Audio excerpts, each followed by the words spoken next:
You are listening to Supreme Magus by Legion 20, Chapter 2401 Past Mistakes, Part 1. I'm in dire need of a bath, a good meal, and a comfortable bed. Where can I find all those things? Solus asked one of the soldiers guarding the field hospital. Go to the association office and take the gate to Valoran, he said while clearing his throat in embarrassment. What do you mean? Tista asked with a confused expression on her face. As your friend said, the kingdom has gone through 2 consecutive famines. On top of that, as soon as the Nestrar and the other traitorous regions surrendered, the royals took away most of the food reserves. The crown couldn't afford to have the remaining crops stolen, poisoned, or destroyed during the change of government. People now live off dried food and establishments are closed. You won't find one drop of beer or a bite of fresh bread in the whole Zeska. The guard tormented his chin until his stomach grumbled, and he covered it in shame. The good news is that the time for the harvest is near. Once the wheat is ripe, there will be enough to feed everyone and life will return to normal. The famine will be over for good and the unrest should be quelled, the young guard said with a sigh. If there's only good news, why the long face? Nika asked. Because it's all thanks to Thrude. He lowered his voice before answering. She emptied the prisons and got rid of all those who lived in the slums of the territories she occupied. We planted enough crops for everyone, but now there are much fewer mouths to feed than expected. Sure, the extra food will keep our granaries full and do wonders for business, but such abundance comes at the price of countless lives. It will be no different from forbidden magic. Thank you for your honesty. Solus nodded and left the field hospital along with Tister and Nika. What do we do now? I need a geyser or I'll have to go straight back to Lucia, but I also need food or my body will crumble anyway. Don't you have something good stored in your pocket dimension? Tista asked. Sure, I have plenty of ingredients. The rest are just sweets. If any of you knows how to cook. Solus looked at her friends who both shook their heads. I've never learned, sorry. Too ill as a kid, too busy as a healer later, Tista said. Everything tastes like crap to me. Learning would have been pointless. A wave of Nika's hand brought them to the association branch. Valoran for 3, please. She put her ID on the table, and the clerk scanned her for a blood core before Solus and Tista could question her sanity. The scan turned out clear, and the clerk asked to see the others' IDs before opening the gate. How did you do that? Diplomatic immunity. Solus was flabbergasted. No, I did, Nika replied with Dawn's voice. I flooded her blood core with light element, turning it into a red monocore for the duration of the scan. The girls were shocked anyway, but too tired and hungry to say a word. They went to the Phoenix's nest where they booked a suite and ordered room service. This way, Tista had the time to draw her blood and Nika could eat with them without hiding. How did your first day feel, Solus? She asked while taking a sip. Amazing, sad, terrible, Solus replied. Because of what we witnessed, Tista tilted her head. That and because of the void in my head where Lith's presence usually is, Solus sighed. You have no idea how many times I asked his opinion and sought his comfort before realizing that I'm alone. Hey, I resent that. What about us? Nika said in outrage. It's different. You are not in here. Solus tapped her head with a finger. Everything I do and think feels like hopping on one leg because the other is missing. Do you want to go back home? Tista asked. No, this is exactly what I wanted. Solus shook her head. To see what kind of person I am without Lith's influencing my decisions. To live my life as Solus Menadian Verhin instead of just looking from the sidelines. How long can you hold out? The room service had arrived, so Nika took the food cart and gave the waiter a generous tip. Well, I still have my breathing technique and I had a mana geyser below my feet the whole time, Solus pondered. I should have another half a day, maybe more. The following day they returned to Zeska and kept serving as healers. The mood was still tense, but both students and citizens had heard about Solus and were now mulling her words. She didn't speak much, but her smile and bedside manners soothed the spirit of her patients as much as her spells healed their bodies. By lunchtime, Solus started to feel the first signs of her body falling apart and left the field hospital. You shouldn't have waited so long, Nika chided her. Every second away from Lith matters, Nika. Every life I saved matters. Solus took out her communication amulet to check on Lith's position. Give these coordinates to the clerk. We aren't in Lucia at the moment, but you are free to join us if you dare. A fair warning, though, I've just replaced one battlefront with another, he replied. What does this even mean? Solus pinched her nose in frustration. Who's we and what battlefront are you talking about? All of her questions were answered the moment she stepped through the warp gate and found herself in the Verhin mansion. Not only there was still a geyser below her feet, but she could also set the tower without Dawn noticing since the place already bore Solus' imprint. From so up close she needed no directions to find Lith. Their bond guided her like a beacon and filled her with more strength the closer they got. The Verhin mansion consisted solely of the main building, a two-story house with each floor covering 500 square meters, 17,660 square feet. It still lacked the servants' quarters, and there was still plenty of space left to build two wings, one on either side of the main building. The property was surrounded by an enchanted wall and extended far enough to grant direct access to the east side of the Tron Woods. The garden was wide enough to host several packs of magical beasts, but aside from a few benches and flower beds, there was little difference with the woods.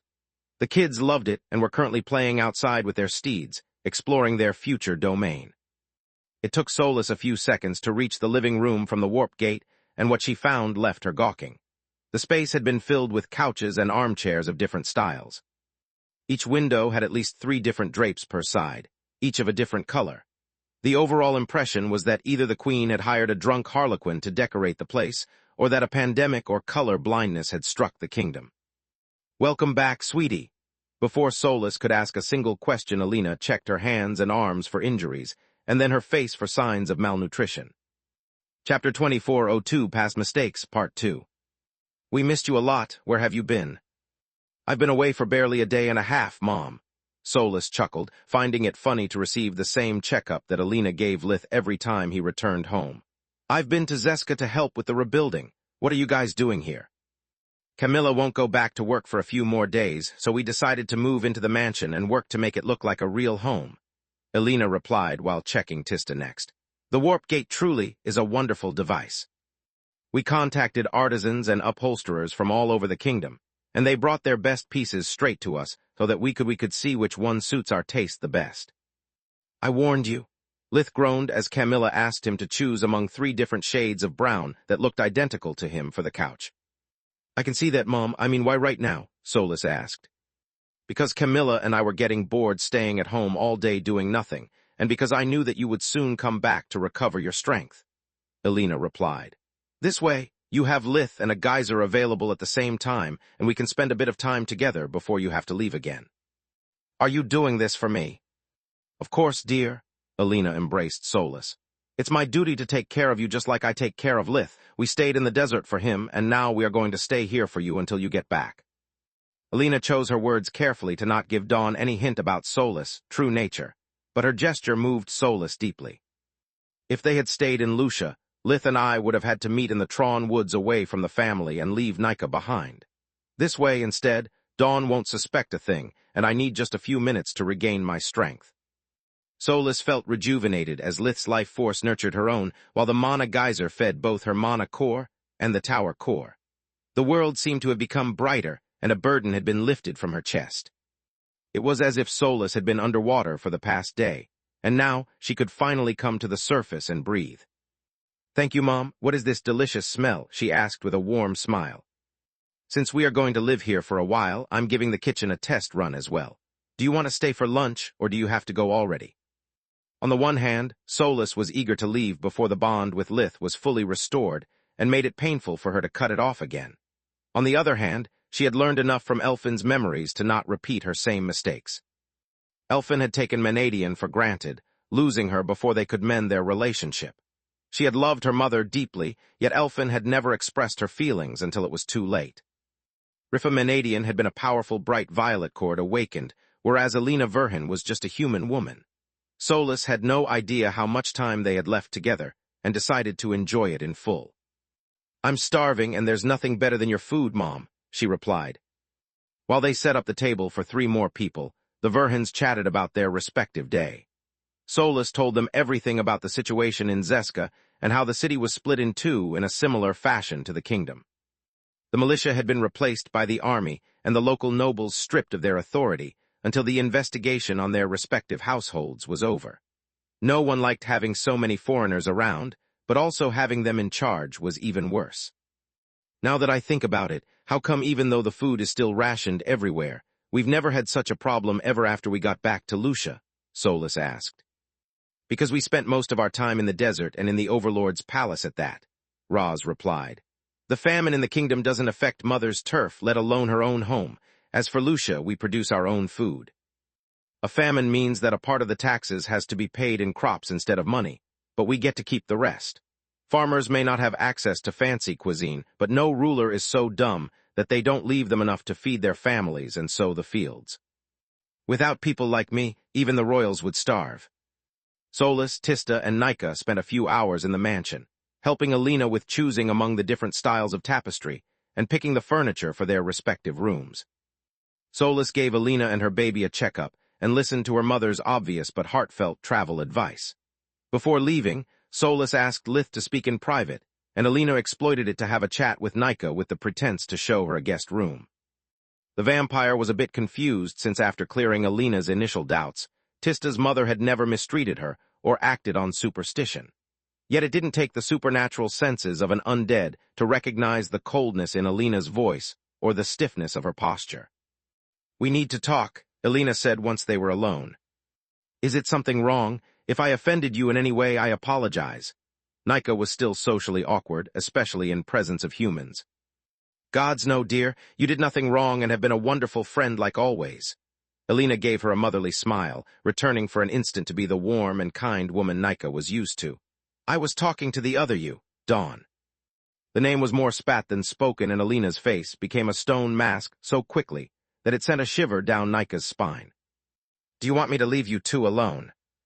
"Thank you, but no. I don't trust her one bit, and I would feel much safer if you bear witness." Alina shook her head, and Nika's features shapeshifted into Dawn's. The bright day's physical appearance was that of a young woman in her 20s, yet there was something in her eyes and expression that made it impossible to guess her age.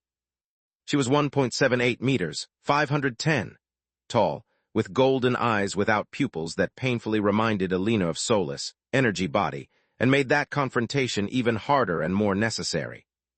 Her skin was as white as milk, while her waist-long hair was pitch black. The two conflicting futures together with the luminescence that spread from the crystal in her chest throughout her body made her a majestic figure that embodied sunrise. "What do you want to talk about, Lady Verhin?"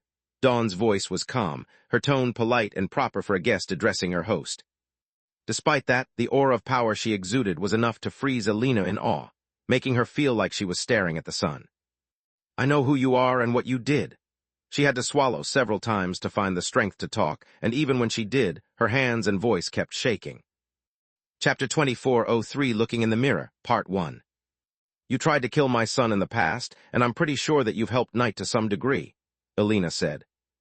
"I'm thankful for what you did to help my children during the war and for what you are doing now for Solus, but that doesn't mean that I have forgotten nor that I trust you. Whatever your agenda is, I'm warning you. Touch even one of my daughter's hair and I." "You what?" Dawn said after the silence lasted for a while. Alina was looking for an answer, but nothing came to her mind. Every threat sounded empty and childish even to her, killing her speech right on the delivery. "There's nothing you can do." Dawn took the words right out of her mind. "You are just a small, magicless woman who'll die in a few decades. Your existence will be recorded in history books as a footnote, your only achievement to have given birth to the forefather of a new race of murdering monsters. I'm not going to deny my past actions or make excuses for them. Just know that your son and I are no different. We both do what we believe is best for our family, and we don't give a damn about the rest of Maugr. The only difference between your son and I is that I'm much older. If you don't believe me, take a tour of the cities that Verhin raided. You discover that many mothers consider him no better than you do me." "Maybe you are right." Alina shivered harder but refused to step back. "But Lith, Tista, and Solus are my children, and if you do anything to them, I'll find a way to make you pay even if it cost me my life." "What you consider a threat is only strengthening my resolve," Dawn replied. "You are reminding me of the reason I do what I do. It's because my mother needs me. In a way, you two are very similar as well. I won't deny that I have an agenda for following Solus, but it's not what you think.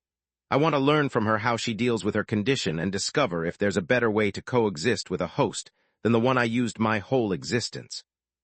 Everything else is irrelevant. I admit that I would love to peer into Solus' secrets and understand how she can be so similar and yet so different from a horseman, but my mother asked me otherwise. And just like your son, I value my mother's opinion too much to endanger our relationship for something so trivial.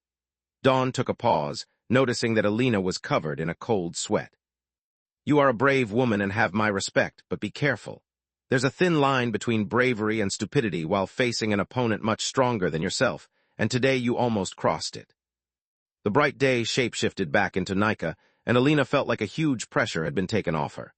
She could finally breathe, her lungs burning and her heart thumping so hard that it seemed to be seconds away from bursting out of her chest. Good gods, you'd better sit down. Nika brought Alina a chair and helped her to sit down. Thank you. Alina had just stood up for a while, yet she was panting and felt more tired than after working the whole day in the fields. How could you do that? Do what? The vampire asked. Bonding with Dawn, Alina replied. You are a sweet child, Nika, but if anything happens to Solus or Dawn uses anything that she's learning now against Lith in the future, it will be on you. What? Nika took a step back as if she had been slapped. If you really care about Solus, you should have thought more about her and less about yourself. You should have let her and Tista travel alone. Nika wanted to point out many things like the fact that Solus could learn from Dawn as well, but she realized that nothing she could say mattered. At the same time, Solus was showing Lith the room she had chosen for herself, and using hard light holograms to arrange the furniture in several different dispositions, until she found one of her liking. I must admit that finding you here was a bit of a surprise to me, she said after they ran out of small talk. Why is it something so thoughtful of me that it's out of character? Lith asked. No, that's in character, Solus chuckled. The surprise was you taking an active role in picking furniture and comparing colors instead of finding yourself a corner and doing some magical research. I know how much you hate this stuff. I do hate it, but it's better than the alternative, Lith sighed. What do you mean? She tilted her head in confusion. I mean that I'm not ready to go back to work without you. Every time I have a doubt or I think I've devised the perfect solution to a problem, I find myself asking for your opinion. I'm not used to the silence that follows, and it makes me even more painfully aware of your absence, he replied. Solus experienced the same when she had dealt with a difficult patient and before making her speech. In their relationship, Lith led and she followed. It had become so natural to her that making the simplest of decisions was heart-wrenching. How is that any different from your honeymoon? She asked. This is completely different, Lith shook his head. Back then, I was just trying to relax, taking a break from the chaos that my life had become in a similar way to when we split up for my dates with Kami. If I wanted you back, all I had to do was to make a call. Now instead, you have walked away from me, and if I want you back, I have to suck it up. Lith shrugged. I'm doing this because I'm having trouble adjusting to living without you, and because I prefer learning all about the 100 shades of red that exist on Magus, rather than facing the silence in my head. Do you want me to postpone my trip? The words came out of Solus, mouth before her brain even registered them as a thought. No, you are right, like always. This is the perfect moment for you to experience Magus on your own, and for me to learn and be less reliant on you. Lith had promised himself that he wouldn't do it, but he stepped close and embraced her anyway. I don't want you to be trapped in a life where you can't be as happy as I am, but at the same time, living without you is damn hard, Solus. Do you miss the tower that much? She joked to not make her voice crack while she returned the embrace. I don't care about the tower. If once you recover your body, the tower becomes fully yours and you start living on your own, it's not the awesome powers and facilities that I'd miss but my better half. I'd miss you too. Solus clung to him for one more second before letting him go. Chapter 24:04 Looking in the Mirror, Part 2. With her body now full of energy and her mind more messed up than ever, she knew she had to put some distance between them. Space. Where's next? Tista had noticed that both Solus and Tista were distraught, but she preferred to wait until they decided to open up. I would like to go to Foja and Bima. The problem is that Foja has no mana geyser and Bima doesn't even have a warp gate, Solus replied. I won't last long in either of them, and reaching Bima will not be easy. I don't understand. Dawn spoke from Nika's mouth, making Alina's words echo in the vampire's mind. What need do you have for geysers? As long as you carry your true body, you should have all the energy you need. It's a side effect of the long distance from Lith. Solus was a good liar, but not that good. Keeping my own body away from his demands, a lot of energy and mana geysers make up for it. I see, Dawn replied, but Nika had spotted the lie, and she doubted that the horseman had been fooled. Foja turned out to be better and worse than Solus had expected. The people burned by the 1,000 flames had already been healed or had died in the days following the attack. Simple earth magic spells had removed the black from the flames, while light magic made the grass regrow. Yet judging from the few people they met on the streets and the lack of a field hospital, it was clear that either thousands had died during the attack or had moved out after. Actually, it's both, a guard replied when Solus found the courage to ask for an explanation. Ever since the day Supreme Magus Verhin stormed Foja, the smell of burned meat has become an integral part of the city. It makes foreigners hungry because it reminds them of barbecue. Yet to those who live here, it's a constant reminder of the friends they have lost and of their own flesh burning from the heat of the thousand flames. What about using darkness magic to cleanse the air? Tista asked. It worked for some, but not for all. The man inhaled deeply. There are people who even with their nose plugged keep smelling it. It's gone to their head and there's no way to take it out. Don't get me started on how many of them react when they hear the sizzling of meat on a pan. We had many riots near the restaurants, and not because the people were hungry. After Foja, they moved to Bima, discovering that it was scarred in a different way.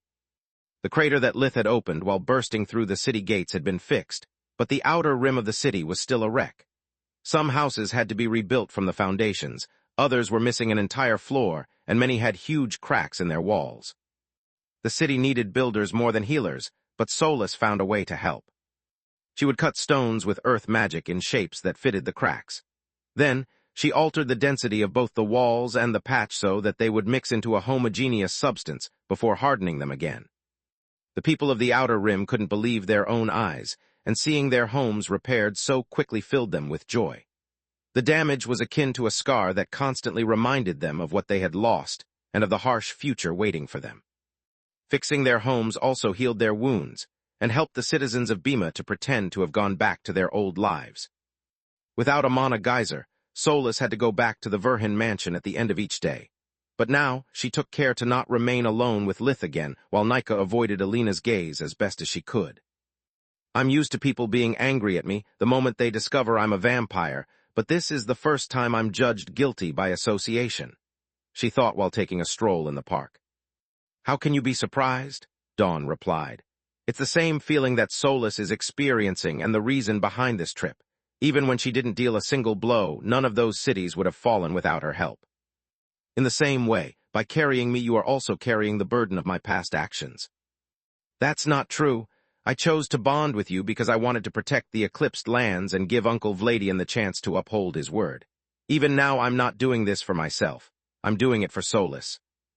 How noble of you, Dawn sneered, projecting telepathic images of all the things that Nika had done once she had become able to walk under the sunlight. Let's say you are such a generous soul. Do you think the Rizar called Nalrond would give a damn about it? Do you think that any of my past victims would? Nika's mind became blank, and suddenly bonding with Dawn didn't seem such a good idea anymore. I swear to the gods, if you do anything to Solus, I will. You'll do nothing.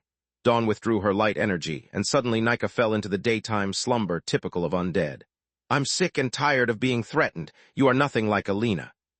She recognized me for what I am, and challenged me out of genuine worry, whereas you have allowed your petty interests to blind you until I put you in front of a mirror.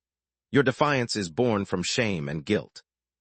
Dawn withdrew more of her power, and Nika felt her skin starting to burn under the direct sunlight. If I really wanted to hurt you, I could have killed you or beaten you into submission 100 times over. The horseman released her powers, and Nika healed as she could move her body again. Instead of worrying about me or your friend, you should worry about yourself, child.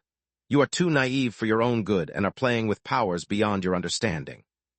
Are you telling me to go back to Lightkeep and ask Baba Yaga to split us? Nika asked. Do it if that's what you want, Dawn shrugged. I just wanted to remind you that I'm not a tool and that as long as we are bonded you carry my burden. I think that both you and Solus need me to fix your childish mentality, but the final choice is up to you. The vampire was now aware of how helpless she was, and that Dawn could have easily taken her body over any time she wanted.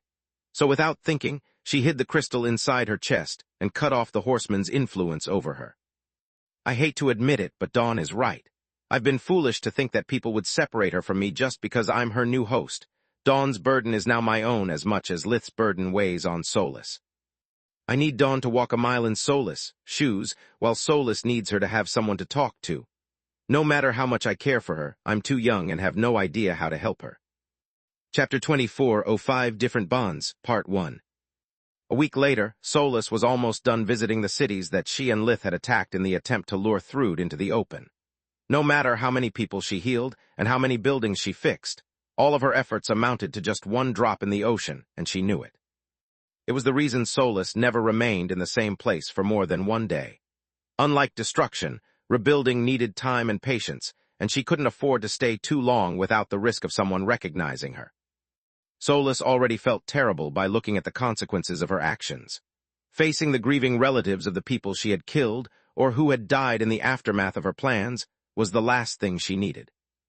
They had moved to the city Nesra, the former capital of the Daris Grand Duchy. There was a lot to rebuild, countless people in need of a healer, and the fact that Solus had played no part in its destruction eased her conscience. The presence of a powerful mana geyser below the city, and the fact that no one there had seen her in person, allowed her to prolong her stay for as long as she wanted. Whole city blocks had been razed during the fight between the Mad Queen and the still-living companions of the First King. Tessa the Titania had laid waste to Nesra in a failed attempt to rescue Floria, and then pinned the blame on Thrude to ensure that she would have no easy time controlling it.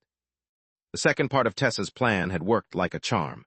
The citizens of the capital of Daris had never surrendered, nor did they accept the rule of the Mad Queen.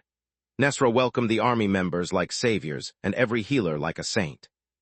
There were many construction sites, and even more field hospitals, but the mood was much better than in the western side of the kingdom. The people were still mourning their dead, yet they also enjoyed the sweet taste of victory. All that Solus received as compensation for her treatments were smiles and nice words which were plenty enough for her. After being called names, spat upon, and incapable of moving around without a security detail or a spell on her fingertips, Nesra was heaven. "How do you cope with the constant void in your mind where Akala once was?" Solus asked, while they were consuming a hearty meal after a hard day's work. "I've been away from Lith for over a week now, yet the last thing I do every night is wish him good night and good morning as soon as I wake up." "It's actually pretty easy," Dawn replied, scaring Nika quite a bit.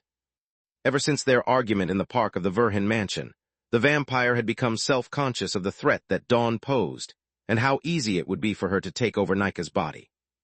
"I learned this trick as soon as I realized what kind of piece of work my first host was. Do you know how to shroud your mind so that your host can't perceive your thoughts?" Solus nodded for her to continue. "You must do the same now and get used to keeping your mind isolated at all times, even once you reunite with Verhin. It will allow you to keep your personality distinct from his own and set healthy boundaries." "I see," Solus nodded. "How long did it take you to master this technique? Because even with Lith out of the range of our telepathic link, I still feel no better than the first day we left."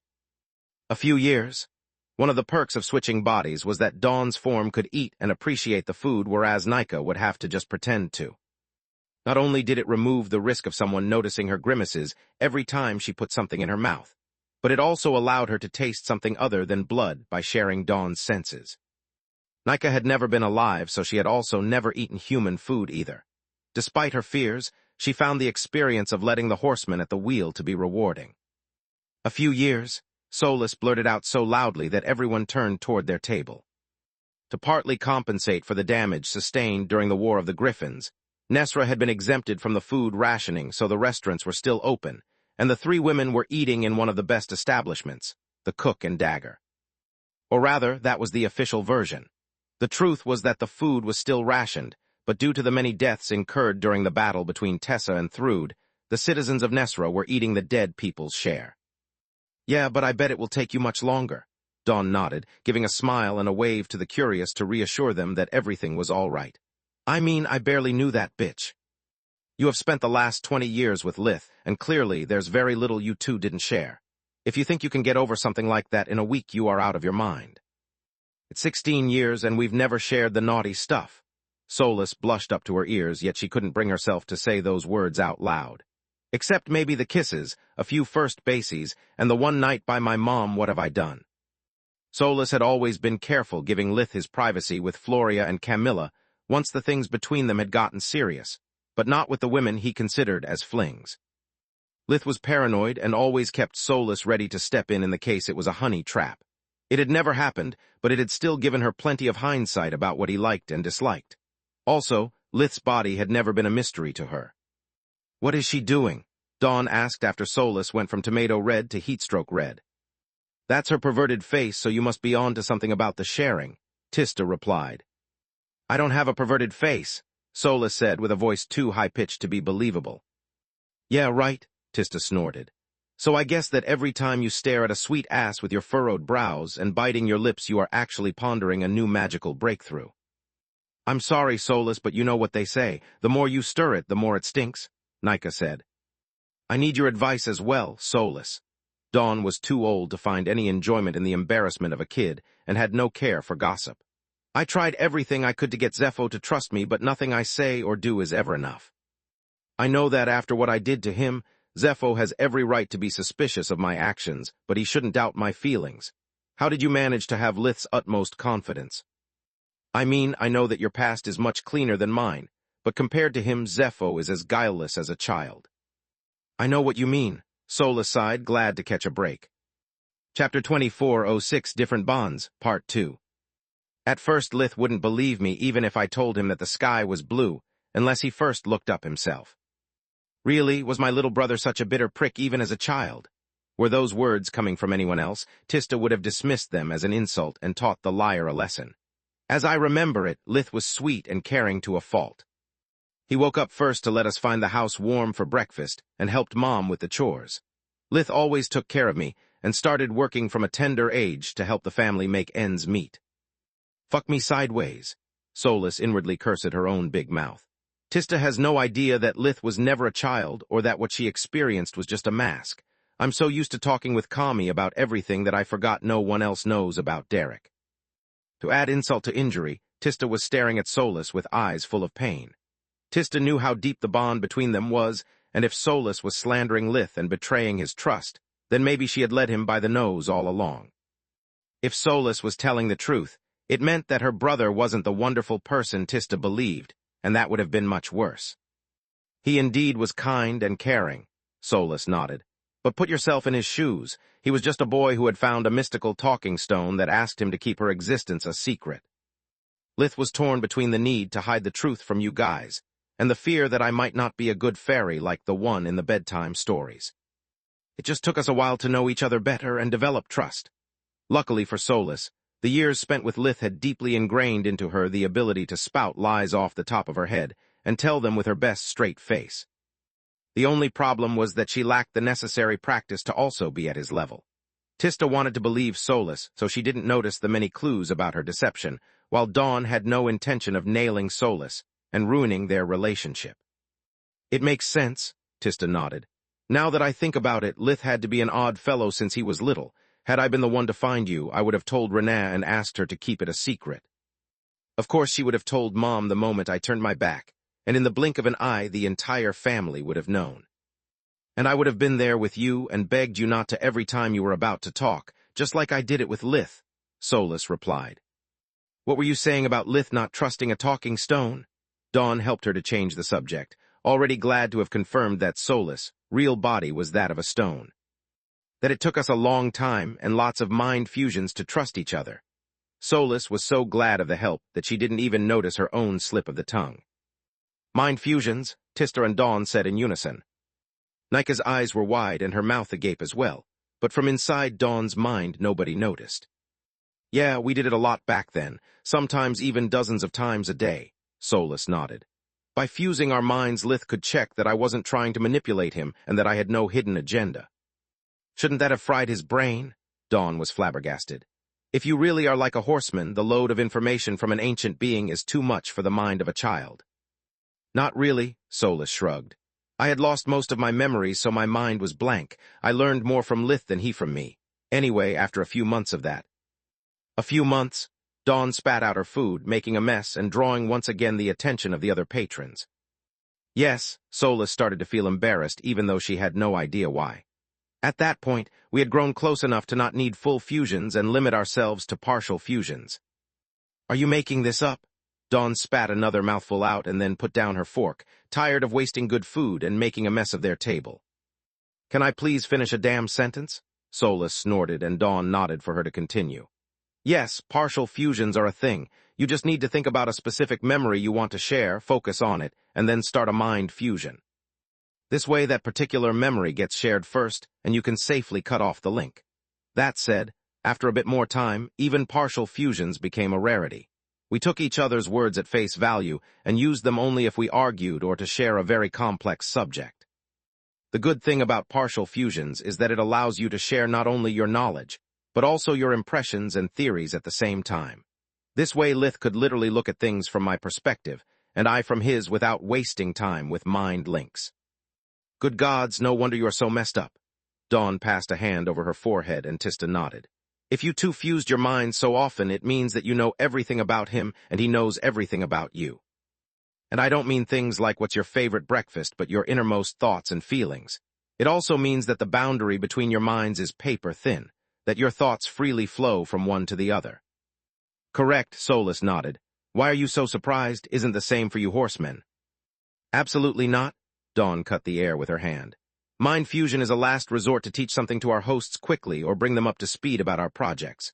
If I had used mind fusion so often on any of my previous hosts, I would have either hated their guts or fallen in fuck. This sure explains a lot. Wow, you are pretty dumb for someone so ancient, Tista shrugged. Is that so obvious? Solus whimpered as her cheeks flushed. Yes, Tista replied. Everyone in the family got that after the mind link about your origins. That and the fact that Camilla broke up with Lith because of you made things straightforward. Say what you want about me, but I think this is the solution to Dawn's problem.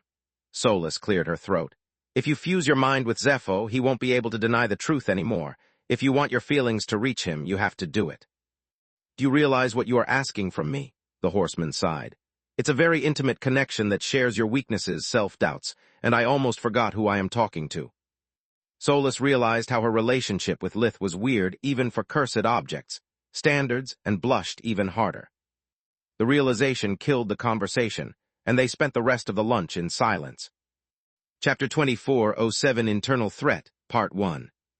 Dawn pondered if fusing their minds could really be the solution to Akala's trust issues, while Tista and Nika pondered if a few decades would be enough for Solus to learn the telepathic boundary technique. A few days later, they were still in Nesra when the city guard's bell resounded. It started from the walls and was quickly relayed throughout the city by the observation towers. The citizens of Nesra stopped their daily activities and orderly went back to their homes or to the nearest public building. What's happening? Tista had never heard a bell sound and thought they were only used for public ceremonies. That's the sound of a monster horde. Solus, instead, had heard it countless times during Lith's tour as a ranger. It's a signal for all the guards to assemble on the walls and for the resident mages to report to the city lord. While they were talking, the head healer assigned a little more of the bare necessary number of mages to take care of the still critically injured patients and keep the rest stable before moving out. Great Mages Verhen, please help us. Head healer Wievan Palar was a chubby woman in her late 50s, with most of her hair gray which highlighted her blue streaks. Nesra isn't your city, and you have no duty that forces you to put your lives on the line, but if you don't intervene, countless people will die. She gave them a deep bow while keeping her chestnut eyes on Nika. Openly asking a foreigner for help would have been a sign of weakness. The head healer was already humiliated by begging someone so much younger than her and couldn't bring herself to stoop lower. Please, stood up Mage Palar. We'll do everything we can, right, Nika? Solus said, receiving a nod in reply. Thank you, Great Mage Verhen. The head healer knew that Solus was addressing her with respect, but her words still remarked their difference in rank, and it stung her pride. Palar's eyes lingered on the deep green robes, and she gnashed her teeth in frustration. Is anyone familiar with monster hordes? Solus asked, making everyone blink dumbly at her. No, this is a regional capital. Monsters never arrive this close to our walls. We perform regular drills, but this is the first time we actually face a horde, the head healer replied. Damn it, then there's not a moment to lose. We must reach the walls and quickly, Solus said. Indeed, Palar nodded. The repairs are far from being completed. We need to set up at least one mage for every crack to keep the monsters from entering Nesra. If we get to that point, it will be a massacre. We Solus noticed that between the envy for her green robe and her young age, none of the mages in the field hospital seemed to take her seriously. They just wanted her help, not to follow her lead. Look, I've served as a ranger in the desert, so I know what I'm talking about, she said. Really? Palar's eyes went wide. Being a ranger in any country was a much bigger deal than a green robe. Really? Solus nodded. Now follow me and don't ask questions or we will never make it in time. The bells kept resounding faster and faster, giving a measure of both the approaching of the horde and the panic of the guards. Solus took flight, soon followed by the rest of the healers as they moved toward the source of the alarm. Once they reached the south wall, Pilar gestured Solus to come down on the battlements, but she instead had the mages follow her higher in the sky. Great Mother, have mercy! The head healer lost her color as her cheeks wobbled in fear. She had expected a few bands of monsters, a few dozens of them tops. In front of her eyes, instead, there was a swarm of hundreds of creatures so thick that she couldn't see the ground below them. The main force moved following the paved road that connected Nesra to the rural settlements, while the rest followed from either side, toppling trees and eating every living creature they found on their path. That's what a monster horde looks like. Solus pointed at the living tide that was quickly approaching. If they reach the walls, it will be too late. We must stop them before that happens. In the god's name, how? A young healer panicked to the point that he lost control of his flight spell and plummeted toward the ground, needing to be rescued. It's easier than it looks like.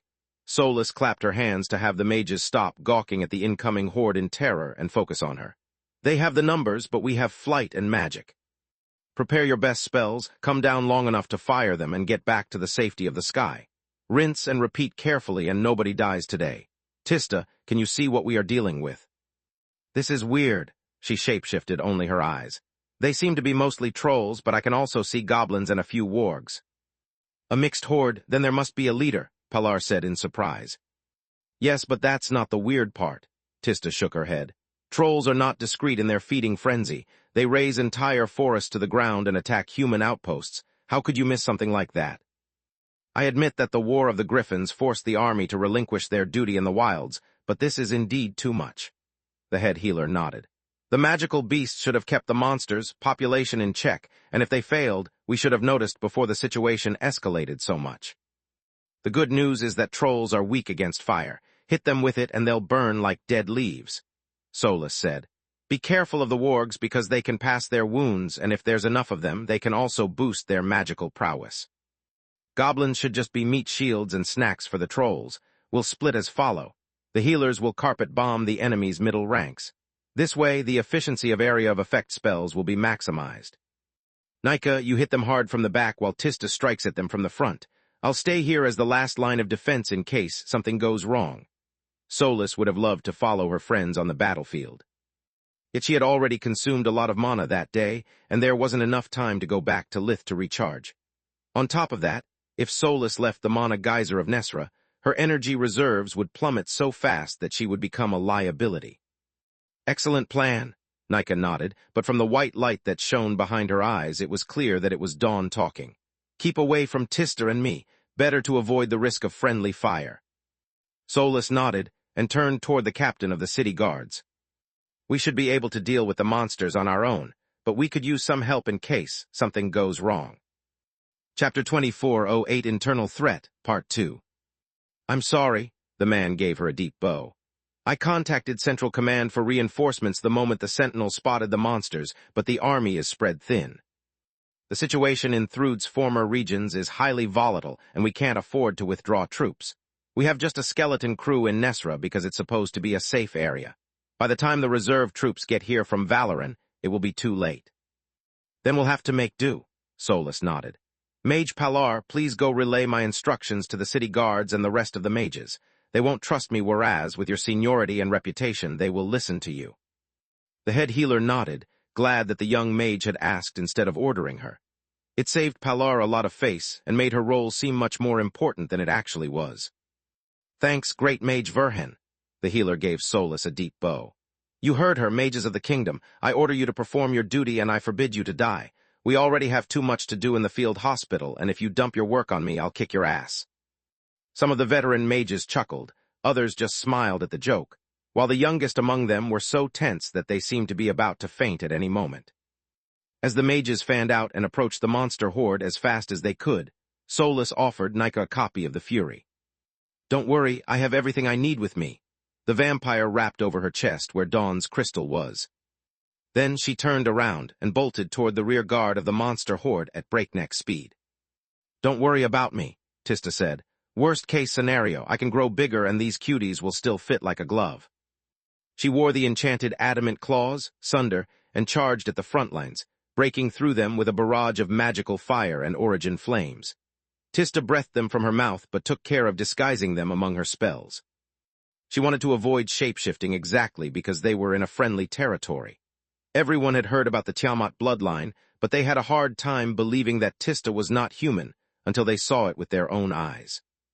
Another of the oddities caused by the War of the Griffins was that, while in Thrud's regions, beasts were respected and considered to be equal to humans, in the rest of the kingdom they were now feared.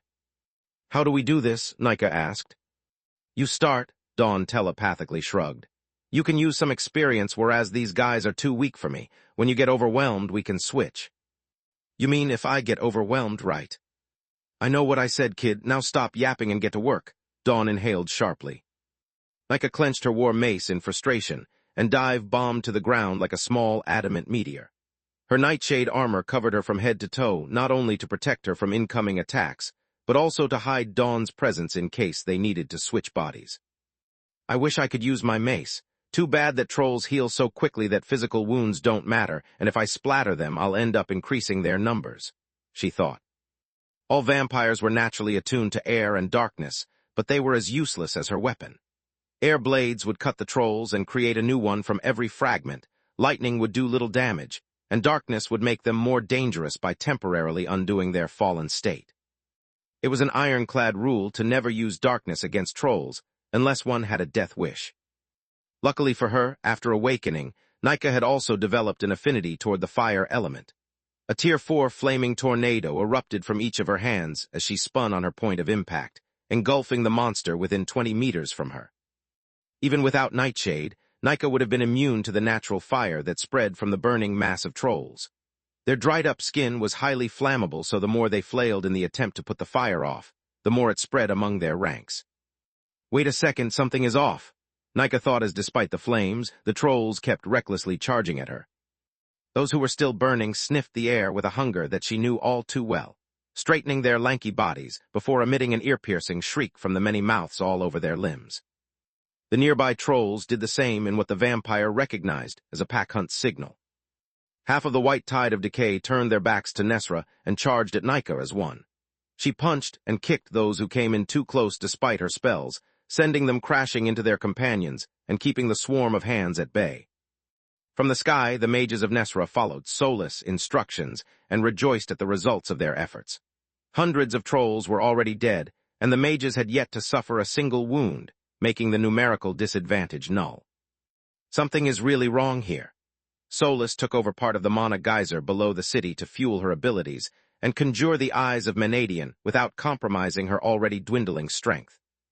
Nesra's arrays were only partly operational, leaving her enough to fuel the tower.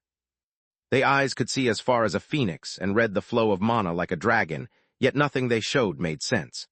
The trolls were dying much more slowly than they were supposed to, and some of them were even countering the flames. According to the eyes readings, it was just Tier 0 light magic to hasten their healing even further and darkness magic to weaken the flames once they ran out of mana and turned into natural fire. Since when can Troll use any kind of magic, let alone darkness? Solus thought. Also, I've never seen them have any form of organization. When the food starts to get scarce, they even cannibalize the weakest members of their tribe. How can they stage a clumsy, but still coordinated attack on Nika? The vampire was asking herself the same questions, but she had no time to waste with hypotheses. She took flight to escape the white tide when a pale hand grabbed her right ankle. It would have been easy for her to escape with a kick if not for the mouth on the palm biting at the adamant of her armor like a second grip. Another hand grabbed her left foot, while many others in turn grabbed the trolls that were holding her until their collective weight dragged Nika back into the scrum. The trolls bit at her from every side, uncaring for the broken teeth. They had many mouths all over their bodies, and their fangs started to regenerate the moment they were damaged. More and more monsters piled onto Nika, darkening the sun until the only noise she could hear was the gnawing at her armor. A human would have fallen into panic, and despite being a vampire, Nika felt almost the same way. Chapter 24:09 Broken Balance, Part 1. What the heck is going on here? Nika asked while unleashing a Tier 5 raging sun from her body. The mix of earth and fire generated a blast of violet flames and magma that freed the vampire from the trolls holding her. "You've never fought monsters, did you?" Dawn chuckled. "No time for riddles, I need answers." "Fine, undead are the natural predators of the living, but then what about the unliving?" the horseman replied. "They are living masses of decay in desperate need of nourishment and darkness element. Now what are you?" "A corpse reanimated by huge amounts of life force and darkness," Nika replied in horror. "Don't forget how you undead can't even use the light element, which is the bane of trolls. Long story short, they are one link above you in the food chain. A single drop of your blood is worth hundreds of humans to all kinds of monsters plagued by decay. Eating you will both sate their hunger and revert them to their unfallen state, even if just for a while." Dawn telepathically nodded. "That's why earlier you were so sure I would get bodied. You knew this would happen," Nika said in outrage. "Just like I know that I, in turn, am their natural enemy. I'm comprised of light element that will further aggravate decay, and a single one of my heat rays can kill dozens of them. Mother made sure I am one link above trolls to keep things balanced." "Tell me, smartass, did you predict that as well?" Nika pointed at the trolls, who even with the raging sun eating at them refused to let go of her. They had turned into a bunch of naked men, and women of rare beauty with gray skin and 4 arms. "Free at last," one of them said, licking his lips in hunger. "Come, my siblings, there's still plenty to eat for everyone." "Seriously, what the fuck is going on?" Dawn was flabbergasted. "Trolls are supposed to be incapable of speaking and to act solely based on instinct, yet these bastards are collaborating instead of competing for the food." "I'll take that as a no." Nika took her mace out of her dimensional amulet and smashed the reverted trolls away before they drained more of her strength. No tooth could pierce the adamant of her armor, yet the trolls had managed to feed on her by mere contact. As a vampire, she wasn't supposed to feel tired, just hungry. Yet so much of her vitality had been sucked away so quickly that she was panting. "Don't let her run away," a female reverted troll said, and her still-fallen comrades obeyed. "Mindless creatures, my undead ass, do something." Nika was struck down by a barrage of Tier 3 light mastery heat rays. By consuming the excess light magic, the trolls could limit the consumption of the darkness element needed to keep them stable and prolong their unfallen state. "Okay, this is the last straw." Teaching her host a lesson was one thing, but attacking Dawn with light mastery was an insult that she took up close and personal. After switching bodies, the horseman conjured a beam of focused light that cut through the ranks of trolls surrounding her like a hot knife through butter. The heat of the energy blade set the monsters ablaze, while part of the light element it was comprised of forced them to heal. The regenerative process consumed what little energy the trolls had drained from Nika, returning them to their fallen state. Those who had no darkness energy, instead, burned to ashes as their bodies cannibalized themselves. "You bastards might have caught me by surprise, but I'm still your natural predator." Dawn unleashed a barrage of heat rays from all over her body as soon as she had finished conjuring her Tier 4 spell, Sunshine. Numbers meant nothing against energy blasts that pierced through their nearest target and moved on to the next until their mana was completely exhausted. The trolls, being so packed and working together, worked against them, allowing Sunshine to hit more targets at the same time. The area around the horseman turned into a blazing inferno, fueled by the corpses of the dead trolls that piled up as she cut them down with her crystal sword and smashed them with the mace. Each hit fed them light energy and pushed their cores out of balance again, despite the huge amounts of darkness element the trolls had stolen. Their metabolism became flooded by decay, and their bodies dried up, becoming even more flammable. The smaller pieces they were cut into also burned more easily and faster than dry grass. "See that, kid? You do it like TH.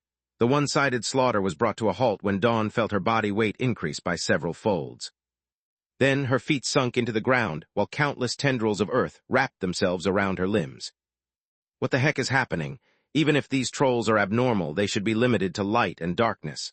It's because the evolved Odie failed to master the 6 elements that they resorted to Roghar. Where does earth magic come from?" she thought. From there, Nika pointed at the small and allegedly harmless goblins that were spread throughout the enemy ranks. The vampire had noticed them thanks to her privileged position as a spectator, and the fact that while Dawn was in control, she didn't have much to do but study the horseman's strategy along with the enemy. A quick mind link showed Dawn how the mana moved from one goblin to the next, stacking up until a simple chore magic spell turned into something more. From Tier 1 to Tier 3, and then into something that roughly resembled an array.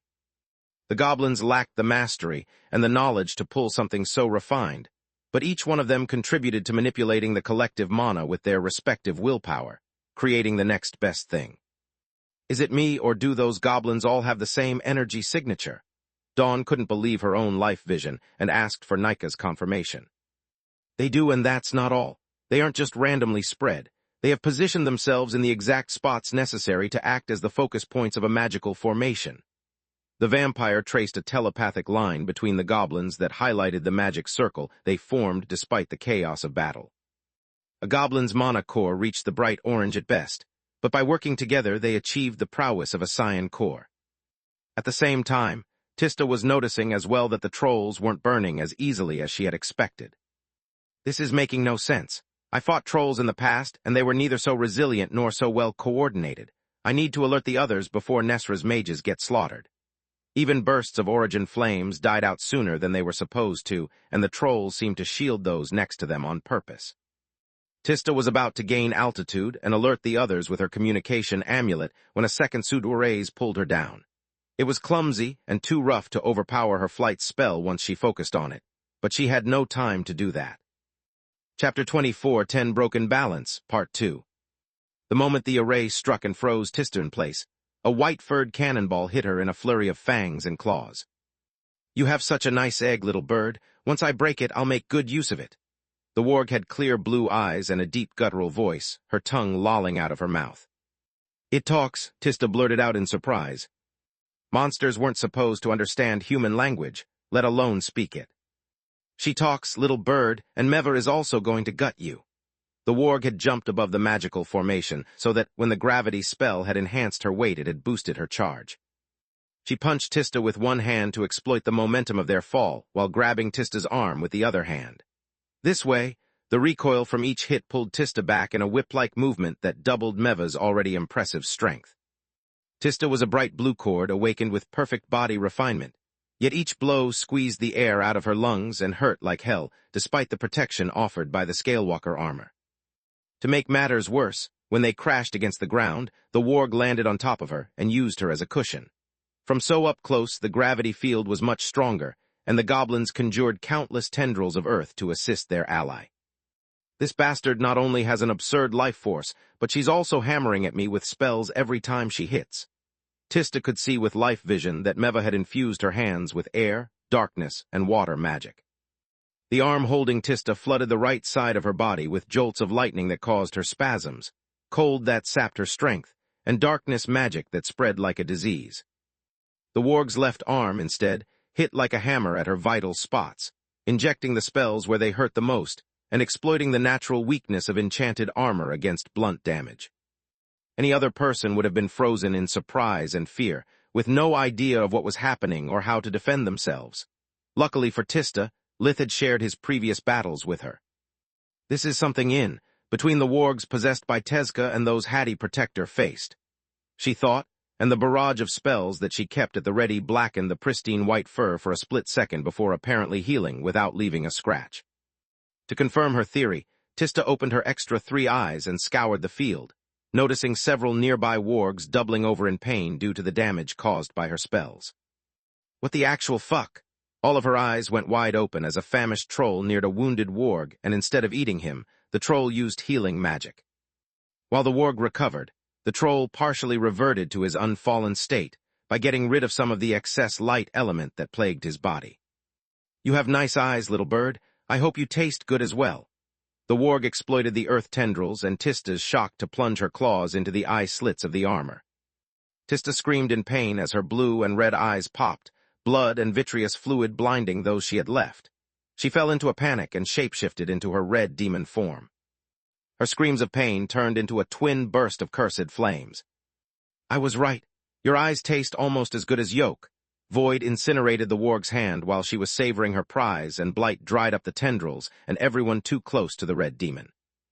The warg stepped back in pain, howling, but her wounds passed on to her companions, and she was able to resume her attack before Tista could clear her vision. That wasn't nice, little bird. I can use some chicken wings, though. A punch straight to the chest sent Tista out of the protective circle of flames and crashing against the nearby trolls. The mouths on their hands, arms, and chests had an easy time biting deep into the wings whose size made them nothing but an easy mark in close quarters. Each bite ripped off the flesh and plucked feathers, turning Tista's pain into terror. To her phoenix half, losing her feathers was akin to being stripped naked and then skinned alive. It was much worse than being cut or hit because it felt like losing a part of herself. Tista, the eyes of Menadian, allowed Solus to follow the battle from a distance, so she knew that neither of her companions was faring well. Yet she also knew that away from the geyser she wouldn't last long, and that if any creature managed to slip past her, Nesra would be doomed. Solus looked at the stone ring on her finger, cursing the weakness that plagued her despite Lith having entrusted her with the physical manifestation of the tower. Without it, the moment she ran out of energy, her body would have no place to return and shatter for good. Solus yelled orders in her amulet, but the mages were simply too few, and the troops stationed in Nesra ill-prepared to face a monster horde. Soldiers and mages who got too close would quickly become fodder. The odd powers of the monsters were hard to predict and counter even for awakened who understood what was happening, let alone for humans who were caught by surprise. Solus would have liked to explain the situation to them, but there was no time for it. All she could do was spin the fury faster until her arm hurt and throw it at the incoming wave of monsters. As soon as the hammer left her hand, Solus activated one of the abilities of the Fury, Burning Rain. The hammer split into 9 copies, each one with its mana crystals of a bright red. The mystical gemstones sucked in the world energy, amplifying the fire element to the extreme until the Furies became engulfed in flames. The heat rose, turning the hammers from blood red into pristine white as they flew amid the enemy lines, carrying along everyone they hit and turning them into living battering rams. Burning Rain made the heads of the 9 hammers explode into countless white-hot Davros shards that pierced through the flesh of the monsters that they had herded, making their blood boil. Troll, wargs, and goblin burned all the same, throwing their ranks into disarray. The magical formations that the goblins had prepared crumbled. A warg who had jumped at Solus, confident that the collective might of the pack would have defeated the small woman, was now the sole survivor and had nothing but his own strength. A single punch from Solus welcomed the warg coming and sent him on his way to the afterlife. "I have plenty of juice for you, jackasses," she yelled at the white tide of trolls as she conjured the mending field array from the mouth of Menadian. It was a Tier 4 warden spell meant to heal minor wounds and keep patients in severe conditions stable until a healer could focus on them. For trolls, however, it was a cruel torture that robbed them of their sanity. Chapter 24, 11 Relics of the Past, Part 1. The trolls in the front rows collapsed on the ground and tripped those behind. The light element spread by Mending Field made their hunger grow to the point that they turned against each other, devouring their allies and own kin alike. "Nice trick, but I've gotten a few of my own." A pillar of fire element bigger than Solus struck her from above, sending her tumbling to the ground. A Balor was slowly descending from the sky, firing more elemental blasts from both his yellow and red eyes. Eyes that were on the same horizontal line like a human's, something unheard of. Balors could have up to 3 elemental eyes, and they could appear on any part of their face, but not like that. The Balor's body was a blood-red mass of scales and bulging muscles, with huge membranous wings on his back. Solus was surprised but otherwise unscathed.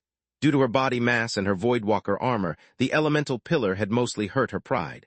Domination had further lessened the impact, making her eyes shine with a red light.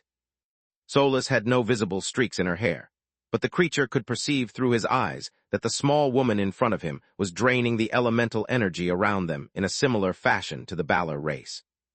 It was actually thanks to the evil eyes fused with the sage staff hung to her neck, but he couldn't see it under Solus' golden armor.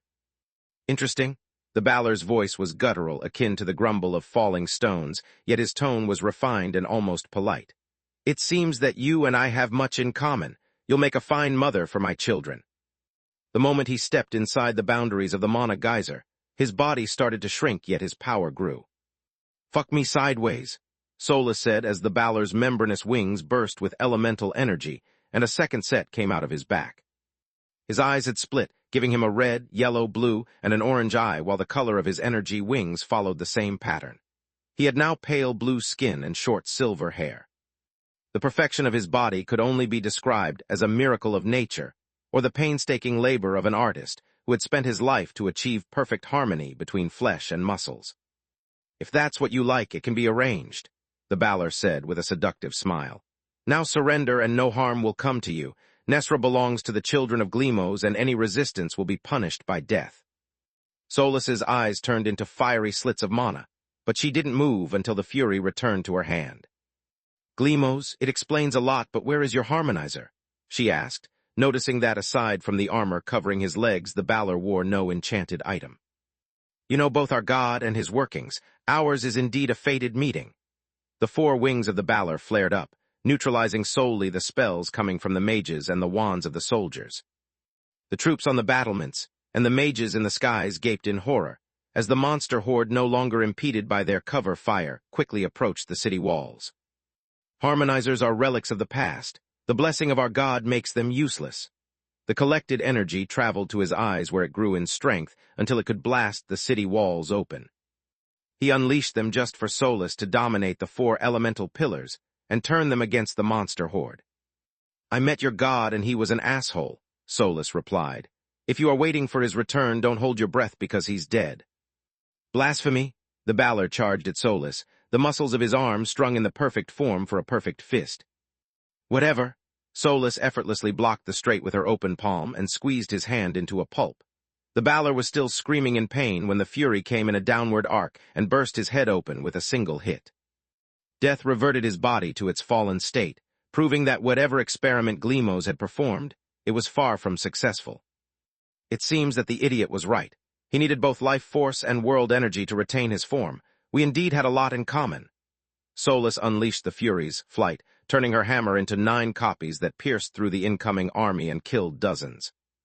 She activated the watchtower to pinpoint Tista's position while conjuring a warp steps to rescue her. Solas couldn't leave the mana geyser, but she was far from helpless. Meanwhile, Dawn was quickly regaining the upper hand. Once she had overcome the surprise effect of the attack, it hadn't taken her much to turn the tides of battle. The goblins' magic was too weak to keep her still, and no one could get close enough to hurt her. She kept increasing the amount of light and heat in her surroundings, causing the trolls' decay cores to implode while everyone else burned. "Good job, but please hurry. Tista needs our help," Nika could still hear her friend screaming. "I can do that, but it will expose my nature. What about you?" Dawn replied. "Same." Nika telepathically clenched her fists in frustration. "Unless those mages are blind, they'll discover I'm a vampire." "I don't care about Tista or your cover. The choice is yours." Dawn's words made Nika hesitate for a second. "I'll save her." The vampire took control of her body and pushed her blood core to the extreme. Consuming the accumulated life force gave her mass, while the stored mana turned into deadly spells. Nika advanced like a freight train, either trampling or slamming away those in her path, no matter their numbers. "I don't know what you are, little bird, but you smell and taste amazing." The warg couldn't stop licking Tista's blood from her fingers, fighting with the trolls for every bit of flesh they took. Seeing the frenzied mob clinging to her, biting and pulling at her like a chicken leg, made something inside of Tista break. It wasn't a battle for Nesra or to defeat a monster horde anymore, it was a battle for survival. She stopped screaming only to take a deep breath, and once she was done, scorching flames came out along with her voice. Her bloodline ability, Ethereal Aegis, turned her whole body into a mass of origin flames and freed her from the death trap. "I take my meat raw, douse her." With the Balor gone, the warg was in charge, so the goblins let go of the earth element and channeled water magic. The red demon's blue eye flared up, sucking the rain that was supposed to harm her and turning the flames of Ethereal Aegis into ice crystals. "What the F?"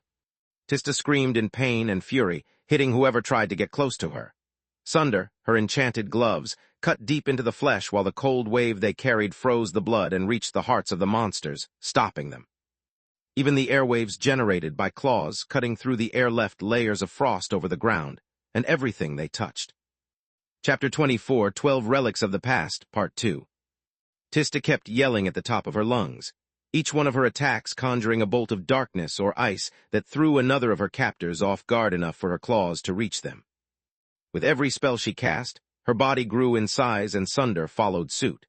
The monsters piled up on her, trying to push the red demon down again, but the cold sapped their strength first, and then turned them into frozen statues in a matter of seconds. The gravity array didn't bother someone made of ice much, whereas it slowed down everyone else. Tista's joints cracked and fixed themselves, whereas once the monsters fell to the ground, she would stomp them into ice shards. The warg ordered her troops to charge forward and jumped where Tista's heart was supposed to be. Her armor was still the size of a human, so it could no longer protect her vital areas. The little bird made a huge mistake. Cracking an adamant armor is much harder than ripping a big enemy apart. The bigger they are, the harder they fall, she thought while hitting the crystal-clear ice as hard as she could. The warg's fist cracked the ethereal aegis and pierced through the red demon up to the elbow. The warg's snout curled up in a savage grin, rows of white fangs exposed as she twisted her arm and pulled it free. Yet only a stump came out. Nothing was left but a thick layer of ice that had kept her from feeling the pain from the amputation. The warg screamed in horror and tried to jump off her colossal enemy, but her limbs refused to obey. Her hand and feet had frozen as well, losing their sensibility without the warg even noticing. She had no idea that what she was clinging to wasn't ice, but zero. Tista noticed the warg's presence only from her screams, her frozen body insensitive to pain. The red demon grabbed the warg, freeing her from the trap by shattering her limbs. Fury ravaged Tista's mind at the memory of how the monster had mocked her, how it had hurt her, and how the warg had gouged her eyes before eating them in front of her. The red demon opened her mouth wide, biting the warg and severing the chest from the hips. Tista made sure that the warg was still alive while her fangs ripped her prey into shreds. She felt no guilt as bite marks appeared on the other nearby wargs. The whole pack was willing to sacrifice themselves to save their leader, and they all died trying. The red demon screamed again, unleashing a raging sun on herself that cleared her path long enough to draw another breath. Her red and blue eyes had used the meal to complete their regeneration, and they flared up together, splitting the elements. The ice turned into cinder, and Tista flapped her wings, free to soar through the skies again. Once she reached safety, the red demon stared in hatred at the small figures squirming below her. Even in her ethereal aegis form, she could still feel their hands clutching and biting and pulling her apart. She wanted them to stop, but no matter how high she flew or how hot she burned, the hands were still there. The red demon unleashed checkmate spears that she split into smaller icicles in order to pin dozens of creatures to the ground. Thundering mist drenched them before bolts of lightning coursed through the monsters like frenzied snakes. Then, once they were soaked in water and blood, Tista released the frost flames she had conjured inside her body, turning a bunch of monsters into a dozen of meters tall crystal tree decorated with corpses. Now that only true flames remained, she dived down, flying through the enemy ranks. Those too weak became ashes in her wake, while those strong enough to resist died a few minutes later, with their lungs burned too badly to draw another breath. The now 20 meters, 66, tall red demon plunged like a meteor amid the monster horde, mowing dozens of them down with each slash of her claws. Those who lumped together to stop her attacks were burned by a burst of origin flames, while those who tried to escape were struck in the back by a Tier 5 spell. The mouth of Menadian conjured in quick succession the arrays that Tista had stored inside it, turning the retreat paths into minefields. With their leaders dead, the monsters turned against each other, prioritizing their own survival. The trolls ate the goblins while the few surviving wargs focused solely on escaping. The monster horde that until a few minutes ago had threatened to swallow Nesra turned into a disorderly rout. By the time Nika reached Tista, she still needed to be saved, but from herself. In her frenzy, she kept unleashing cursed flames against the retreating monsters, even though the burden they inflicted upon her life force far surpassed the damage she inflicted upon her enemies. "Calm down, damn it!"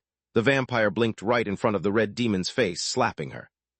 Tista roared in outrage and clapped her hands to squash the unknown assailant like a bug. Nika grunted, blocking with both her mace and the crystal sword. "It's me, you idiot!" Another slap snapped Tista out of it, and she finally recognized the vampire. "Oh gods, I'm so sorry. Did I hurt you?" "No, but not for a lack of trying on your side. Thank you for asking." The vampire smiled. "By the way, good job in maintaining our cover." Only then did Tista see the frozen tree, the burned wasteland, and the horror in the people of Nesra who, from the battlements of the city walls, were staring at the flaming creature with 5 eyes. "Oh shit!" Along with her focus, the flow of runes through her body was broken, and the red demon quickly reverted to her original size. "Don't worry, I'm afraid to have ruined it first." Between her armor and the hammer in her hand, Everyone recognized the Golden Knight whose feats had been broadcasted throughout the kingdom along with Verhin's. "Well, we have saved them, and you two are acclaimed heroes," Nika said with a chuckle. "Worst-case scenario, they'll throw you a parade, just try not to gloat too much in my face." "I wouldn't be so sure," Sola said. The battle was over for a while, but no one was cheering. The healers had retreated behind the walls, and the city gates were still closed. A soft sobbing had them turn back, noticing that Tista's eyes were swelled with tears. Her once beautiful wings still carried the marks of the recent fight. They bled profusely where chunks of flesh were missing. Huge patches of deep pink skin were exposed and caked with blood where the feathers had been plucked. Tista had hoped that shape-shifting would have fixed them, but she was wrong. More than the pain, what hurt her was the deep feeling of loss that the sight of the missing feathers gave them. She used healing magic to close her wounds, but the bald spots remained unaffected. Chapter 24, 13 Not Human, Part 1. Even after invigoration restored Tista's lost strength, it had no effect on the now healthy areas with missing feathers. "What if I'm crippled? What if it takes me days or months to heal?"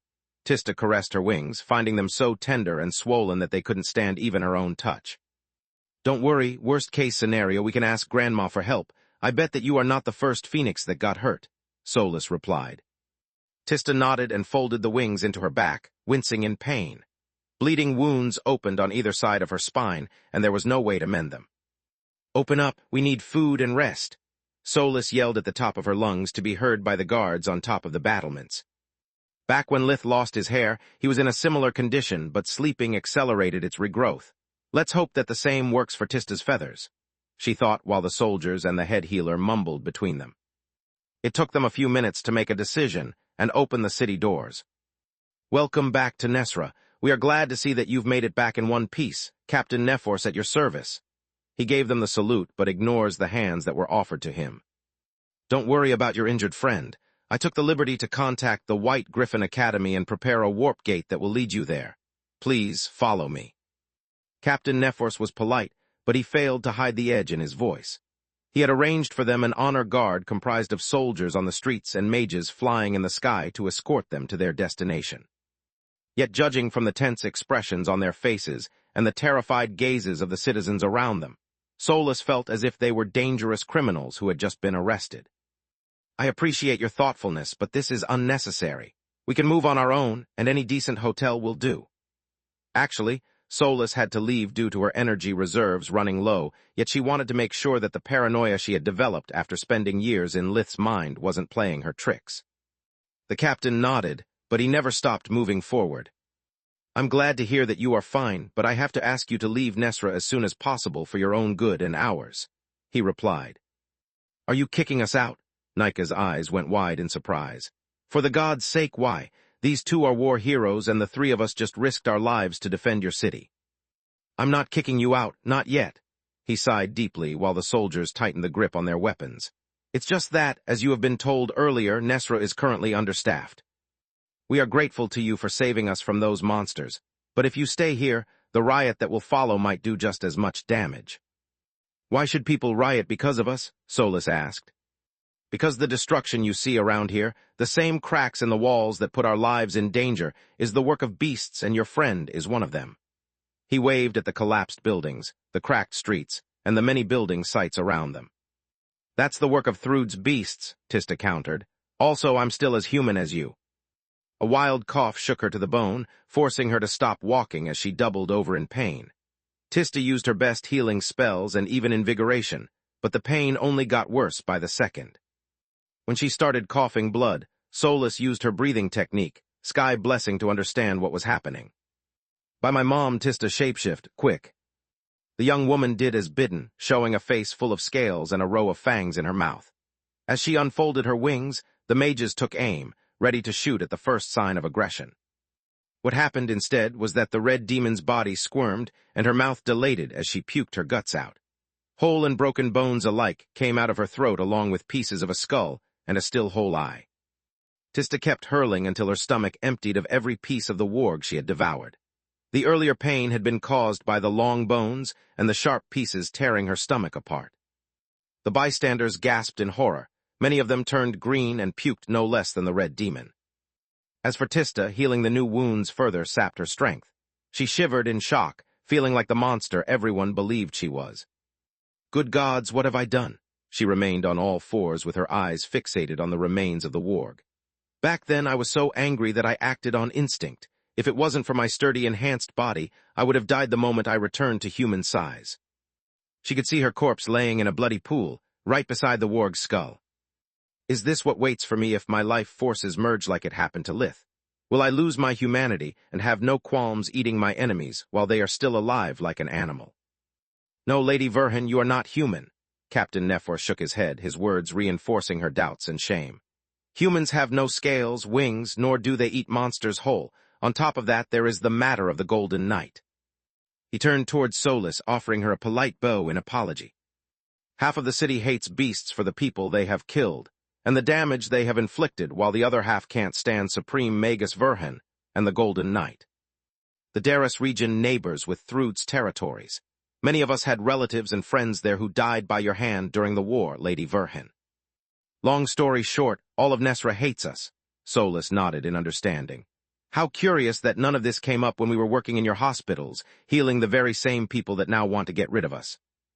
That's because you made it clear that you wanted to keep a low profile, and your friend here was wise enough to keep her human appearance. Now, however, everyone knows the truth about her, and the monster horde you brought here caused several casualties.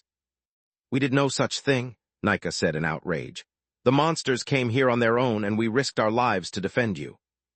Maybe you have just fixed a mess that you created. I was on the battlements when you were talking with that Balor, Lady Verhin. You two seem to know each other. How can we be sure that they didn't come to Nesra for you? Solus opened her mouth to reply, but no word came out. She wanted to tell Nephors that the monster's goal had been the Mana Geyser, and that if they reached it, they would have become much more dangerous. Yet revealing the truth would only expose the crimes of a member of the council, and cause mass hysteria. Chapter 24, 14 Not Human, Part 2. Blaming the late Glemos would have just reinforced the hate toward Emperor Beasts, and the citizens of Nesra would have lived in fear of another attack. Great Mage Verhin, Solus mumbled in reply. I beg your pardon, the captain asked. That's Great Mage Verhin for you, not Lady Verhin, Solus snarled.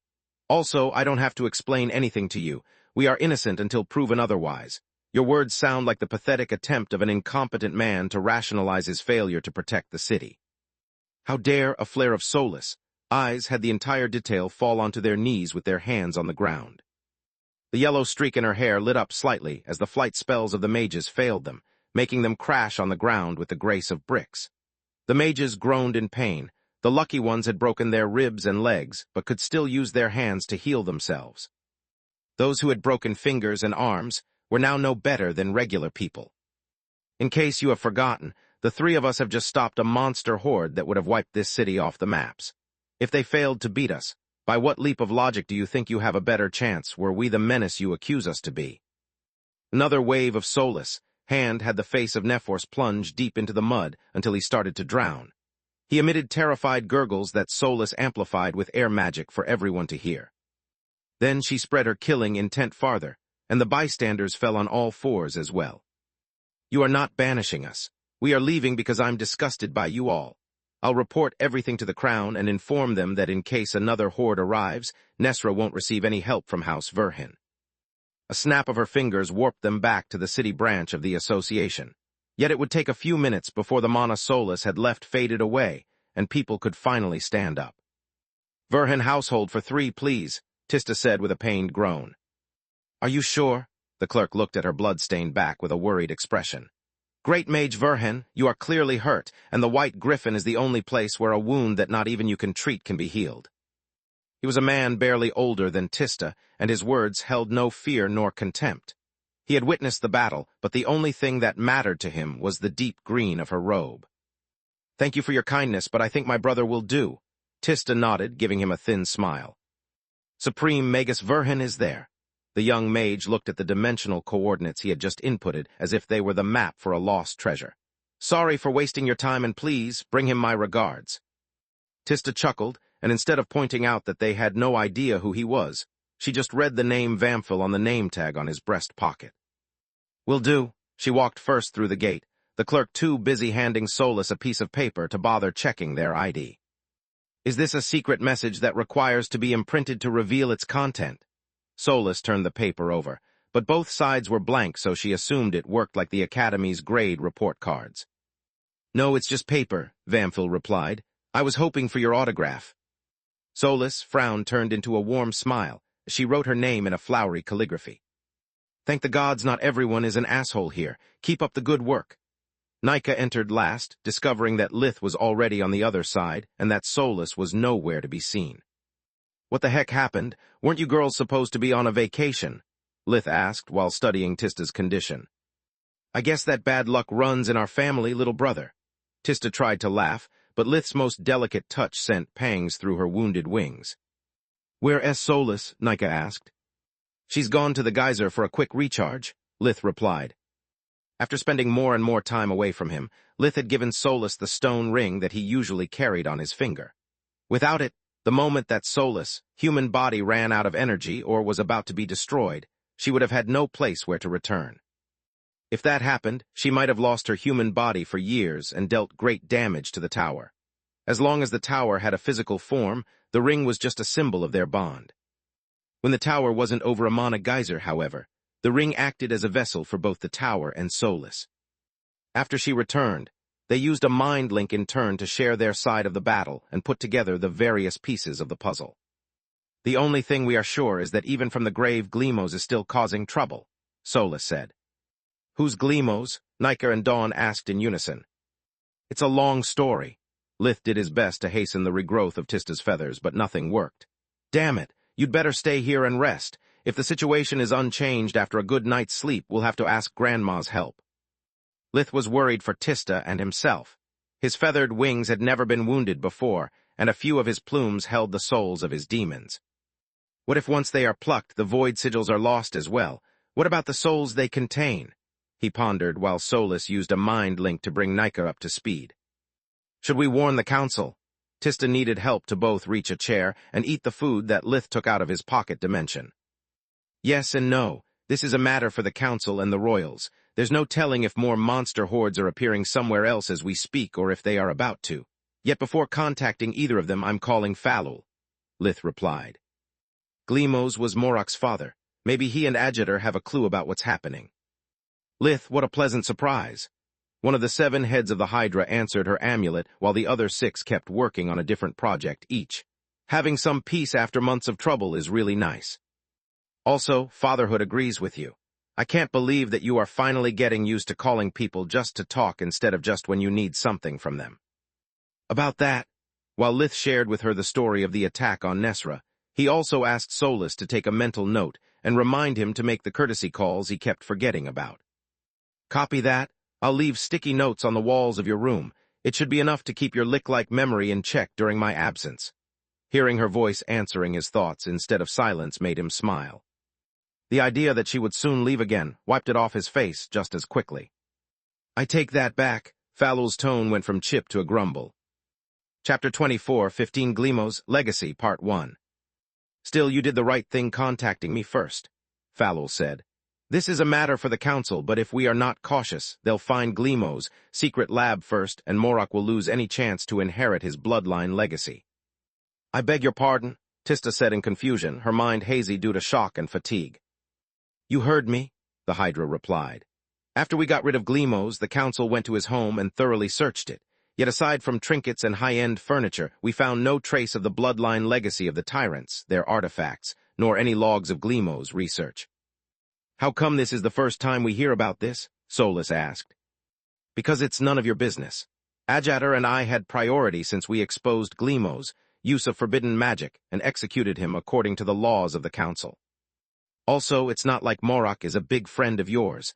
You never asked about the fate of his legacy for over a year. The only thing you cared about was the harmonizers. So Morok didn't get anything? Lith was flabbergasted. No, he got the trinkets and the high-end furniture. He's passing them as his own, and he's going to use them to decorate his new house. Falul shook her head. What a brilliant move, cheapskate.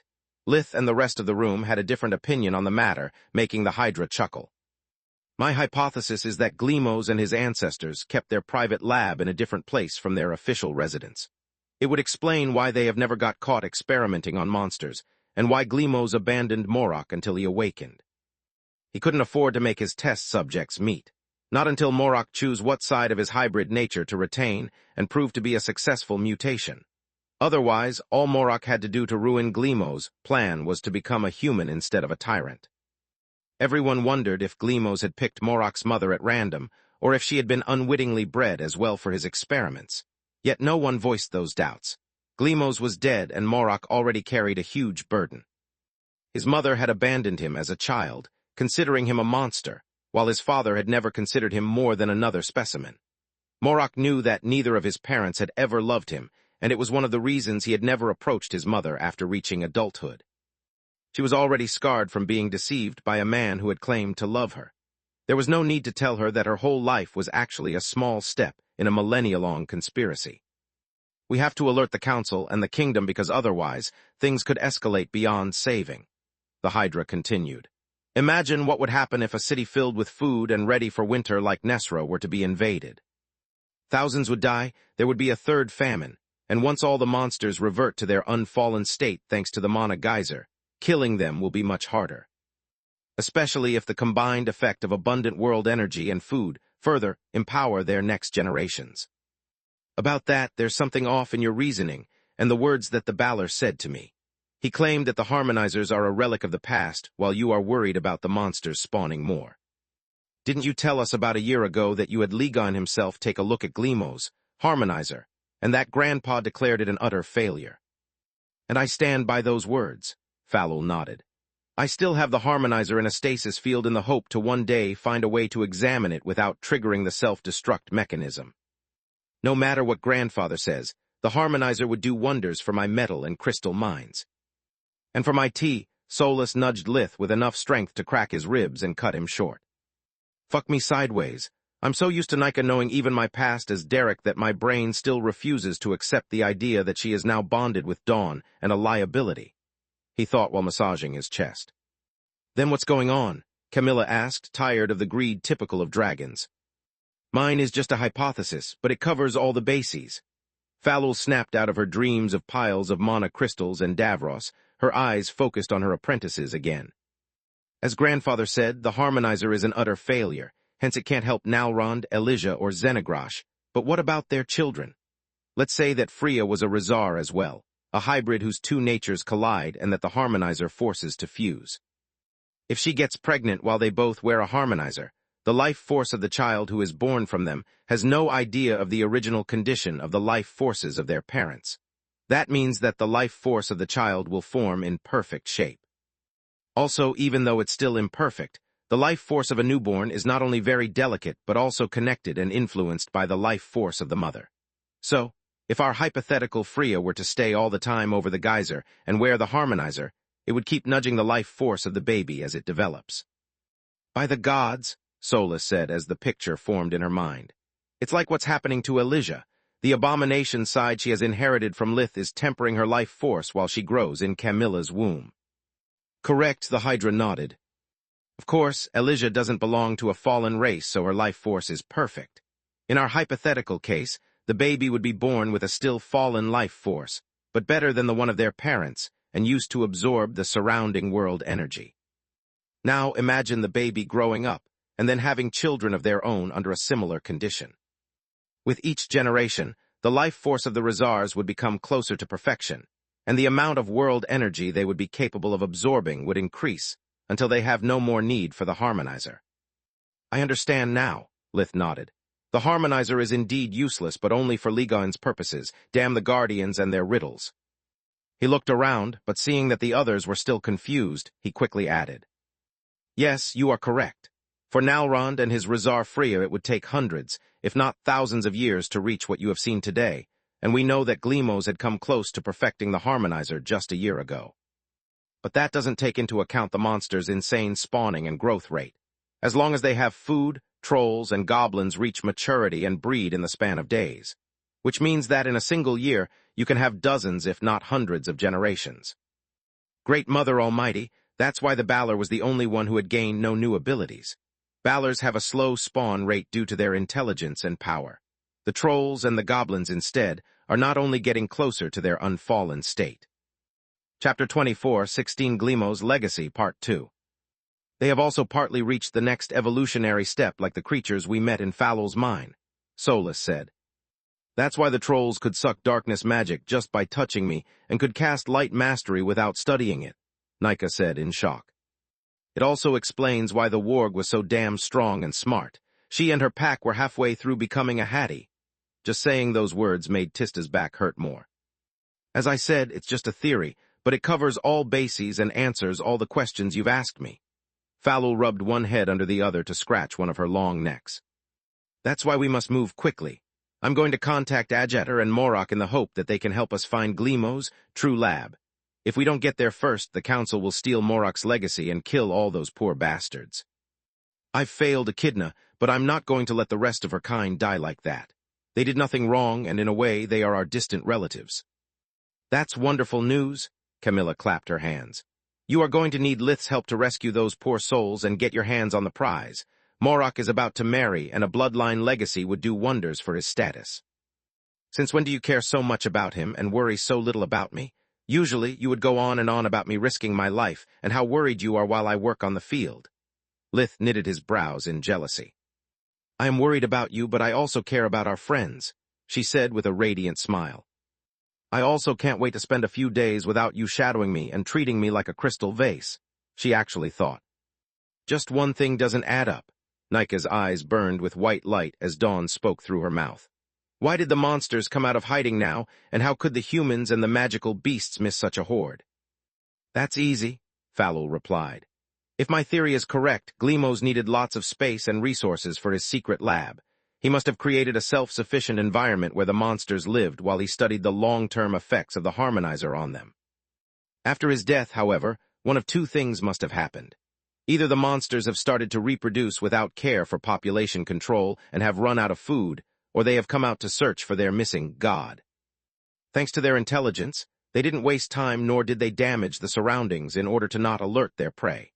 The monsters must have moved out from the secret lab in numbers, and then aimed for the cities with a mana geyser like Nesra. Whatever their goal is, a place like that is the perfect starting point for their search while also keep breeding. Not really, Solus shook her head. Nesra has more abundance of food compared to other cities, but still, there wasn't enough to feed such a huge swarm even if they let the population starve. Really? Lith looked her in the eyes, sighing.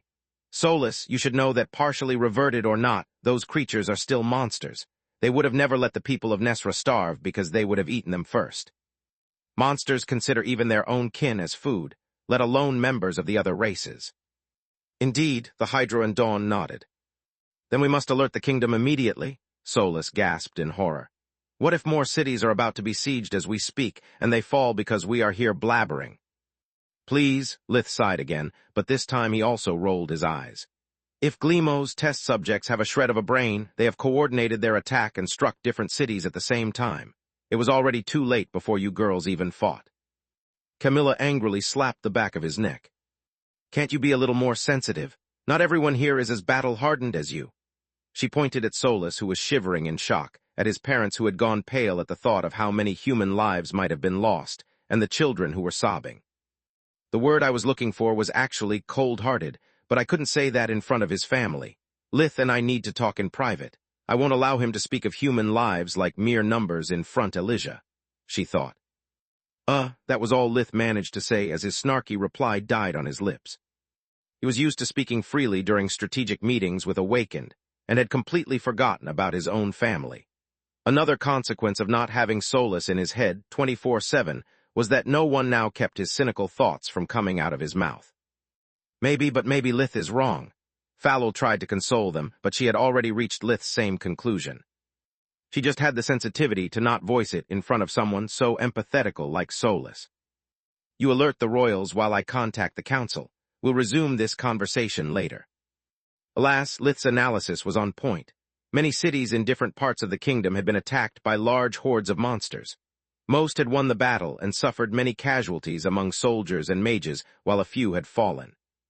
There was no news from them, and the royals considered the people of the conquered cities to be already dead. Fallow called Lith back a few minutes later. I have good news and I have bad news. The serpentine face of the Hydra's head looked grim. The good news is that as soon as the attack started, the Awakened joined the battle per their treaty with the royals. Between the combined strength of the council and the kingdom, all the fallen cities will be recaptured in a short while.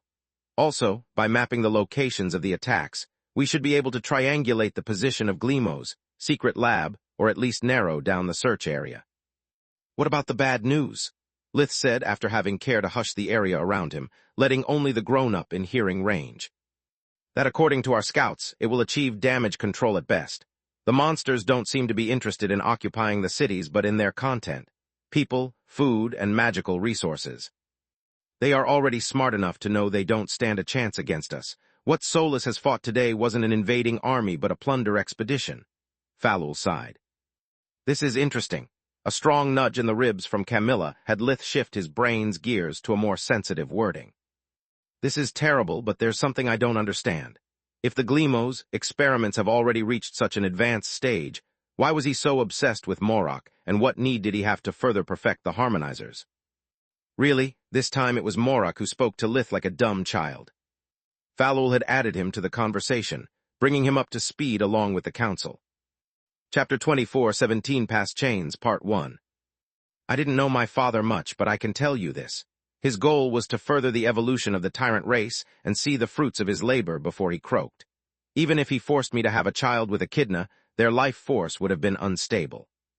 Even worse, to check the results of his experiments, Gleemo's would have had to wait years since tyrants grow with the same speed as our human progenitors. The same thing would have happened for his next experiment, and those following. Talking about children like they were things made Morok's face twist in outrage. He needed to spit every time he spoke Gleemo's name, as if just the mention coated his tongue with poison. Also, even once he managed to produce a stable hybrid between tyrants and farmers, he would have needed to find a way to have their life forces merge to reach the next evolutionary stage. Gleemo's didn't have the luxury of so much time, so of course he sacrificed thousands of monsters in order to reach perfection. If I had to take a guess, I'd bet everything I have that upon succeeding, my father wanted to further his own evolution. If you remember, he believed that my offspring with Echidna would have rivaled the Guardians, which also means a divine beast level of strength and life force. Morok took a pause to let the others understand the scope of the Tyrant Bloodline's goal. I agree with you. It explains Gleemo's rush and the magnitude of his experimentation. Tyrants live as long as regular Emperor beasts. 3,000 years is also 3 times the average lifespan of a human awakened, but nothing compared to the 10,000 of an awakened divine beast. I mean that man would have gained 7,000 more years. More if, according to his ramblings, he managed to surpass regular divine beasts. Lith had walked many miles in Morok's shoes, and know how painful it was when someone else referred to a monster like Gleemo's as your father. It reminded you that no matter how long you had cut ties with him, his blood still flowed through your veins. It sounded like everyone considered you guilty by association, and made Lith feel dirty inside. Exactly, Morok nodded. Don't worry about this and go on with your lives. I'll deal with this to the best of my ability and with the help of the council. Even though I don't feel responsible for that fucker's actions, I still want to be the one to erase every trace of his legacy from the face of Magur.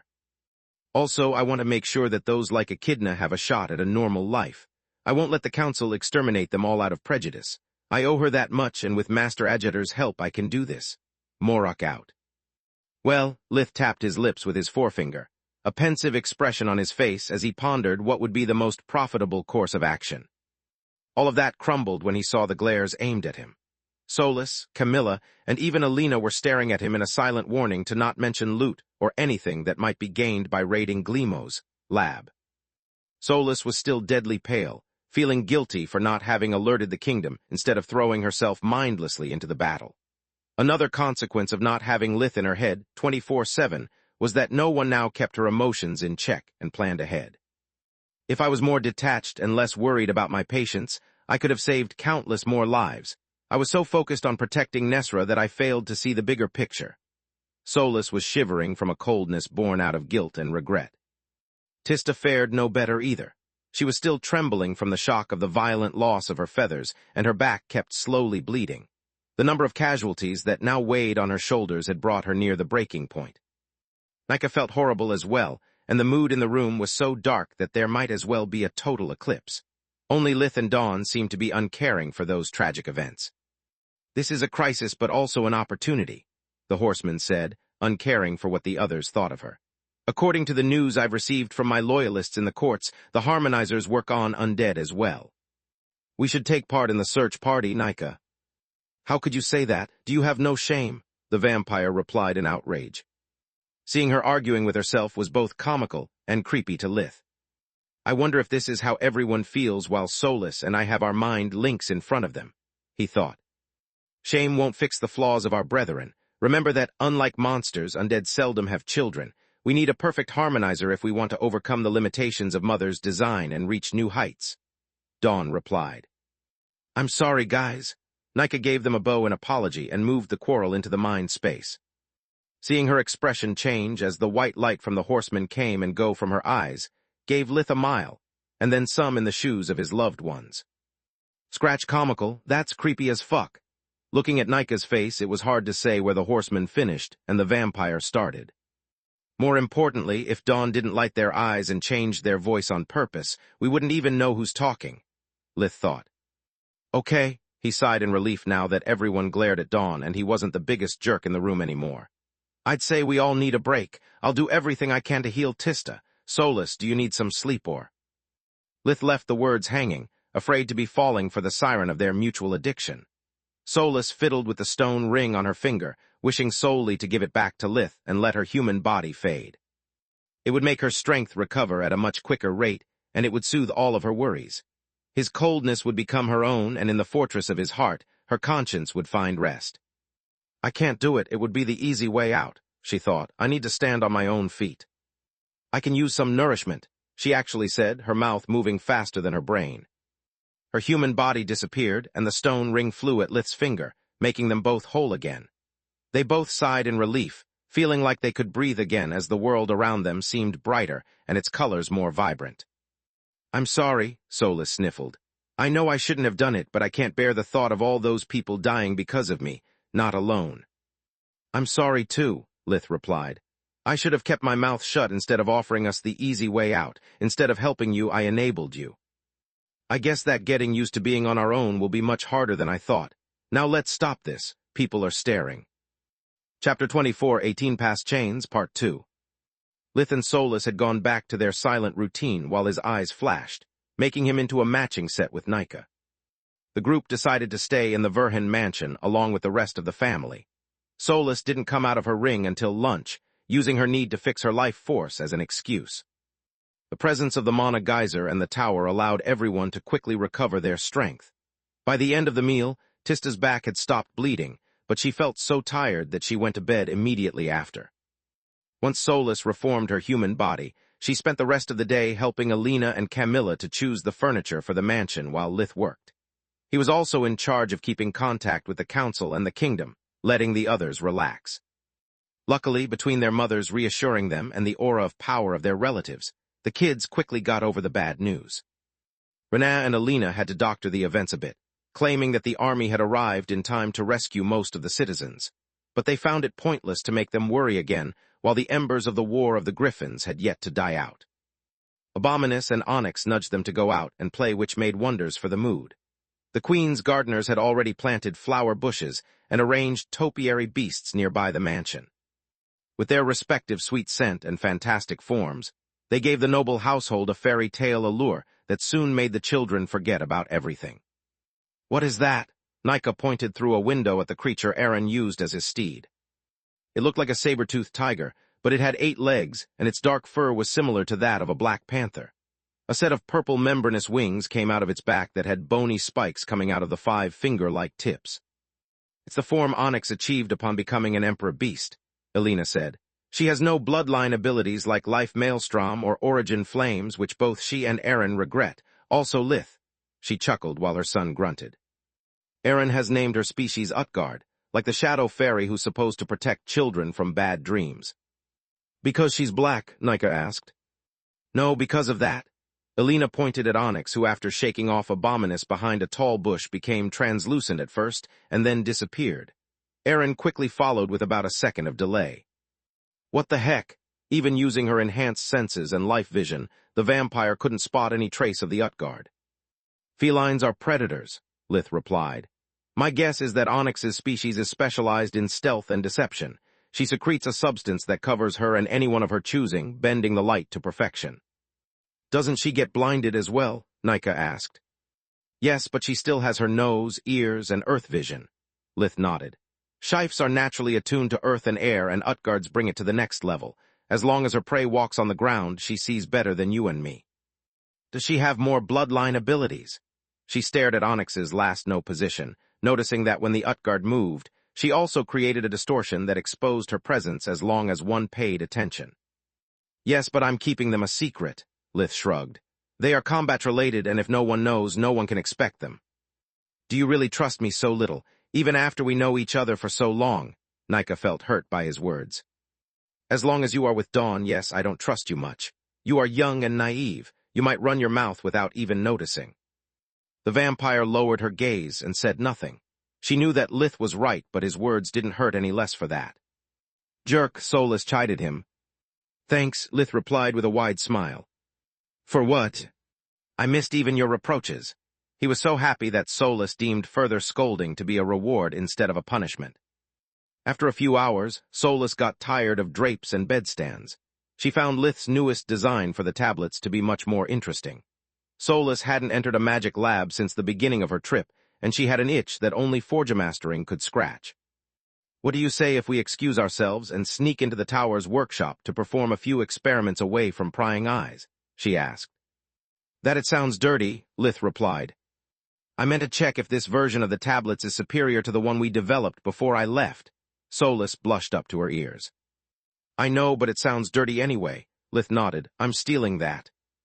They spent the rest of the afternoon in the workshop, tinkering with the tablets until dinner time. The workshop worked similarly to creation magic, conjuring materials identical to the original that could be endlessly recycled. Lith was happy to have someone capable of understanding his work, and thanks to Solus' input, he managed to sort out a few unexpected issues and to further improve the blueprints thanks to her creativity. Solus was even happier thanks to her life force and mana core thriving by the second, and the pleasure of losing herself in her work.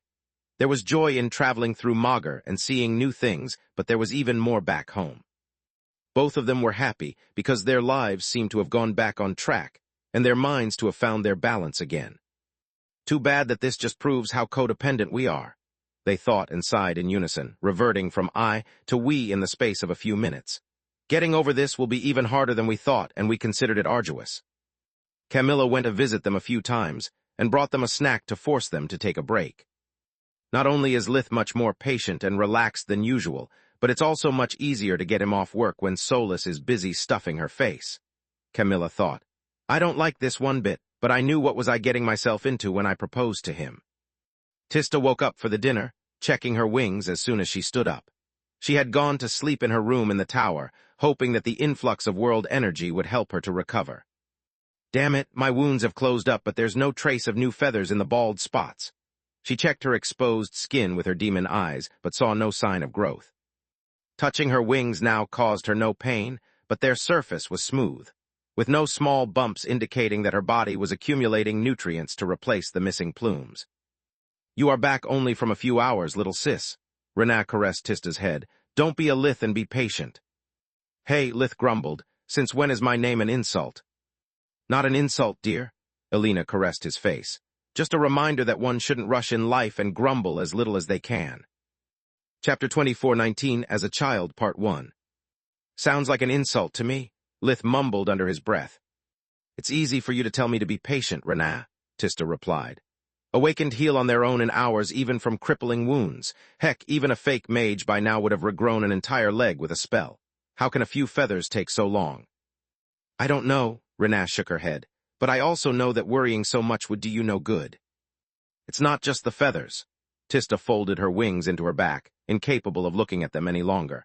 I feel like something precious has been taken away from me, like I'm missing a piece of my soul and the phantom pain is driving me crazy. How did you treat your wing injuries, lil bro?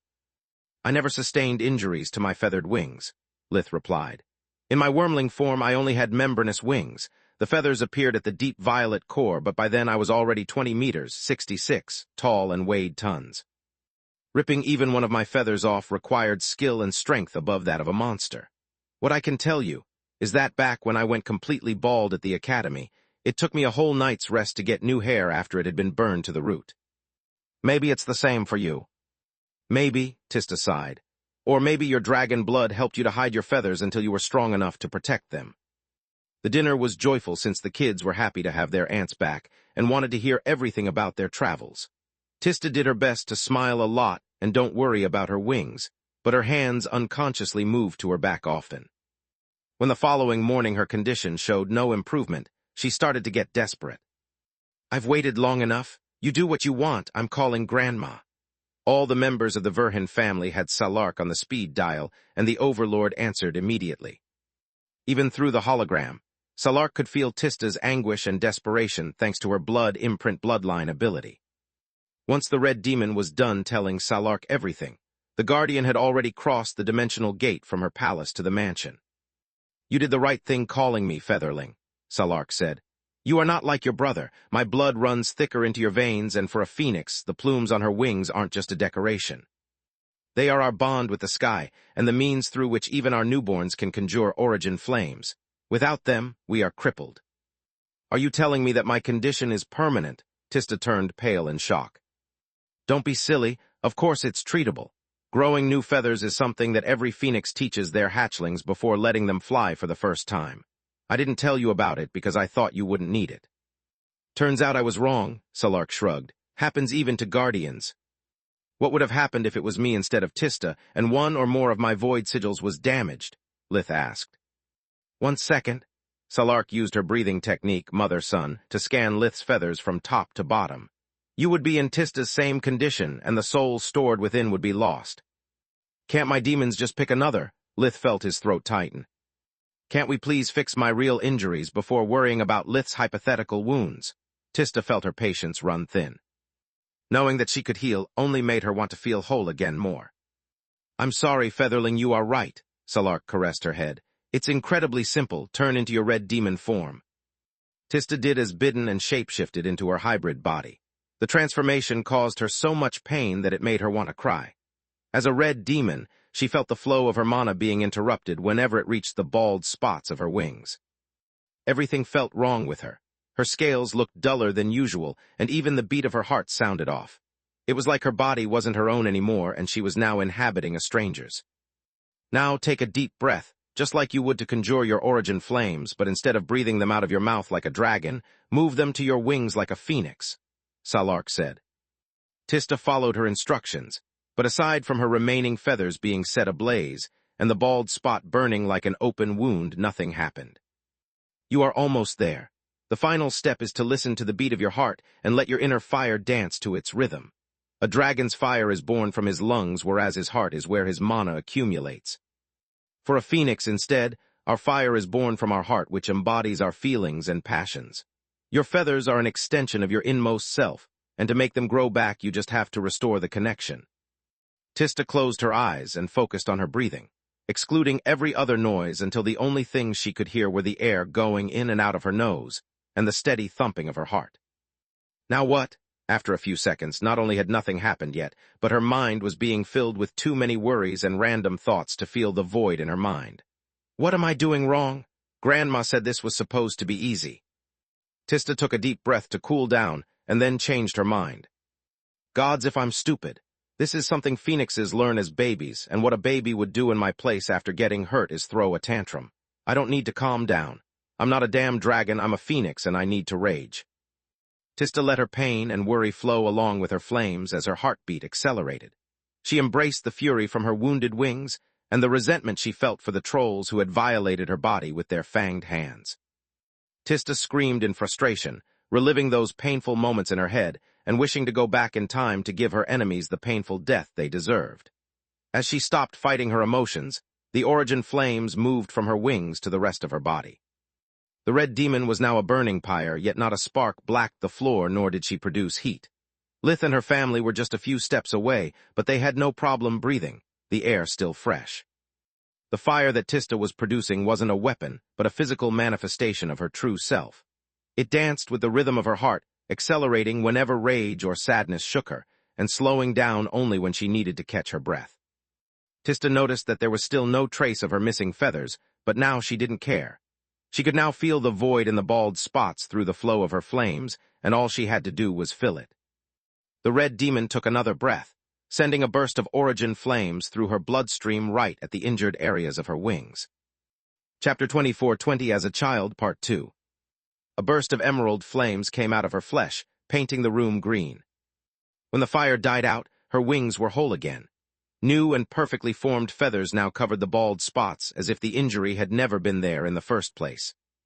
Everything felt right again, her body familiar, and Tista's heart burst with an intoxicating feeling of joy. She drew more breaths, to not let that joy nor the fire stop. I can feel it. I can feel my fire, my blood, and my heart moving in unison. They are one and the same, she thought. What about my mana? Why I don't feel it? Why should it be any different? Tista started to weave the runes of the simplest spells she knew with her body, discovering that the method she had used to circulate her mana until that moment was ungraceful and clunky, like dancing with hard shoes. It was still feasible, but the movements resulted awkward, and the constant pain made it hard to enjoy the music. She discarded everything she had learned until that moment, and let the magical runes flow through her blood at the same rhythm as the origin flames, discovering that her spellcasting had turned smooth and required no effort. She could feel the runes effortlessly moving through her auxiliary cores, their sequence falling into place by itself instead of needing to be guided with a steady hand. As the mana flow increased, Tista moved to more complex and powerful spells, quickly reaching the tier 4 and 5 that until the day prior had been impossible to perform. Usually, her auxiliary cores couldn't hold such powerful runes even after reaching a semi-spherical state, and they would burst along with her flesh whenever Tista tried to make them flow by force. This time the runes encountered no resistance, and the power they carried helped the auxiliary cores to further develop, nearing their perfect form. Tista drew a final breath and started to weave a tier 5 spell, knowing that she had finally done it. One more, just one more, and I'll reach the... Her mind froze in shock as a pillar of golden light appeared around her.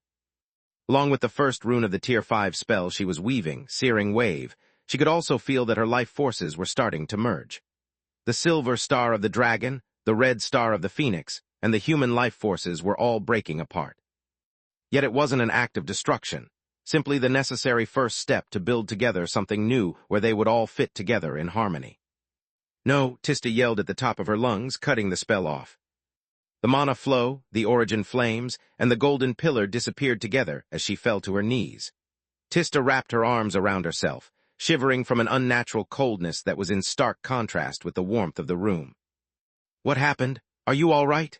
Lith took a step forward, but he didn't touch her, afraid that the process might resume at any moment and that his presence might mess with the result. No, I'm not. Tista looked at her hands and contracted her fingers over and over. She was glad to see her pink skin instead of scales and short, flimsy nails instead of razor-sharp claws. Yet fear still gripped her heart, and with it, the coldness that made her shudder. What's gone wrong? You were this close to reaching the violet and turning into a monster. Tista cut Lith short, the word making him take a step back as if she had slapped him. Oh God's little brother, I'm so sorry. The moment she saw the pain she had caused him and the rest of her family, Tista found the strength to stand up and ran into his arms. I swear I didn't mean it. What did you mean then? Lith wanted his voice to sound cold, but as Tista broke down in tears while hugging him with all of her strength, his anger disappeared and was replaced by worry. No matter how rude, a single word couldn't erase the years they had lived together, and the love Tista had showered him with ever since Lith was a baby. I'm not as strong as you are, Lith. I'm scared, she sobbed. I'm scared of losing my humanity, scared of turning into someone else. I know that you, Mom, Dad, Renaa, and Solus would accept me anyway, but I saw how much you changed after becoming a Tiamat. I saw you struggle to express the slightest emotion and how much focus it took you to not break us every time you touched us. What if turning into whatever lay beyond the red demon also turns me into someone different? What if I can't get used to a world where everyone else is as frail as an egg and I hurt someone I love? If I were to hurt Aaron, Lyria, or Camilla, I would never forgive myself. I'm afraid of losing my life as I know and love it. Lith's eyes went wide in surprise, realizing what the word monster truly meant for her. Tista wasn't scared of changing her physical appearance, but of the idea of becoming a threat to the people around her. to be forced into a self-imposed exile with Salark's nest, because she wasn't fit for human life any longer. Poor Tista, Lith gently caressed her back and hair. Her situation is completely different from mine. I achieved the deep violet core while I was fighting Jormung because I needed it to survive. Mine wasn't a choice but something that I did on the spur of the moment without the time to think about the consequences. All I cared about was to not die in that cave and stop Thrude. I found my answer in the chaos of battle, and I embraced it because it saved my life. Tista, instead, has found her answer in the quiet of peace, and she refuses it because it offers her nothing but a new path with unknown consequences from which there is no turning back. I always wanted to be like you, Tista sniffled. You are not a monster, you are my hero. It was easy to daydream about becoming a divine beast like you when the violet core was still far away, but now that it's standing before me, I'm scared. I'm so sorry. I'm proud of what you achieved, but I don't know if I'm strong enough to do what you did. To learn how to live as a divine beast from scratch. Please don't hate me. I could never hate you. Lith held her tight, not knowing what else to say. There's no need to be ashamed. Alina joined the embrace. I don't care if you decide to remain human, to turn into a divine beast, or to never achieve the violet and stay a hybrid. I will always love you. We will always love you. Raz kissed Tista's head. I already risked losing you when you were a child. Whatever you choose to become, I'll never abandon you. Never. As Tista sobbed, Alina remembered her own words about wishing that her grandchildren would have a little more skin and fewer scales, fearing to be one of the reasons her daughter was so scared of the change. Chapter 24-21 Lingering Conflict, Part 1. Once she calmed down, Tista felt so tired that she went immediately back to bed, hoping to sleep everything off like a bad dream. Thanks for coming to our help, Mother, Alina said once they had moved back to the living room, and she offered the Overlord the best sweets they had. Don't mention it, child. Salark shook her head, accepting a cup of honeyed tea. I'm always glad to help my blood overcome a crisis. I should have taught Lith and Tista how to regrow their feathers back when they came to the desert for the first time. If it wasn't for me, this would have never happened. It's not your fault, Grandma, Lith said. I guess that picking your race for the rest of your life on a clear mind isn't easy at all. I don't know if in Tista's shoes I'd have acted any different, and I'm honestly happy that when it was up to me, I didn't have much of a choice. Indeed, the Overlord sighed. Most of my children have years to make up their minds, but when the moment comes, when they have to discard something that they have gotten used to their whole life, they are all terrified. Sometimes, those who claim to want to be a phoenix change their mind at the last second because they can't bear the thought of having feathers instead of skin and wings instead of hands. In the same way, those who bragged about how they would never abandon their humanity end up becoming phoenixes because they are not willing to relinquish the power and longevity that comes with being a divine beast. I'm not going to lie, for a moment I feared that's what was going to happen to Tista, that once she stopped her life forces from merging, they would have started clashing among themselves, and she would have been forced to choose one right away. Could it have happened? Raz asked, fear draining the blood from his face. Yes, Salark nodded. Had she rejected her divine beast nature, it would have thrown the delicate balance between her life forces into disarray, and she would have become no different from a hybrid who has come to age. What saved her? Lith asked. Her admiration for you, dear, the Overlord replied. What makes you an oddity is that despite being born a man, you never considered your abomination and beast sides as something different from yourself. Like all hybrids, there was a barrier separating them once they formed, but you wore it down over time by accepting not only their power but also their essence. It seems easy, but it's actually very difficult. It's not about mere acceptance or resignation. You don't have to get used to having lost or gained a limb, but to consider all of your forms like your true form. What about Tista? Lith was aware that due to his reincarnation problem, accepting Lith Strata's body had been as easy as accepting his hybrid nature. He was actually Derek McCoy, and ever since his second childhood, he had considered his own physical appearance irrelevant and his existence a mystery. Compared to being an undead coming from a distant planet, being a hybrid kind of made sense. On top of that, Solus had wholeheartedly accepted him since the day they had met, while Camilla had helped him to get accustomed to his hybrid form in ways he had never considered possible. She never rejected her other natures because of you, Salark replied. Ever since she was a child, Tista wanted to be like you. She started by becoming a healer, then she joined the White Griffin, and then she even began adventuring. Once you became a hybrid, that became her new dream. You were her cool, shape-shifting brother, and once again, Tista would have given an arm and a leg to follow in your footsteps. What about Sharjin? Roz asked in confusion. He is different. There is no barrier between his life forces, and unless he himself creates one, there will never be.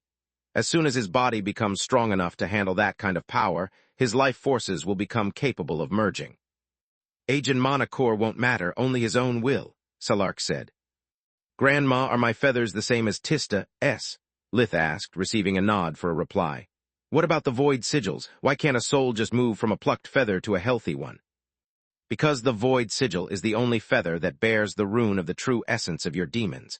Consider the phenomenon as if when you accept a soul as your follower, you also allow them to imprint one of your feathers. It allows your demons to bear your energy imprint and form a bond with you that keeps them from moving on even after venting the feelings that hold them here.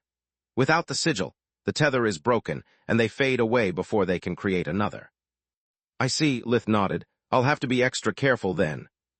Aaron and Lyria barged in, demanding their breakfast and worried by the disappearance of their respective parents. Nika was worried about Tista, but she couldn't pay her a visit without the risk that Dawn might wonder what secrets lay in the Verhin mansion. What about your trip, Aunt Solus? Lyria asked once she was done eating. Are you going to leave as soon as Aunt Tista gets better? Maybe and maybe not, Solus shrugged. Why are you already sick of having me around? No, it's just that tomorrow Aunt Camilla has to go back to work and Uncle Lith with her. If you stay, are you going to spend your time with them or us? Judging from the sparkles in her eyes, Lyria hoped to have her aunts all for herself. I'll stay with you and Aaron, Solus replied, making the kids shout with joy. I'll teach you a lot of new cool spells. The cheers became louder, while the frown of Alina and Renab became sterner. You mean responsible spells, Renab said with a snort. The last thing I need is having them throwing fireballs at each other while they play. Of course, Solus nodded, blushing in embarrassment. Are you going to live here as well? Aaron asked Nika, looking at her in a funny way. Yes, is that a problem? She nodded while taking a sip from her juice. No, but what can you do exactly? Why aren't you eating, and why aren't you as pretty as the other aunties that my brother brings home? You are a true gentleman, aren't you? Nika giggled, knowing that the charm that Undeath bestowed upon her had no effect on a child. What about Aunt Camilla then? Hey, Camilla spat out her tea, knowing that just like the members of the Verhin family, the level of beauty of awakened women was in a league of its own. Aunt Camilla is prettier than you and she's very kind. Aaron shrugged, making her gloat. Sure, she's no Aunt Freya, but at least she has saved my big brother from dying alone, right, Daddy? At least, Camilla glared at Roz, who tried to walk away with an excuse, but Alina nailed him to his chair. Chapter 24-22 Lingering Conflict, Part 2. Dying alone, Lith echoed. Thanks for your vote of confidence, Dad. I swear to the gods, I said that only once years ago. Roz raised his palms out in surrender. Aaron wanted to point out that it had happened more than once over the years, and list the various occasions on his fingers, but no one seemed interested. His father was begging him to shut up, and despite his young age, Aaron wasn't that slow on the uptake. So what can you do? Are you an awakened? He asked. Yep, Nika nodded. Are you a divine beast? Are you a griffin? I've never ridden a griffin. No, I'm a human. Ah, Aaron's tone fell flat, without even trying to hide his disappointment. An awakened human who wasn't even pretty was bound to be weak and uncool. Not any awakened. I'm a vampire. Nika started to feel offended and decided to regain a bit of dignity by showing off her long fangs. Do you drink blood like a mosquito? Aaron was unimpressed. Onyx's fangs were longer and she was way bigger. Yes, but I can also do this. Being compared to pests was the last straw. You don't want any more cookies. Yeah, I feel full already, Aaron said, his eyes empty as Nika caressed his head and used mesmerism on him. The poor Lyria must be hungry. As her uncle, you should share the cookies with her. Poor Lyria, Aaron nodded, full of compassion for his niece. Hey, I'm not full at all and I don't want to share my biscuits. I'm not getting more until lunch. I'm sorry, Lyria, we almost got him, Nika shrugged apologetically. Don't worry, Auntie, there's always next time. Lyria would have loved a double serving, but she took defeat with dignity. Wait, was that one of your vampire powers? Aaron asked, obtaining a nod in reply. Cool, can you use it on our moms and make them give us ice cream whenever we want? No, I'm sorry. Moms are naturally immune to all kinds of powers. Nika's words made Aaron and Lyria groan and saved the vampire from their parents' glare. Too bad, what else you can do? After that, it didn't take Nika much to gain the kids' trust and admiration. As soon as breakfast was over, they dragged her and Solus outside to play with them. Lith left the dining room as well and went to the magical laboratories that the royals were building for him. It was the only part of the mansion that he didn't mind furnishing since he needed a place to work during Solus' absence, and it was paid by the royals like everything else.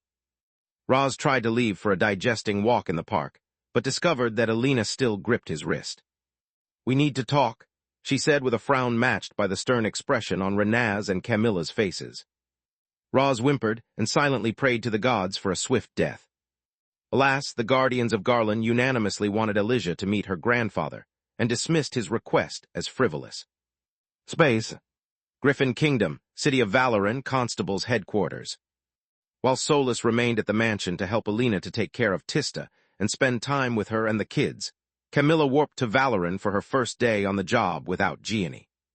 She was very tense due to the hazing she had suffered ever since she had married Lith, and the cruel words with which people now also addressed her unborn daughter, like it had happened during the gala. "I swear that this is really my briefcase, not a doppelganger ready to eat me the moment you turn your head."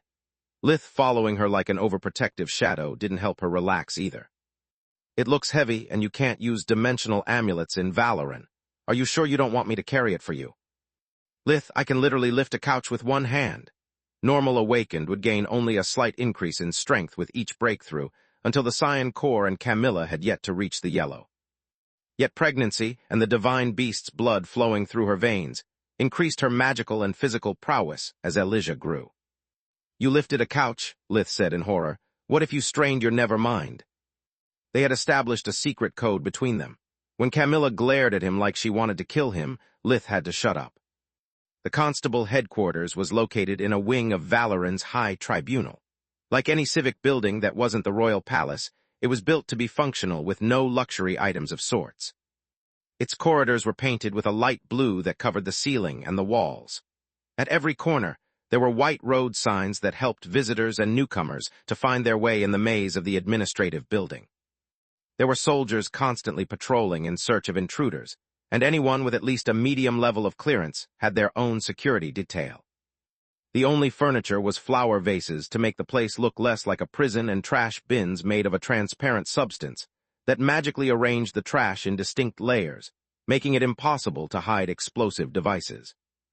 The average person found it claustrophobic and oppressive, needing several weeks to get used to the frequent security checks and mandatory pat-downs. Lith instead found it reassuring and moved like a shark in the ocean. Normally a constable would draw no interest, and the many clerks running up and down the corridors with documents and important updates wouldn't give Camilla a second glance. Having Lith by her side wearing his supreme Magus golden and white robe, however, caused the clerks to stop abruptly. They often bumped into each other and dropped their papers, turning the light green of the floor white. "At least we are skipping all those annoying first-day security checks." Camilla inwardly sighed as even the guards of her new office let them go with a deep bow as soon as the scan confirmed Lith's identity. They reached the office of Archon Genma Griffin early, since no one had stopped them to search her briefcase, and had asked any questions about their presence in that wing. The soldiers patrolling the corridors were unrelenting with new faces, but Lith's was well known. The guards needed just to check his white and golden robe to let both him and Camilla go without any further inspection. The images of the award ceremony of the gala had been broadcasted throughout the kingdom, to honor the heroes who had restored peace and showcase to the citizens that the famine was about to be over. Celebrations had already been scheduled in all the regions of the kingdom to follow up the royal gala. The food was still scarce, but Meron needed to prove with more than words that the harshness of war was over and that there were no winners nor losers. Only the Griffin Kingdom, hence all the regions, no matter along which side they had fought, were going to be treated equally and celebrate the end of the conflict. The reunification of the kingdom wouldn't come true until its people had a reason to rejoice for it instead of missing the Mad Queen. Chapter 24, 23 Council Chambers, Part 1. Once they reached the office of Archon Genma Griffin, Camilla stopped in front of the door, taking a deep breath to calm down. The hush spells of the door soundproofed it, but she could almost hear the shuffling of steps and the voices on the other side. Once she opened the door, everything was a mirror image of Gianni's office, yet the similarities ended with the furniture. She didn't know any of the constables in the room, and even the arrangement of cabinets and desks was alien to her. All archons had their own private office where they would receive important members of the court and keep the top-secret files regarding the cases they followed. Their assistant constables took the rest of the space, their desks arranged through a square room with a side of 30 meters, 100. There was no wall between them nor privacy, allowing the constables to easily pass the documents to their neighbors and check on their activity. Keeping a secret in the office was nigh impossible, and so was any illegal activity. Everyone stopped what they were doing, and silence fell over the room when Camilla walked through the door. All eyes went to the unwelcome newcomer, staring at her like a criminal they had to interrogate instead of a colleague. Lith was right behind her, his appearance drawing the gazes to himself. He bore none of the bestial features with which they had pictured him, yet once their eyes met, constables and clerks found themselves staring at him. For one moment, they could feel an unbridled hatred addressed to them, tempered only by the presence of the woman in front of him. They could see glimpses of the office set ablaze, while everything they cared for burned and spindly shadows devoured everyone they loved. It was just one moment, but enough to cover them in a cold sweat and make them hold their breath until their lungs started to burn. Constable Yavel, welcome to the team. Genma hadn't experienced any discomfort from inside her office and had come out as soon as the familiar noise of work stopped. There's a lot to do and we can use some help. Thank you, Archon Griffin. The two women shook hands. Where can I sit? I had a desk prepared for you and another for Supreme Magus Verhen. She pointed at a corner of the room near the windows. It's a pleasure meeting you, Magus Verhen. Thanks for your service. The pleasure is mine. The moment Lith lowered his gaze to meet his host, the rest of the room heaved in relief as they finally remembered how to breathe and resumed their activity. If there's anything I can do to help, you just have to ask. Please be silent and keep everything you might hear to yourself. Even a rumor slipping out of this room might ruin weeks of hard work. Genma gave him a small bow as she led them to their stations. What's in the program for today? Camilla asked. The same thing we have done since the end of the war. The Archon patted on a pile of documents that reached her eye level that was placed in the to-do tray on Camilla's desk. Triple-check the evidence against the traitors and prepare everything the judge needs to determine their sentence. There are thousands of ongoing trials, and most of our daily activity is about making them happen in a reasonable time. Do I have to finish the pile by today? Camilla kept a stray face, but she swallowed hard. Gods know that's just your share, Genma chuckled. Do as much as you can. The rest can wait until tomorrow. Don't worry if the pile gets bigger instead of smaller while you work. The cases are constantly rearranged in order of priority. Those words earned Camilla plenty of new glares that burned at her back. Everyone hated a newcomer who not only was a renowned oath-breaker, but who also got special treatment. She and Lith sat at their respective desks and took what they needed from their briefcases. Camilla needed a notebook to jot down the weakest points of a case and her thoughts about the collected evidence. Lith instead checked the blueprints of his creations and replaced runes with more efficient ones whenever he spotted a clunky sequence. He had no need to consult his grimoires because they were already stored in Soluspedia to which he could access even without Solus. Soon everyone was too busy with their work to keep staring at them, and the room became a noisy mess again. Whenever the door opened, Lith's eyes didn't move from the tablet's blueprints, but the set on his forehead opened, following the newcomers' every move until they left the room. The same thing happened whenever a constable passed or requested a document from Camilla. Her desk never remained unguarded, even when she went to the bathroom. Those who loved gossiping had to remain silent, Lith's mon-infused eyes finding them the moment they opened their mouth. Camilla's work was hard, and the unfriendly atmosphere made it even harder, yet not finding dead rats or other presents. Upon her return was still a nice change of pace. It's almost 8 o'clock, time for your hourly checkup. Lith seemed to have materialized in front of her desk, making her yelp in surprise. What do you mean hourly? You can't do this at work. She blushed, seeing that everyone had stopped to see what was happening. Watch me. Lith took her wrist, using invigoration to check the mana core, pulse, and heartbeat of both mother and child. Elijah was steadily progressing toward the red, her small heart pumping quickly as her body developed. Camilla was days away from the deep yellow. The excess energy Elijah produced was absorbed by her mother's body and core, refining them. Your blood sugar is low, and the baby is hungry. Lith pulled a doggy bag out of his briefcase that contained biscuits fresh from the oven and milk. P alpha pedi alpha hatchek letter 1D0 F newer SO acute M. Did you really bring food at work? Camilla was flabbergasted and peckish as a sudden craving made her bite at a biscuit despite the embarrassment she felt. There's more where that came from. He nodded before returning to his station. The sweet smell wafted through the room, making more than one stomach gurgle. Lith visited her every hour, bringing her more food and moving anything heavy for her. He even took care of her scut work to allow her to focus on the trials. Camilla felt deeply embarrassed while her colleague gaped at a Magus acting like an assistant. The only silver lining was that with no interruptions and no fear of hazing, the pile of documents reviewed almost matched the one she had yet to examine.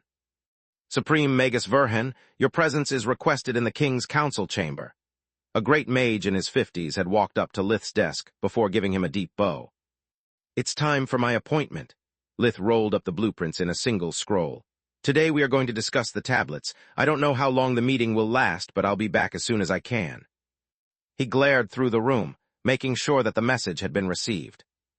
Chapter 24 Council Chambers, Part 2. War, you know what to do. Lith took the angry blade hung to his hip and put it in front of Camilla's desk. Kill, kill, and kill. The latches of the sheath writhed like angry snakes, their clicks producing words with a voice that nothing had of human and didn't even try to sound like one. No, protect, Lith chided it. Think of the baby. Daughter, War whined, the memory of Floria's death still haunting it. For some reason, Elijah had replaced Floria as the sword's primary mission, making War's obsession with the baby almost as bad as Lith's. P alpha pedi alpha kratkoi letter 1D0 F nui circumflex, so grave M almost. If hurt, kill, the angry blade moaned like a puppy begging for a treat. No, if you even suspect they are trying to hurt her, you can get out of your sheath. Lith shook his head, making War emit a shrieking wail of excitement.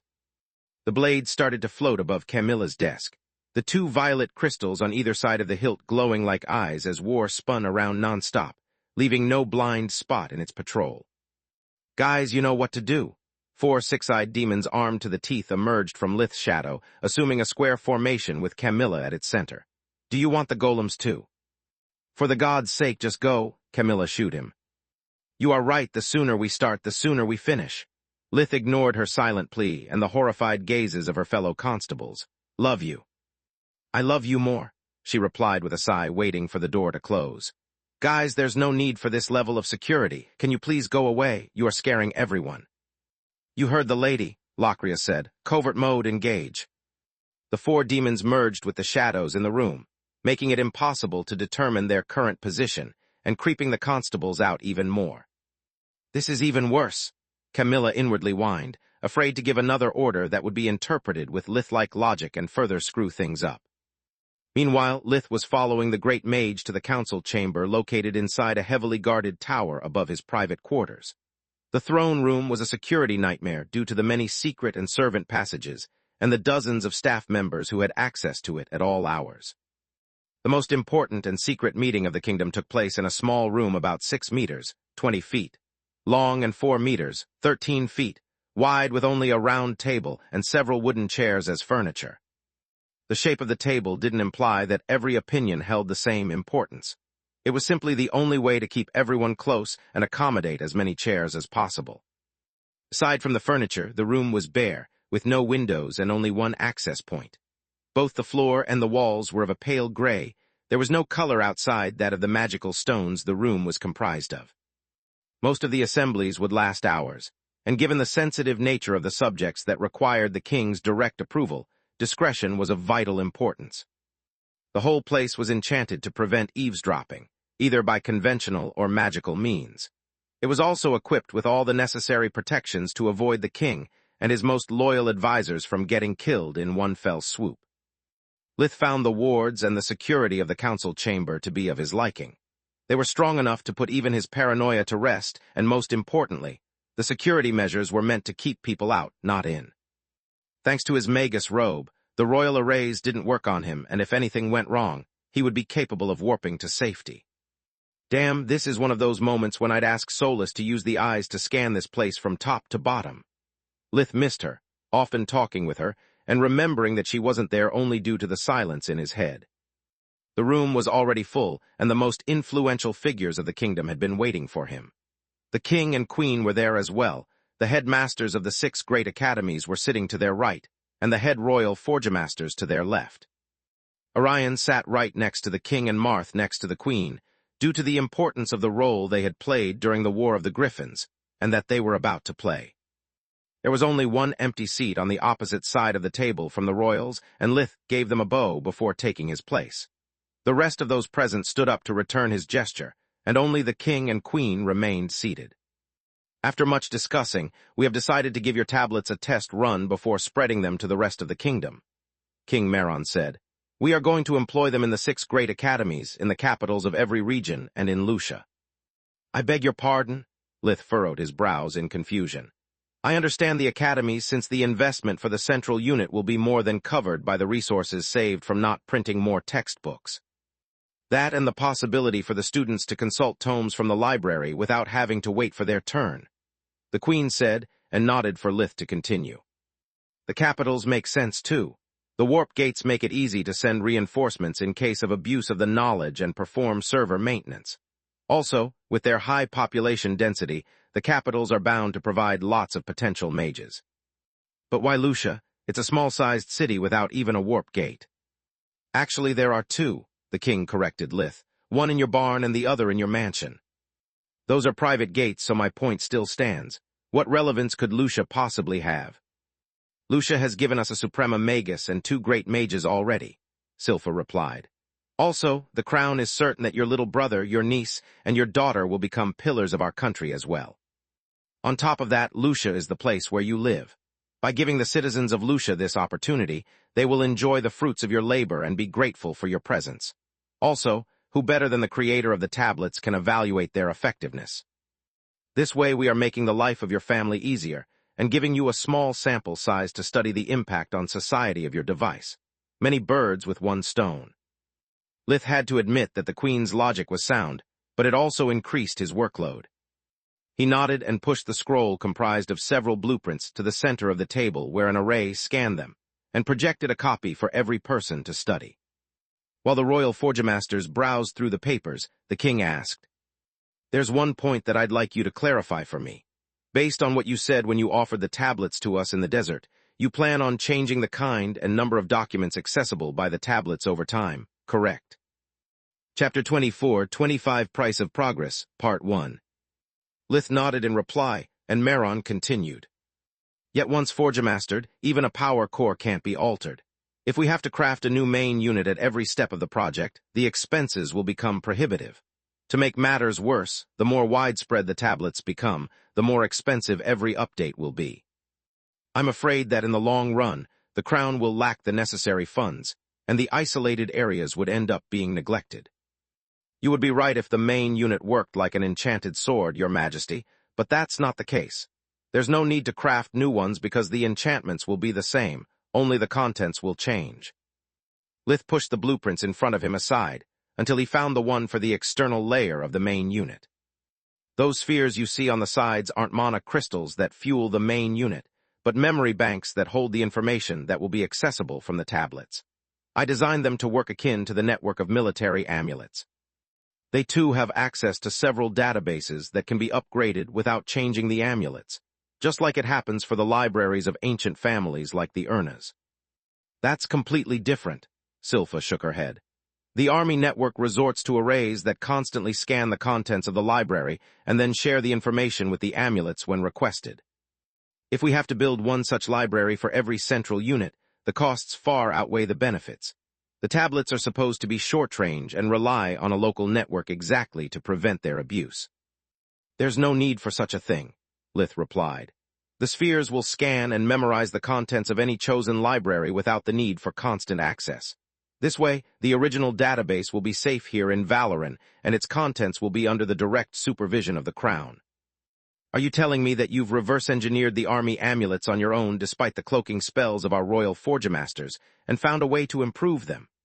Meron was so shocked that he stood up, slamming his hands on the table in surprise.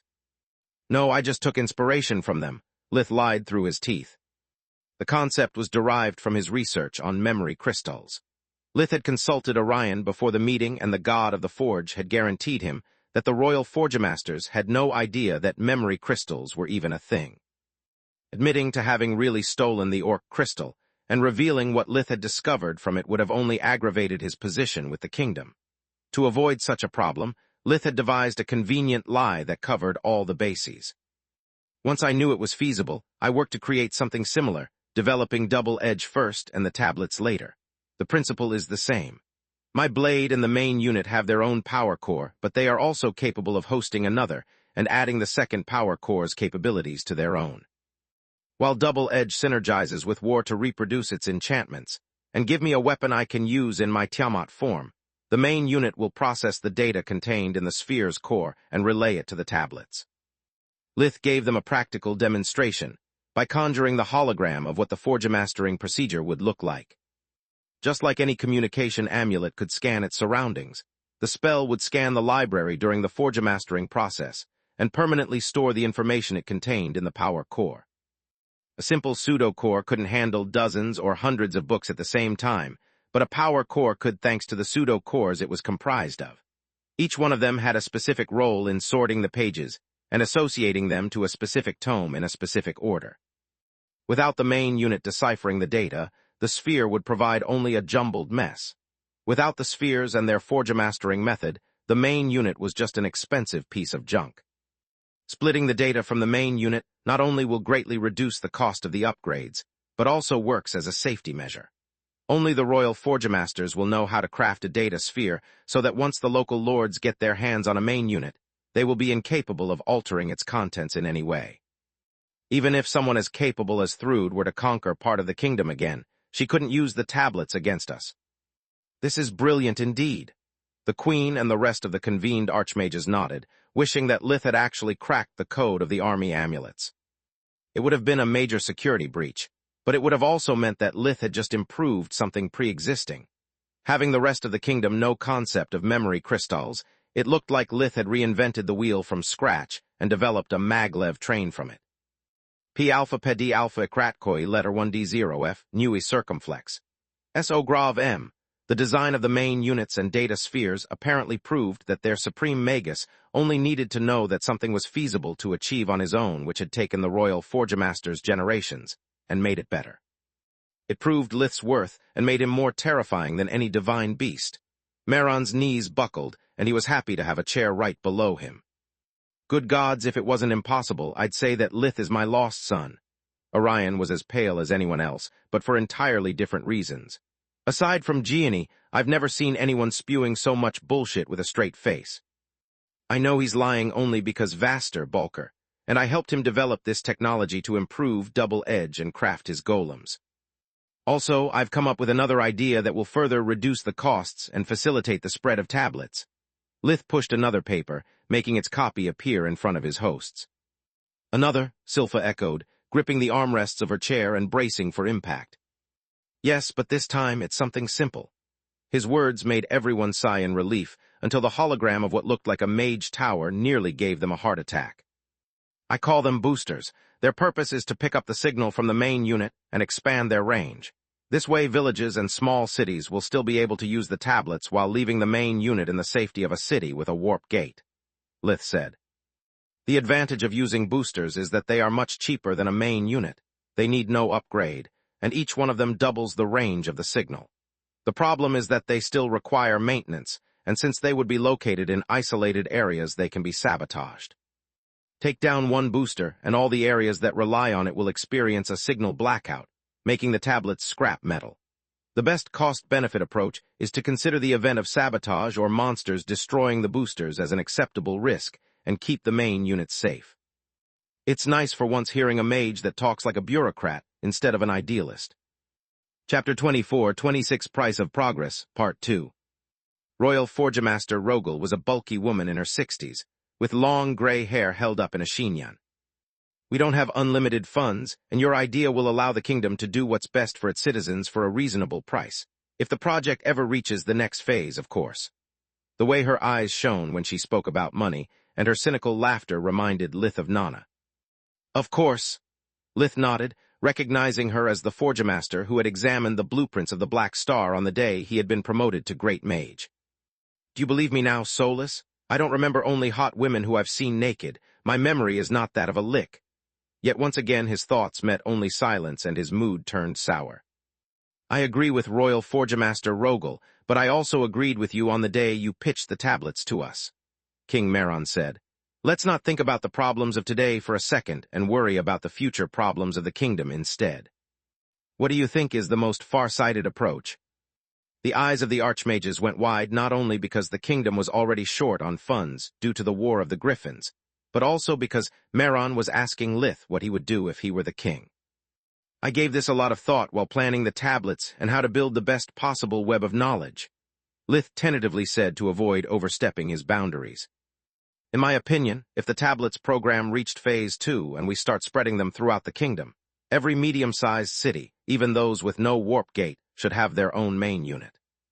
Limiting the number of boosters also limits the effects that the sabotage or malfunctioning of a single booster can have. Let's say that a storm or a monster horde topples even one of them. With the current model, the rest of the boosters would lose the signal as well in a domino effect that would leave most of the regions in a blackout until the problem is spotted and fixed.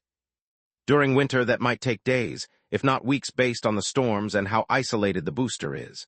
Also, giving a main unit to those cities would make it safer for the people to colonize their surroundings and spread further without feeling isolated. P alpha pedi alpha kratkoi letter 1d0 f nui circumflex. So grav m. What I learned during my 2 years as a ranger is that the people of the north are as harsh as the climate, but not just because of the hardships they undergo. During winter, every city and village is no different from a small sovereign state. For a quarter of the year, words like kingdom, crown, and unity mean nothing to them. They are cut off from the rest of Magar, not knowing if the food reserves will last until the end of winter. They live in constant fear that the next storm might be so long and violent that their pantries will empty, while they can't afford to take a step outside to get their rations for days. That bandits or monsters might invade their homes, stealing their food and destroying everything they have worked hard to build. Their only tether with the kingdom is the ranger, but only the village chief has a communication amulet. All those things make the people of the north feel abandoned and isolated. They grow resentful of the foreigners that eat their precious food and of the crown who seems to forget about them until spring when they have to pay taxes. With the tablets instead, they would be capable of communicating with their neighbors even during a storm, to check the weather mage's forecasts and call for help when they need it without being forced to go to the village chief. The books stored inside the tablets would give them something to do while they are locked inside their homes, and to talk about when they gather instead of constantly reminding each other of their respective miseries. As a ranger, I've lived like them every day of my tour, no matter the season. My handler was the only friendly voice I could hear, and my daily reports broke my isolation, reminding me of who I was fighting for. I think that's what all the people of the kingdom need right now, not only those in the north. Thrud may have split the kingdom in two, but that was possible solely because every region perceived the others as foreigners who were taking advantage of them. Tablets can bring unity, or at the very least, broaden the horizons of those who can't look farther than their own problems. Lith took a pause, letting his words sink as the archmages pondered his words. The kingdom he described was as alien to them as the banquet hall had been to Aaron during his debut at court. They knew no hunger. They could travel throughout the kingdom freely thanks to the gate network from their own houses, and the communication amulets allowed them to ask for help no matter the time of day or season. "I agree with Supreme Magus Verhen," Silpha stood up. "If the project reaches Phase 2, we'll make sure that the people who live at the fringes of our society won't feel even more abandoned than they already are." "But Your Majesty, what about the necessary resources? Where will we take them? A project this massive would empty the royal vaults faster than our mines can replenish them." Archmage Lemma, the headmaster of the Fire Griffin, asked, and she was right. Most of the magical resources mined daily were necessary for the academies, or were bought by mages who needed to further their research. Not to mention the royal forgemasters, who consumed daily lots of enchanted metals and crystals to produce weapons for the army. Only a little part was stockpiled in the royal vaults, and with so many projects ongoing, there wasn't enough to build trains and tablets at the same time. "Part of them can be recovered from the artifacts we gained after the battle for the White Griffin," Silpha said. The rest we can take from Giera. As soon as the trains are ready, I'm going to send advanced parties to scout for mines. The people of Giera don't need them, and this way we won't put more strain on our magical veins with the risk of exhausting them. Also, it will give us the opportunity to establish our foothold on Giera from which start our expansion. Everyone nodded, unaware of the hornet nest in which they were so eager to put their head in. After the plague had brought Giera to its knees, communications had been cut off. Aside from the Guardians, no one in the Garland continent knew about the monster tides, or that many lost cities had escaped their prisons. After a long discussion during which Lith's opinion was often requested and highly valued, the King's Council reached an agreement. It is decided then, we'll start Phase 1 of the tablets immediately and use most of our resources to build trains. If things go as planned, by the time Phase 2 starts, we should have already started colonizing Giera, Maron said. Chapter 24-27 Price of Progress, Part 3. Thanks to the mines in Giera, we'll have access to a steady flow of resources that will be used to craft tablets and trains here in Garland. Only once the needs of the kingdom will be satisfied will we use the local mines to further our expansion. Any objections? The king asked. Those in the room unanimously shook their heads. Any more questions before I adjourn this session? This time Headmaster Marth raised his hand, and Morn nodded for him to speak. Just one, Your Majesty. I think I speak for all of my esteemed colleagues when I say that despite the excellent work that Magus Verhin did in writing the Void Magic textbooks, we have failed to grasp its basics. Duke Marth conjured a sphere of light, the element he had used countless times and for countless hours in his profession as a healer. As he squinted his eyes in focus, a black dot appeared on the sphere. Then another and more until it looked like a Dalmatian. At that point, light and darkness started to clash and the spell faded away. This is the best I can do after training and reading for days in what is supposed to be Tier 0 magic. Magus Verhin, have you thought about our request for you to give lessons about void magic? I strongly believe that if archmages can't understand it, neither will simple students. Really? Silpha knitted her brows in surprise. I studied it for much less before achieving much more right after visiting Magus Verhin in the desert. She conjured a sphere of light as well, but hers turned into darkness and back, the elements effortlessly ebbing and flowing into each other. Her performance, however, only achieved to humiliate her loyal subjects, Orion included. He had trained harder than anyone in the hope that void magic would help him to awaken, yet he fared no better than Marth. Dear, don't forget that you have outstanding talent. Maron pointed at the colored streaks in her hair. Also, on the day of our visit, we received a private lesson from Magus Verhin, and he gave us a practical demonstration. I guess you are right, Silpha nodded, inwardly admitting that she still needed domination to perform the most difficult steps of void magic. Magus Verhin, your help would be much appreciated. Until yesterday, I would have answered that yes, I thought about it, but my answer is no. The room groaned at those words, but Lith raised his palm out to let him continue. Sadly, after only one day my wife already made it clear that my presence in her workplace is cumbersome to her.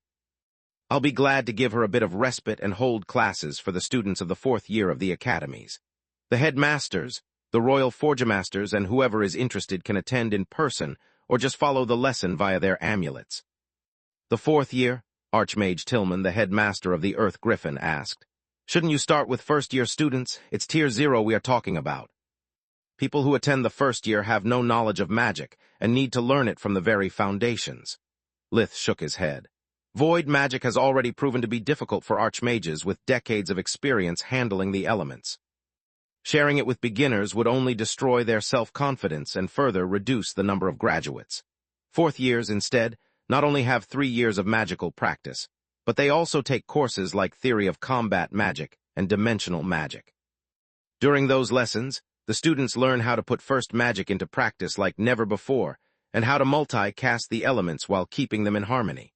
The same principles that make it possible to combine 2 different elements and create a Tier 4 spell can also be applied to void magic.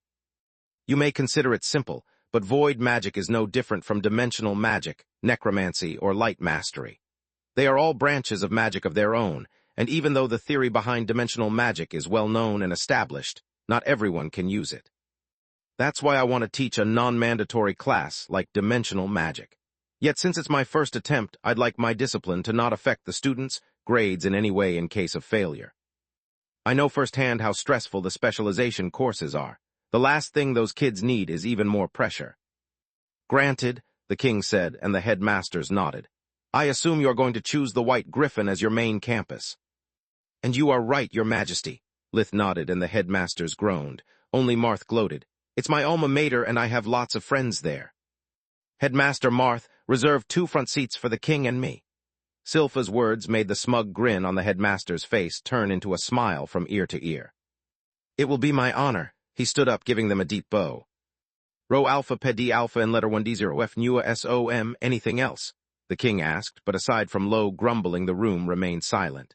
Session adjourned. Everyone is dismissed. Have a nice day.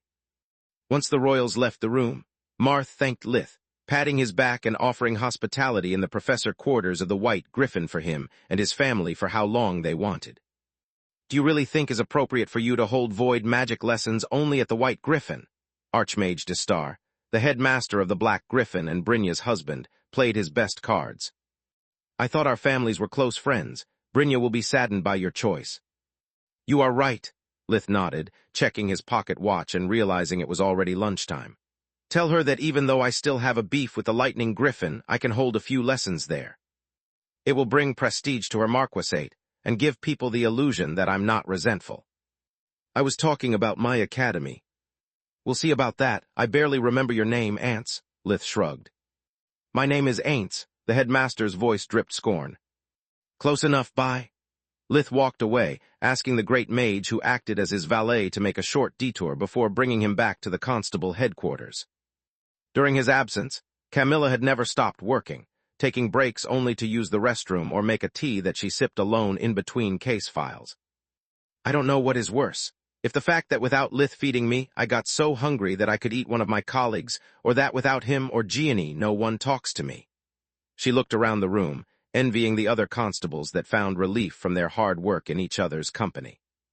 Those with easier cases offered to help those who were slower or were in a pinch. When they were overwhelmed, they would go to the break room and have a chat while preparing themselves a snack. Even though her desk was 1 meter apart from her colleagues, she felt like she was adrift in the ocean. Every attempt to make small talk was met with monosyllables, and whenever she entered the break room, everyone was in a rush to go back to their job. Chapter 24, 28 Price of Progress, Part 4. On top of that, with Lith gone, the senior constables had no qualms about dropping their scut work on Camilla. It forced her to leave her desk and slowed down the progress of her own cases. While she navigated the maze of various offices and departments like the new guy she was, her pile of papers grew in size while those of her colleagues shrank. Walking so much made her both angry and hungry. The only silver lining was that no one could mess with her desk. Upon her return, she would find no nasty present, nor could people exploit her absence to slip their most thorny cases in her pile. Everyone assumed that at least one of the demons literally shadowed her, but that still left 2 of them in an unknown position. Also, war had never left its position, emitting bone-chilling shrieks as warning whenever someone dared to approach. I'm back. How did work go? Lith asked. Peachy, Camilla lied through her teeth. There was nothing that whining could achieve aside from making her pass for a tattletale and Lith going nuclear. Both of them would make her life at work worse than it already was. I'm sorry, but I don't think I can make it for lunch. She waved at the to-do pile. I'm out of practice and have fallen behind my schedule. You go home and have a nice meal. I'll fix something for myself from the break room. Rho Alpha Ped Alpha and letter 1D0 F Nua SOM at those words. Many constables groaned. Even without being victims of mobbing, they were in her same situation, and the idea of a cold meal consumed over their desks made their day bleak. I knew that something like this would happen, so I took the liberty to go to the kitchens and prepare you something myself. Lith took several packages out of as many doggy bags out of his briefcase. A delicious smell spread throughout the room as he set a tray in front of her and unwrapped the first of 3 pastrami sandwiches, each one as long as her forearm. The fourth was a basket filled with steaming French fries. I love you so much. She walked around the desk to hug him as her stomach roared. Thank you, thank you, thank you. Did you bring salt and mayonnaise? Yes. The former was available to the public. The latter was something Lith prepared fresh with a snap of his fingers and a bit of chore magic. Please marry me? She gave him a sweet kiss, uncaring for the hateful gazes of her colleagues and the rules against public displays of affection. I'm sorry, but I'm a married man already and my wife is very jealous, he chuckled. She sounds like a lucky woman. Camilla offered him a chair before going back to her seat and wolfing down the first sandwich. Lith took out what looked like a smoothie from his briefcase and sipped it slowly. Why don't you take one? She asked. Those are one for you, one for Elijah, and the last in case either of you wants seconds, Lith said with a warm smile. Aren't you hungry? She had mustard and sauce all over her mouth, but her worried expression made her lovely to his eyes. I sure am, but do you have any idea how much food is needed to sate me? Without my dimensional amulet, a highly dense nutrients potion is the best I can have. Oh gods, I'm so sorry. I'm so used to seeing you eat for 10 that I forgot that your stomach is bigger than mine. You must be starving. Don't worry about me and go home, Camilla said. And leave you alone? No way. You look like someone who needs company as much as she needs food. Lith dipped a fry in the mayonnaise and fed her. You are right, I need company, but you need to eat. She stood up and started packing the important documents in her briefcase. I don't care about a little scolding from my boss. This stuff can wait for a couple of hours. It should be enough to go back home and prepare a serving big enough for you. I can't keep stuffing my face like a fool while you suffer for my sake. Camilla had applied soulless magic lessons to both improve her cooking skills and prepare servings big enough for Lith. They could have gone to a restaurant, but she wanted him to enjoy his meal, not to look at the bill like a death notice. What about a compromise? Lith unwrapped one of the sandwiches and took a bite. Maybe it won't make me full, but it's still something. You suffered so much to get your job back, and I don't want to ruin it for you from the first day. Okay, but as soon as I can afford a break, I'll take you to the canteen and you'll have a proper lunch. I don't care if they have to restock. After the rush hour, the army canteen would be empty, reducing the time for the meal to a minimum, and even though there would be a limited assortment of food, Lith wouldn't have to worry about the price. 2 birds with 1 stone. Deal, Lith nodded while Camilla sat back and resumed her meal. The scene drew a lot of envy, but even more shocked disbelief. Everyone in there considered Lith a bloodthirsty, inhuman monster, an oath-breaker who had exploited the kingdom's crisis to have his crimes pardoned. As for Camilla, she had the reputation of a ruthless social climber and a gold digger who had betted on the right horse. She had allegedly enticed Lith with her charms and used him like the tool he was. What they saw, however, didn't fit with those beliefs one bit. Camilla had worked hard without receiving nor asking a preferential treatment, while aside from the glaring, Lith had done nothing but protect the person he loved. Surprise and envy walked arm in arm through the office as the firm prejudices of the constables cracked. The rest of the afternoon passed uneventfully until it was time to close the office and go back home. I can't believe I met a real Magus today, Constable Leafnan, a wiry man in his mid-30s, said. Tomorrow I'm going to muster the courage to introduce myself. Verhin doesn't look like the monster the rumors make. I can't believe that Yavel gets to go home with him, whereas unless I go to a bar, the paperwork I'm bringing home is all the company I'll have. Constable Tornio, a constable in her early 30s, replied with a grumble. Don't tell me that you're envious. I mean, Magus or not, he's still a beast. Leafnan bared his teeth in what he thought was the impression of a feral creature. With those looks, I'd gladly adopt one. She looked at her colleague like he was insane.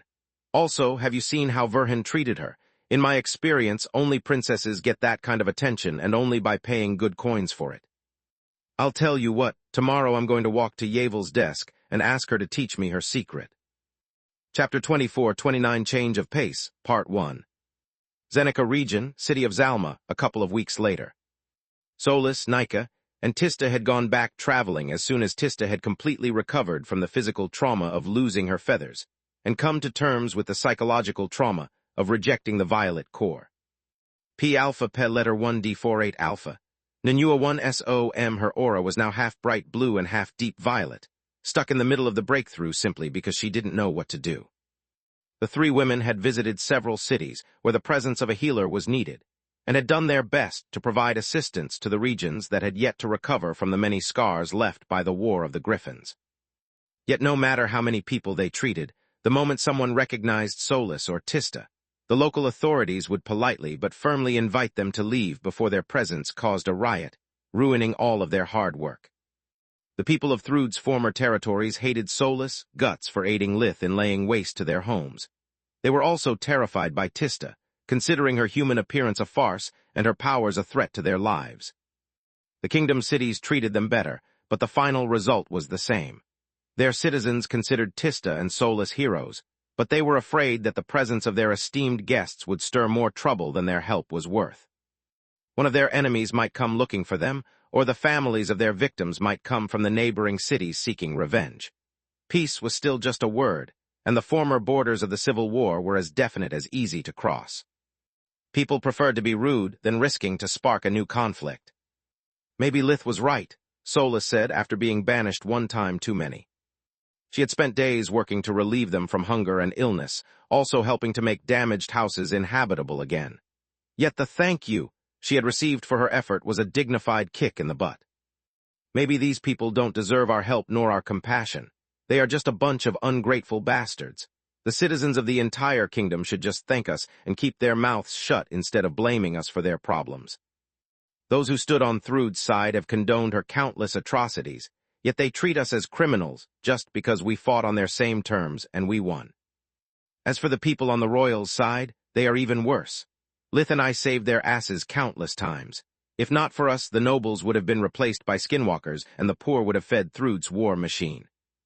Heck, the king himself thanked me for my service, yet here we are, forced to move from one city to another like fugitives on the run. I agree with you, but I think that your starting point is wrong, Tista countered pointedly. You shouldn't help these people to receive their thanks or recognition, but only because you think it's the right thing to do. Don't do it for them because they don't deserve it. Do it for yourself.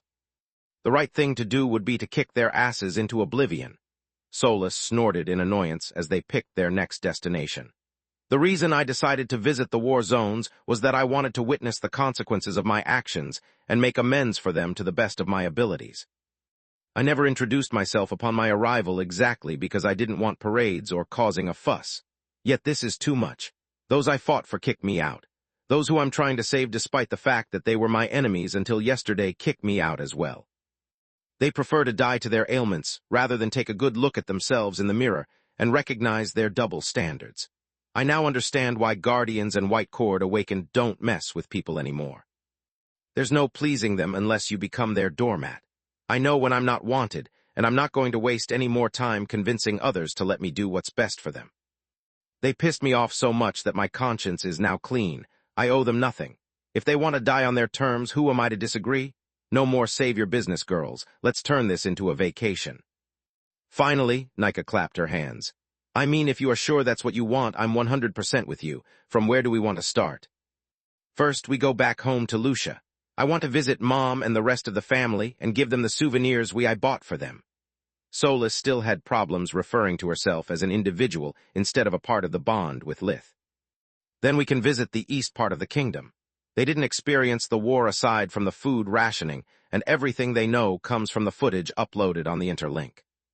Even if they recognize us, I doubt they'll give us any problem. Thrud's former borders are too far to pose a threat to them. The other two women nodded, and they crossed the warp steps leading to the Verhin mansion.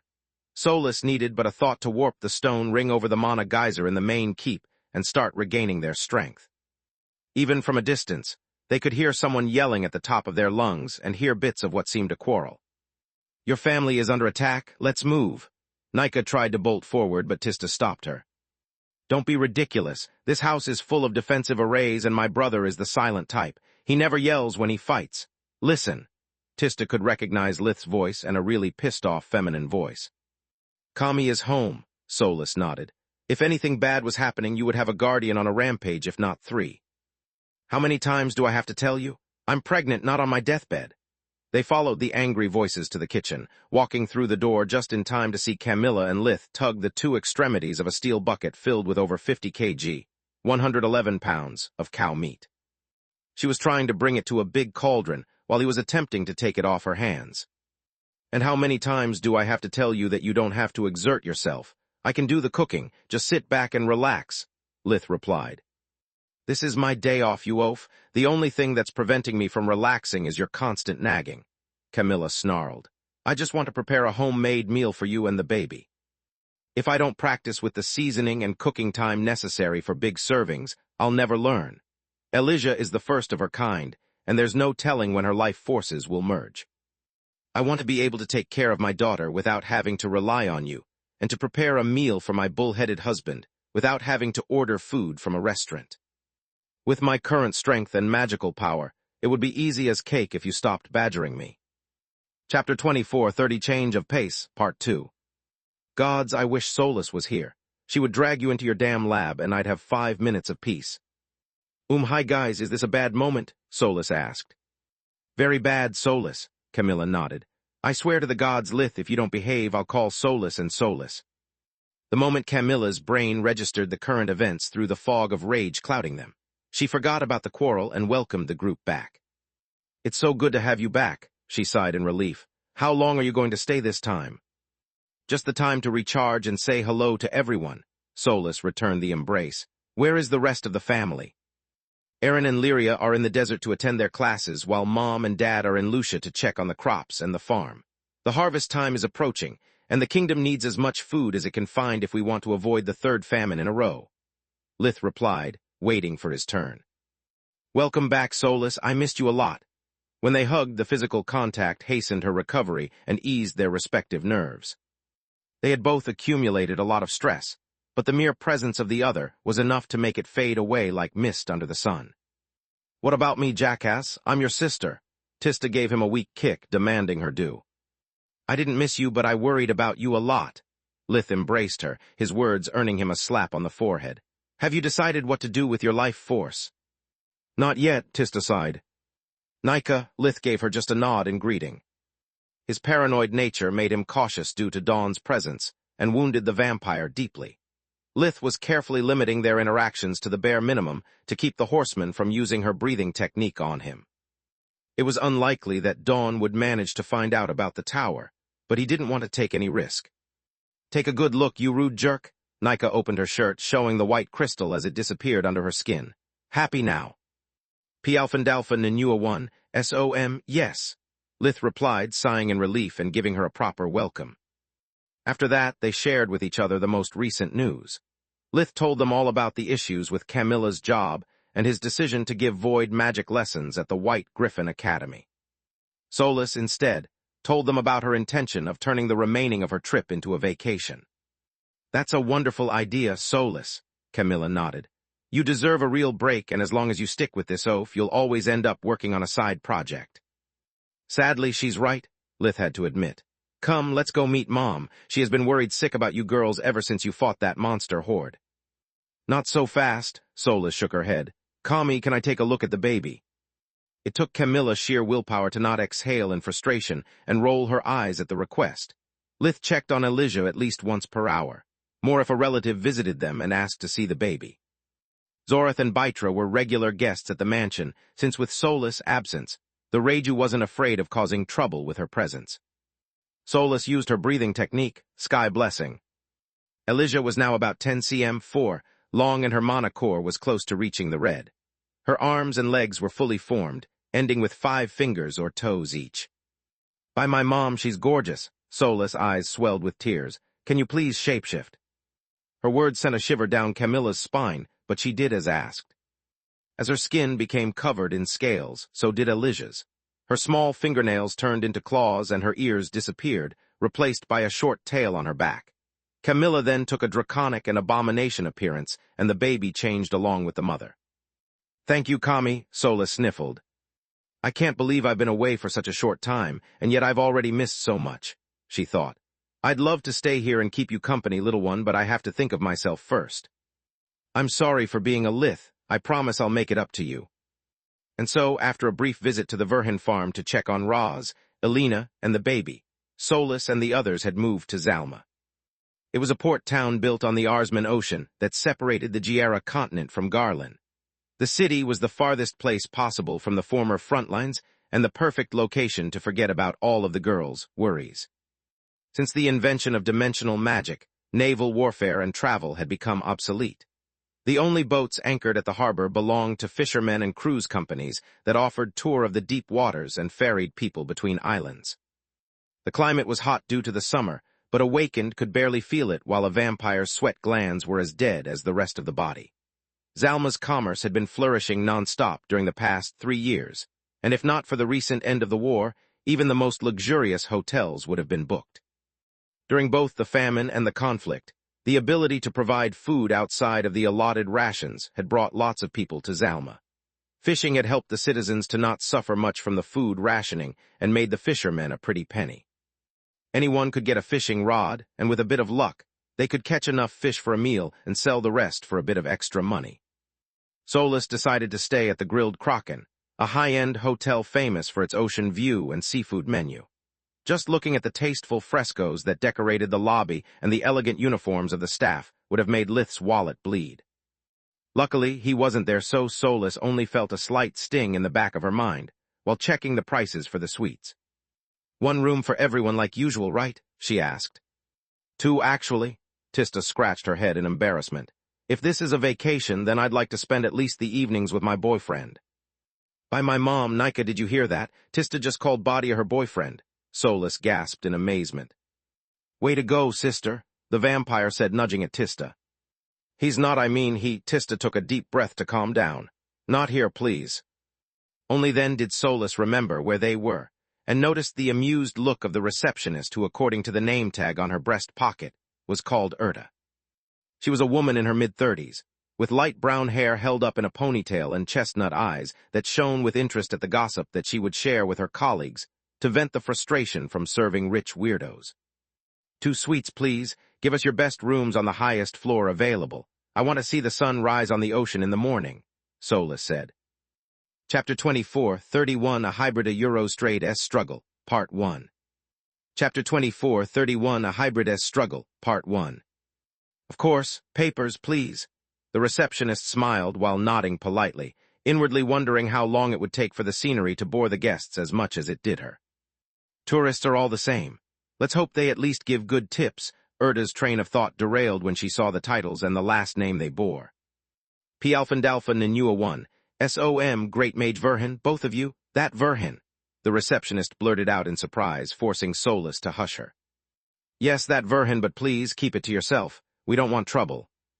"Are you kidding me? Who would ever dare give you trouble? You are the legendary Golden Knight. If not for you, my brother would have died in the battle for Belias. As for you, I thought you were a man." Erta looked at Tista's voluptuous chest in confusion. "Is the situation in the kingdom so bad that you have to wear such an elaborate disguise, Magus Verhin?" "That's my brother," Tista said in embarrassment. "I'm Tista Verhin." "Of course, the Crimson Bird. We've heard a lot about you." "Red Demon," Tista muttered under her breath to not be rude while her friends giggled at her expense. "You have nothing to worry about. Here in Zalma, you are heroes, and aside from your fans, no one will bother you. Thank you for your service and for defeating the Mad Queen." Erta gave them a deep bow. "We are all in your debt. I can understand if you want anonymity, but know that there isn't a single establishment here that won't give you a VIP treatment if you introduce yourselves."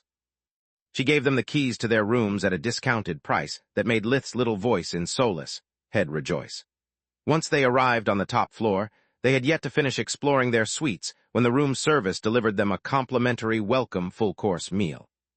"This is the life," Solus said with a satisfied burp after eating Nika's share of food and drinking her beer. "What did you want to talk about, Tista?" "That I understand that you want to face your problems, but now I have my own," she sighed.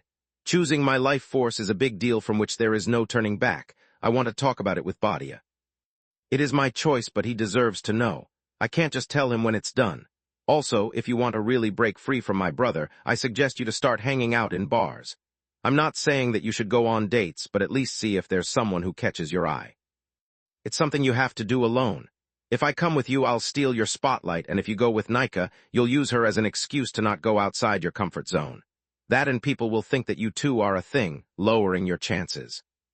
"What makes you say that? Can't we be just friends hanging out together?" Solus shrugged. "Yeah, right," Tista sneered. "Two women sharing a suite in one of the most romantic hotels in Zalma. I'm sure that friends is the first thing that will come to mind." She pointed at the rose petals on the bed and the complimentary heart-shaped chocolate box at the entrance. "Oh," Solus blushed in embarrassment while Nika chuckled. "No offense, Solus, but if you want a shot with me, enough talking about Lith. It makes me feel like your rebound." The vampire's words made Solus blush harder and Nika laugh louder. They spent the rest of the day visiting the city and taking long strolls on the beach, returning to the Grilled Kraken only to eat and for the night. Zalma was completely different from the cities where they had been until that moment. The people were happy, well-fed, and there were no field hospitals. No one talked about the War of the Griffins if not for stating their relief for its end, and discussed about the future with enthusiasm instead of fear. Hearing the people of Zalma talk about how excited they were at the idea of riding trains and owning tablets made Solus happy for the first time since she had begun her journey. "Are you sure you don't want to give the nightlife a try?" Nika asked upon their return to the suite. "Yeah, I'm too tired for that, and I'm not in the mood," Solus sighed. "The sand and the ocean remind me of Grandma's beach house. I can't stop thinking about Lith's honeymoon, and it hurts." "Don't worry about that. We have plenty of time for that tomorrow. Besides, I can use a power nap." Nika changed the topic while stretching her lithe limbs. "You have no idea how good sleeping feels compared to the forced slumber of undeath during the day." "How so?" Solus asked. "We don't really sleep nor do we dream. It's more like being paralyzed. My body and brain feel like they have been submerged in tar, and every attempt to move or think is exhausting."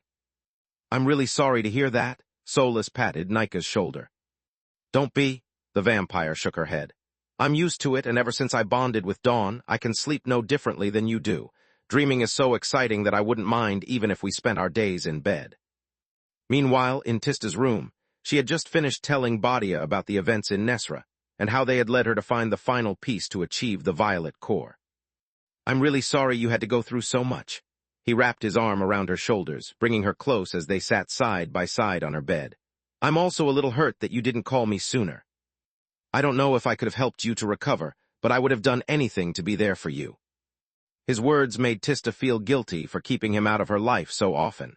They had started dating for a few months now, but she kept her relationship with the Nidhogg casual on purpose.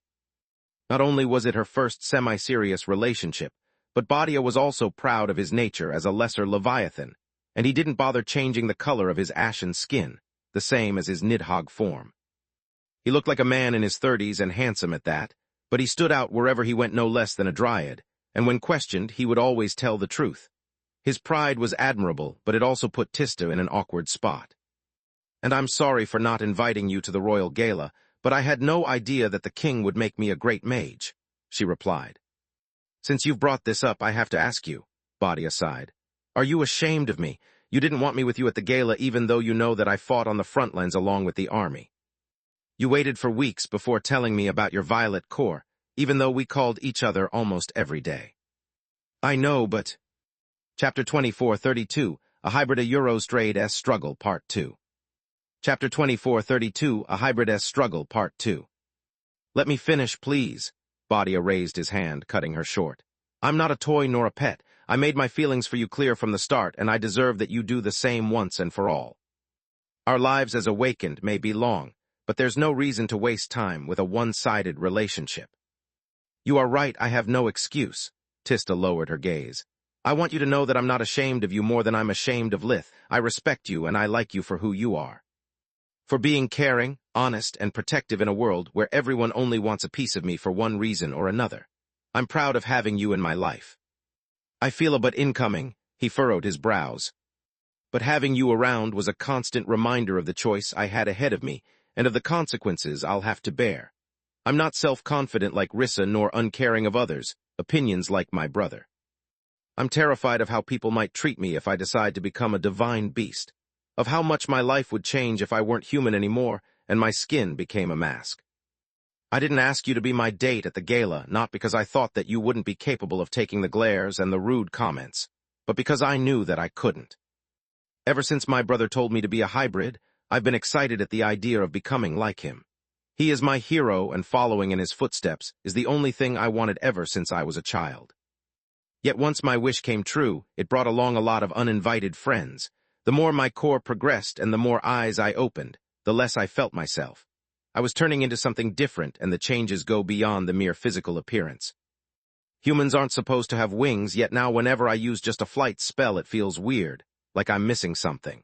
Humans don't spit fire, yet origin flames have become such a big part of me that, when I'm angry, I need to flare up to vent my feelings. When I don't because I'm forced to keep my human body, it eats at me from the inside. What I'm trying to say is that I kept my distance from you, because when we are together, I can no longer pretend to be a normal girl. You know and accept me for who I really am. Something that makes you special to me, and yet scares me to death because I can't do the same. I'm ashamed of myself, Badia. I don't know what I'd do if people treated me like a monster like it happens every day to Lith. I don't have Camilla's strength to defend my partner and my choices because I'm the first one to question my own nature. Standing up for you against those who badmouth beasts would be hypocritical of me. It would sound like an attempt to convince myself rather than the others. Well, I'm glad that you finally found the strength to admit that to yourself and to me. It may not seem much right now, but the first step is always the hardest to take. Badia gave her a warm smile, drawing her closer in an embrace. Aren't you mad at me? Tista asked in surprise. How could I be mad at you? He replied with even more surprise.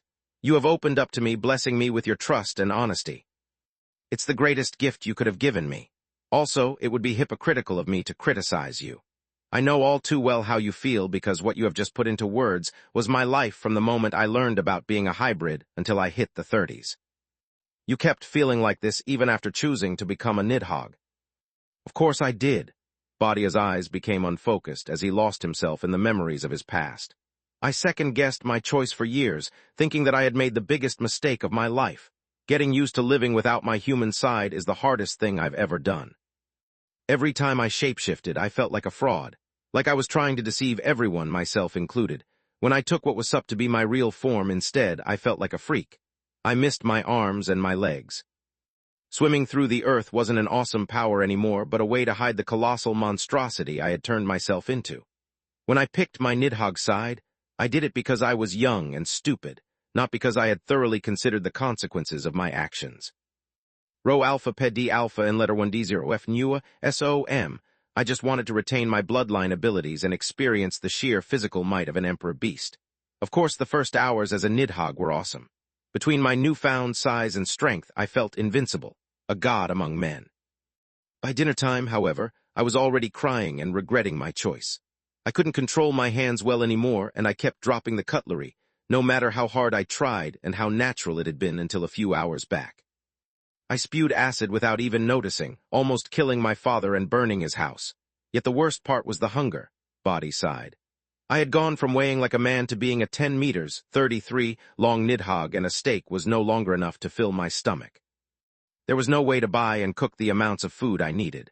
I went from eating regular meals to swallowing cattle whole. Do you have any idea how disgusting that is? Sure, I kill them first, but the taste is awful. I tried butchering, cooking, and seasoning them. It worked for a while, but it takes so much time and money that I had to give up. And don't get me started with how becoming a Nidhogg destroyed my social life for years. Suddenly, everyone was as frail as an egg. I couldn't shake my father's hand, let alone hold a woman in the heat of passion. Even once I learned how to control my strength, things didn't get better. Hanging out with humans required me to lie about everything, whereas I could be myself with Emperor Beasts. Too bad that it made things even more awkward. I felt no attraction for them unless they took human form, and to make matters worse, I had no idea how to have sex as a huge snake, and I still don't. He blushed in embarrassment. So I can understand how you feel, and I won't criticize you for it. On the contrary, I'm envious of you, Tista. You can take your time and make up your mind instead of acting on impulse to save your life. If you want to talk, I'm here for you. If you just want company while you think about what to do next, I'm here for you. Know that you don't have to face this alone unless you want to. Chapter 24, 33 Old Life, New Problems, Part 1. Badia took Tista's hands into his own and kissed them while standing up, ready to leave. Please stay. Tista pulled him down gently, bringing him onto the bed beside her again. I really need someone to talk with, and you are the only one I know who can understand my struggle and to whom I can fully open up. What about your brother? Badia tilted his head in confusion. Lith doesn't count, she sighed. He had no idea what would happen to his life forces, so he never struggled like I am now. As a Tiamat, he still has arms and legs, so he only had to get used to his new strength. On top of that, he never experienced problems with intimacy. Camilla knew about his hybrid nature from before Lith's life forces merged, and she helped him to embrace the different aspects of his nature before and after he achieved the violet. What? Badia's eyes went wide in surprise. Are you telling me that they...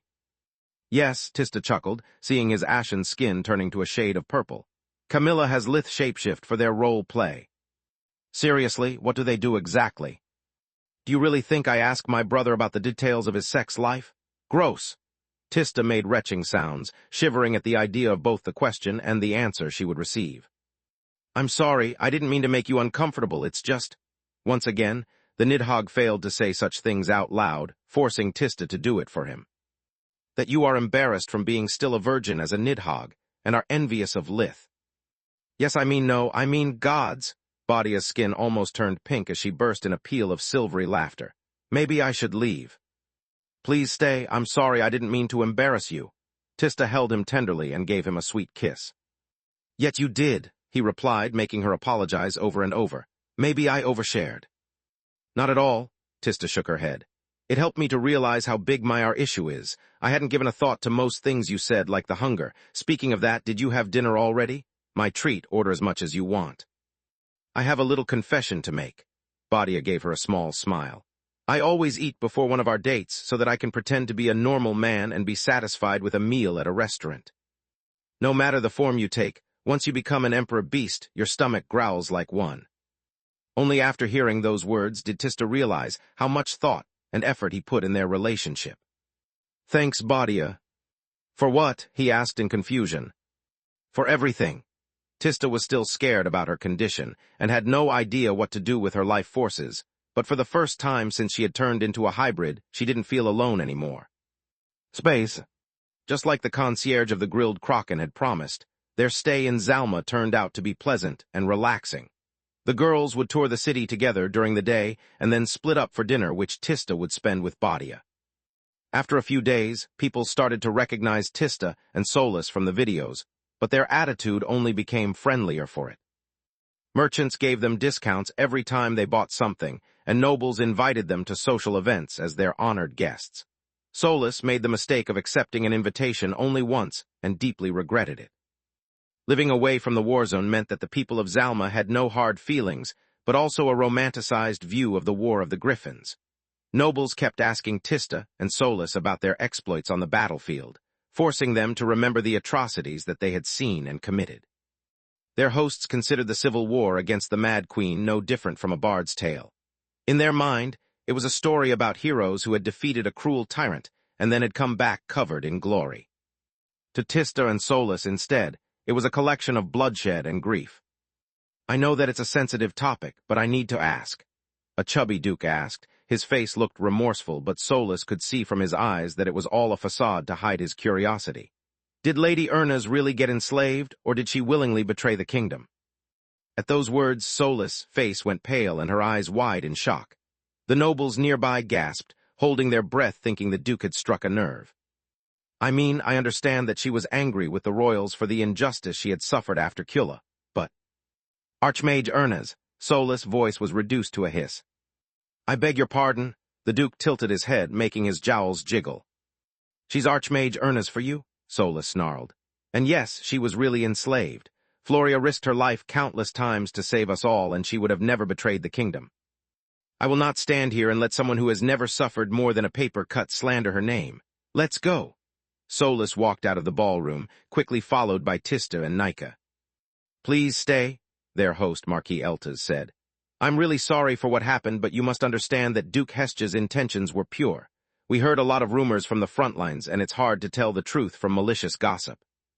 He just wanted to—" "Did you just say Hesja?" Solus' face turned red from anger, and the Marquis felt like her glare was drilling a hole in his head. "Yes, do you know each other?" Eltas gave her his best smile, hoping to calm her down. "Yes, and I can tell you that he meant every single word. We're done here. Goodbye." The Marquis chased them until the warp gate, apologizing for his guest's behavior, but Solus didn't listen to a word he said. "Who was that guy?" Tista asked. "The father of a pompous jackass that Lith got expelled from the White Griffin on his first day," Solus replied. "Let's get out of Zalma. This place sickens me." They left on the following day, but the pattern repeated itself in every city of the kingdom they moved to. Someone would recognize them, the news of their presence would spread, and then they would be invited by the lord of the land. Refusing wasn't an option, not with both Tista and Solus carrying the Verhin name. It would have meant creating hostilities between their household and the local nobles. Solus was afraid to further compromise Camilla's standing in the court, so she was forced to accept. The problem was that everyone only wanted to talk about the war. The nobles would ask them about their most famous missions and to describe in detail their fights against Thrud's generals, Floria included. Solus always emphasized how the slave array had given Floria no choice and how the Mad Queen had killed her just to hurt Lith, but Solus could see from the nobles' faces that they didn't give a damn about it. Chapter 24, 34 Old Life, New Problems, Part 2. To the bored nobles, Floria's death was the proper ending for a tragic hero-turned-traitor. They didn't care about the truth, preferring to believe the rumors that made the story of her life more scandalous and exciting. After a few days of that, Solus was sick of the kingdom, and the group left for the Gorgon Empire. The Verhins had received the Empress' invitation, and it was Nika's adoptive motherland, so the customs weren't a problem. Away from the borders of the Empire, the War of the Griffins was a story no one cared about. The only things that had reverberated past the borders were Lith becoming the supreme Magus and the opportunity that the war had created for an invasion. Don't you think that the Empress is making a mistake not attacking now that the kingdom's strength is at its lowest? People would often debate even in the middle of the street. The royals' military force and the Mage Association are exhausted, and until the harvest, they lack the food provisions necessary to endure another conflict. Are you insane? The others would argue. What you call exhausted means battle-hardened to me. Every time that our troops tried to exploit the War of the Griffins to invade the kingdom, we got destroyed. Sure, now Thrud and her generals are no more, but the soldiers and mages who went through the war fought and won against the same monsters against whom we were helpless. What does make you think we'd fare any better? On top of that, the royals already have allied themselves with the emperor beasts and the plant folk, whereas we are still negotiating with them. If we attack, they would never help us. Last but not least, do you really want to risk Verhin leading a counter-invasion? I've seen those videos, and the last thing I want is to have our city stormed and our food stolen. Going to war means that thousands of our men would die, and my son is among them. He has just concluded his training as a spell soldier. And my daughter has just graduated from the White Emperor Academy, another person said. If we start a war, she might die before making a single copper coin. I don't give a damn about a bit of land if we have to pay for it with blood. My daughter has made countless sacrifices to become a mage, and I want her to live a long and boring life in the service of the Empress, not to die a hero. The Gorgon Empire proved to be even quieter than the east side of the Griffin Kingdom for a tourist, but after learning her lesson, Solus still moved often to avoid getting recognized. They toured the flying fortresses of the Empire and experienced its magical wonders. Unlike the kingdom, even middle-sized cities had a warp gate and an internal gate network that allowed the residents to instantly move throughout a city like in Belias. Dimensional amulets were much cheaper and available in any store. Due to the Empire's lack of farmlands, the past magic emperors had made sure that not a single grain of rice or wheat went to waste. Dimensional amulets allowed to preserve food indefinitely and kept it safe from vermin, mold, and humidity. Also, even commoners' houses had an indoor bathroom linked to a sewer system whose sewage was collected and purified by magical facilities. The water would be recycled, while the wastes would be condensed and used as fertilizer. The running water allowed the citizens of the Empire to keep themselves clean and healthy, limiting their need for a healer. Away from fame and awkward questions, Solus finally found the courage to get out on her own during the evening and experience life as a young single woman. She would often be approached, but things would never go past a few drinks and a chat. Seriously? Nika asked one night when they were dining at the Dragon Fire, one of the most renewed restaurants of the capital of the Empire. Not even a good-night kiss. To what end? Solus shrugged in reply. I barely knew him and I have no intention to settle here. I get that, but I thought that the purpose of this trip was detaching yourself from Lith. The vampire looked at her in confusion. My point exactly, I never said that I wanted to get laid or find myself a boyfriend. I just wanted to understand who I am and what I want. Solus nodded. I'm sorry, but you lost me as well, Tista said. I'm not like you, Tista, Solus sighed. I have no body in my life and no way to get one. I can't possibly tell anyone about my complicated relationship with Lith, my nature as a cursed object, or even talk about my past. What does it leave me with? One-night stands? Nika asked, obtaining a nod in reply. Indeed, but I already learned that's not what I want. While dating Aerth, he told me about my life as Nika nudged Solus, cutting her short and buying herself the time to seal Dawn's crystal inside her body. Okay, now you can talk. The vampire tapped her chest and Tista hushed them. He told me about my life as Elfin, and during the past few weeks, I've regained a few memories about my old self. As Elfin, I've already walked the road of shallow relationships with no true bond, and the ending was always sad. I don't want to repeat those mistakes. I want to have someone who truly knows me and loves me for it. I don't want to spend time with someone while keeping everything but my face a secret and every word I say is a lie. Solus lowered her gaze in sadness.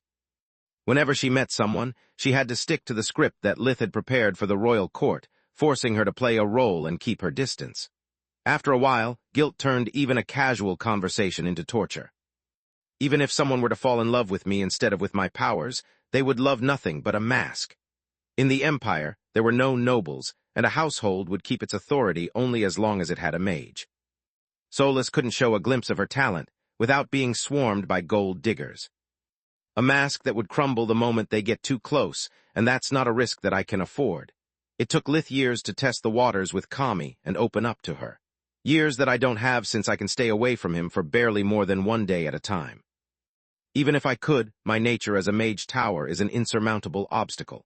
I can't explain my relationship with Lith without exposing its existence, and I can't risk that after a breakup a moron ruins our lives in revenge.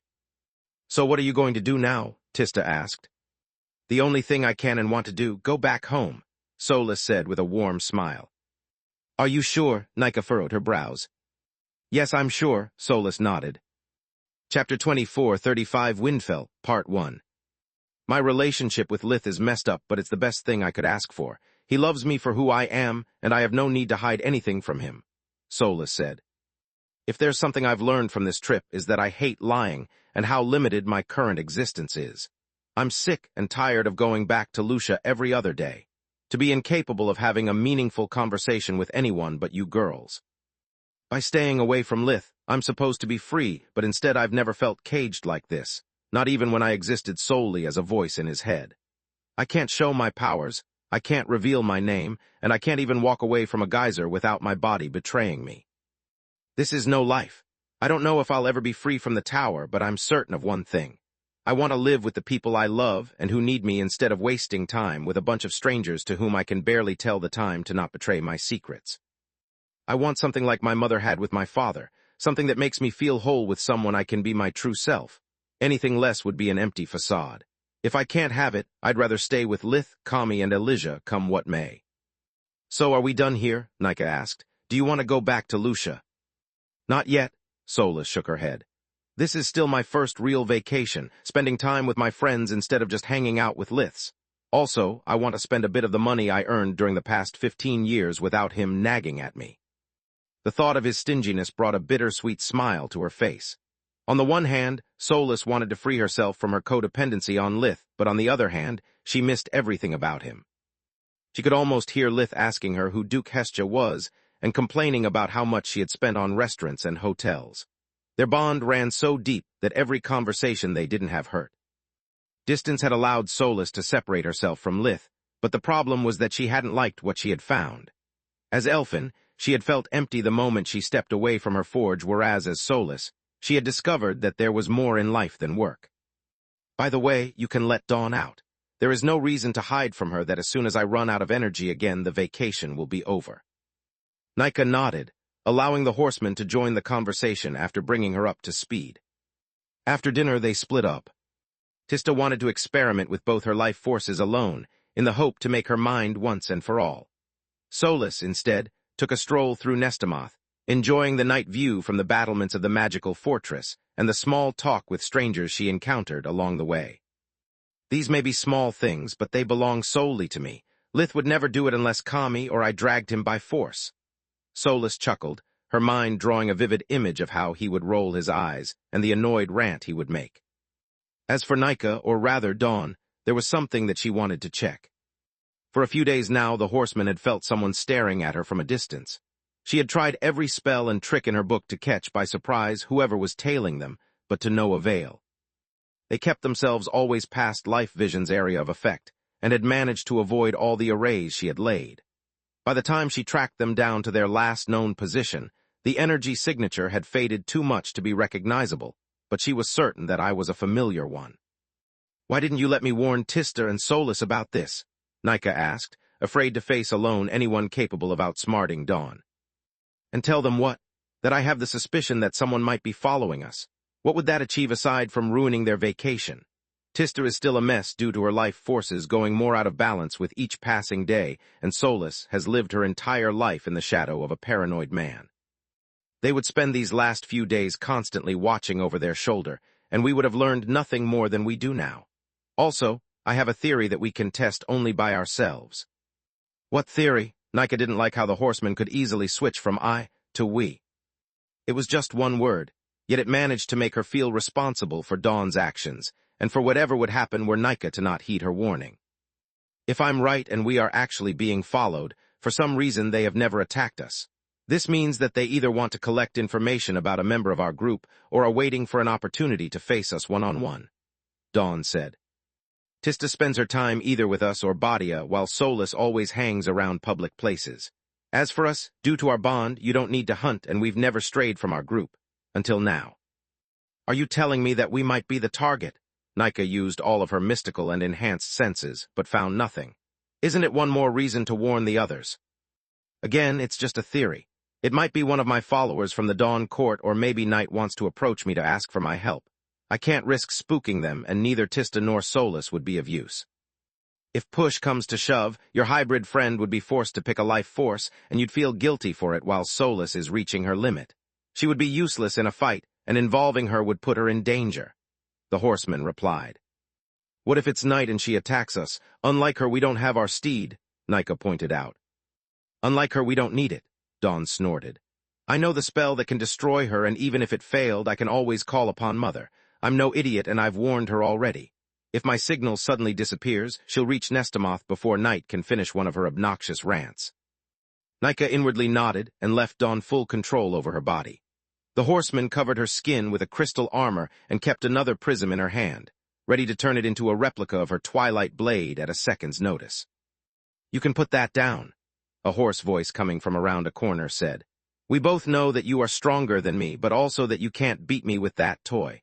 The time you devoted to your foolish experiments, I spent it polishing my swordsmanship.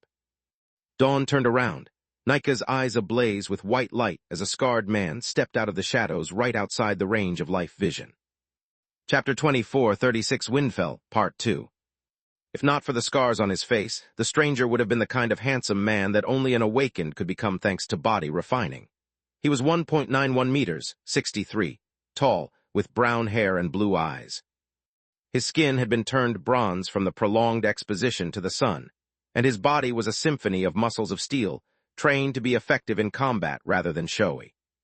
The air seemed twisted around his body, forming a nigh-invisible vortex, concealing his smell and shredding anything carried by the wind before it could touch him. This guy is good, the vampire thought. Not only did he escape our notice, but he also waited until there was no one around. Don't be foolish, Dawn warned her.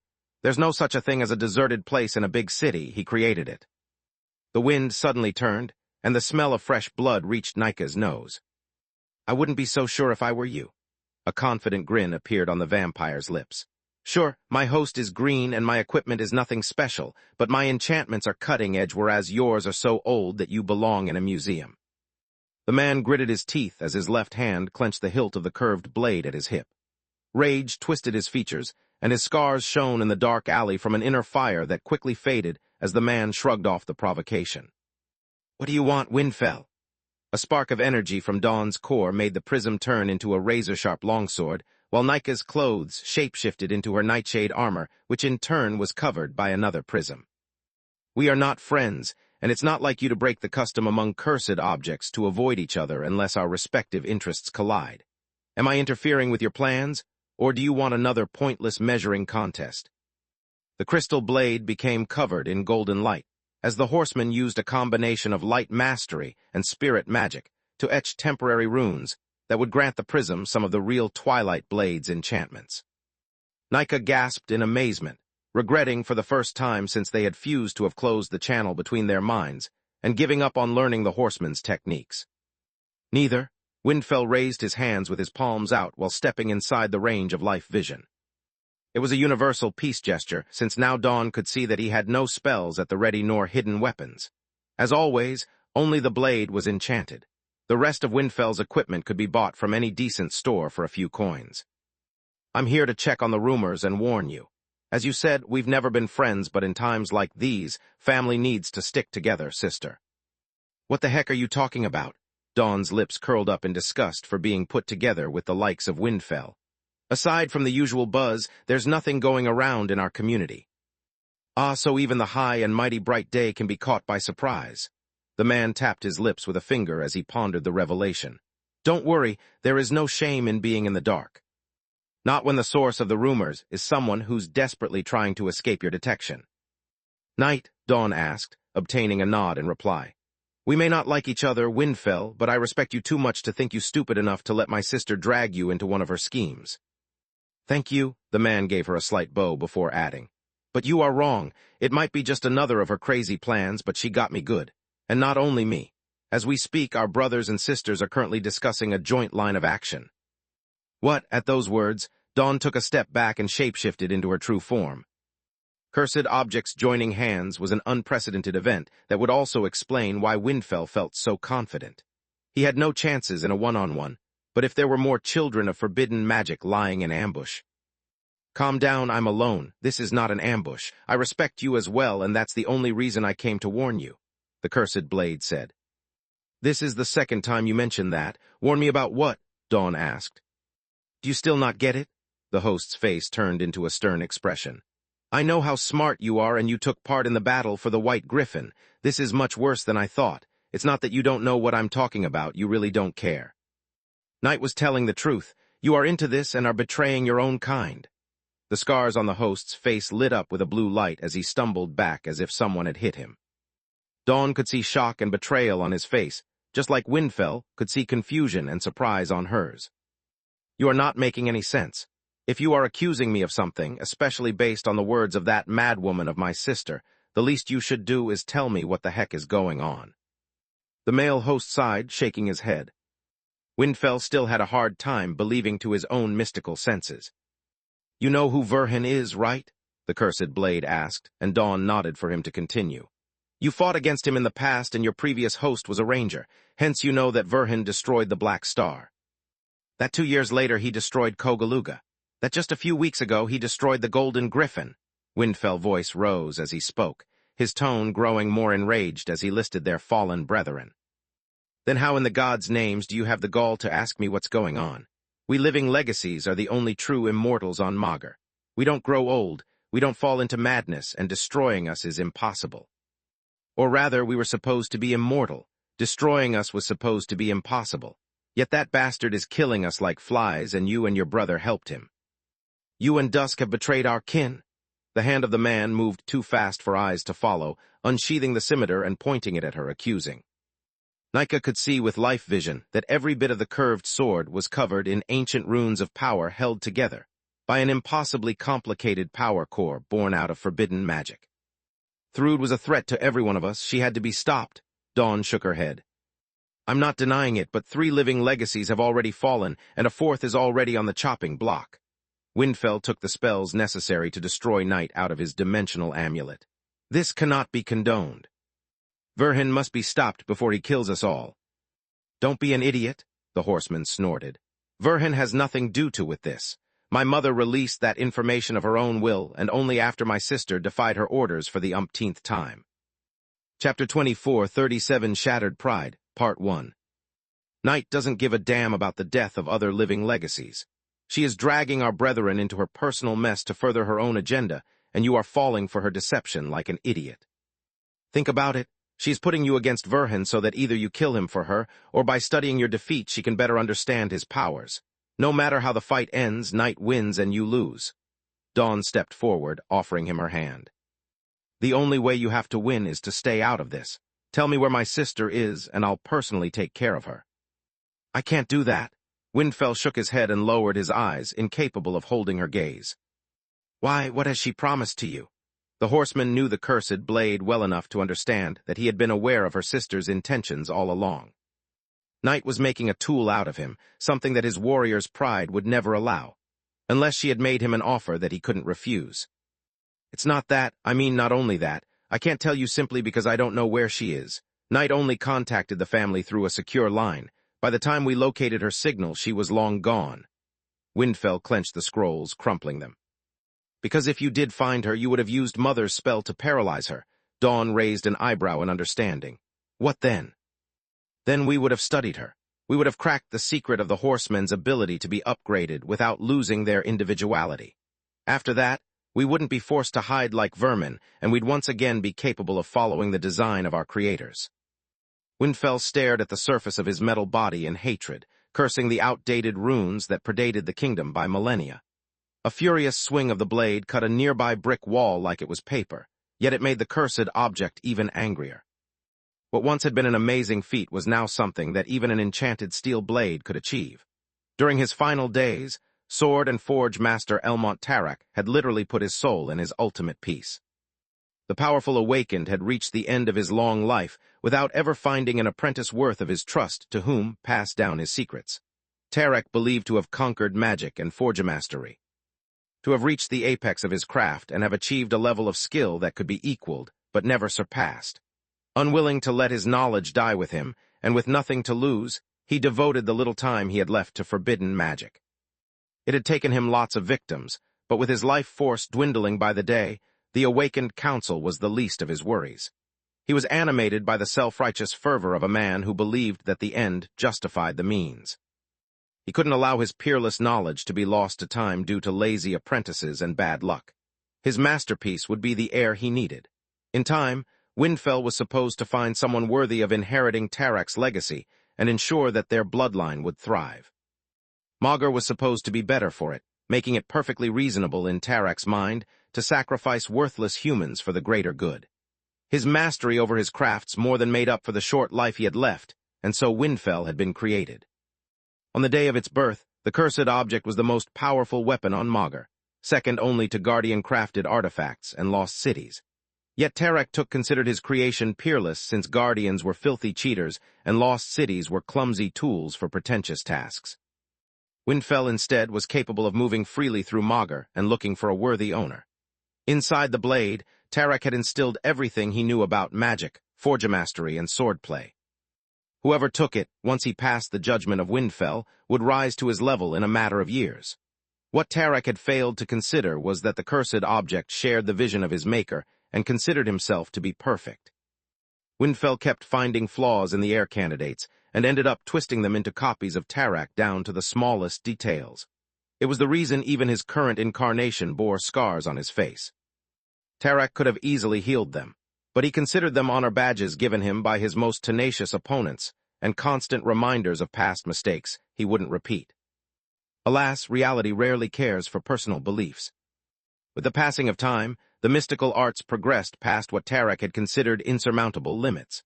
Windfell dismissed every breakthrough as inconsequential, since he was still the strongest weapon, and his hosts were still superior to same-chord Awakened in one-on-one fights. Then it came the age of the rulers of the flames. Menadian's runes narrowed the gap between Windfell and the other weapons, but the cursed item still felt confident in his abilities. Tarak had crafted Windfell in Davros, and had used the rarest and most powerful ingredients he had collected during his over 1,000 years-long life. The cursed scimitar sneered at the forge-master Magus, thanking her for making the competition worth his time. Windfell still refused to even consider that his maker could have been wrong, that there was no such thing as an apex of magic, and that with time, everything that the long-dead Awakened had entrusted his living legacy would become obsolete. Once Baitra had released her improved version of the runes and became the fourth ruler of the flames, Windfell couldn't close his eyes and ears to the truth any longer, and with him the rest of the cursed objects. Between Silverwing, Menadian, and Baitra's legacies, both true and fake mages were improving by leaps and bounds. Their weapons grew more powerful by the decade, whereas the living legacies stagnated. To make matters worse, cursed items like Windfell were incapable of altering their forbidden magic-born power cores in any way. As their runes and enchantments became outdated, the knowledge they possessed became a relic of the past. They were forced to study the newfound disciplines like anybody else, yet they lacked the genius and creativity of their makers. Windfell was already heavily reliant on his host during tough fights, and things kept getting worse with each passing year. If once the blade could make even a farmer into an unstoppable war machine in a matter of months, Now if the host wasn't talented or strong enough, Windfell would lose. He had been forced to sacrifice several hosts already to save himself, and he was now forced to hide. The legend about his invincibility was a joke even to himself, shattering his pride and making him desperate. My maker was a fool. Lost cities may be big and clumsy, but by harnessing the power of mana geysers and trapping souls, there is no limit to their power. Even though their enchantments became outdated just like mine, their might kept increasing even while they were held captive by the arrays. It's the very reason no one dares to destroy them. Chapter 24, 38 Shattered Pride, Part 2. A lost city accumulates so much power that without a proper spell, the aftermath is worse than a natural disaster. Those like me, instead, can do no such thing. If broken beyond repair, we explode as well, but the consequences of the fallout of our power cores are nothing compared to a lost city. Windfell would think over and over as time passed. Living legacies consider the lost cities as their perfect and invincible big brothers, something they strive to achieve, and that also offered them safe haven in times of need. Even though cursed objects rarely shared the same creator, they called each other brother and sister exactly because they were aware that as immutable objects trapped in an ever-changing world, their only chance of survival lay in working together. Or so they had thought until the dark star had fallen, quickly followed by Kogaluga and the Golden Griffin.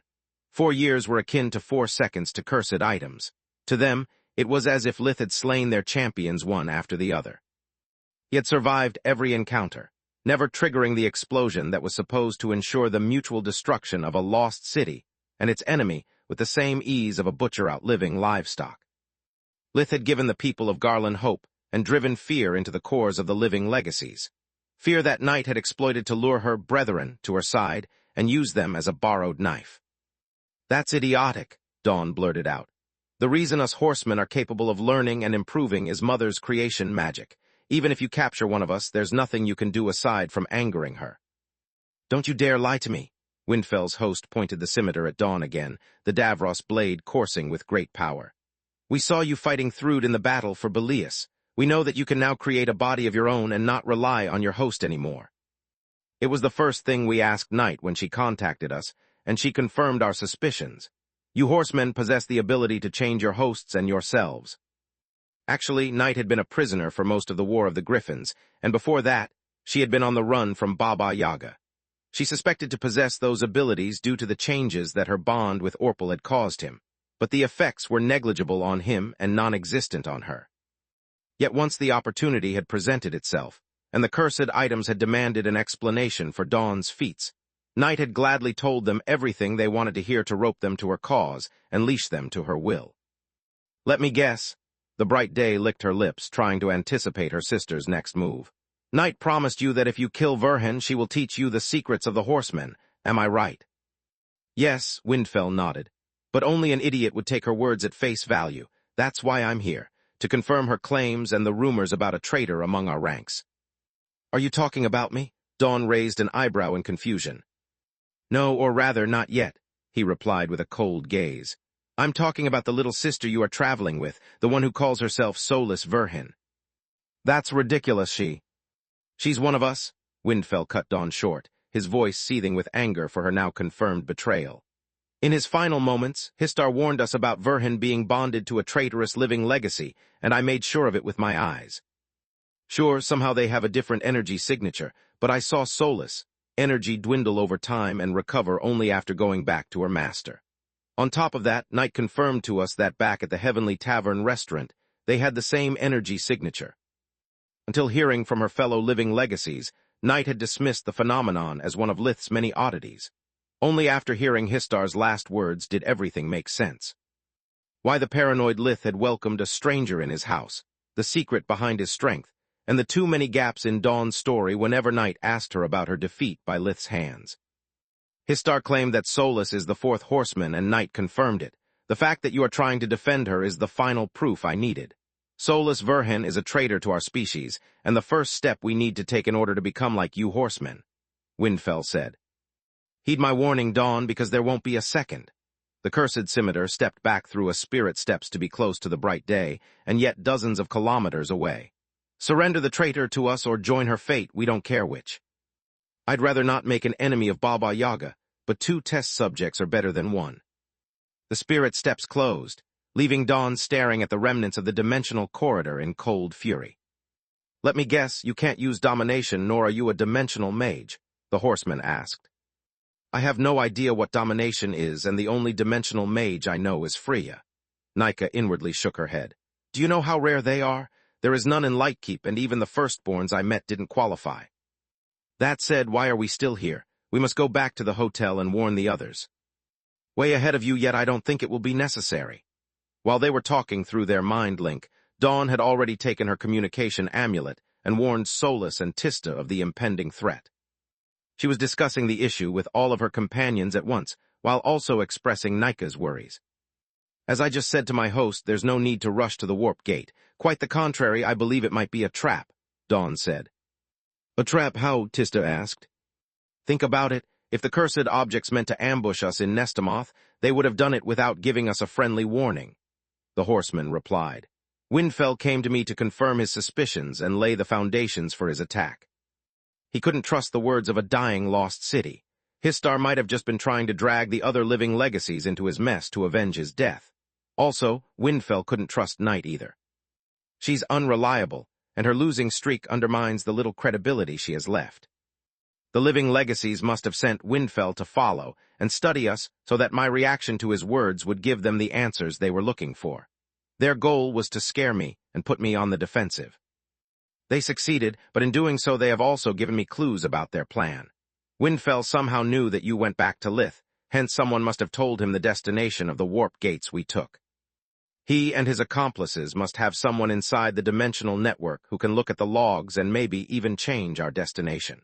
If we run to the nearest gate and escape from Nestamoth, we'd be the architects of our own undoing." Chapter 24, 39 Weight of Power, Part 1. It would be the definitive proof that they are right. We'd make them think that we are afraid of them, and we'd surely fall into a trap. All their accomplice has to do is push a few buttons to send us into the middle of a carefully staged trap from which we would have no way out. Sealed space blocks even my link with my mother, and with enough arrays, taking down the 3 of us is child's play. "Good gods," Nika blurted out in surprise, taking over her own mouth for a second. "Thank the gods you are here, Dawn." Solus was already rushing to cancel the reservation when she realized that the horseman was right. "What do you propose we do?" "Nothing." Dawn walked briskly toward her hotel, making sure that no one followed her and alerting Baba Yaga of Night's latest ploy. "As long as we stay in a populated area, there's nothing they can do to us. Remember that they want to capture us alive and that we are currently in a flying fortress. The automated defenses would take them down in a second, and they know it. That's why they want us to panic and act without thinking. We'll continue our vacation as if nothing has happened and leave by flight without notice. We can either call my mother to pick us up or use another gate, since the accomplice of the living legacies can't interfere unless they know both our position and destination. I'd go for the latter. If we are followed, we would be attacked the moment we leave the city, and Mother is busy at the moment. She can drop everything to reach us, but with Nestamoth constantly moving and no geyser around, it would take her time." The word geyser made an idea pop into Solus' mind. "I just need to wait until Nestamoth flies near one. At that point, Nika seals Dawn, I conjure the tower, and then we'll tower warp to Lith in a heartbeat without leaving a trace behind. If we call Malishka instead, she'd be forced to wait until Nestamoth is far away enough in order to not be mistaken by an enemy and attacked by the automated defenses. By the time the living legacies realize what has happened, I'll be back to Lucia, and if they dare follow us there, they'll be the ones falling into our trap." Space. Verhin Mansion at the same time. "Farm night, I finally got some peace and she's already working to destroy my life." When Solus had called to alert Lith of the threat, he was having breakfast with his family. "Don't worry about it," Solus, hologram, shrugged. "I have still plenty of mana and I didn't use my breathing technique much. I'm not going to wait until I'm running on fumes, so even in case we get attacked, I can defend myself." "Send me the details about your departure via Soluspedia," Lith nodded. "Council amulets are supposed to be untraceable, but better safe than sorry." "Agreed. Good luck with your first lesson about void magic. I wish I was there with you," she said with a sigh. "Me too. Preparing the slides has been a hassle. It took me days to dumb the concepts down enough so that even Kami understood what I was saying." His reply earned him a punch on the arm. "What do you mean, even I?" Camilla pouted. I'm not stupid. It's just that I'm no mage and all those things you said were baffling at best. I'm sorry, I didn't mean that. Lith scratched his head in embarrassment. What I was trying to say is that someone with limited knowledge of magic like you was the perfect test subject. A volley of glares from around the table made him choke on his words. The perfect student. Today I'm going to explain Tier 0 void magic, and thanks to your job and Gianni's training, you have an understanding just below the fourth-year students who will attend my class today. If even you, I mean, since you managed to follow the lesson with ease, they should be capable of doing the same. Much better. Camilla glossed over her private lessons with Solus and her own practice of void magic. She wanted to keep them a secret in order to keep Lith off her back. He already shadowed her like a guardian. The last thing she needed was to give him a reason to spend even more time with her while he turned her into a war machine for the fun of it. Why didn't you teach us as well, Uncle Lith? Lyria tormented her long golden hair while staring at him with her patented big puppy eyes. Alas, this time they had no effect. Ask your mother, he pointed at Renaa. Auntie Kami is an awakened while you are not. She walked around the table, lifting Lyria in a sudden embrace that made her yelp. You are still young. I want you to think less about magic and more about having fun. But Mom, Renaa's sniffling made the rebuttal die on Lyria's lips. I'm sorry, Mom. Please don't cry. I don't care about magic. Ever since the royal gala, Renaa was having a hard time. Things had never gone so well for her family, but her personal life was creaking. Onyx had awakened, Abominus seemed to be close to awakening, and Renaa was afraid that Lyria would be next. The mansion was located above a powerful mana geyser, and Renaa had forbidden Lith to further Lyria's magical education to keep her from awakening. Renaa was already struggling with the idea that her daughter would leave the household in a few years. Were Lyria to awaken, she would be forced to stay with Lith until she mastered her new abilities and was no longer a threat to those around her. After that, the divide between Renaa and her daughter would grow wider, just like it was happening with her husband. Lyria was an obedient girl, but Renaa struggled to inspire respect in someone who could overpower her with a wave of the hand. She also had no idea how to answer Lyria's questions about magic nor could take part in any game that required more than a measly bright red core. Renaa was cut out from her daughter's world and was terrified at the thought that awakening would further set them apart.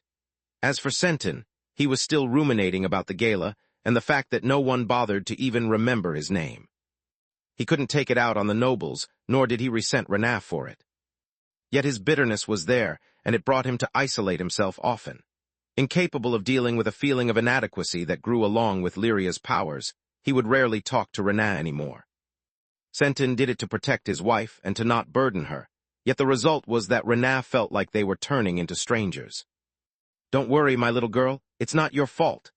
Renaa looked at Aaron, who lowered his gaze in shame, feeling somehow responsible for his sister's suffering since he was about to ask the same thing. Chapter 24, 40 Weight of Power, Part 2. I guess that I need to have a word with Sentin. Roz knew of their problems but wasn't aware of how bad the situation was. Back when Lith was little, I walked a mile in Sentin's shoes and then some. The difference between us is that I was too happy for the help that Lith gave to the family to care about my fatherly pride, whereas Sentin feels eclipsed by his own daughter. Lith closed the conversation with Solus, and then the breakfast continued in an awkward silence until he was forced to leave for the White Griffin. P Alpha Pedi Alpha Nanua 1 SOM, how long will the lesson take? Camilla was both happy and scared at the idea of spending a bit of time on her own. Lith's constant care was a bit annoying, but it also kept anyone from trying and hazing her. From the academy, there was no way to leave the golems or the demons with her. The whole morning minimum, he replied. You can join me at the White Griffin for lunch, or I'll come to you as soon as I'm done in case you have no time for a proper meal. Do you want something in particular? Gods, yes. Camilla had fond memories of the time spent at the White Griffin during Zinnia's post-operation recovery. It had marked her sister's first step toward freedom, and the food was simply delicious. Camilla gave him a grocery list of all the dishes she wanted and the number of servings for each. We can always save them for later. She blushed in embarrassment when Lith moved to the second page of her notebook and she was still talking. After all, food doesn't go bad in a dimensional amulet. That or we can throw a party, Lith scoffed. Eating for two is a tough job, but judging from this list we are having triplets. Don't joke about that. What if you jinxed it? Camilla brought his hand to her womb in fear. Don't worry, still one. I check on Elijah multiple times every day, remember? He gave her a warm smile, but he still performed a deep scan just to be safe. It's kind of hard to forget. She sighed in relief after he took his hand away, and his smile was still extending to his eyes. Let's hope my colleagues are as polite as they look even without you. Only one way to find out. Lith shrugged, strapping a hiltless war at her hip. Take care of them for me, okay? Daughter, the angry blade wailed in reply. Is it safe? Camilla knew what happened to whoever tried to wield the blade. The guard and the scabbard can be touched freely, Lith nodded. I ordered War to keep the grip hidden so there's no risk of you grabbing it by instinct. Right, buddy. Lith caressed the blood latches that followed his hand in an affectionate gesture. After bidding his wife goodbye, Lith crossed the warped gate of the mansion, reaching the headmaster's office of the White Griffin in a single step. You are a bit early, but it's better this way. Duke Marth stood up to welcome him, and they shook hands. Do you mind giving me a quick checkup? Rissa keeps nagging at me because she says that I look unwell. Sure, Lith had to agree with the Dryad. Marth looked tired and had dark bags under his eyes. He also had a feverish look, often biting his lips and swallowing for no apparent reason. Yet invigoration confirmed to Lith that his friend was as fit as a fiddle. He scanned even his clothes in search of cursed objects, since he couldn't underestimate their resourcefulness, finding nothing but the headmaster's ring and the tools that Duke carried on him at all times. The good news is that you are fine even after an awakened-level checkup. The bad news is that you don't look fine, at all, Lith said. Thanks for not sugarcoating it, Marth sighed, sitting back on his chair. The worst thing is that I know the source of my affliction, but I have no way to deal with it. Meaning? Lith asked in confusion. Duke Marth was one of the beast healers of the kingdom and one of the leading figures in the light department. On paper, there was nothing that he couldn't treat. What you see are just the side effects from fusing with the White Griffin to fight Histar. It was supposed to get better with time, but it's only getting worse. Marth showed Lith his hands, which trembled from time to time. Are you telling me that Valoran I created a cursed artifact, that the Academy is trying to affect your mind as we speak? Lith was flabbergasted. No, quite the contrary, Marth sighed in exasperation, holding his head between his hands. Valoran did too good a job and held his successors in too high esteem. The Academy is an incredible tool that has no will of its own and grants its user nigh omnipotence. I'm the root of my problems. My mind and body are not strong enough. I got intoxicated from the power of the White Griffin, and now I'm suffering from withdrawal symptoms. Intoxicated? Duke, you're making no sense. I'm starting to worry about you, Lith said. As you should, Marth nodded. For the duration of that terrifying battle, I could activate the countless enchantments and arrays of the White Griffin with a single thought. My body had become so strong that I could kill a divine beast with a casual swing of my sword. On top of that, my mind was filled not only with the mana of the most powerful professors and students in the history of the White Griffin, but also with a part of their minds. While I fought Histar, I had Manohar's genius, Rudd's dimensional awareness, Vaster's battle experience, and your unyielding rage, Lith. I would actually need hours to list all the great minds that merged with mine, but you get what I mean. While I was one with them, I had countless ideas and revelations about the true nature of magic.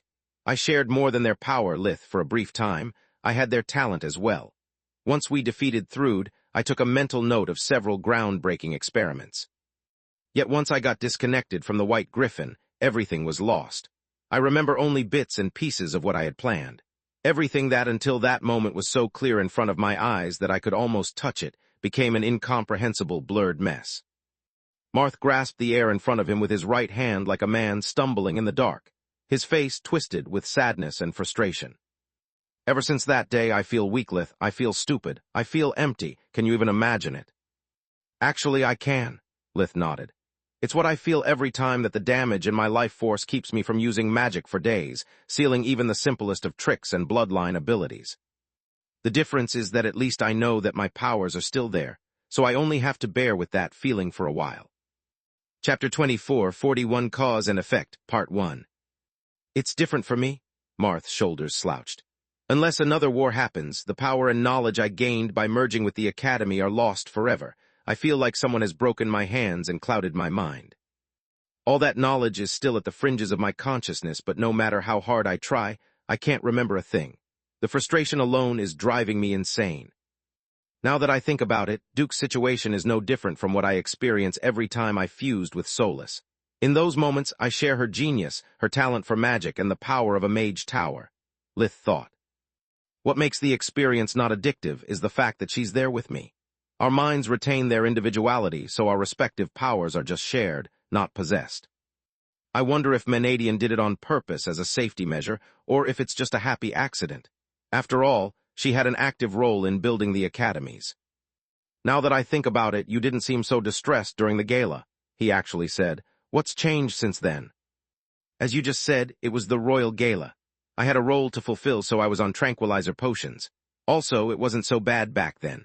I was too happy enjoying the peace with Rissa and Durrell to care about my lost powers. It only started to really bug me once I got back to work. Every spell I cast feels wrong, and every project that gets proposed to me feels dumb. I know they are flawed, but I can never point out why or how to fix them, Marth replied. But enough with my rants. The headmaster took a sip from an ampule, and his features smoothened while his hands stopped trembling. We are making the royals wait. Follow me. Lith's gut twisted as Marth's addiction to potions reminded him of Uriel's after the second exam. Yet he said nothing and followed the headmaster through a warp steps. It's just like back then. I can support Duke, but only he can fight his own demons. Lith searched for any tip or advice he could give to his friend, but they all sounded like hot air, wishful thinking, or both. Once they emerged on the other side, Lith had to bite his own tongue to stop his usual exclamation. Marth had brought him to the lecture classroom of the 4th year of the White Griffin, where the students would receive the common lessons, no matter their specialization courses. It had a pitched floor, and the desks were arranged in a semicircular shape. At first glance, it seemed to have a capacity of at least 200 students. The magical lights had been placed so that there was no shadow in the room, exalting the magnificence of the marble floor. Usually, 1/3 of the desks were occupied only at the beginning of the academic year, before the students started to flunk their exams or got expelled for disciplinary reasons. Now, instead, not only were all the regular desks occupied, but also more had been added, leaving almost no free space aside from the bare minimum for the professor's desk and the blackboard. The students of the 4th year from all 6 academies had come to attend the fabled elective course about void magic held by the supreme Magus of the kingdom. Centuries had passed since there had been a Magus, and receiving his teaching in person was a dream come true. Not a single student had turned down the offer, forcing Marth to resort to the dimensional arrays of the academy to expand the classroom and employ all the spare desks at his disposal. Right in front of Lith's desk sat the king and queen, while at their right and left sat the 6 headmasters of the great academies. Behind them, there were the professors of the academies and all the archmages of the kingdom who had obtained the clearance to attend. Past them, there were the pitched desks of the students who had been split by their academy of origin. Their colorful uniforms formed a weird 6-colored rainbow that extended for the entire width of the classroom. It was Lith's first rodeo as a teacher, but he was used to speaking in front of a half-empty classroom, not a crowded stadium. The pressure was already overwhelming when the students saluted Lith's arrival by jumping on their feet and giving him a standing ovation. The royals and the archmages reacted with more dignity, slowly standing before joining the crowd without the screams and cheers. Among the students, the girls screamed like it was the concert of their favorite singer. Some turned their gaze away the moment their eyes met. Most of them, however, just screamed louder in a higher pitch.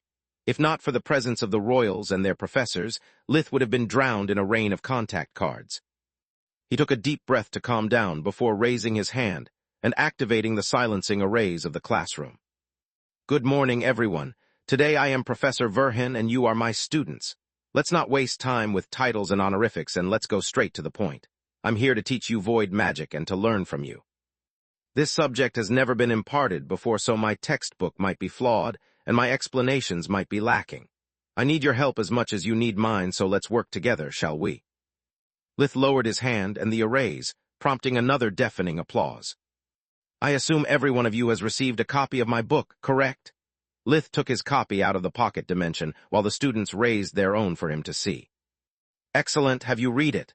The room nodded for him to continue, including the royals. How many of you have managed to put my teachings into practice? Silpha raised her hand, and that was it. It seems like we have lots of work to do, so let's start right away. You there? Lith pointed at a female student with bright red streaks in her blonde hair. You have an affinity for fire magic. Did you focus on void magic between fire and water? The girl squealed in reply, becoming beet red in embarrassment the moment she realized her blunder. She tried to speak, but only a choked sound came out as the excitement quickly turned into a panic attack. All heads were turned towards her, including her headmaster. The convened archmages were glaring at her while her peers pointed their fingers from under their desks, laughing. A yes or no will suffice. Lith spoke loud enough to draw the attention to himself and give her a moment of respite. Yes, her voice was so low that it was almost inaudible, but the fact that she nodded like a frenzied parrot helped. Perfect, Lith replied with a friendly smile. Do you mind sharing with us what troubles you? I didn't expect to speak in front of so many people, let alone the royals, she replied in one breath. Also, you are much more handsome in person than in the videos. Chapter 24, 42 Cause and Effect, Part 2. Thanks, but I meant what kind of trouble you have while practicing void magic. Lith needed sheer willpower to not laugh like the rest of the room. The poor girl was already tearing up because of her blunder, looking around like a trapped animal. Enough, Silpha's roar brought the room to silence again. If you find it so funny, let's see if you can do better. You there, what's your name? She pointed at a girl who had laughed hard and meanly enough to stand out in the crowd. Now that the classroom was looking at her, she found neither the situation funny nor her voice. The squeaky noise that came from her mouth couldn't be called words nor made sense of. I asked for your name, not a magical breakthrough. Is it so hard to remember? Silpha crossed her arms, her gaze turning even colder. Feeling that the mockery of the entire room now weighed on her, and aware that the moment she spoke her name it would become a joke throughout the kingdom, the girl burst into tears. See, it's not so easy when you are the one in the crossfire. The queen clapped her hands, bringing the attention back to the girl with red streaks. You were about to share with us your troubles with void magic, miss. Tyla Garham, your majesty, the blonde girl replied while giving a perfect courtesy. I have read the chapter about fire and water magic multiple times, but I can't understand how the two elements can be correlated. I mean, fire generates fire and water condenses the humidity in the air. The first is useless when the air is thin, and the second when it's dry. It would make more sense to me if they were connected to the air element instead of each other. I have a similar issue. Another girl, this one with orange streaks in her hair, stood up. No matter how much I try, I can't turn air into earth nor the other way around. One is ethereal, whereas the other is solid. The only thing they have in common is their affinity for water, which conducts electricity and softens the ground. Are you sure that the elements are not connected in sets of 3 instead of pairs? Same here. One of the few boys carrying the blessing of the gods of magic in the form of silver streaks amid his hair stood up as well. Except that light and darkness have no middleman. Unlike the other pairs of elements, everyone knows how to make them work together, but I can't find any similitude between them either. One heals and the other one destroys. They have nothing in common. Murmurs of approval filled the room as the students nodded to each other. I fare just slightly better. Silpha undid her updo, letting her hair down and revealing the 7 streaks. I can brute force the elements to switch, but it always feels unnatural, and I waste lots of mana even for the simplest trick. She shifted a speck of energy into its opposite for all the 6 elements, proving to the rest of the class that void magic really existed and worked despite its difficulty. I see, the root of the problem is that when I wrote the textbook, I never considered that my readers would confuse between the cause and the effect of each element. Lith nodded. The good thing is that it's not hard to fix that. His words made no sense, and his confidence made even the archmages feel dumb. Here, let me show you the real void magic. Lith raised his right hand, conjuring a violet flame that made the air hot until it suddenly froze into a wavy ice crystal that dispelled the heat. When he raised his left hand, jolts of lightning coursed from his wrist to his fingertips. The current increased in intensity until it suddenly was replaced by a thick layer of conductive rocks that kept growing up to Lith's elbow.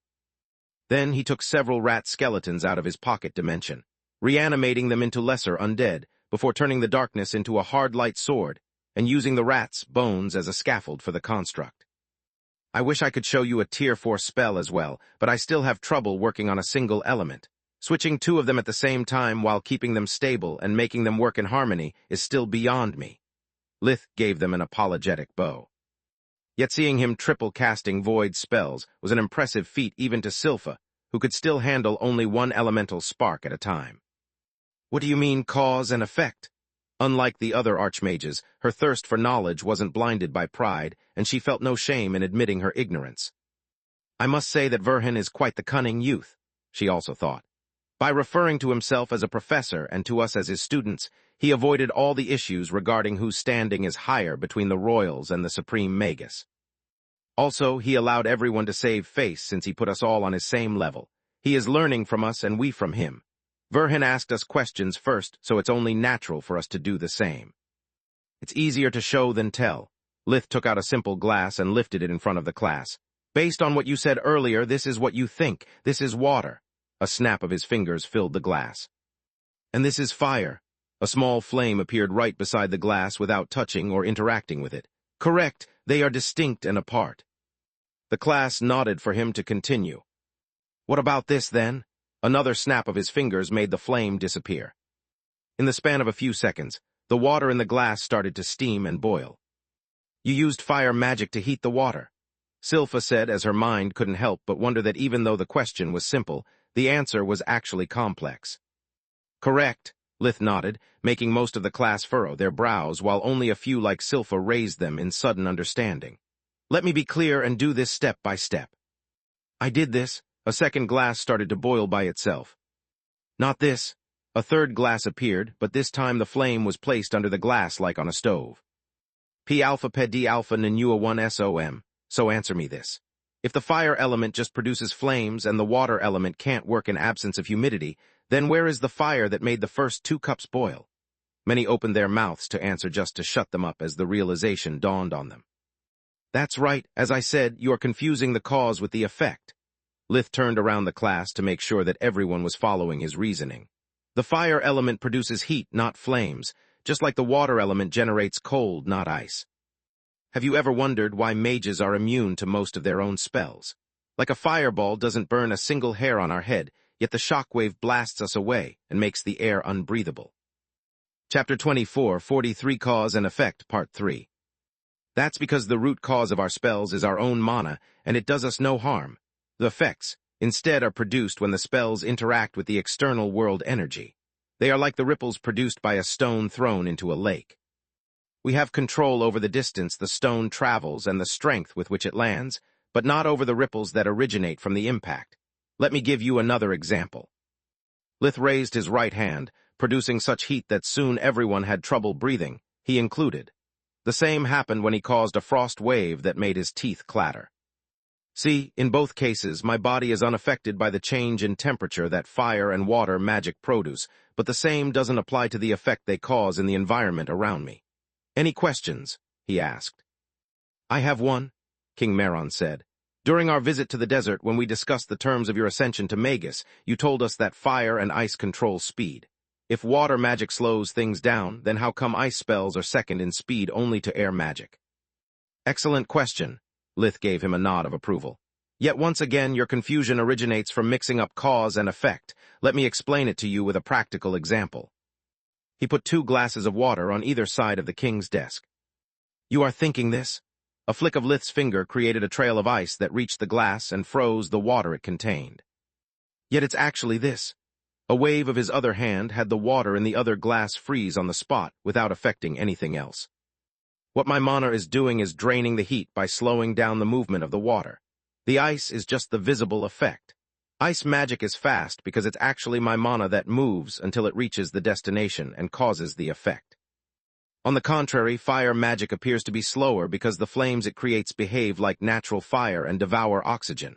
That's why light mastery does it better. A heat beam from Lith's finger punctured a hole in his own desk, spreading the smell of burnt wood. Using light instead of air as a carrier for the fire magic keeps it from wasting energy to produce flames and focuses its power in a single spot. On the other hand, however, mixing fire and air can create explosions, something that light can't do. But that's a lesson for another day. Any more questions? Yeah, you said that we are mistaking cause and effect, but if the ice is the effect, then how come it doesn't hurt us? A male student created a crystal shard that phased through his hand and yet pierced through his desk. Because that's not external ice but your own. Seeing the confused expression on his face, Lith rushed to add, Let me show you the difference. Lith opened both of his palms, but while an ice shard similar to the student's formed above the left hand and floated there, another formed above his right hand, falling to the ground and shattering into smaller fragments. That's ice conjured by my cold. Lith pointed at the fragments with his free hand. This, instead, is ice conjured by my own mana. There's a difference, the student asked in confusion. Okay, let me ask you a few questions. Does normal ice fly? No, the student replied with a scoff at the apparent stupid question, before realizing how short-sighted he had been. Next, do you use air magic to make your water magic spells fly? No, this time there was no mockery in the voice of the student who was now pondering his own every word as he spoke. That would be a Tier 4 spell that I have yet to learn. My water spells fly because they are comprised of my mana. And mana does whatever you want it to do. That's the difference. Lith gave the student a nod of approval while conjuring a piece of rock that floated as well, apparently defying gravity. Just like the shard, the piece of rock phased through Lith but put a dent in the desk. What about light and darkness? Marth asked. Why does one work on ourselves while the other does? There is a subtle but vital difference between them. Lith nodded. Darkness is destruction. Cause and effect match, hence our own darkness spells can't hurt us. Light instead works in the same way as air magic and changes its effect based on how it's applied. He conjured a hard light knife. This is pure light element that I conjured, and as you see, it can't affect me. Lith stabbed at his palm a few times to prove his point. Then he opened a small cut in his own hand with an enchanted knife. If I return this to pure light element, however, the energy that formed the knife lost cohesion, seeping into his hand and healing his wound. Light is the cause, hence a construct can't hurt me and its radiance can't blind me. Lith generated a strong light that forced everyone but him to shield their eyes. Healing instead is the effect, so it works on me as well. Light stimulates the body and the metabolism, that's why we can self-heal. Cause and effect. As soon as you grasp the difference, you'll be able to learn void magic. King Meron raised his hand, and Lith nodded for him to speak. My question is not about void magic, but since we are discussing the causes and effects of the elements, I was wondering if you could give us a demonstration about darkness magic as well. From Lith's speech, Meron had gained a deeper understanding of how fusion magic worked, yet he couldn't speak openly about it. Only the upper echelons of the kingdom knew about the existence of the awakened, whereas the exclusive branches of magic they could employ were still a well-guarded secret. The awakened wanted to maintain their edge over fake mages, while the royals wanted to avoid breeding envy, fear, and hunger for those powers. History was a good teacher, and Meron was aware of the truth about the legendary werepeople. Were the Mage Association and the army to learn about fusion and spirit magic, their most radical factions would set up black facilities where to conduct human experimentation and hold magical beasts and plant folk to discover the secret of their abilities. It would have been the end of the fragile alliance between the races, and probably marked the end of the Griffin Kingdom. It always baffled me how darkness fusion stops pain. Yet no matter how many funds we invested in my theory to use darkness magic to replace heavy sedatives and all the risks they imply, even the White Griffin dismissed it as unfeasible. If Lith is right and fusion magic is just the effects of the elements on ourselves, then he might have the solution, Meron thought. It was going to be the subject of a future lesson, but since we are already here, Lith took a scroll out of his pocket dimension and handed it to the king. Chapter 24, 44 Cause and Effect, Part 4. Isn't this a Tier 4 spell? Meron blurted out in surprise. How can something so simple as darkness fusion require something so complicated? He thought.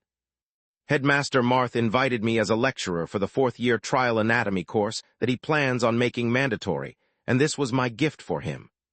The study of the human body was part of the legacy that Lith had left as a student first, and then as an assistant professor.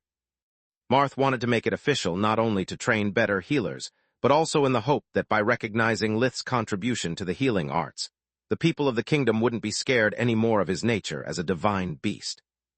The goal of the headmaster of the White Griffin was to make Magur better for Dural, Elijah, and all the future hybrid children, to spare them in the future the harassment that their parents were currently enduring. It requires combining a diagnostic spell to locate the pain centers and a darkness spell to suppress them. Otherwise, this might happen. Lith chanted gibberish and then put 2 fingers on Meron's right hand. It fell limp and incapable of moving, but when Lith pinched it, Meron felt pain. Ouch. This is because I used darkness magic to mess up with your motor function, by mistake. Using solely darkness magic could also cause this. The king's right arm went into a series of painful cramps, the muscles losing coordination.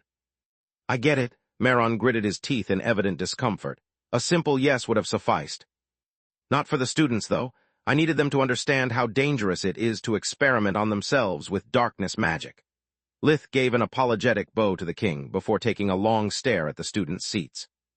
Then he passed more scrolls to the headmasters and the archmages that used it on themselves first and then on the students. The entire room burst into an uproar, and it took a while for everyone, even the royals and Vaster, to calm down. Narcotics created addiction, could cause allergic reactions, and very few could be used on pregnant women. One spell to solve all those problems. As you see, the first effect of darkness magic is destruction, but if carefully calibrated, its effects can disrupt the bodily functions even of its user. In this case, I targeted the nerve centers that control the stimulus of pain, suppressing it. While his students mumbled to themselves or discussed what they had just learned with their neighbors, Lith took a short break to let his words sink. The queen was the first to try and experiment with first magic of the 6 elements, studying their effects with the same curiosity as a baby with a new toy. Once the room returned to silence, Lith stepped forward from his desk, and Ryaju Alama, headmaster of the Earth Griffin, raised his hand. I still don't get what you did with your bolts of lightning earlier. In your book, you say that earth and air control space, yet I've mastered both of them years ago and found no evidence of it. Dimensional magic controls space, not air and earth. No, Lith shook his head. Dimensional magic is just an extreme application of gravity magic which also is based on air and earth, yet what you said is partly correct. Air and earth don't control space so much as the space between things. I don't follow, Alama replied, his face a mask of focus. Since my previous example baffled you, let me turn things down another notch. Everyone knows what magnetism is, correct? The classroom nodded for Lith to continue. Great, then, Headmaster Alama, split this for me. Lith handed Alama a big magnet attached to a metal plate. The headmaster needed just a bit of strength to succeed. Do it again, please. A wave of Lith's hand shattered the magnet into many smaller pieces. Once again, Alama did as bidden, no question asked, focusing instead to understand the purpose of the exercise. The class didn't stand twiddling their thumbs either. Their bodies were still whereas their minds were spinning at full gear, thinking about Lith's words and what they would do were they in the headmaster's position.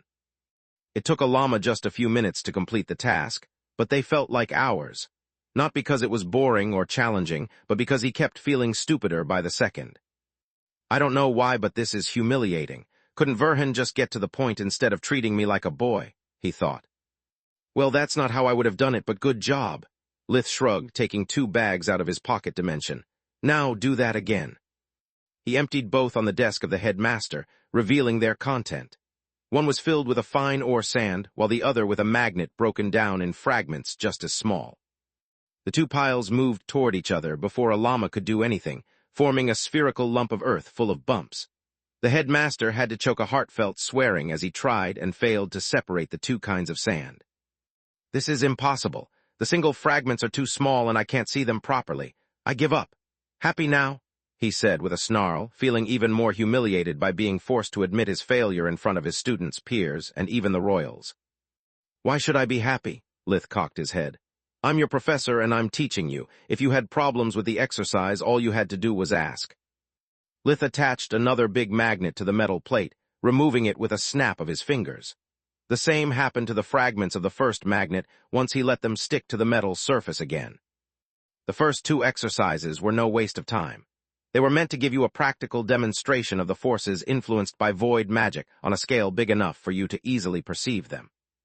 Lith had the magnet's fragments attach and detach themselves from the plate non-stop, doing in a second what had taken Alama time and effort.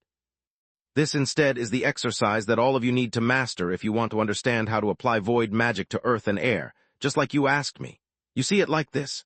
Lith pointed at the ball of ore and magnetite, changing its shape and size with earth magic.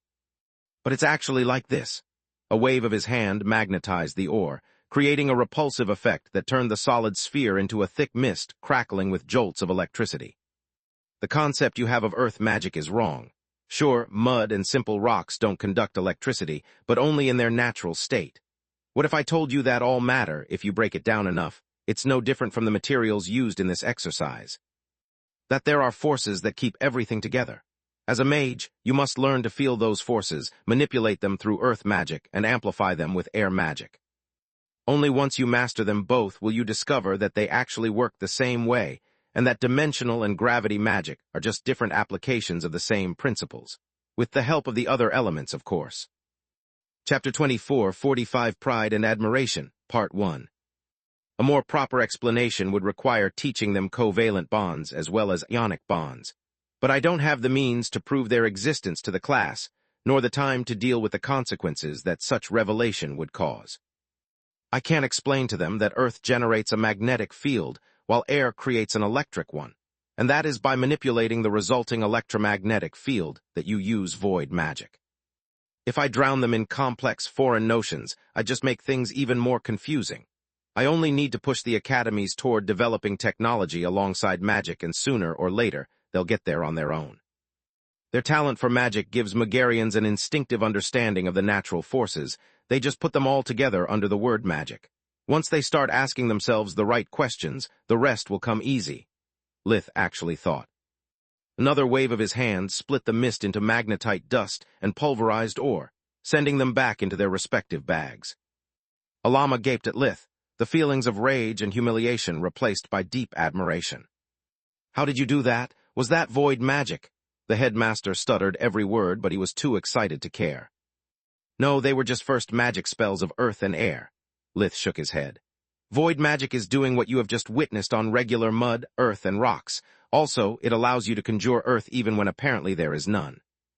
Lith took the ore and the magnetite out of his pocket dimension one at a time, giving a practical demonstration and generating bolts of lightning from each one of them. After that, he put them away again and generated a powerful electromagnetic field that collected the dust, dirt, and residues from all around the classroom, generating a sphere of earth apparently out of thin air. "Like this." "Can you please give me those sandbags again?" Alama asked, his tone excited like a child on his birthday.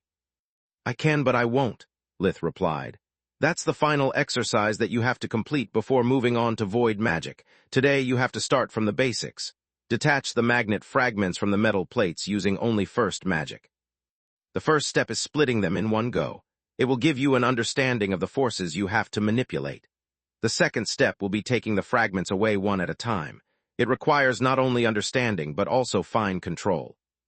Only when you manage to do that we'll move on to the last step, learning how to manipulate the forces between multiple objects with fine control and amplify the interactions between them at will." "Do we all have to start from the earth element as well?" Archmage Lemma, headmaster of the Fire Griffin, asked. "No need," Lith shook his head. "I've prepared exercises for all three pairs of elements in order to guide you step by step toward void magic. You can start from whichever you like." "I'd like to start with fire and ice," Lemma said, and the headmaster of the Crystal Griffin nodded along with everyone with red or blue streaks in their hair. "Easy enough." A flash from Lith's professor Ring made several glasses of water appear on their desks. "Your first step is to learn to distinguish between cause and effect. Heat and cold are two sides of the same coin. They are comprised of the same energy. The only difference between them is the direction in which they move. Heat is up. The water boiled into steam despite the distance, and without producing any flame. Cold is down. The mist suddenly froze in thin ice that fell down on the desk, shattering. Start by heating and cooling the water from a distance. If a flame appears or ice forms, you have failed and have to start over. Another important point is that you mustn't change the temperature anywhere between you and the glass. That counts as a failure as well." "What about light and darkness?" Headmaster Distar, Brynja's husband and head of the Black Griffin, asked, quickly followed by Marth and Vaster. "That's actually much more complicated," Lith sighed. "It would be simpler if you were light masters, but since that's not part of my deal and I'm saving it for my legacy, I had to get creative." This time he needed the help of an assistant to bring to the center of the classroom what looked like an empty fish tank. "Do you know the saying, 'You can't catch a fish in clear waters'?" he asked. "Yes," a male student stood up to answer the question. "It means that even being too clean is a problem. Muddy waters mean that algae grow there and that there are fish in the area who can feed on them or on other fish. If the water is crystal clear, then there is no local flora or fauna. It looks nice, but it's actually dead." "Correct," Lith clapped at the student. "That's because life is dirty. You need to eat, sweat, change your old skin, shed blood when you fight, and of course, empty your intestines and bladder to make space for your next meal. What goes in has to go out. This stands not only for humans, but also for fish, plants, fungi, and even the smaller beings. Life is constant change, and the byproducts of change are what we call waste. Lith dropped powdered dried food in the tank and used a basic light spell.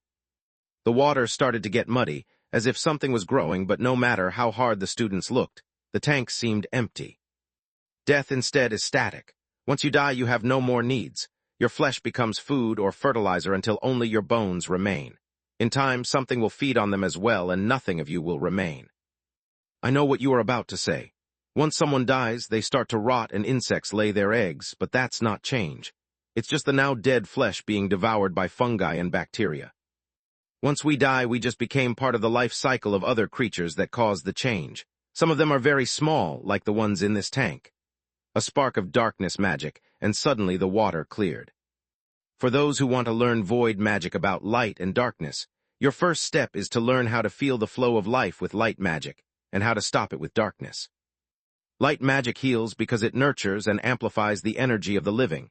That's why it doesn't work on corpses and relies on the life forces of our patients.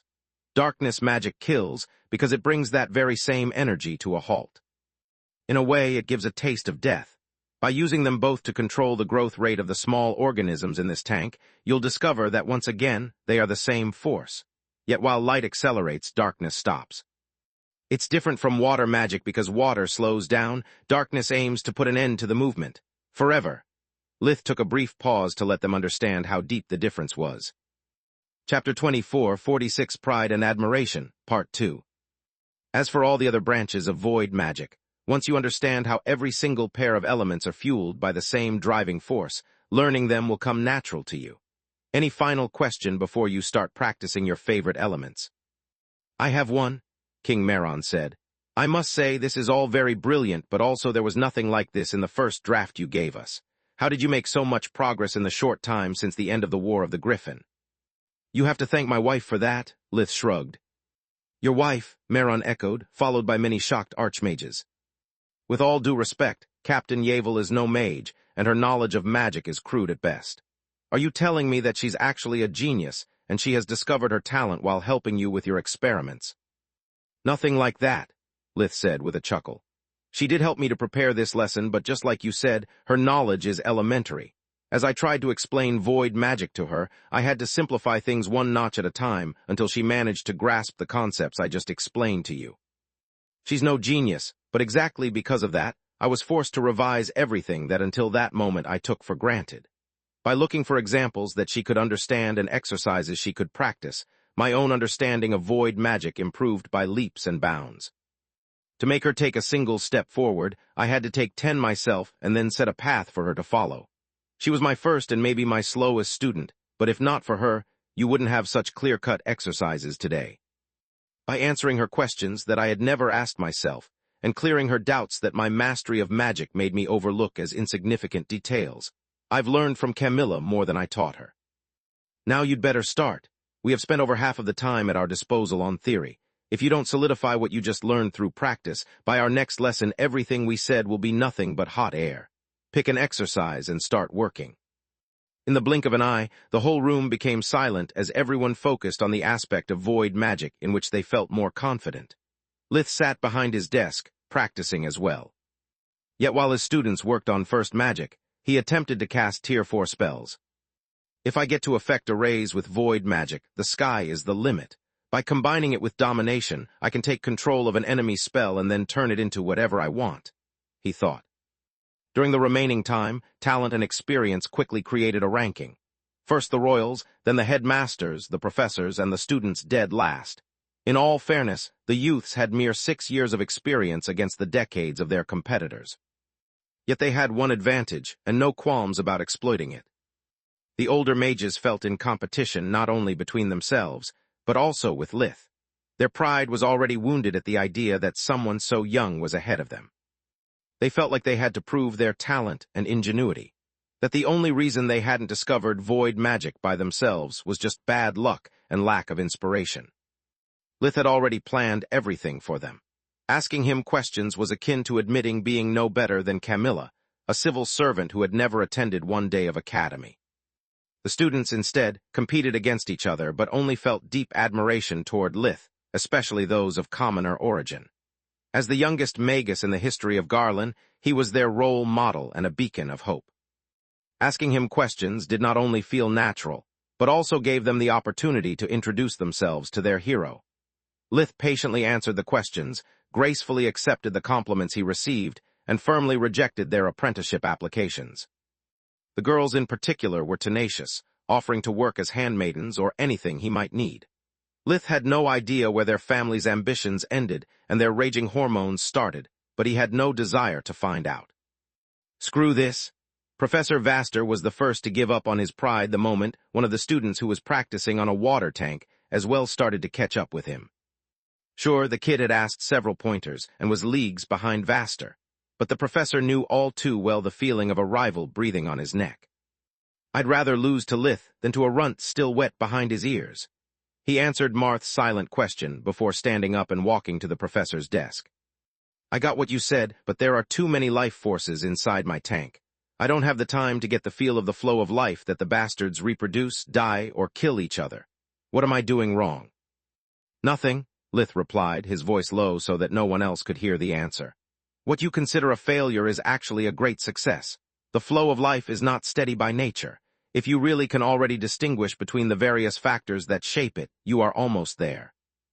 Don't get blinded by your pride. You are biting more than you can chew. The first step is understanding, not control, yet you are trying to achieve both at the same time.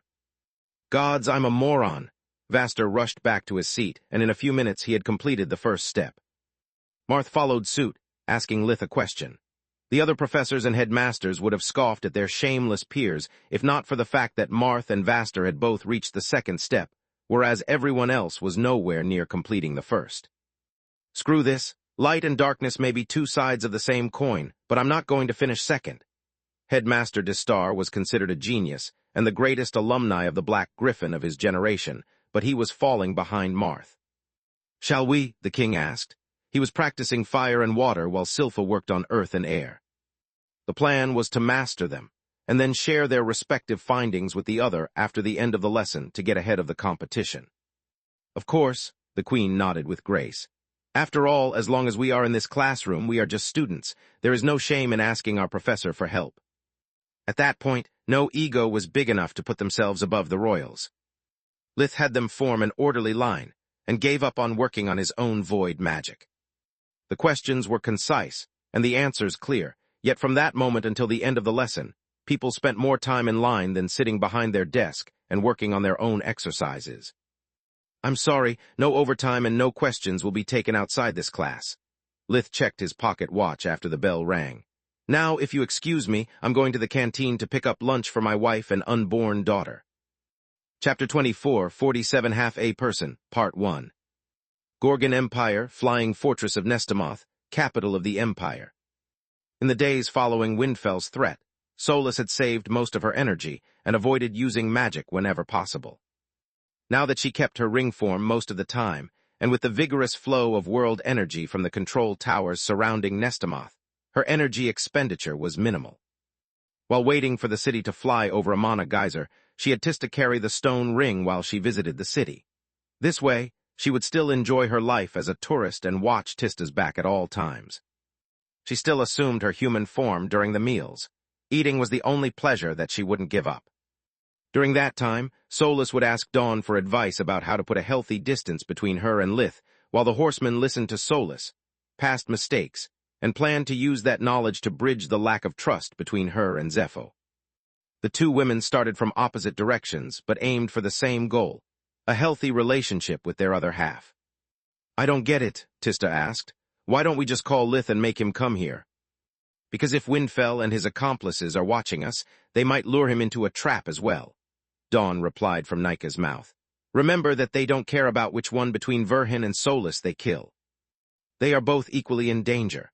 As long as they are split, their powers are weakened, and if Verhin gets surrounded by multiple cursed objects, not even a divine beast can survive. The best course of action is to call my mother when we are near the geyser and have her pick us up. No one will be able to touch us once we are under her protection.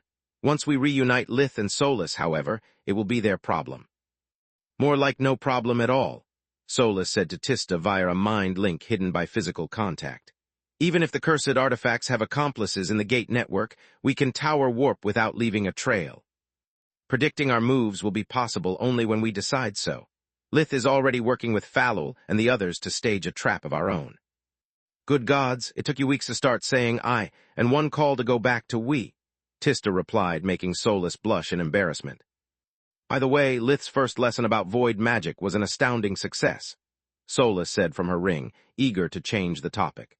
The headmasters of all the 6 great academies have offered him the position of tenure professor. Even the royals asked him to hold private lessons for them, and their magically talented children. Like Princess Peonia? Tista asked in surprise. Whatever Lith answered, he's in trouble. Yeah, Kami shot down the request with the grace of a fireball, Solus chuckled. Man, I wish I could have been there with Lith. Teaching has always been a dream of mine ever since we worked as assistant professor after graduating. Any chance I can get a few of those private lessons myself? Nika asked. As long as I'm bonded with Dawn, I have no lack of light element, yet once we split I could use void magic to make up for the flaw of my blood core. Indeed, Dawn nodded with enthusiasm, her white light shining behind the vampire's eyes. I'm a bit behind in my studies since I haven't practiced magic ever since we started our trip, but it shouldn't take me much to catch up with Lith. After that, we'd be glad to give Nika and only Nika a few lessons, Solus said. Hey, Tista snorted, feeling left out. By my the gods, Tista, it goes without saying that we'll teach you as well. Are you so eager to get rid of me? Dawn sounded mildly displeased. I helped you twice already, and if I learn void magic, night won't be a problem the next time we meet. Depends, Tista shrugged for Solus. Are you going to teach us light mastery? It would be a fair trade. Fair my crystal ass, Dawn said in outrage. I polished my craft for centuries, whereas you guys are still building the foundations of your own. I would be teaching you unparalleled spells, while also helping you to develop Tier 4 and 5 void magic. That's a rip-off deal, Solus. You are a stingy cutthroat no less than Verhen. Only when someone has tried to kill me, and then has set her crazy sister after my host and family, Solus snarled, taking the horseman's words like a compliment. Fair enough, but at least I didn't tell Night about you, or about how you defeated me on our first encounter. Otherwise things would have gone much worse both times she attacked you in Lucia. Dawn crossed her arms in annoyance. So you want me to thank you for not ruining my life? That's basic decency, since it's you who tried to kill us to further your plans. We acted in self-defense. No offense, but I can see there's madness running in your family. I'm getting worried for Malishka. Solus had no body, but the horseman could almost see a middle finger right in front of her nose. Let me call Mother. We are close to the Mana Geyser. Knowing she couldn't win, Dawn opted for a hasty retreat. By the way, Tista, you've spent a lot of time with Badia. Did it help you to make up your mind about your violet core, or at least your relationship with him? Solus could feel how tense her friend was. Actually, it scared me even more, Tista inwardly sighed. After learning what he went through after choosing his Nidhogg side, I don't want to give up on being human. On the other hand, being a red demon has become a part of me. After training so much to control my extra eyes, my wings, the cursed flames, and domination, losing them would be akin to losing an arm and a leg. Her feathered wings popped out of her back, and Tista started caressing them. After all the pain and fear she had suffered from their mutilation, the sight of her restored wings gave her joy. Her soft feathers were precious to her, not just because they were a means to tap into her powers, but also because they were now part of her identity. The thought of losing them made her want to cry. Well, it's a good thing that you don't have to choose, Solus replied. Just take your time. The only downside to your situation is that your core will be stuck at the bright blue until you make up your mind. No, Solus, I don't have time, at least not much, Tista inwardly sighed. Ever since I refused the breakthrough, my life forces are at odds. They are all pushing to move forward, and I need to actively suppress them. The problem is that they are not only trying to merge, but also to split. I believe that my fear and indecision are creating a wall between my life forces that in time will become just as strong as that of a regular hybrid. Chapter 24, 48 Half a Person, Part 2. When that happens, I believe that I'll be forced to choose between human, dragon, and phoenix. If I become whatever lay beyond the red demon, I'll lose my humanity, but if I don't, I'll lose everything else. It's a nightmare situation. I'm sorry, Solus didn't know what else to say. Don't be, this is all on me. Also, I've decided that from now on I'll take Badia with me at social events and screw the consequences. If I can't stand the idea of being seen with him, then I'll never be capable of accepting my other sides. If I choose to be a human, it must be because I love it, not because it's a cage from which I'm afraid to get out. Tista replied. What are you guys talking about? Nika asked after the silence prolonged for so long that it was obvious from Tista's changing expressions that she and Solus were having a telepathic conversation. Nothing much, Solus shrugged. We were just complaining that this vacation is already over and that once we get back home, there's a lot to do. She and Tista trusted Nika, but as long as Dawn was with them, they couldn't afford to reveal any weakness that might be used against them in the future. First, I want to spend lots of time with Mom and Kami. Then there will be Quilla's marriage in a while. We also have to deal with Glimo's legacy as soon as Falul finds a lead. Last but not least, we have yet to plan a trip to the Fringe, Solus said. Don't you mean a fringe? Nika asked. That would require knowing the position of more than one, Solus replied. We only know the location of the fringe where Nalron's village was, the same where Dawn was imprisoned. Nika was about to ask to come along, hoping to learn something new about how to overcome her limits as an undead, when she suddenly realized how foolish the thought was. If Nalron sees Dawn, he's bound to try and kill me. Also, whatever they learn there, Dawn would know as well. Solus and Lith will never allow me to come with them. Nika's bond with the horseman freed her from the flaws in her blood core and allowed her to experience life like a living being, yet it also created a divide between her and her friends. Solus couldn't talk about her tower, Lith about his past, and everyone kept walking on eggshells around the vampire, afraid to reveal something that might bite them in the ass in the future. Being able to withstand sunlight is great, but it's not worth the price. I can now stay awake the whole day, but my bond with Dawn makes me a half-person whose other half nobody trusts, she thought. Why do you need the fringe? Nika actually asked. Well, Nalron needs to fuse his life forces, and I could use some advice as well. Tista sighed. Who knows, maybe visiting a fringe and the werepeople who live there will help me make up my mind. Also, I'm pretty sure that Lith will meet another bottleneck for the bright violet, Solus said. His struggle for the violet was public knowledge, and once he reached the new bottleneck, there would be no hiding it. When we took part in the When All Are One array, his life force rejected the temporary boost. I believe that until Lith finds a way further merge his life forces, he will be incapable of reaching the apex of awakening. Gods, we have yet to start working again, and I already feel so tired that I need another vacation. Solus chuckled.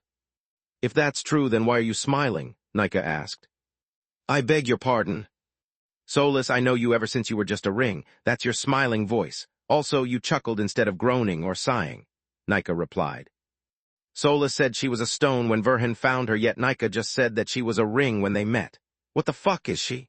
Dawn knew how cursed objects worked because she was one, and because she had met a lot of them. Yet the more she learned about Solus, the more confused she was. I guess that I've reached the acceptance stage, Solus shrugged. I've fantasized about Maga for years, wondering how it would feel being free to travel around and be my own person. This trip allowed me to discover that even though I love visiting new places, I love my home even more. In the end, all the cities we visited are no different from my past relationships, something to distract me from my real problems. I want to go back to the people I love and who need me. They give me purpose and a real reason to live, so I don't mind working hard if I do it for them and with them. My only gripe is that I failed to put any distance between Lith and me.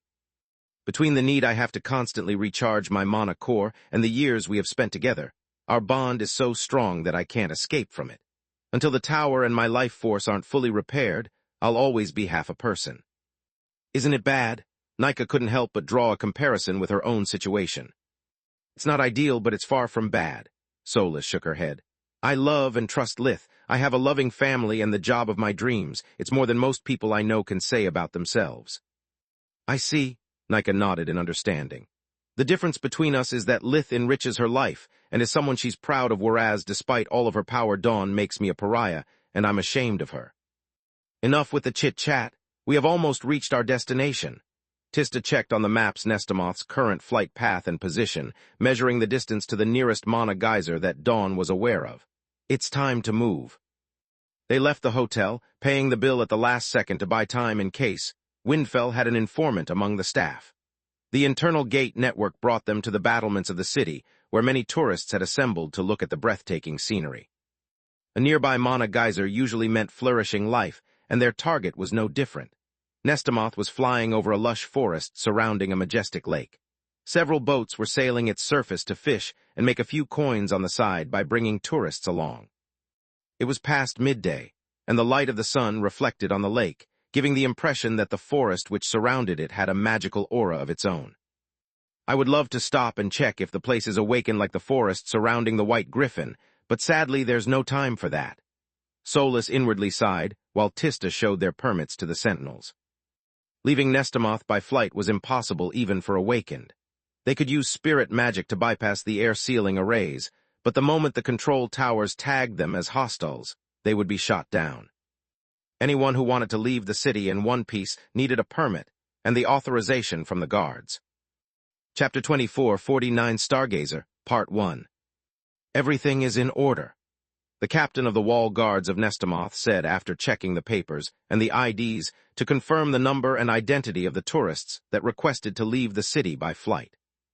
He was a man in his mid-50s with thick mustaches and an otherwise clean-shaved face. "It's just the two of you, right? Tista Verhin and Nika Dragonborn." "Yes," Tista gave him her best smile, instinctively hiding Solus, ring with her other hand. "Is anyone else leaving? You know, my brother has many enemies, and I'm afraid that someone might try to ambush us the moment we leave the safety of your guard, Captain." "Don't fret, milady." The man clicked his heels while puffing his chest out with pride as he checked the list of who would leave the city and when. "I can assure you that if anyone tries to follow you, I'll deny them permission to leave. If someone is so crazy to defy my authority, the control towers will make it their last mistake." "Good move, Tista." Solus used her ring form to save as much energy as he could while her breathing technique restored her strength to its peak, just to be safe. "If push comes to shove, this will buy us time." "Keep telling yourself that," Dawn snorted, not sharing their optimism one bit. The captain gave the silent signal to lower the arrays and tapped on the girls' shoulders so that no one could predict what was about to happen. Tista used her demon eyes to grasp the dimensional coordinates of the farthest point she could see and opened a warp steps.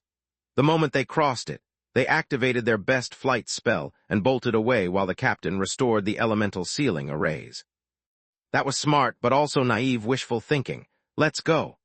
Windfell gestured his two companions as he opened a spirit steps to the position where the girls would be. Unlike them, he knew that region like the back of his hand and didn't need to see far away to open a dimensional corridor. Just by looking at the timing of their departure and the direction they had taken, Windfell could already guess their destination. "3 people have warped right after we left and they are following us." Tista activated air domination to make the steps collapse, realizing its real nature when it was too late. "Then let's warp again." Dawn took the wheel, grabbing Tista and moving as far as the vampire's eyes could see. "Damn it, if only I had let my life forces merge, I would have opened my 6th eye. According to Lith, a hybrid body can't handle more than 5. Also, if I've mastered spirit magic enough, the 7th eye would have opened as well, and those fuckers would be cut in H." Her train of grievances was interrupted when the guard towers of Nestamoth detected the unauthorized travelers. The captain had marked everyone but the girls as hostile, and the city's defensive system had a wide area of effect. 3 guard towers, one for each alleged invader, sent bursts of mana to the car-sized mana crystals at their upper and lower extremity. The power was stored in the crystals, focused, and then amplified by the arrays surrounding the city into beams of pure energy in barely a split second.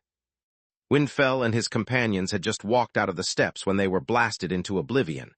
The energy beam vaporized their bodies and melted their equipment, yet it wasn't over. The excess magic enveloped the targeted aura and then detonated with a strength on par with a tower-tier spell. It was a safety measure in case a hostile managed to blink away from the beam. The 3 explosions covered a wide area, making anything less than a long-range warp steps useless. The cursed objects hadn't planned so far, and alas, they had no need to. The 3 living legacies reformed their own bodies, and those of their hosts the moment the shockwaves dispersed. Davros had not only amazing durability, but also outstanding self-repair properties. Even in its non-enchanted and raw form, the metal had to be destroyed several times for the slightest damage to be permanent. Every cursed object, however, was a masterpiece of forbidden magic and Forge-a-Mastery skill both performed after purifying the Davros to perfection.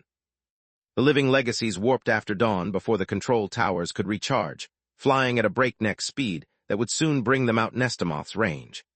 The capital of the Gorgon Empire kept flying away, so when the hostiles disappeared from the radar, the captain assumed they were dead. "Mom, they are onto us. Where are you?" Dawn contacted Baba Yaga, her thoughts filled with worry. She was ready to fight Windfell to a standstill, to buy either the time for her companions to escape or for her mother to arrive, but three cursed objects at the same time were beyond her abilities. All three of them had nurtured their host to the bright violet, whereas Tista with her bright blue was the strongest in their group. Yet it wasn't the magical prowess of the cursed objects, hosts, or their ability to employ body casting that worried her. Dawn knew how old the average living legacy was, and even the youngest among them was bound to have centuries, if not even millennia of experience over the horsemen. This wasn't about fighting some arrogant awakened but single-minded creatures who had spent their lives studying their own limits and trying to overcome them. Without her steed and her Davros equipment, Dawn could take on by herself only one of them, and only because the enchantments of her crystal were state-of-the-art. Against three cursed objects, she couldn't ensure the safety of her own host, let alone Nika's companions. "Mom," Dawn could feel that something was wrong. Her link with the Red Mother was still intact, but for some reason there was no answer. "There will be no mommy in shining armor to save you today, traitor." A foreign male voice resounded in the horseman's mind through the channel that was supposed to be exclusive. "How did you do this, and who are you?" Dawn asked, trying and failing to open a warp, and then a spirit steps now that the three living legacies were dangerously close. "I'll be glad to introduce myself and explain everything to you. Just stop running away and we'll have a friendly chat." The voice's every word oozed malice and mockery. The horseman activated life vision, discovering that she and Tista were under the effects of a huge array that originated from one of their pursuers. It was nothing like she had ever seen before, but she recognized enough dimensional runes to get the gist of it. Dawn took out her communication amulet, pressing runes at random, and noticing that the stream of mana that was supposed to connect to the receiver spun aimlessly in the air. The connection was open, but due to countless microscopic distortions in space, the signal was trapped inside the array in a loop. "This is a dimensional spell, and you are a dimensional mage." "Nailed it in one," the voice laughed. Chapter 2450 Stargazer, Part 2. "We didn't follow you for the fun of it. I needed time to learn how to isolate and neutralize your energy signature to keep Baba Yaga from interfering. I created this spell to capture night, but this works too. Laugh all you want, soon my mother. We'll waste her time looking for you hundreds of kilometers from here, where I dropped the dimensional device that relays your signal right after leaving Nestamoth." Dawn inwardly cursed the living legacy's cunning as she relayed the bad news to her companions. "This is great." Solus took out her council amulet, the one from the desert, and another that she and Lith crafted exactly for a situation like that. Unfortunately, none of them worked. "Please work, I beg of you." Distance had never affected the tower's pocket dimension or Soluspedia. It was how Solus had kept communicating with Lith while he was quarantined in Valoran after suffering from the unwavering loyalty array. In the days before the departure, she had put several scrolls inside Soluspedia, and she was now pushing one of them out. "We only have one chance. We have to get to the Mana Geyser at all costs," Solus said once another scroll was stored inside Soluspedia, confirming to her that Lith had received the message. "To what end? Sure, it will empower us, but it will empower them as well. Even worse, the constant flow of world energy will further widen the gap between you and them, since they will make up for the quality of their enchantments with raw power," Dawn replied. "Trust me, I only need to touch the geyser while the three of us are there to guarantee our escape," Solus replied. How? Dawn's question was met only by silence. "She's telling the truth. Please help us," Nika said. "Fine, but I don't see the point of keeping it a secret from me since I'll witness it. Cutting me off would also mean that you fight on your own. No more light mastery nor my battle experience." Damn it, she's right, Solus thought. We managed to fool Baitra and Zorith only thanks to Lith's unknown bloodline abilities and tricks, whereas I have neither. I can only hope that Nika cuts Dawn off before she sees Tu Mew. One of the men behind them raised a masterfully crafted harvest scythe, conjuring what Solus recognized as one of the impossible arrays Uriel had shown them. A six-pointed star, each point of a different elemental color, appeared in front of the curved blade, generating 6 beams that converged into a single point before erupting in the form of an emerald blast aimed at the girls. They managed to dodge the attack by moving in different directions, but then the cursed scythe activated the second effect of the Spirit World Array. The emerald blast detonated the moment it reached its target destination, creating a violent shockwave that rendered the evasive maneuver useless. The impossible array had been devised in ancient times by an awakened phoenix in an attempt to overcome the mana cost of spirit magic. His idea was to have the array conjure the world energy and split it into the 6 elements without giving them a specific form. This way, they would be purified from Magus' will and primed to receive a spark of his life force upon being reunited. On paper, it was a perfect method to conjure spirit spells exclusive to creatures capable of manipulating their life force.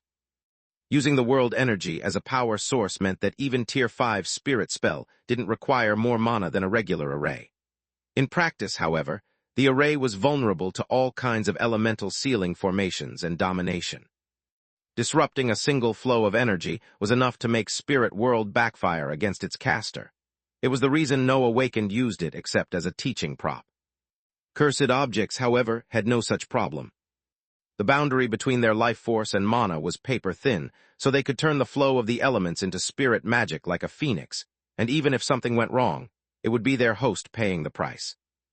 By simply keeping the array active, Stargazer could conjure Tier 5 spirit spells non-stop at the measly price of a spark of her mana, until her victims caught wind of her trick, of course.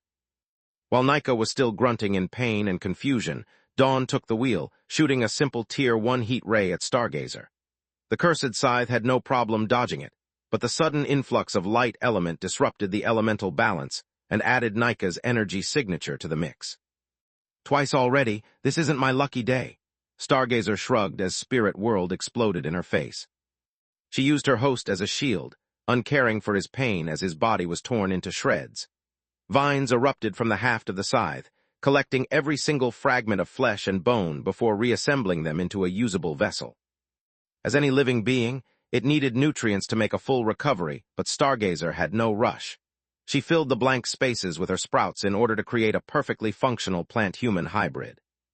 A regular person would have gone insane from the agony, but her host's mind was long gone, so Stargazer barely experienced a mild discomfort as the Awakened's body fought to reject her implants.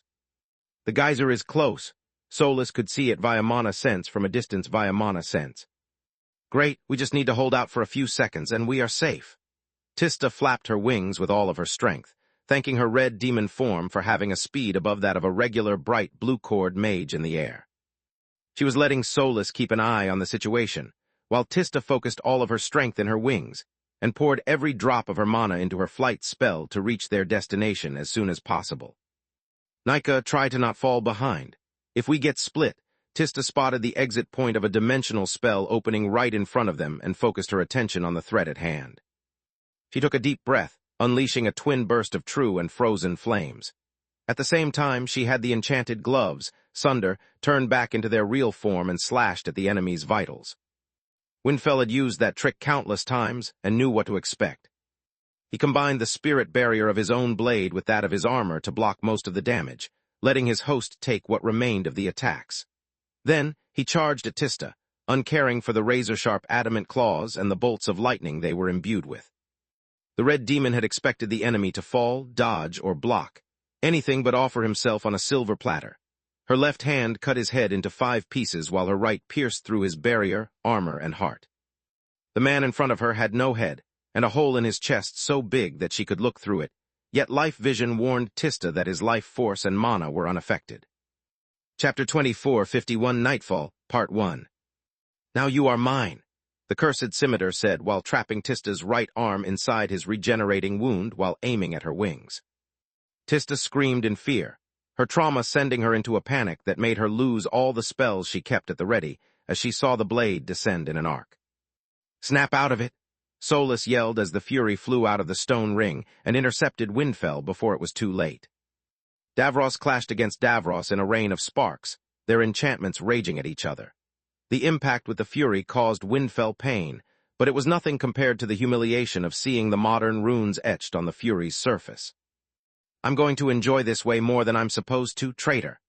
The curved blade moved too fast for Tista to follow, and it would have amputated both her wings if Solus hadn't taken her physical form. She pushed her friend and enemy in opposite directions, using air magic to form a cushion between her hand and Tista's body, and hitting Windfell as hard as she could. He was expecting that as well, yet none of the spells he had prepared was designed to stop someone with the strength of a divine beast. The palm strike sent him flying, but it was the clean slate infused in Solus' hand that did most of the damage. Under normal circumstances, the Tier 4 Forgemastery spell would have short-circuited the power core of the artifact for a while. Yet Windfell was a sentient being, and he used his own mana flow to counter the spell. Clean Slate was still effective enough to disrupt the mana flow between cursed object and host, making Windfell lose the spells he had prepared for the fight and rush back in the man's hand to re-establish the mind link. The cursed Scimitar's host was brain dead, with no will of his own. Without the living legacy, his mutilated body would stop healing, and if the mana core cracked due to the missing head and heart, Windfell would be forced to run away and search for a new host. Don't space out, and remember, we are dealing with cursed objects. Their bodies are just puppets, so focus on the weapons. No matter how much damage you deal to the host, if you don't cut the strings, it will keep attacking. Thanks for the save, Solus, Tista replied. I'll follow your advice and watch out for the cursed objects, but it's not like I can ignore the host either. The guy is stronger, faster, and magically more powerful than me. There's no point avoiding the blade if the man wielding it can crush my throat with one hand. Solus nodded and kept flying as fast as she could toward the mana geyser, feeling the strength leaving her body as if she was using several spells at the same time. Without an energy source, even the Sage Staff could only do so much to mitigate the mana lost by her cracked core. Tista used the Mouth of Menadian to conjure her best spells at record speed, throwing a volley of fire, lightning, and spirit magic at Windfell to keep him away. The cursed Scimitar exploited his superior speed to dodge the spirit spell and channeled the water element through his metal body, dispelling the other two spells by severing the connection between the mana and the elemental energy. Shit, I had forgotten that purified Davros can do that. How do we beat that thing? She asked. We don't, Solus replied. I don't care for my secret as much as for my life. No matter if the dimensional mage is messing up with space, no array can affect the abilities of my tower. The moment we reach the geyser, I'll tower warp us away, no matter if Dawn comes to suspect something.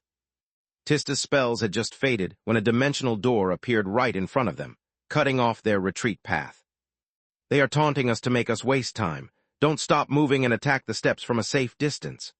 Solus conjured a Tier 4 spirit magic spell with the help of the Sage Staff, while Tista activated the mouth to weave a Tier 5 spirit spell.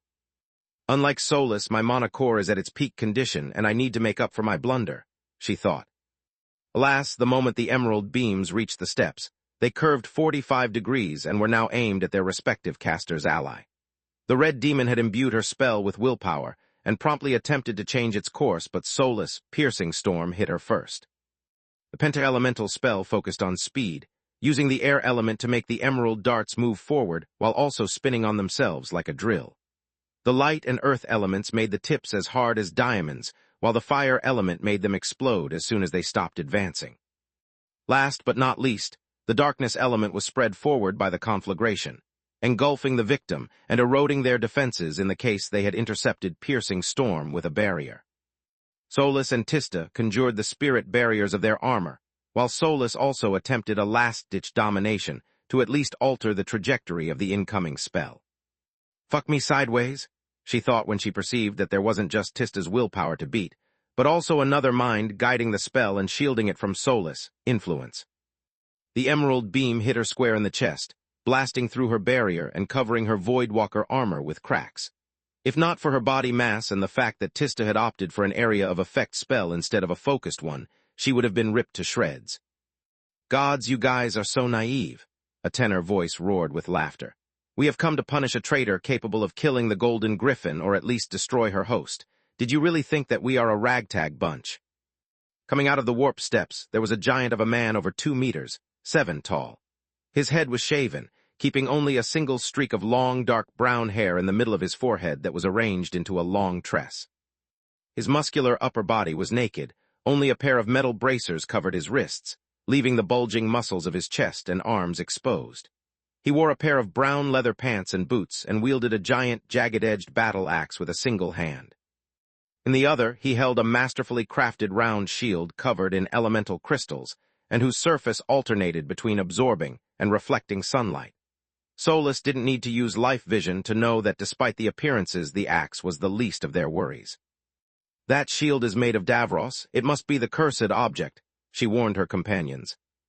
"It is," Dawn telepathically nodded when her companion sent the image of her enemy through the mind link. "His name is Nightfall, and the Forgemaster who crafted him was a dimensional mage. Be careful, he's the one controlling the array, and he can turn it off and on at will." Chapter 2452 Nightfall, Part 2. Solus could see with her mana sense the remnants of the switch spells that the cursed shield had used to redirect the attacks, yet something was off. "I know that, but somehow he also messed up with my domination. Can living legacies be bestowed with elemental affinities or bloodline abilities?" she asked. "Normal cursed objects can't access domination." Dawn would have usually had a hard time repressing her surprise, since Solus had just admitted to being capable of using one of the most elusive abilities on Magus, yet her questions had to wait. "No matter what kind of ingredients a Forgemaster uses, you can't give metal or wood affinities. You and I are an exception because we both have a physical body. To use domination, a living legacy has to learn and use it by exploiting the elemental affinities of their host. Nightfall shouldn't be able to do that, though. That guy has no streaks." "Eyes on the prize, and I mean literally," Tista screamed in their heads as she pointed at the figure behind the barbarian. The body of the man wielding Stargazer was still patched up by vines, his mouth moving mechanically to eat food even during the fight. His eyes were empty as he obeyed his master and gave her the means to fix the damage he had sustained. "This guy has no streaks either. Oh shit." It took Dawn a second to realize that the red demon wasn't pointing at the hapless man. The surface of Stargazer was open in multiple points, emitting from each one the light of a different element. 6 Balor eyes were now visible on the haft of the scythe, sucking the world energy and pumping it inside Stargazer. To make matters worse, thanks to its ability to exchange mana and life force at will, the living legacy harmonized the 6 elements that the eyes stored within her own power core, turning them into an emerald aura. "That's impossible. You can't obtain spirit domination without a proper eye, streak, head, or whatever. Lith and Morok are living proof of that." Solus would have been right if not for Stargazer's staff being made of Yggdrasil wood and the evil eye's latent power. Just like Lith's 7th eye had opened, after channeling the energy of the other 6 and Morok's formed by merging them, Stargazer operated in a similar fashion. Each evil eye granted the living legacy a makeshift domination that was amplified by the Yggdrasil's power. Also, by mixing them with her own life force, Stargazer could employ an even more makeshift spirit domination. It was weaker than the real deal since without the spirit eye her willpower lacked the means to remain focused and was quickly dispersed. Yet Stargazer had had millennia of practice and used her ability only at the right time, taking her opponents by surprise. "There's no time to be surprised. Move that ass and show me what the heck you need the mana geyser for before it's too late."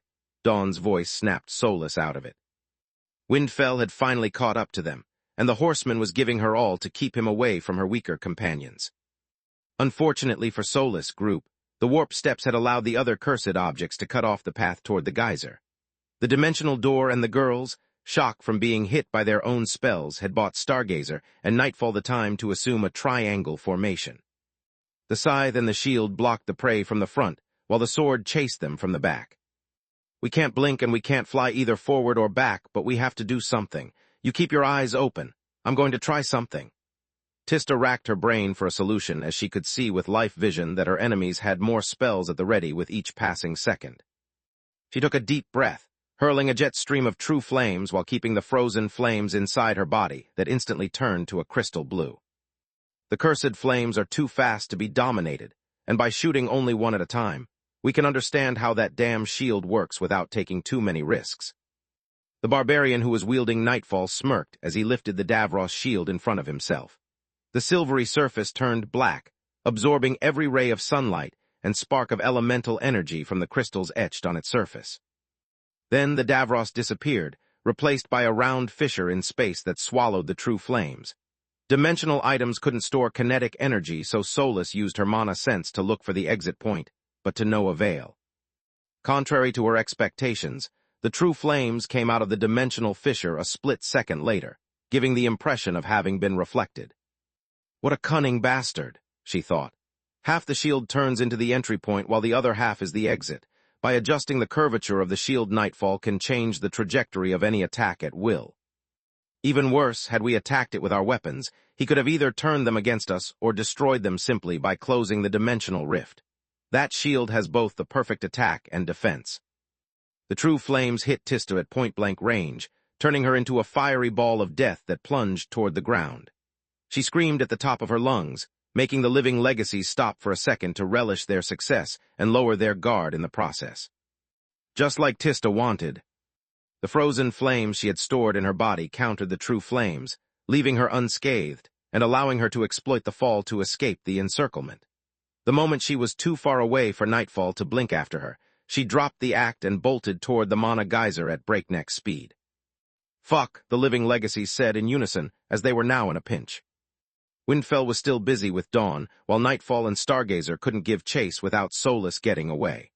On top of that, she had generated a copy of the Fury and was now holding one Davros hammer in each hand. Offering her a free shot would have been beyond stupid. "Ignore the hybrid," Windfell screamed, breaking the stalemate.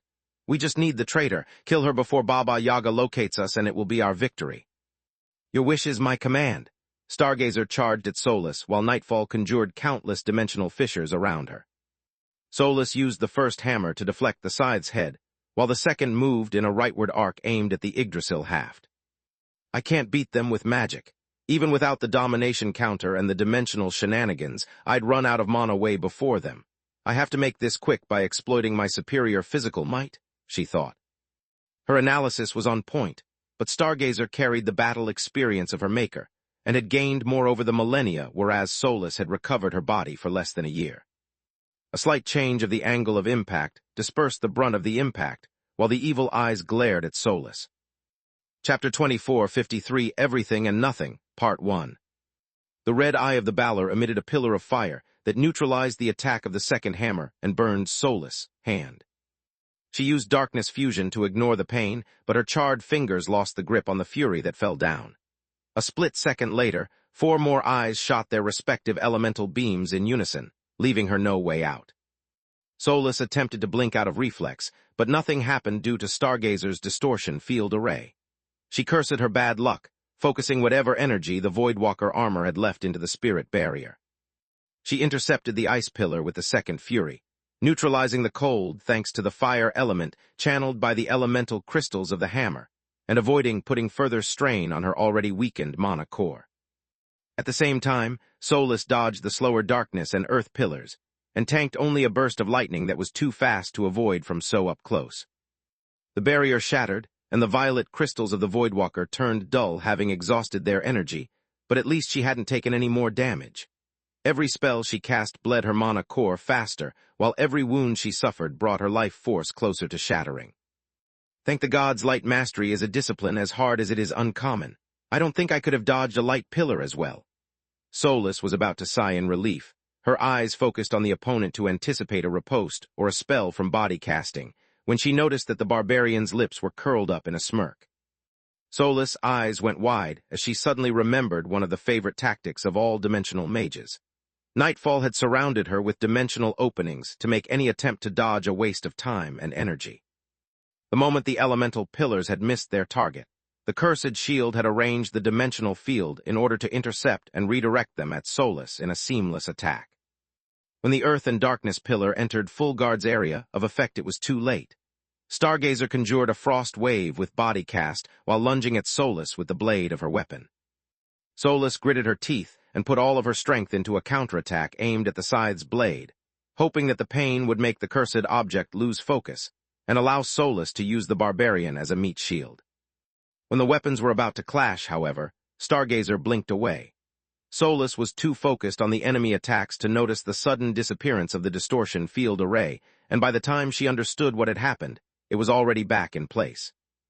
The earth element hit her with the momentum of a freight train, crushing her bones and wrapping around her body in a cage that made it impossible for her to dodge the blast of darkness. It ate at her both body and core, disrupting the forces that kept them together despite the deadly wound she had suffered 700 years ago. Solus screamed in pain as cracks opened all over her skin. Energy seeped out of her wounds along with the blood, giving it a golden color. Solus, Nika screamed as she saw with life vision that her friend's body was seconds away from falling apart into sparkles of light. "Calm down, you idiot." Dawn struggled to keep control over their shared body. "Getting ourselves defeated isn't going to help anyone." "Easy for you to say," the vampire snarled. "You don't." The internal struggle caused the two women to switch from one body to another, slowing them both enough for Windfell to cut their head off and their argument short. "Amateur, that's why there can be only one master. A host is no different from a horse. It's just a means to an end. Giving them free will weakens your authority, which in turn creates a weakness." To underline his point, the curved blade also pierced through Nika's chest, bursting her heart. It would have been a lethal wound even for a vampire if not for the horseman. White crystals sprouted from the neck, reconnecting it with the severed head, and from the chest, trapping Windfell. "So does your big mouth." Dawn smirked as she activated the Tier 5 light mastery spell, Supernova. A giant sphere of light, fire, and air enveloped the living legacies and their hosts. Light gave the construct substance and blocked Windfell's every movement, while fire turned the blade white-hot and burned the man wielding it. Supernova imploded on itself, reaching a temperature of thousands of degrees before the compressed air element made it explode. Both contestants were hit in the same way, but while Dawn was immune to her own mana, Windfell took the implosion and the explosion in full. The air around them was now devoid of any oxygen, and so hot that it would cook the airways of anyone who attempted to breathe. Dawn suffered from the indirect effects of her spell as much as Windfell, but they had little effect on her. Nika had no need to breathe, and undead were naturally resistant to fire, whereas Windfell's host was human. Without oxygen, his body would die, and his mana flow stop. The charred arms of the cursed Scimitar's host fell limp, the muscles too damaged to hold the blade. At the same time, ignored by everyone, Tista reached the mana geyser without a care for her own safety. She crashed onto the ground, opening a crater on impact that she used to put Solus, stone ring deep into the ground. "Come on, lil bro, we need you."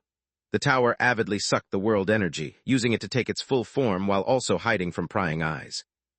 Solus had left a series of precise instructions that would allow them to escape, or at least summon Lith to their aid, without exposing their secret. Thousands of kilometers away, in the White Griffin, Lith had barely the time to fake an emergency call to justify the scroll popping out of his dimensional amulet. He had just dismissed the Void Magic class when he felt the tower pulling at him. "Fuck, I need a non-imprinted geyser, and I've yet to call for reinforcements." With no time to lose, he used his professor's ring to reach the gate in Marth's office. From there he traveled to the Verhin mansion in one step, answering the call. His body became one with the world energy that, thanks to the bond with the tower, carried him to his destination from below, avoiding the effect of the distortion field array. His arrival changed everything. Solus was part of the tower, so even though Stargazer's magical formation blocked most forms of communication, it couldn't stop the part of Solus that was ingrained in the tower from thriving now that the connection with both a mana geyser and her host was restored. Even from a distance, her wounds started to heal, and she could feel the fissures in her core and life force being mended again. Lith also unleashed his demons of the darkness, among which there were Tryon, Valia, Vergrave, and Locrias, who had all 6 eyes. Chapter 2454, Everything and Nothing, Part 2. Fueled by Mana Geyser and boosted by the tower, his golems Raptor and Trouble also joined the fray. "Leave her alone," Lith roared, emerging from the ground like a shadow who refused to back down in front of the sunlight and threatened to swallow everything. He could feel through their bond solace, pain, and he conjured an avalanche of demons in the hope to draw the enemy's attention long enough to rescue his other half. At the same time, however, his arrival changed nothing. "I have no idea how you've gotten here from the kingdom, but I'm not going to look the gifted horse in the mouth," Nightfall said with a laughter. "Either we capture you and discover the secret of your strength, or we kill you and get our reward. It's a win-win situation for us." The dimensional rift on the shield closed shut, and so did all the spatial distortions that the living legacy had opened around Solus, but not before linking them to each other with no logic or care for the consequences. Multiple points in space now overlapped, stretching reality in between them thinner until the whole structure collapses. Nature abhorred the void, so the air around Solus became filled with cracks as air, and matter moved in chaotic streams in the attempt to fill the cracks. No, Lith flapped his wings with all the strength he could muster, pushing the tide of demons of the darkness forward. I must reach Solus before the destabilized dimensional fissures cause a massive explosion, yet I doubt that those fuckers are going to sit back while I do it. Half of you stop the guy with the scythe, while the other half come with me to rescue Solus. Whoever gets to her first must bring her to the tower. Everything else is of secondary importance. The demons received the telepathic command, along with several strategies and contingency plans. Ads by Pub Future, how the heck did you kill 3 of our strongest siblings with this pathetic strength? Stargazer didn't seem to notice the black tide, charging right into it. The 6 evil eyes opened again, emitting elemental pillars that cut through the demons, lines like a hot knife through butter. The body of her host slashed left and right with the scythe in wide arcs, while also weaving Tier 5 spells non-stop with body casting.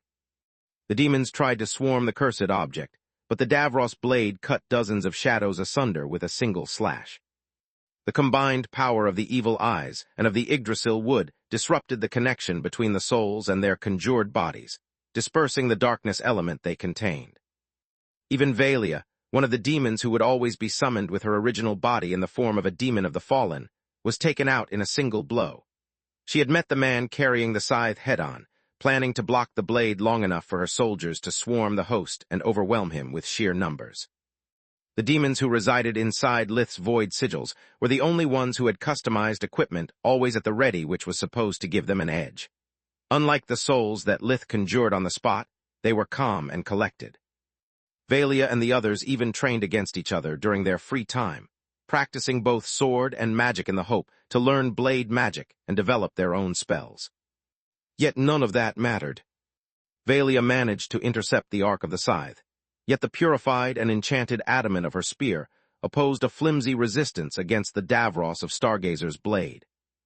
Her sacrifice barely slowed the wide arc of the scythe that cut through the haft of her weapon first, then her arms, and lastly all the demons that she was supposed to protect. Valia was so shocked by the swiftness of her defeat that her 6 eyes were still wide open when her form faded. Direct contact allowed the black evil eye to absorb part of the darkness element the demons were comprised of, distort with domination their bond with Lith, and deal explosive damage thanks to the powerful enchantments of the blade. Ads by Pub Future, the demons charged the cursed scythe in droves and died in droves. Stargazer had activated Spirit World again, using the Hexelemental Array to conjure Tier 5 Spirit spell for a fraction of the mana they usually required. Having learned her lesson, this time she didn't keep the array active for long. Stargazer would conjure a single wide area of effect spell, turn Spirit World off, check that no one capable of stopping her was around, and then turn the array on again for the duration of another spell. Regular demons only had 2 or 3 eyes. Even with the tower in place, Lith needed time to use invigoration and fill them with power, a time he didn't and that he wouldn't have unless he found a weakness in his enemies. The demons fell faster than he could empower them, and even though he could raise them back, it would take more energy and they would always start from scratch. The space collapsed before Lith could reach Solus. The countless dimensional rifts formed a pillar of fire that seemed to reach both the ground and the sky. The explosion engulfed Solus from every side, but Lith ordered the demons who had managed to slip past the enemies to shield her with their bodies. The demons of the darkness piled onto each other, forming a living black corridor that led Solus outside the collapsed space. Still too far from his other half, and with dimensional magic sealed, Lith could only cross his fingers and hope that the demons would take Solus to safety before it was too late. I get that cursed objects are supposed to be powerful, but this is too much. How come that old-ass artifacts are this strong? He thought while shrinking his size to that of a human and launching himself at Stargazer. The only way he had to prevent the living legacies from taking Solus hostage was to keep them focused on himself. Their hosts had better mana cores and body refinement, but as a Tiamat, Lith weighed dozens of tons, giving him the advantage in melee combat. Not so fast, kid. Nightfall put himself between war and its target while conjuring the water and earth aspects of the world energy through the Davros of his body. Lith had the mass of a divine beast, and war was already wrapped inside double edge, making it much heavier than it looked. Yet the circular shield easily took the impact, using its curved surface to deflect the angry blade. The earth aspect made up for part of the weight gap, while the water aspect enhanced Nightfall's eraser enchantment, turning both of Lith's blades off for a split second. Without their enchantments, they were just pieces of sharp metal that rolled off the shield without dealing any damage, but taking quite a lot. A dent appeared on Double Edge at the point of impact, which in turn twisted War's metal. The moment the blade slipped off the shield, War's counterflow ability negated the eraser, but the damage was still there. Chapter 2455, Reverse Flow, Part 1. The angry blade screamed in pain, forced to redirect part of its energy to repair the dent. Unlike cracks, deformations in the metal would alter the position of the mystical runes engraved on their surface, and compromise the stability of every spell imbued in an artifact with potentially disastrous consequences. Lith was still shocked by the inexplicable turn of events, when the huge barbarian holding the shield attacked him with the jagged axe in his other hand. The blow came down harder than Lith had ever experienced. Not even Thrud's divine beasts had been this strong, which, like the rest of the fight, made no sense to him. What the fuck is going on? I can see with life vision that this guy is actually a shape-shifted Emperor Beast, but even though his bright violet core is more powerful than my violet, I should still beat him in raw strength. Lith had conjured the eyes of Menadian from the tower, but aside from a headache, he hadn't gotten much. The only thing he had noticed with them was that the eyes considered the jagged axe, the shield, and the barbarian Emperor Beast as three different subjects, each requiring a separate scan. Screw this, I have the mass advantage and the tower. I can do this. The Tiamat weaved Nova Eclipse from his body, but only a weakened Tier 5 final eclipse came out. Flabbergasted, he tried to conjure a new wave of demons as a distraction, yet so few of them appeared, and so weak that Stargazer ignored them. It was then that Lith noticed it. The closer he got to Solus, the more the energy flow reversed, draining his mana and life force to feed them to her. Menadian's failsafe to keep her daughter alive was doing its work, yet also sabotaging Lith's efforts to rescue his other half. Forget tower spells, I can't even use Call of the Void anymore. Even though Lith had just joined the fight, his breath was already ragged. Solus is so weak that our bond has turned into a handicap. For the first time since we bonded, our sum is weaker than the single parts. If I don't get her to safety, we'll both die. The pressure from the fight, coupled with the tower sucking Lith's vitality, by the second was putting such a heavy strain on his cracked life force that Lith could sense the wounds opening without the need for a diagnostic spell. Alas, Nightfall didn't care for the reason his opponent's strength dwindled. He just exploited the phenomenon with a smile. The Tiamat deflected the following attacks of the axe, but he failed to find an opportunity to counter. The shield seemed to be magnetized to war, and always found its way to intercept the blade whenever Lith moved to the offensive. The dent had yet to self-repair, and Lith was afraid that if his blades suffered too much damage while their enchantments were turned off, they would break. Double Edge was nothing that he could easily reforge after recycling the materials with Salark's creation magic, but war was unique. Not even Orion was certain of how he had managed to give the angry blade its semi-sentience, and even if he did, creating another blade would also give it a different personality. If the blade broke, the metal could be reforged, but war as Lith knew it would die. What's the matter, son? You are supposed to have destroyed 3 lost cities. How can you struggle so much against puny artifacts like us? Stargazer mocked Lith after moving her host behind him to join Nightfall's attack. Because I ambushed them, whereas this time you ambushed me, that's how. Lith inwardly cursed them all. Against the Black Star, I had sealed most of its powers, and Traius was a moron. Against Kalga, I had the help of the whole Giera Council, while against the Golden Griffin, not only did I have both the Council and the Royals on my side, but also the frigging destruction spell. I never overpowered a cursed object.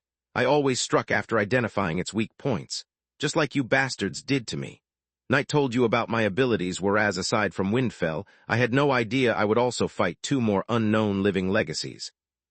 Dive down, Tista yelled from behind him before unleashing a burst of void flames from her mouth and another of blight flames from her wings. Stargazer's host failed to dodge the surprise attack, and the blight flames burned both the human's body and the vines that kept it together. Stargazer shrieked in fury as she had to consume even more energy to keep her host from turning into a rotting corpse. Nightfall didn't have the time to conjure a switch on its surface and couldn't risk his host or axe being struck. It had taken him decades to find a weapon that powerful and centuries to train his host. Losing either was out of the question, and with both Stargazer's and Windfell's hosts so heavily injured, he preferred to keep his own safe. The void flame struck the Davros of the shield, and the spark of chaos corrupted the mana and metal while the origin flames burned at everything. Nightfall drew power from his elemental crystals and circulated it through the shield to put the flames down. Yet even after their disappearance, he could feel a sting in the blackened part of the metal. Cursed objects had no nerves nor receptors and could experience no pain, but that feeling came close, angering Nightfall to no end. 2 against 2, all right then, he said with a cruel laugh, knowing that his new opponent was no match for him. Nightfall's host was a bright violet-cored emperor beast weighing several tons, whereas the red demon was a bright blue-cored humanoid hybrid. On top of that, thanks to the bond between a cursed object and its host, their powers stacked. What Lith had failed to consider was that, unlike him and Solus, there was no partnership between the shield and the barbarian. There was no conflict in will or argument in the course of action to take.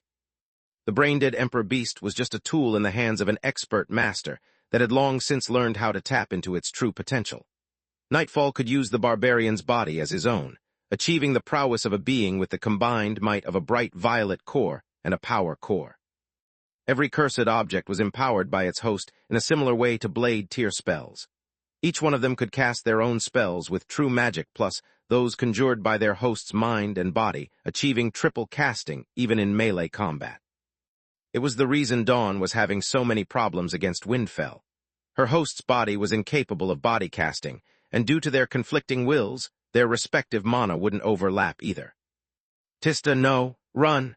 Lith screamed at the top of his lungs, and she didn't make him say twice, bolting away as soon as Nightfall came too close for comfort. Smart girl, Lith inwardly sighed in relief after understanding his sister's ploy. She had intervened in order to break him free from the encirclement and weaken his enemies. Chapter 2456, Reverse Flow, Part 2. Please, I'm no match for a regular bright violet cord awakened, let alone an old monster with Freya's talent. Tista inwardly sneered at the cursed shield as it tried to catch her. The only thing that playing hero would achieve is becoming their hostage after Lith barely rescued Solus. I have to bring them close to the tower. Once we get there, Lith should become powerful enough to defeat these assholes, otherwise we can escape. Either way is our win. I see what you are doing, but I won't let you, traitor. Nightfall dispelled the distortion field for a split second, allowing Stargazer to blink toward the tunnel of demons of the darkness. Lith noticed the appearance of the entry and exit points, blinking after the cursed scythe. Lith, no, Tista screamed, knowing the dangers of using that kind of spell in the presence of a dimensional mage. Alas, 2 words weren't enough to convey a proper warning, and Lith wasn't aware of the nature of her opponents, nor how skilled they were in their teamwork. A cruel smile appeared on the host of the cursed shield, as the space collapsed behind Lith and the resulting explosion threw him off balance. Lith had positioned the exit point of his blink so as to strike Stargazer in the back, but the blast had ruined his attack and propelled him toward the enemy faster than he intended. Stargazer's host smiled as the 6 evil eyes etched on the surface of the Yggdrasil haft turned their power inward and channeled it into the curved blade of the scythe. The arc was wide, slow, and predictable, but Lith could see with the eyes of Menadian that the blade now carried the collective power of the 2 cores, which was further boosted by the evil eyes. Fuck me sideways, Double Edge is still damaged, but I can't risk dodging that thing. If it hits Solus in her weakened state, she's never going to survive. Lith channeled the power of his mana core into the blade, using War's skill, Gleipnir. The golden fetters joined Lith, War, and Double Edge through their respective cores. Their collective might instantly fix the dent and turn the black blade white from the mana flow within. The tower is close enough to boost me enough to match a bright violet core, but the problem is that I have no idea if the same stands for my adamant weapons. That scythe is the product of ancient but powerful forbidden magic and is made of Davros. Lith thought as he aimed his strike so that War would intercept Stargazer on the flat side and avoid its edge. The host of the cursed scythe smirked again as his weapon suddenly shapeshifted into a glaive. The awkward and slow arc turned into an elegant and quick downward slash that struck War from above, the haft pushing the sword down while the blade cut Lith's arms off. He screamed in shock as fire and black blood gushed out from the stumps right below the elbow. Black tendrils of energy reconnected the severed parts. War used its enchantments to fly like an arrow at the enemy and protect his master. Oh, please. The glaive emitted a peal of joyless laughter as her host blasted the angry blade away with a raging sun. Without stopping her movement, Stargazer's host reversed the grip on the haft and pulled it back up, opening a deep cut going from Lith's right hip to the left shoulder, stopping at the level of his neck. Let's see how far you can regenerate your host, shall we? The man adjusted the grip to follow up with a horizontal cut and decapitate the Tiamat. Then a Davros hammer smashed his head into bits, and another hit the blade of the glaive with so much strength that the shockwave broke the fingers holding it. Stargazer didn't need her host to deal the finishing blow, but Solus wasn't done either. The Furies' flight created 8 copies of her hammer, so there were 6 more. 4 were aimed at the remaining limbs of her host, 1 at the glaive's blade and the last at the haft. Oh shit, had Stargazer still a face, her grin would have disappeared. It wasn't just that it was unlikely for the Yggdrasil wood to endure the blow of a Davros hammer thrown by a divine beast, but also the fact that Solus was rushing at the cursed object, while holding the original Fury above her head with both hands. Luckily that pipsqueak is slow, otherwise I'd never managed to dodge with my body still vibrating from the first impact. Sure, I can repair Yggdrasil wood with ease as well, but if she shatters me, my power will be crippled until I'm fully. A burst of black flames the size of a river engulfed both the cursed glaive and her host, disrupting both the spells and the enchantments they kept at the ready. Stargazer had focused her attention on Solus, forgetting that Lith was wounded but still conscious. Darkness fusion blocked his pain receptors from the start. The moment he had overcome the shock from the amputation, he had been waiting for an opportunity to counterattack. Solus' arrival had given him the opening he needed, which in turn slowed Stargazer long enough for the rest of her hammers to hit. Already weakened by the void flames, Stargazer's host limbs shattered on impact. The haft of the glaive snapped into 2 and deep cracks opened in both pieces. When the Fury struck the blade, the cracks opened further and the metal came free from the wood. Solus arrived the second after the flames faded, dealing to what remained of the cursed object, and her host a blow that carried all of the little strength she had. Thank the gods you are alive. Lith's wings had stopped flapping, so she grabbed him to keep him from plunging down to the ground. Direct contact allowed her to further hasten the recovery of her strength, and to both of them to share everything that had happened since Solus' last visit to Lucia. Barely, and so are you. Lith didn't care about his own wounds. He needed but a few breaths to go back to his peak condition, whereas he could tell that Solus' essence had come this close to being damaged beyond repair. If that happened, she would lose her body, if not even her memories. We need to get away from here and fast. Your wounds have reached your mana core and life force. Invigoration can't fix them. If not for the tower and my presence, you would have died, or whatever happens to you when you are supposed to die. I'm afraid that you are right. I tried using my breathing technique and healing spells, but neither worked. Every time that I try to draw upon the world energy or light magic, I feel like my body is about to explode and the cracks on my skin open again. She replied, using her sky blessing on him instead. The wound on his chest closed rapidly, and the stumps on his arms stopped bleeding. War and the severed limbs had been blasted away by the raging sun, and until they retrieved them, there was nothing Solus could do about them. Chapter 2457, Breaking Point, Part 1. I must say, even without your steed and your equipment, you are still a worthy opponent, Windfell said after gaining some distance and healing the wounds of his host. I wish I could say the same about you. Were my host at the Violet and a bit more trustful, this fight would already be over, Dawn said with a thin smile while consuming 1 prism to regenerate her crystal armor and another for her crystal sword. The gap in their equipment was so big that it took barely a few exchanges to shatter her own. Nika's adamant armor was no match for the Davros scimitar and had suffered so many cuts that it was already useless. If not for the vampire's undead body and the horseman's ability to regenerate her vitals, Nika would have already died a dozen times over. Dawn used her own light element to fuel Nika's spells and bloodline abilities, but she still needed to consume life force to heal. At that pace, the vampire would soon need to feed, or Dawn would be forced to escape and abandon their companions. That's where you are wrong. This fight is already over. The tip of the blade pointed behind the horseman, who didn't dare to avert her gaze from the opponent. Had she done it, Dawn would have seen Nightfall stop chasing Tista and warp near Lith and Solus. Also, Windfell would have cut her body into dozens of pieces before blasting her away with the Tier 5 spirit spell he had at the ready. From above, Solus said after noticing the appearance of an exit point. And below, Lith had kept using life vision in case Stargazer came back, and saw her exit point in time to react.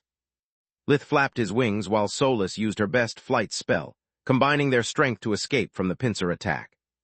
"Why didn't you just breathe any flames into those?" she asked. Because of that, Solus kept looking forward, allowing Lith's 7 eyes to scout the other directions. Nothing had come out of the exit points, which had exploded in unison a split second after appearing.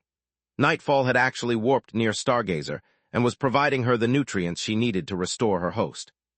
To make matters worse, they were both standing on the fringes of the mana geyser, feeding off the world energy to replenish their lost power and blocking the enemy's path in a single move. "How did you know what would happen?" Solus asked as after the explosion 2 rifts in space opened. Had they remained there, the distortion caused by the dimensional spells collapsing onto each other would have torn them both to shreds. "Because Freya," he replied. "I've seen her screw up her enemy's life vision with tricks like that more times than I can count. Also, if I was a dimensional mage, that's what I would have done. Why get close when you can kill a half-dead enemy from a safe distance?" "You are not half-dead. Don't you dare even joke about that." Solus felt guilty for dragging Lith into that mess. She felt like she was the cause of every drop of blood he lost, and every wince of pain he experienced. "If I didn't take this stupid journey, if only I stayed home with him, those bastards would have never dared come close to us. If not for me, Lith would be safe and sound at the White Griffin, and Elijah wouldn't be risking to lose her dad." "I'm not talking about me, but about you," Lith replied. "They know that the prolonged separation weakened you. That's why they focused on you the whole time. They think that if you die, I'll follow, since that's what usually happens to the host of a cursed object." He avoided mentioning that if Menadian truly had put her daughter's safety first, that was also the most likely outcome to not make Solus feel more guilty, but there was no helping that. She could feel her broken body sucking on Lith's vitality, and mana faster than her sky-blessing breathing technique could replenish them. Being that close was improving her condition at his expense. Lith's wounds grew deeper, and his core weakened to the point that most of the demons of the darkness faded. "I'm killing him. If anything happens to Lith, it won't be Knight's fault but my own." Solus circled around the geyser, trying to get past the 2 cursed objects, but they anticipated her moves and foiled her attempts. Solus attempted to conjure a tower tier spell, and a pain beyond what darkness fusion could suppress ravaged her body. Outside of the tower, and in her weakened state, the necessary flow of mana to accomplish such a feat was akin to poison. New cracks opened on her skin, and some of the still healing wounds burst open again, further increasing the burden on Lith's life force. Her eyes became misted with tears out of frustration and remorse, blaming herself for both her helplessness and putting Lith's life at risk.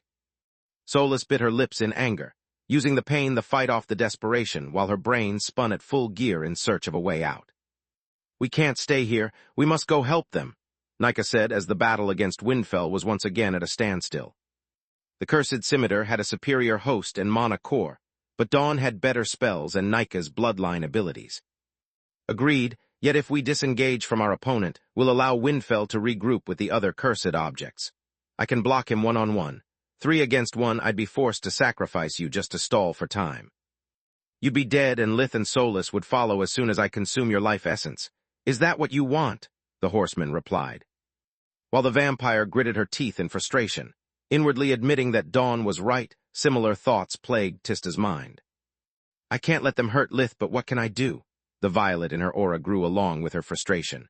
"I couldn't take on one of those things, let alone 2. If I go there, I'll be a liability for Solus. I could turn into a divine beast, but again, to what end? The cursed objects' hosts have a bright violet core, whereas I'd have a mere deep violet. Lith could barely hold his ground against them, and he is much stronger and more skilled than I am. Gods, please, tell me what to do." Yet no answer came, and the red demon remembered all too well how easily Nightfall had deflected her cursed flames, making them not an option either. Meanwhile, Lith's condition was worsening faster than Solus. Wounds were healing, forcing her to break the standstill. "I can't waste any more time. Lith's life force is this close to bleeding and loses more of his lifespan. Here goes everything." Making the tower emerge from the ground was off the table. It would indeed create a diversion, but also expose Solus' secret. At that point, the cursed objects might have just run away, spread the news, and return with even more reinforcements. At that point, they only had to wait for a moment when Lith and Solus were away from a mana geyser to strike. Chapter 24:58 Breaking Point, Part 2. Solus needed to get away while looking weak and helpless so that during their next confrontation, the living legacies would be caught by surprise by her true power and easily eliminated. Solus bolted forward, aiming to get past the enemy line and then use the tower warp to escape from the distortion field array's area of effect. At that point, they would either signal their position to Baba Yaga or regroup and escape. I could use the tower's spells and arrays from a distance, but the cursed objects would see that the energy doesn't come from me. I need to get there and channel it through my body. They think that I'm a fruit of forbidden magic as well. I can pass everything as an ability of mine that just needs to be fueled by a lot of world energy, she thought while throwing the fury with all of her strength. The mystical hammer split into 8 copies of itself, each one with its elemental crystal red from channeling and amplifying the fire element. They were all enveloped in a small gravity field that increased their speed and weight, making them akin to a meteor shower. Sorry, kid, you've already used this skill and no one with half a brain falls for the same trick twice.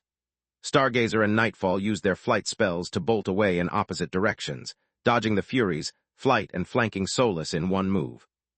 I know, she mumbled as a snap of her fingers activated the Furies' burning rain ability.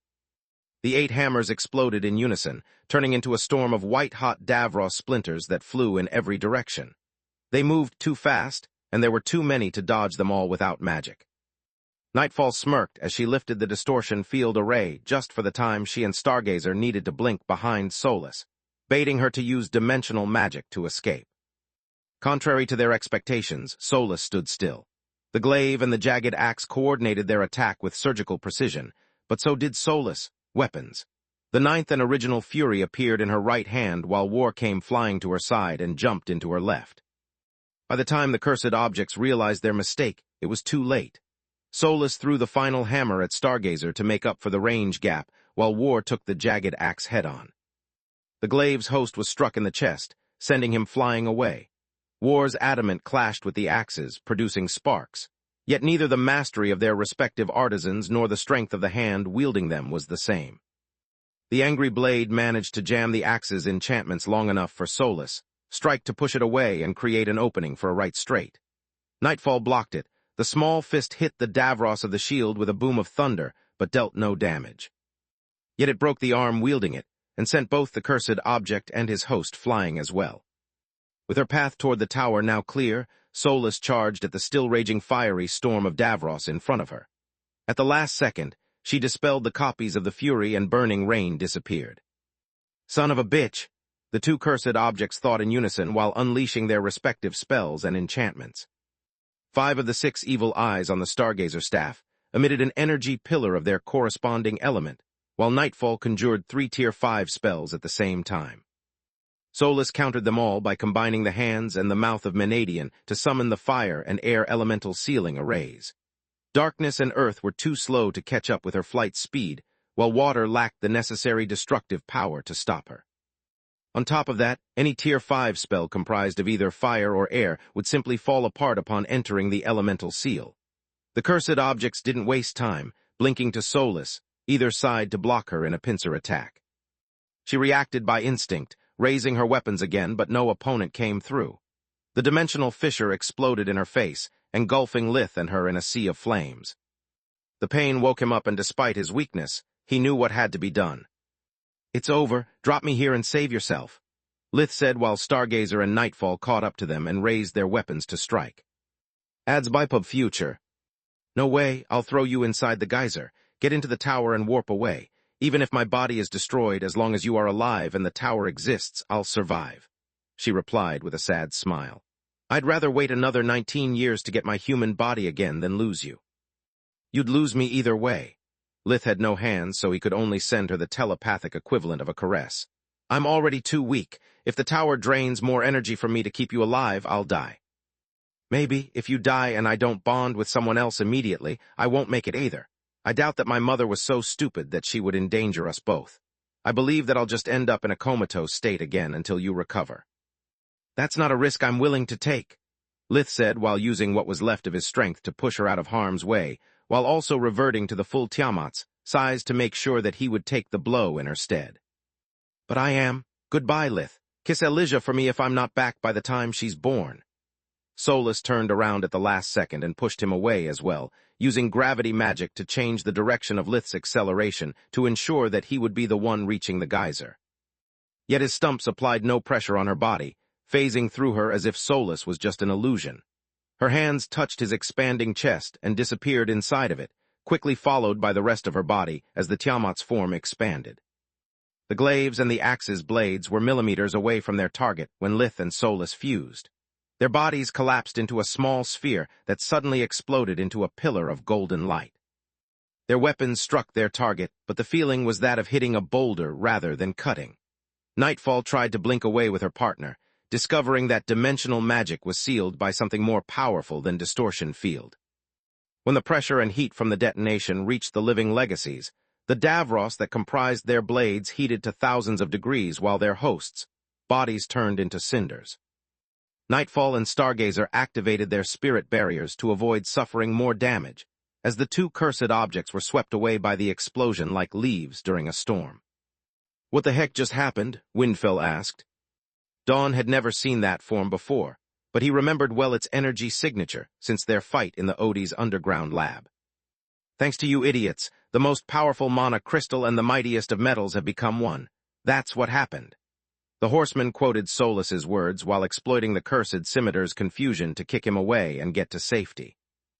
Chapter 24:59 Creation and Destruction, Part 1. Chapter 24:59 Creation and Destruction, Part 1. 24:59 Creation and Destruction, Part 1. "What are you doing?" Nika struggled to regain control of their body, but Dawn kept her down. "What you asked me to, I'm going to save your friend," the horseman replied. "What the heck are you saying? This is the wrong direction. Lith and Solus are the other way." Nika was flabbergasted. "This is the right direction. Without our help, Tista is going to die." Dawn's words made little sense to the vampire. The red demon was indeed close to the fight, but at a safe distance. Also, no one seemed to care about her. Yet Nika could feel the urgency in Dawn's mind and decided to keep her questions for later. At first, Windfell thought it was just a ruse to make him lower his guard and stab him in the back. But life vision revealed to him that the horseman was preparing no spell. As Dawn got further away, the cursed Scimitar decided there was no point in looking the gift horse in the mouth. Windfell could use a break to gulp down a few tonics for his host and join his allies.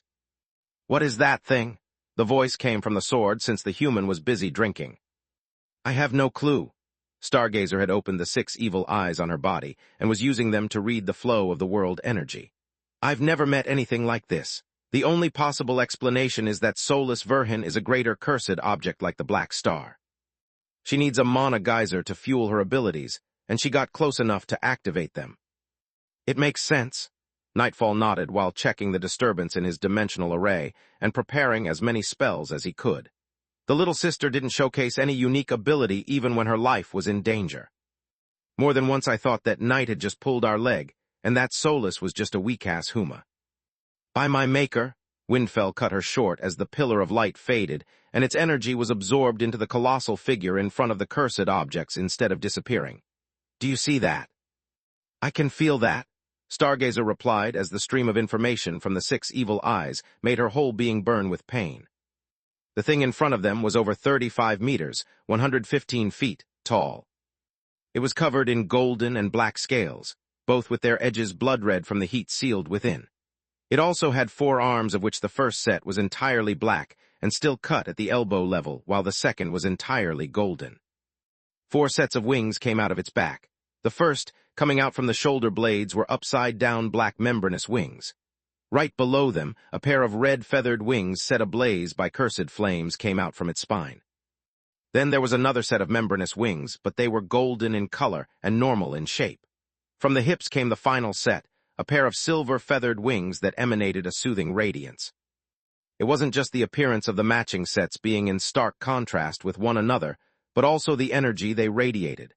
Yet the elements of destruction flowed in perfect harmony with those of creation, amplifying instead of disrupting each other. One set of curved horns came out of the crown of its head, pointing at the sky. Another one came out from the back of its neck, shielding it. The third and last one was right below the first, in a spiral shape similar to a ram's horns. 9 eyes were open on its face. 8 formed a perfect circle on the face of the creature, while the ninth was vertical and placed exactly in the middle. The jaw of the colossus split in two as it panted, the scales on its face sliding away to reveal 2 mouths. The majestic figure of the colossus was ruined by the combined wounds of Solus and Lith that not only had been carried over in the fusion, but also made deeper by their increased size. The creature bled profusely from its amputated limbs and from the many cracks in its body. Light, fire, and darkness mixed with the blood, producing droplets the size of a car that fell to the ground, producing a wet noise. "That's it," Windfell laughed while pointing at the colossus. "That's the horseman's bane, the scourge of the lost cities, a huge bright violet-cored idiot." The other 2 cursed objects were less entertained and more puzzled by the turn of events. Their traitorous sister had yet to exhibit one unique ability. Her host's body wasn't regenerating like their own would, and Verhin's core had just gone from violet to bright violet. Sure, he was a divine beast, and his size now exceeded anything but a white core. Yet it was underwhelming for someone who had allegedly destroyed lost cities, and shamed 2 of Baba Yaga's horsemen on multiple occasions. 9 eyes, unfallen Balor's only had 6 eyes. She pointed at those on her staff that her maker had procured before the fall of the Balor race. Tyrants have 6 as well, whereas Hydras get to 7 heads tops. What are the other 2 eyes for? Who cares about that?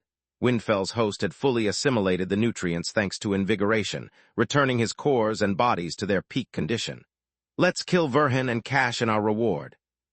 The cursed scimitar charged forward without waiting for a reply.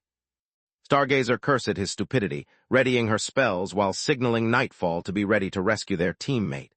The cursed shield considered the precautions useless, but followed the plan anyway. Stargazer is the oldest and the most paranoid of the 3 of us. Sure, Verhin is big, but that means that he is going to have a hard time following the movements of someone as small and quick as Windfell. Each one of us has slain dozens of divine beasts. A new species is hardly a problem. The trick is always the same. Strike them hard and fast at their vitals while they clumsily flail their claws around. Size is worth squat against Davros, and thanks to our regenerative properties, our host's body refining is superior to that of any violet core. The best Verhin can do with his 9 eyes is take a good look at Windfell's technique. Or so Nightfall thought until the cursed blade entered the Colossus' range. It took a deep breath, and when it exhaled, the sheer pressure generated by such a simple act hit Windfell like a wall, forcing him to a halt. From so up close, he heard the noise of 2 invisible war drums whose deafening noise made his bones and metal vibrate. Great was his shock when he understood that it was simply the sound produced by the beating of twin hearts. The ground below the Titan caved, while the shock waves caused by the rapid heartbeats paralyzed the living legacy. It lasted only for 1 second, but it seemed to last hours. Awaken could do many things in the span of a second, especially if their opponent was helpless. They clenched their teeth, readying for the Colossus' inevitable attack. Chapter 24, 60 Creation and Destruction, Part 2. Chapter 24, 60 Creation and Destruction, Part 2. 2460 Creation and Destruction, Part 2. Yet nothing happened as the creature focused on its breathing technique to recover from its many wounds. Windfell cursed under his breath and conjured a wind blade ahead of him that further hastened his movements and protected him from the following shockwaves. The moment he came close, Solus' golden arms came up and then down like a whip. The fury was still in Solus' right hand, yet it was so small that it was invisible through the balled fist of the giant. That changed in the blink of an eye as the link between the Lith Solus and the tower allowed the artifact to assess the issue caused by its master's metamorphosis and correct it. The fury swelled, feeding off the tower's mass until it reached the proper size. The hammer seemed made of gray stone, but it struck harder than adamant. Windfell was expecting something like that, and his affinity with air magic allowed him to read the air currents. That along with full guard had allowed him in the past to ride the sheer pressure caused by the movement of a divine beast and add their momentum to his own strikes, feeding off the enemy's might. This time, however, the wind ignored his commands, and no matter how fast he moved or how suddenly he changed direction, the hammer found him as if he had stood still. The fuck, he thought as he realized that the enemy's weapon moved so quickly that it had been set ablaze by the friction with the air. That's why the wind was all wrong. How can such a short arc? Windfell raised his blade to deflect the stone with the Davros, but the gap in strength was too big. The metal bent, and then cracked as the supersonic boom generated by the attack ripped the skin off his host's face. The motion didn't stop until the cursed scimitar crashed against the ground. The host's legs shattered first, then the ribcage exploded, and lastly the Awaken's head was squashed with a crunch between the rock and Windfell's Davros. Nightfall had tried to spirit warp the cursed scimitar away, but a glimpse from the Titan's emerald eye had made it useless. We need to get to him before a second strike. A rumble of thunder cut Stargazer short as the Colossus unleashed the Tower-tier void spell, Mjolnir. Bolts of lightning erupted from the ground and rained from the sky, while a cloud of thick metal dust appeared out of thin air. The temperature also dropped so much that it turned the ferromagnetic powder into a superconductor. The humidity in the air condensed into thick droplets of hail that the electric current electrolyzed into oxygen and hydrogen, causing a massive explosion. Void magic turned what remained of the water magic into fire and took control of the detonation, further amplifying its effect. Despite the distance separating the two cursed objects from the fight, they needed to conjure their spirit barriers to avoid being incinerated as well. "Let me go, damn it! My brother needs my help!" Tista was still struggling to get free from the horseman's hold when the heat wave hit them. She and Dawn were even further away, yet they still needed to conjure an air shield to keep the explosion from blasting them out of the sky. "No, he doesn't." Dawn kept flying, putting even more distance between her and the fusion. "He is one with Solus now." "What the heck are you talking about? They are both severely wounded, and they are facing 3 living legacies alone." Tista tried to sound outraged, but there was something in the air that sent a shiver down her scales. "I know, just 3 of them." Dawn's voice was full of compassion. "I pity those bastards." "What do you mean?" the red demon asked. "Have you ever seen something like that?" Dawn said, and Tista shook her head in reply. "Me neither, but I fought the Solith once in the past." "The what?" "That thing." The horseman pointed at the being born from the fusion. "Whatever you call the form Verhen and Solus assume when they become one." "I never bothered giving it a name," Tista said in frustration. "Now tell me why they don't need our help. They have 1 foot in the grave already." "It was the same against me," Dawn replied. "Your brother was weak, tired, and battered, whereas I could go on all night. Then they fused, and you know why I got scared shitless. Not because they ripped my limbs away like I was a doll, nor when he shot white flames at me. What terrified me was the fact that as we fought, they kept getting stronger." "What do you mean?" "I mean that my energy reserves were slowly consumed to cast my spells and regenerate my body, whereas each blow they dealt was stronger than the previous. Now shut up and let me enjoy the show. Let's witness together the might that a perfect bond between a horseman and her host can achieve." Tista had a hard time believing Dawn's words, but she couldn't argue with reality. The Colossus was still panting like a bellows, and their wounds were still bleeding, but the aura surrounding them was getting stronger. "There's no stopping that hammer, and it's not strong enough to kill Windfell." Stargazer pointed at the cursed blade, whose Davros was already fixed, and whose host was being pieced together. "Let's fly behind that thing and cut its head off. Can you use dimensional magic?" "As long as I don't try to open the exit point too far away from me, I can. It's the first time that I meet another cursed object with dimensional abilities," Nightfall replied. "That's not a problem since I have to get close as well. My spells are powerful, but my blade is much mightier. If Verhen focuses on one of us, the other must bring him down," Stargazer said, receiving a nod for a reply. The 2 living legacies bolted in opposite directions, to go around the Titan without drawing its attention. The moment they moved, however, the Colossus raised their head so that 4 eyes could follow the glaive and the other for the shield. Both maws snarled at the sight of Windfell recovering, the anger of the creature for their own weakness raising. They turned around, walking toward the geyser while also raising the still-bleeding stumps of Lith's arms. "No matter the spell he conjures, from this distance we can easily dodge it even without dimensional magic," Stargazer thought, and she would have been right if not for the fact that Life Vision couldn't perceive a single spell being kept at the ready. A black mist emerged from the stumps, expanding in every direction with the speed of a rising tide. At first, neither cursed object understood what was happening. Then, as they moved to avoid the Colossus' gaze and the mist, they noticed it. The incoming blackness was starred with the white of the eyes of the demons and streaked with the silver of their equipment. The mist was alive, comprised of countless bodies so packed together that it was impossible to tell where one demon ended and another began. Chapter 24, 61 Much Worse, Part 1. Chapter 2461 Much Worse, Part 1. 2461 Much Worse, Part 1. Verhin's thralls are not a threat. They can't be stronger than he is, and their equipment is nothing against me. I'll use them as a cover to get close. They share Verhin's same energy signature, so he won't see me coming. The cursed glaive shrugged at the incoming tide. Valia was at the head of the charge, and her presence made Stargazer knit the eyebrows of her host. Not only was the demon back at 6 eyes, but also her equipment was whole again. That's not just similar gear. The spear she wields and the armor she wears are identical in both shape and enchantments to those I destroyed moments ago. Who would be so crazy to craft more than one set for a mere thrall? She wondered. The glaive and the spear met only once. The superior battle experience of the cursed glaive made Valia's relentless training insignificant. Her body was once again cut asunder along with her weapon and armor, the black eye of the Balor stripping the darkness element that gave her body substance. Yet something was wrong. During the clash, Stargazer experienced from the demon a strength far superior to a violet core. Also, even though just by a small margin, Valia's equipment had been more difficult to cut through. Last but not least, taking away the darkness element wasn't enough to banish Valia's soul. Under the shadows lay a brilliant flame that burst forward, eating at the living legacy's body and mana. The blood, Stargazer realized when it was already too late. These new demons are not just made of shadows. They come from the stumps and are conjured from Verhin's own blood. But that means... Valia roared her challenge and turned her body in a burst of origin flames, followed by her army of origin demons. The cursed glaive stopped in midair, focusing on the defense while making her host look below to confirm her suspicions.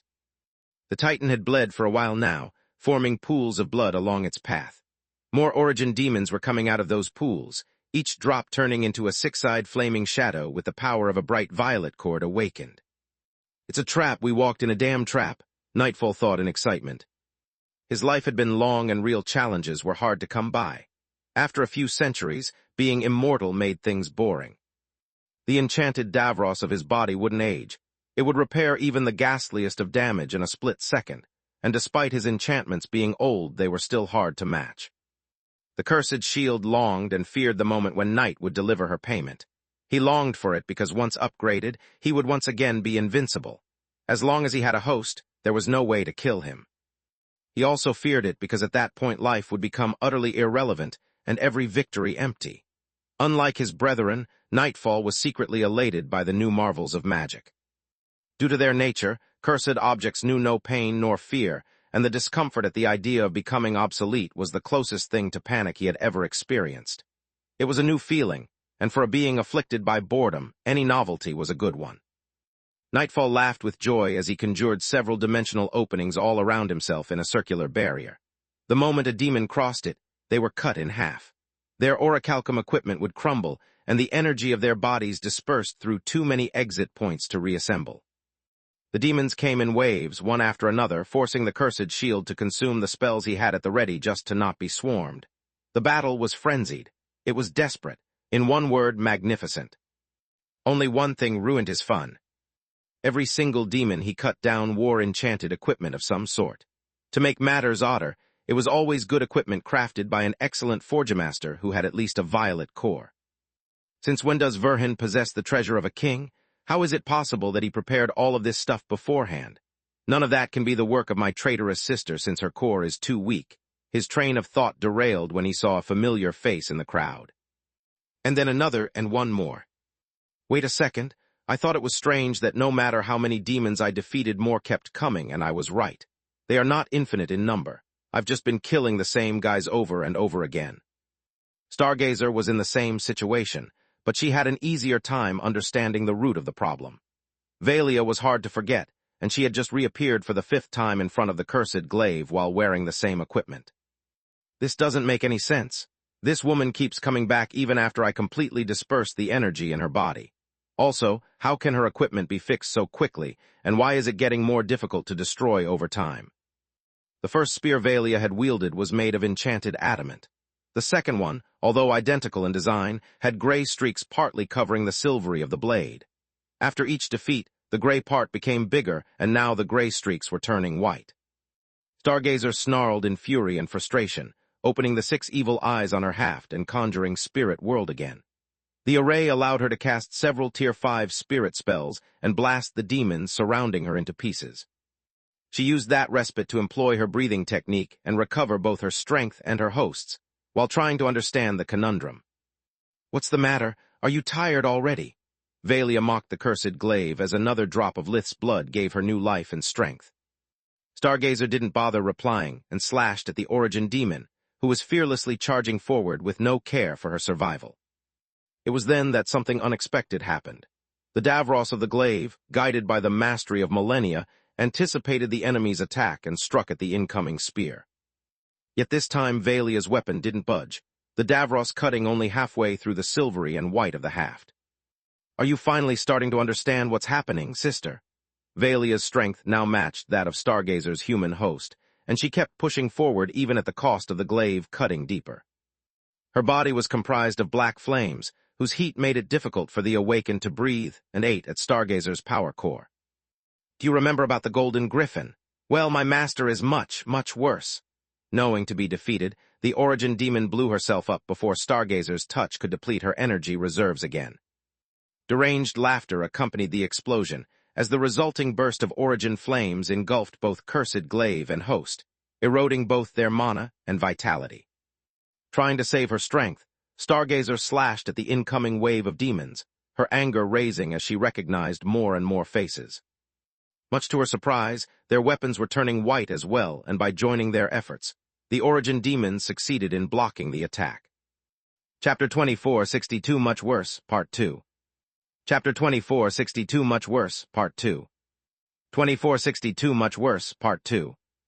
They came as close as they could before blowing themselves up as well.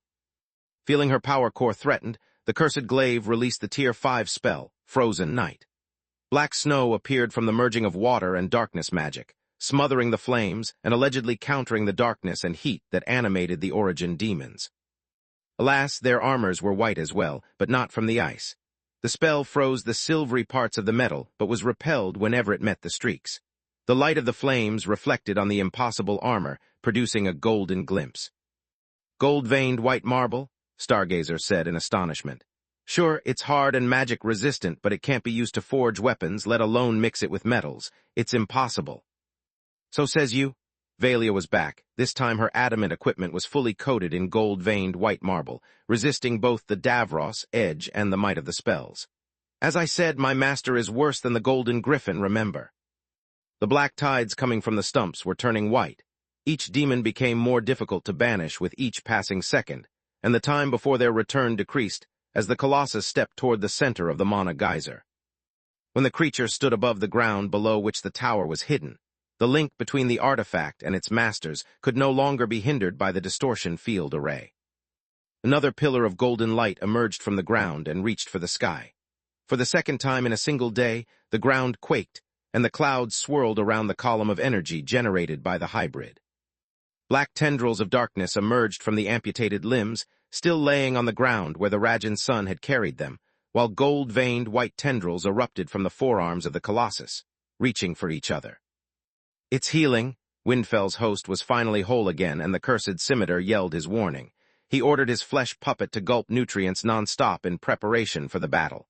"We must kill Verhin before he recovers completely. Come to me."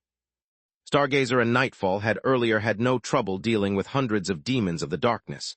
They had cut through the demons, ranks like a scythe felling ripe wheat, without ever slowing their advance. Now, however, they were dealing with thousands of Origin demons who not only kept coming back, but also whose equipment made them harder to kill by the second, and who would also detonate when fatally wounded. The living legacies had taken no step forward since the Colossus had unleashed their army of flaming shadows. The three cursed weapons had been slowly pushed back, the distance with their enemy only increasing. Stargazer and Nightfall disengaged as quickly as they could while also taking as little damage as possible. But that was hard against an enemy who wasn't afraid of death.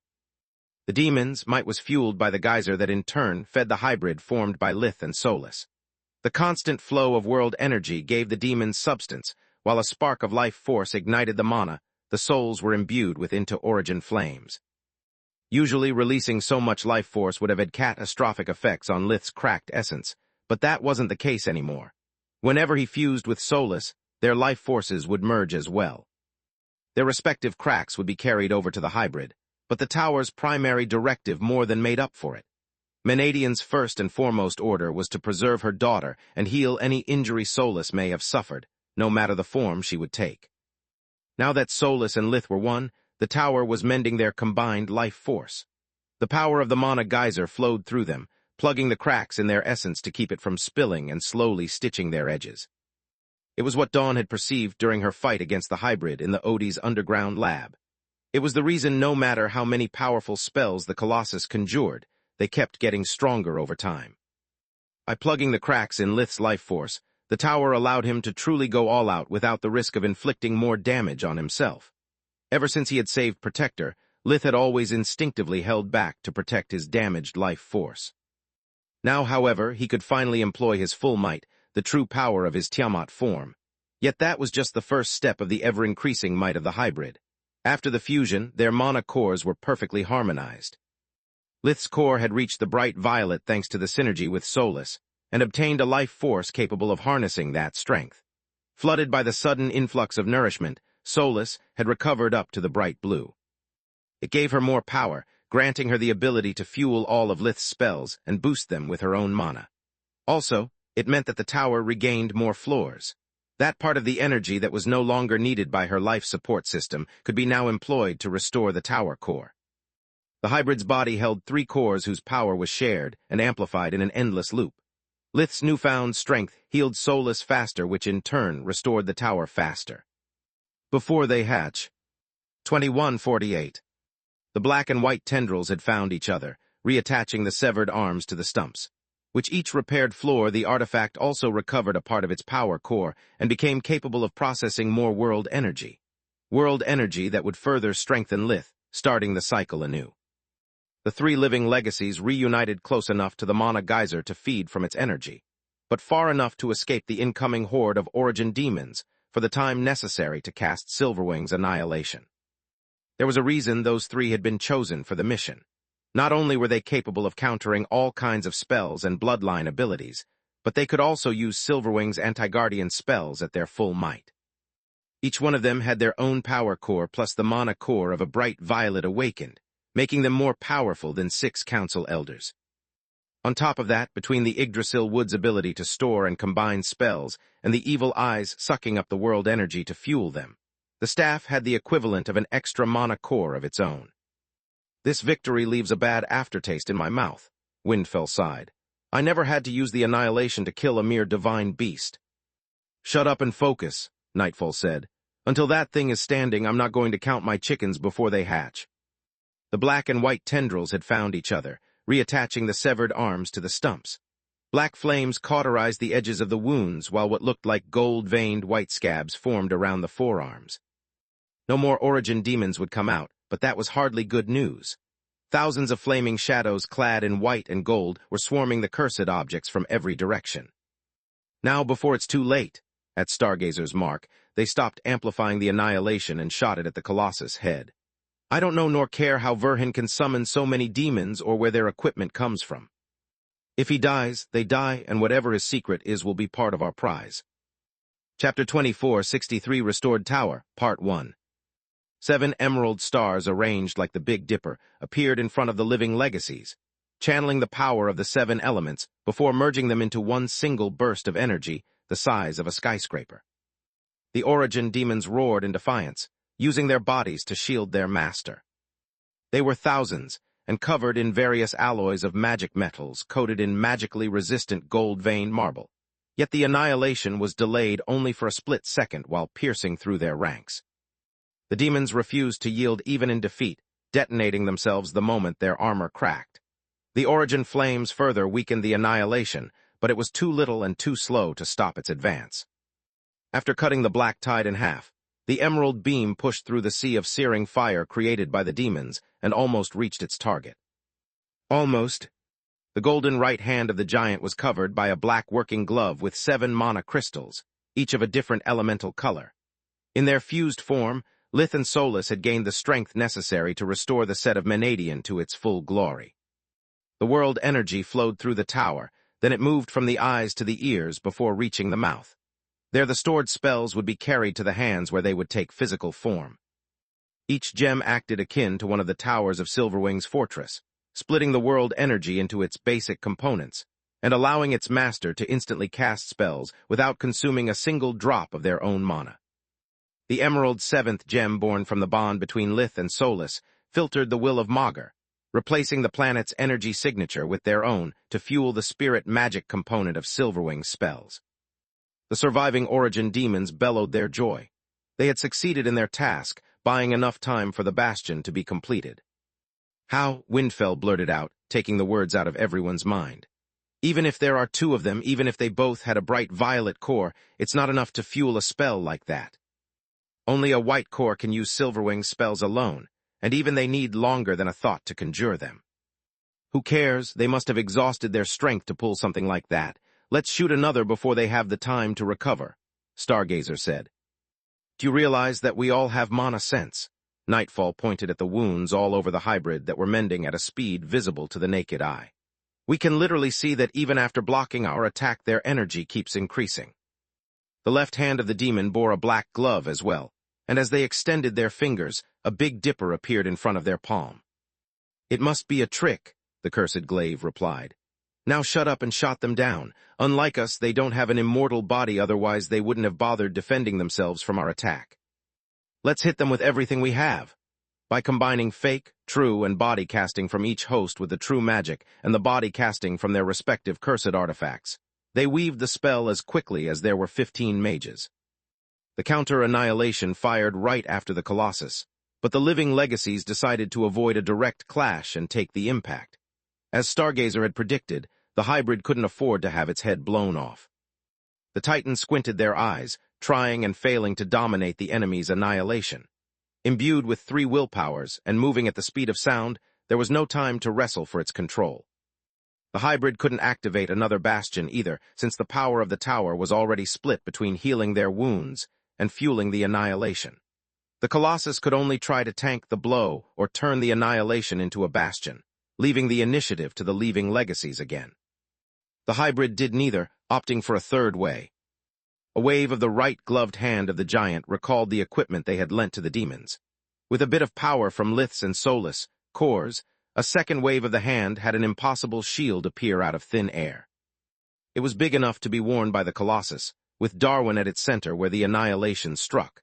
Right behind the anti-magic matter, spread too thin to do more than break the secondary impact, there was a layer of purified Davros. Below that, there was purified adamant coated in gold-veined marble. Most of the shield, however, was comprised of orichalcum and silver. The Darwin broke due to the pressure, and the Davros shattered under the magical onslaught, creating cracks that caused the whole shield to collapse. They are done for? Nightfall had his allies converge their spirit barriers on him. He combined them to boost the resistance of his Davros's surface while using small dimensional gates to redirect part of the hybrid's annihilation. Even that wasn't enough for keeping the shield from shattering non-stop and forcing the living legacies to employ their hosts as meat shields to give their companion the time he needed to reform. They would heal while he blocked, and he would heal while they blocked in a cycle that left everyone weaker by the second, draining their energy reserves as quickly as if they were casting both an annihilation and a bastion at the same time. Yet it was worth it. With the impossible shield broken, the hybrid was dead. Or so they thought until the Colossus crossed the Fury and a fully white double edge in front of themselves, stopping the annihilation long enough for a second and better impossible shield to appear. Both the hammer and the blade were charred, their surface full of cracks. Yet they were rapidly closing and the new shield held. It was constellated with white and violet crystals that fueled a power core that generated an external spirit barrier. Also, now the magic metals weren't split into layers anymore, but amalgamated in a better alloy that once coated in gold-veined white marble could take quite a beating before crumbling. What the fuck? No one told me that Verhin knew creation magic, Stargazer said while her host shattered faster than she could regenerate him. Screw creation magic, Windfell replied.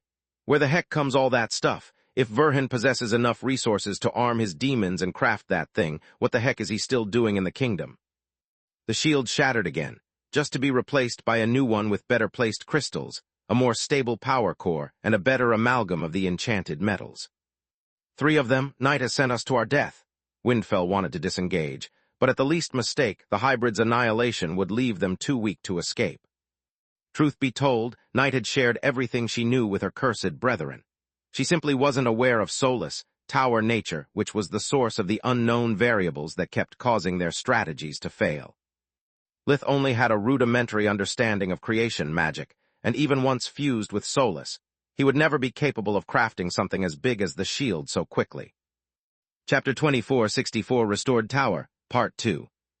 The gold-veined white marble came from the tower's walls, while the shield and the equipment of the demons had been forgemastered by the factory floor. Also, despite what the living legacies believed due to the seemingly endless stream of magical resources, Lith's means were actually limited to what he had stored in the pocket dimension, the crucible, and the mines. Yet the tower's workshop could conjure whatever was contained in its vaults infinite times. The workshop would create copies of the magic crystals and metals identical to the originals that the factory would instantly forgemaster into enchanted artifacts. The moment one of its creations was destroyed, the tower erased the copy and created a new one. Then, the factory would forgemaster an improved version of the artifact by accessing the data collected by the eyes during its use. It was how Valia's equipment kept returning along with its master, and the reason it became harder to cut at every iteration. Lith had received Solus, distress message via Soluspedia too late to prepare anything, so he had devised the next best thing. The moment the tower had reached him, Lith had stored his most recent projects in the library to streamline the mass production of enchanted equipment and maximize the odds of rescuing Solus and Tista. It was also how the massive shield that was currently stopping the cursed objects. Annihilation kept reappearing in a split second, uncaring for the amount of metal and the number of crystals that were destroyed upon its failure. It was a seemingly impossible feat, something that under regular circumstances Lith and Solus could not perform even with the aid of a powerful mana geyser. In their split state, the eyes needed time to scan, and the workshop was incapable of producing anything that required a mana core above the bright blue. Also, the library needed to have the blueprints of an artifact, and the forgemastering circles required stored on its shelves to pass the instructions on to the workshop. Now that Lith and Solus were fused, however, the eyes analyzed the events the moment they took place, and passed the information collected to the library that would write it down in its archives. Such knowledge was accessible to the hybrid via Soluspedia, and every idea that glimpsed through their collective mind was recorded as well. The new and improved projects allowed the workshop to bring their creations to life in an instant. On top of that, thanks to the energy from the three cores, the workshop could perform even forgemastering techniques that required control and power above the bright violet to perfection. Both annihilations ended at the same time, but the outcome for the two conflicting parties couldn't have been more different. The cursed objects were running on fumes, and their hosts were reduced to shreds. If not for the presence of the mana geyser and their ability to completely regenerate the living being they were bonded with just from a tissue sample, only a shapeless mass of Davros and Yggdrasil splinters would remain. The Colossus, instead, stood above the mana geyser unscathed, with the latest version of the shield ready to block anything they could dish out. Okay, definitely a contest of magic is not an option, Stargazer panted. We need a new plan. What about running away? Nightfall said. I've been broken so many times that my durability is barely above adamant. I can't stop another barrage. Sure, you first, Windfell said with a sneer. I'm sure that Verhin will let us go with a smile and a wave of his hand. He'll strike anyone who attempts to escape in the back, and without our teamwork, we don't stand a chance, you idiot. We can warp away if I just dispel the distortion field array. The moment Nightfall weakened his hold on the dimensional space around them, he felt a foreign and aggressive will replace his spell with something similar yet much worse. He quickly restored the magical formation's full prowess, battling to push away the unknown invader. Scratch that. Maybe Dawn has managed to call upon Baba Yaga, or maybe Verhin has arrows in his quiver we don't know about. Bottom line, warping is not an option. Then frontal assault it is, Windfell nodded. There's 3 of us and only 2 of them. Our Davros can cut through anything they have dished out so far. It's our only remaining advantage, and we are going to exploit it now that they are exhausted. Life Vision confirmed to the living legacies that for the first time since the start of the battle, the Colossus was weakened, casting an annihilation in a split second, fueling the forgemastering circles necessary to craft the shield, and conjuring so many magical ingredients had drained their energy. The hybrid was standing still with the shield at hand, because they were waiting for the world energy from the Mana geyser to refill the tower's reserves that were currently dry. Better be quick then. Stargazer pointed at the Titan whose aura was already recovering. The hosts of the cursed objects all lacked at least one limb and bore deep wounds. Nightfall's had lost his skin, and his torn muscles were visible. Windfell's missed an arm and an eye, his body skeletal due to the lack of nutrients. Stargazer's host seemed to fare better, but only because the wooden vines from the haft filled the blank spaces and sealed the otherwise many open wounds. So much of his skin was actually bark that from a distance he looked more like a wooden puppet than a human.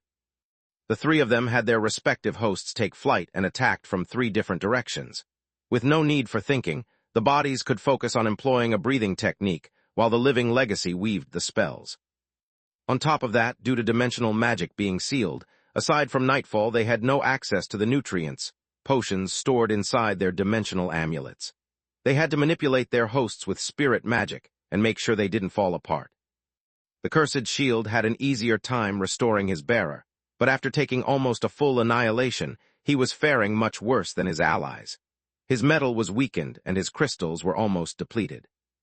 The geyser and the breathing technique hastened his recovery, but he still needed hours, not seconds, to recover. Unfortunately for him, the Colossus had no such problem. Their strength seemed to be endless, and they were already weaving new incantations of untold strength. Those are too weak to be Silverwing spells, but are too strong to be spirit magic. What is this thing? The 3 cursed objects attacked from the sides and the front in a triangle formation. This way, no matter the direction the Titan faced, at least 2 of them would attack from his blind spots while one of them bought them time. The shield was the weakest, but he still was the one with the highest defensive power. If the Colossus attacked Nightfall, the other 2 much more damage-oriented artifacts would cut him to shreds.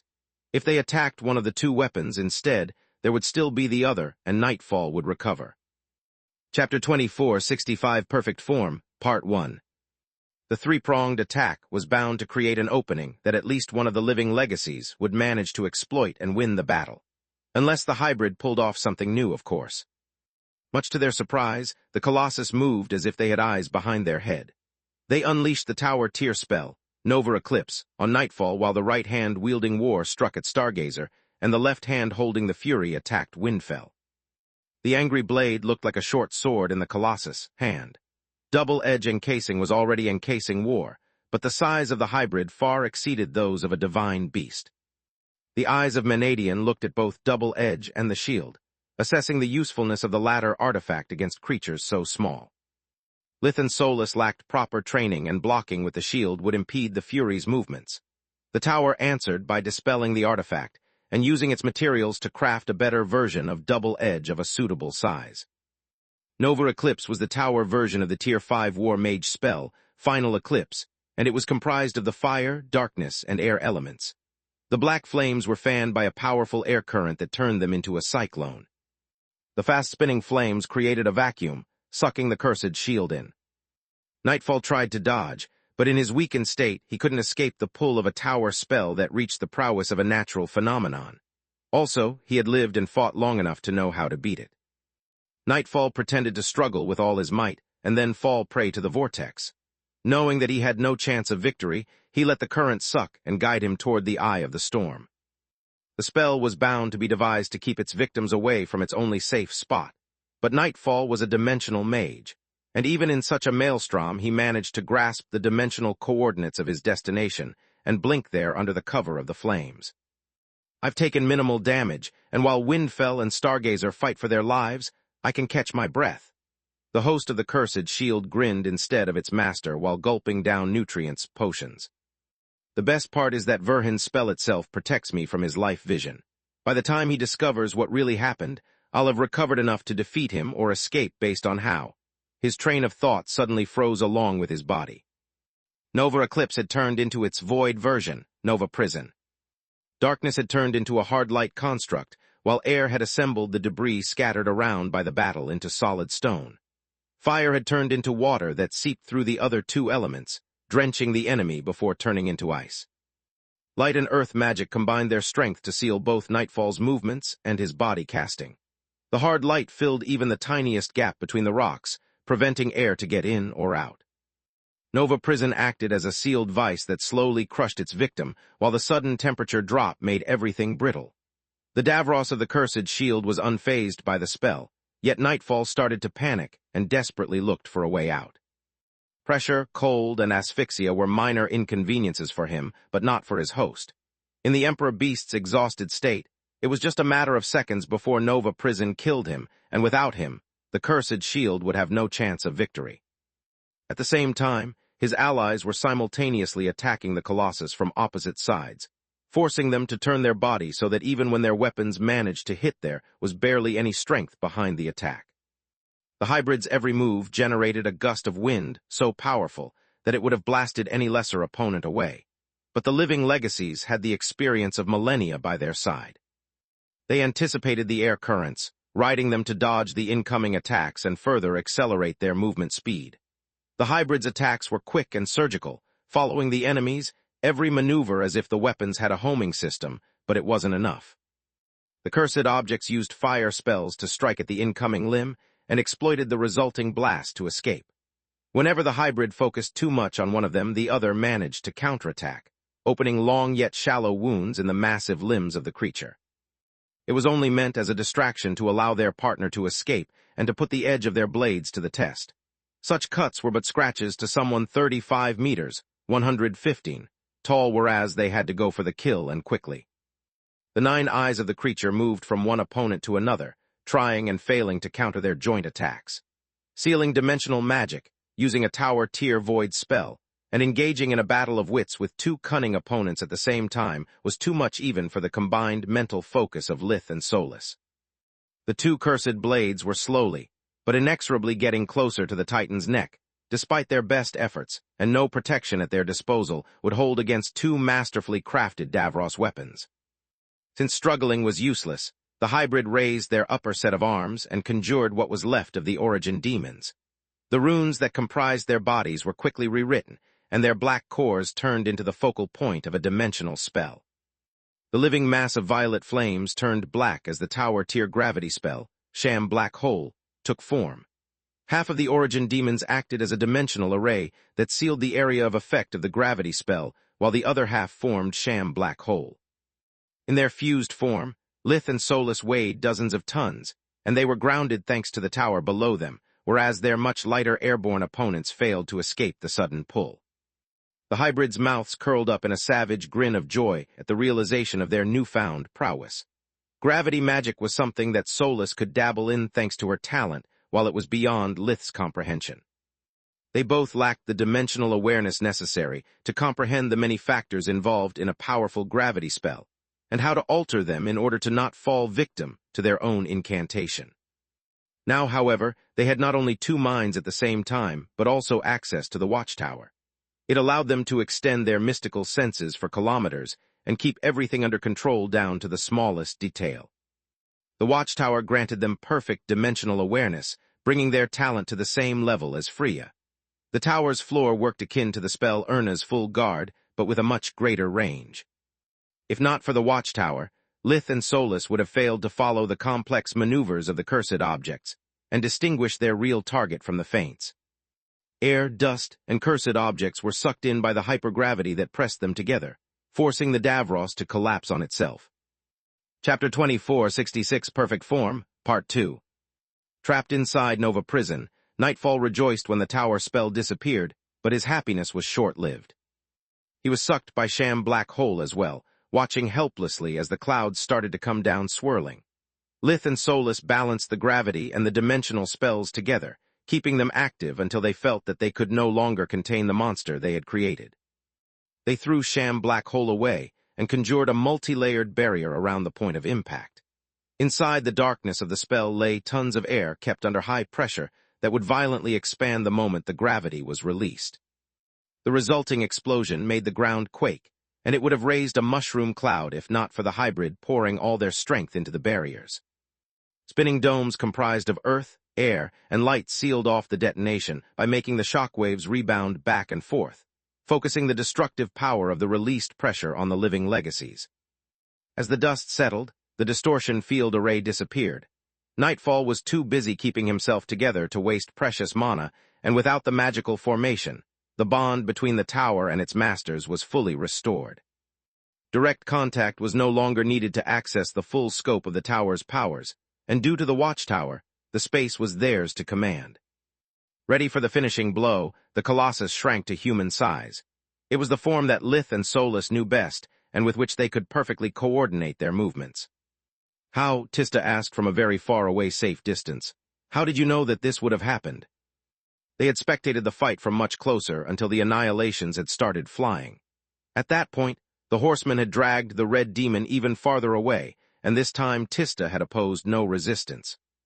Actually, I didn't, Dawn shrugged.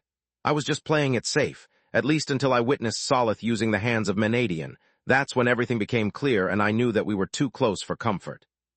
Stop calling them like that. Also, what are you talking about? Tista did her best to act confused, but she swallowed twice. Please don't insult my intelligence, the horseman sighed in annoyance. I've spent months wondering what kind of cursed object Solus could be and why I've never heard anything about her during my life. Too many things didn't add up. She has a body of her own, and she can get away from her host without breaking their bond, yet only for a limited time. Plus, there is her complete lack of unique powers and weak-ass core. No mage, and I mean not even a mad one, would bother using forbidden magic to create a living legacy with a mana core inferior to the bright violet core. Unless, of course, they didn't create anything, nor did they use forbidden magic. I've seen the pieces of the set of Menadian countless times in my mother's archives, and I've helped her in her attempts to recreate them, so we both know what I'm talking about. Hands, eyes, mouth, ears, and fury. Dawn pointed at 5 artifacts comprised of gold-veined white marble.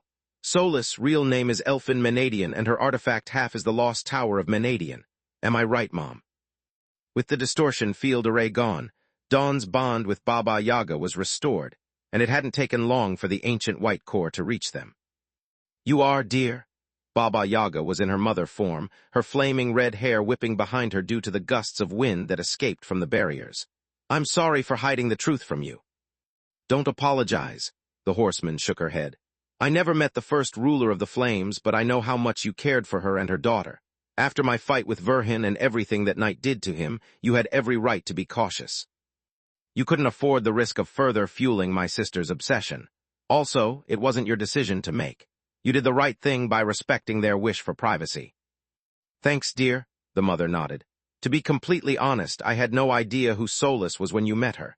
I discovered the truth about her only much later when are you going to stop yapping and start helping? Tista cut her short. Help, Baba Yaga looked at the red demon in amazement. The destroyer needs no help, not in his perfect form, look at them. She waved her hands at the colossal figure, shrinking like it was a majestic work of art, standing in front of people too dumb to appreciate it. Menadian achieved my dream before me without even trying, the perfect fusion between host, horseman, and their tower, a being capable of surpassing the white core. What are you, great mother almighty? A simple surveillance spell from Baba Yaga's tower had conjured a mirror on whose surface they could witness the events near the crater despite the great distance separating them. The aura of the hybrid kept growing even away from the mana geyser, its edges flaring from time to time. When that happened, the bright violet turned clearer until only a pristine white remained. You can say that? The red mother nodded as the flares grew in frequency. Is my brother really stepping into the white core like Thrud? Tista asked. What a silly question, child. Of course not. Baba Yaga shook her head. Reaching the white core needs enlightenment, whereas all your brother has is bloodlust and hatred. Those fools hurt Solus, who is his beating heart. They almost took him away from his wife and unborn daughter. Right now, Lith has no care for the secrets of magic. The only thing he can think about is returning the pain he suffered 100-fold. Then how is that possible? The fringes of the hybrid's aura had turned white and were staying that way. It's actually easy if you think about it. That's a being with a bright violet core of his own, plus a bright blue core and a tower core, correct? The mother asked. Correct, Tista and Dawn nodded in unison. Then how come is he still alive? One body, one core. That's the rule for all the races who haven't fallen. Even Guardians only have one core, and so do I more, and we would just explode because unable to contain such raging power. She let her words linger for a second before continuing. The fusion bestowed upon them a life force capable of harnessing that power. The multiple cores don't clash with each other not only because they share the same energy signature, otherwise all werepeople could do the same. No, the secret is that there are actually still 3 bodies, and it's only the energy that's shared. That's why when you neared the perfect bond with a Kala you could manifest a body of your own, dear. Baba Yaga turned toward Dawn. Had you two perfected it, you would have reached a similar form. Yet if you two had a bright violet, what color would your core have? White, Dawn asked in amazement. You wish, Baba Yaga scoffed. Chapter 24, 67 Perfect Form, Part 3. You would just reach a state in between the white and the bright violet core. To actually reach the white you would need to become one with sunrise as well, Baba Yaga said. Remember what I told you after your fight with the Mad Queen, my child. A tower is the equivalent of a white core. Combined with 2 bright violet cores, you just obtain a power 1 notch above the bright white. Could I defeat you then? Dawn's voice was devoid of malice. There was only confusion and curiosity in her tone. Again, you wish. You would surpass me in raw power when I'm away from my tower, but my mastery of magic would still be above yours. Also, you would gain no bloodline abilities by reaching the white core that way, and I have a mage tower of my own. When I'm near my hut, I can access its enchantments, and my power is much greater than just 2 bright white cores, just like it happens for Lith and Solus. Baba Yaga pointed at the hybrid. If what you say is true, why haven't they reached the white already? You just said that's a perfect fusion, Tista asked. A perfect fusion between a broken man, a broken woman, and a broken tower. Neither of them is anywhere near their full potential. The mother stared at the battle that was taking place in front of them, clenching her hands in excitement.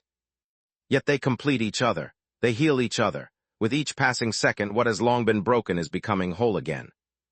Through the surveillance mirror, Tista watched the flaring white fringes of the hybrid's aura become stable as the battle unfolded.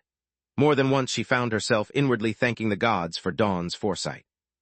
Even from a great distance, the shockwaves from the exchange of blows and the conjured spells by both sides reached the spectators in the form of violent, sudden gusts of wind.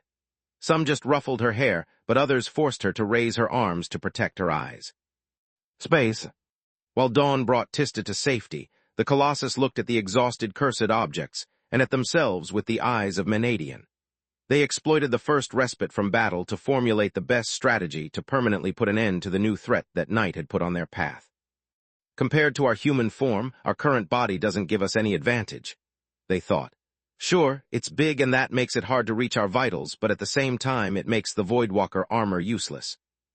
Our bare scales don't offer much protection against Davros, and the wind pressure generated by limbs this big against creatures, that small pushes the cursed objects back before we can hit them. Also, it's better for us to move the fight to close-quarter combat. Spells give us the range advantage, but at the same time cause a major flaw in our plan. Fighting from a distance also means that they have plenty of space for maneuvering, and that they can retreat and recover whenever they want.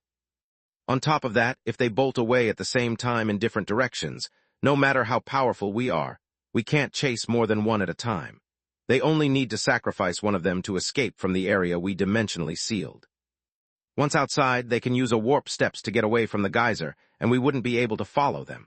Since the shield is a dimensional mage, and he is skilled enough to open short-distance warps despite the tower's array, we must get rid of him first. The colossal figure of the hybrid shrunk in size until it was a bit over 2 meters, 7 tall. The skin, flesh, and bones had become compressed. None of the mass of the Titan was lost, making them as durable as before. Lith and Solus kept standing on the Mana Geyser to activate the workshop for what they hoped would be the last time that day.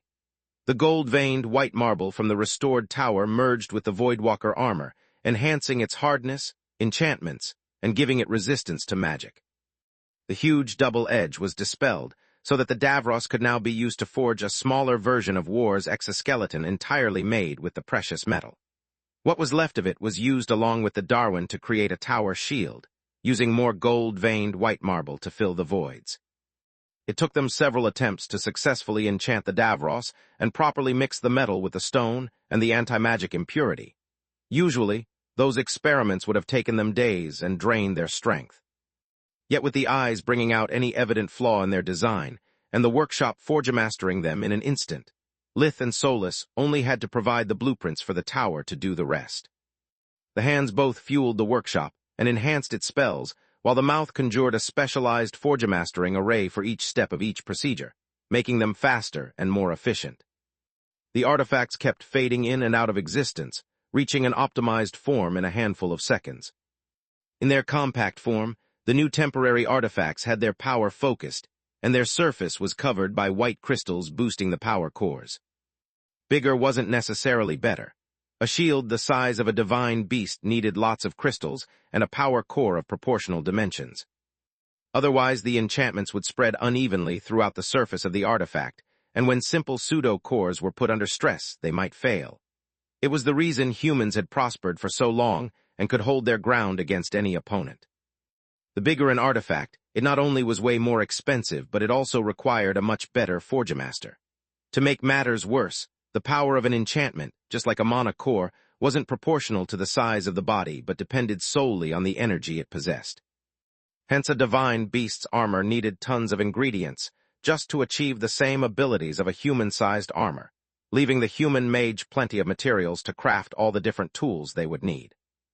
The moment the living legacies had regained their form, and enough of their strength to start regenerating their respective hosts, Lith and Solus moved to the offense to capitalize on their advantage. They used air fusion to become faster, fire fusion to bolster their strength, and water fusion to make sure that their four arms wouldn't hinder each other in the heat of the battle. Without gravity fusion, each one of their steps still carried the momentum of dozens of tons, but the pressure was now focused on a much smaller area. The hybrid crossed the distance, separating them from their prey in quick strides that made the ground quake and produced a boom of thunder. Only the light shining bright on the now white Voidwalker armor heralded the arrival of the hybrid. Dust and sound were too slow, starting to reverberate only when the hybrid was already 100 steps away from the point of origin. Chapter 24, 68 Perfect Form, Part 4. This is actually great. Windfell prepared a layer of air blades to defend against the pressure of the hybrid's strides, and formed a mind link with his allies to not waste time discussing their strategy. There's still 3 of us and only one of them. Their flimsy equipment offers them no protection against the Davros of our blades, and those guys are as green as grass. Over the millennia, we have fought countless battles against the greatest masters, whereas Verhin is barely 20 years old. Even if his living legacy was as old and expert as us, something that I find hard to believe due to her weak ass core and the fact that we've never heard of her, he can't deal with 3 masters at the same. His pep talk was cut short when the hybrid dodged their lunges, abruptly stopping right in the middle of the living legacies. The mystical barrier that Windfell and the others had prepared protected them from the sonic boom, but it could do nothing against the sudden caving in of the ground. The creature had imbued their feet with earth magic, so that, along with the foothold, they also robbed their enemies of their sight.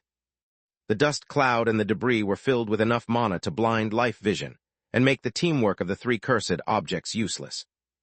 Verhin's not here. Windfell telepathically shared his senses and coordinates to not be confused with the enemy. He's not here either. Stargazer followed his lead and activated the evil eyes on her staff to pick up fluctuations in the surrounding world energy. Her elemental reader ability would reveal both the position of the creature and what kinds of spells they were conjuring. God's help, only shrieks of pain came from Nightfall's mind link. Lith and Solus were blinded as well, but thanks to the watchtower they had other means to locate their enemies. Right after the formation of the crater under their feet had scattered the living legacies, the hybrid had struck at the shield with a 2-handed overhead slash. Feeling war's edge made Nightfall sigh in relief, since aside from its weight, the angry blade posed no threat. The cursed shield had already bent double edge and expected things to go no different the second time. The relief didn't last long. The violence of the impact created a dent in the Davros, and the blade was now more than a match for the outdated enchantments. War's edge dug little inside the enemy's body, but enough to activate its counterflow ability. Fueled by the tower and enhanced by the Davros of the new double edge, the combined might of the artifacts managed to short-circuit Nightfall's defensive spells. It lasted for a fraction of a second, just the time for a 2-handed blow from the Fury to land. Enveloped in black flames conjured by its elemental crystals, the hammer struck at the cursed shield, the impact reverberating into the arm wielding Nightfall and then into the internal organs of his host. The shield caved, the arm broke, and the shockwaves ravaged the still-healing Emperor Beast. Nightfall had to split his energy between himself and his host, because if it died, the cursed shield's capabilities would be crippled. The living legacies had activated full guard right after being blinded in order to locate their allies, but the spell couldn't tell them who was who. There was indeed a figure bashing another, but no way to tell if the hybrid was still attacking, or if Nightfall had turned the tables. Fuck this! The cursed shield was too busy surviving to explain to his allies what was happening, and Windfell couldn't risk waiting any longer. Assuming that the creature had the upper hand, the cursed scimitar bolted forward while unleashing several Tier 5 spells. Perceiving the incoming threat via full guard, Nightfall blinked away, and so did the hybrid. Windfell sensed someone appearing behind his back, and executed a flurry of masterful attacks that blasted away the enemy's guard and deeply cut into their flesh. "What are you doing, you idiot? It's me!" Nightfall had hoped to buy some time to heal and repair, but he was now in worse condition than before. The realization hit Windfell at the same time as a diagonal slash from war that cut his host asunder. Reattaching the severed halves was a matter of seconds, but it still put the cursed scimitar on its back foot. With the lower body separated from the upper, Windfell couldn't use footwork nor put any weight behind the parries. Davros clashed with Davros, creating sparks at each impact that burned his flesh and shockwaves that broke Windfell's bones.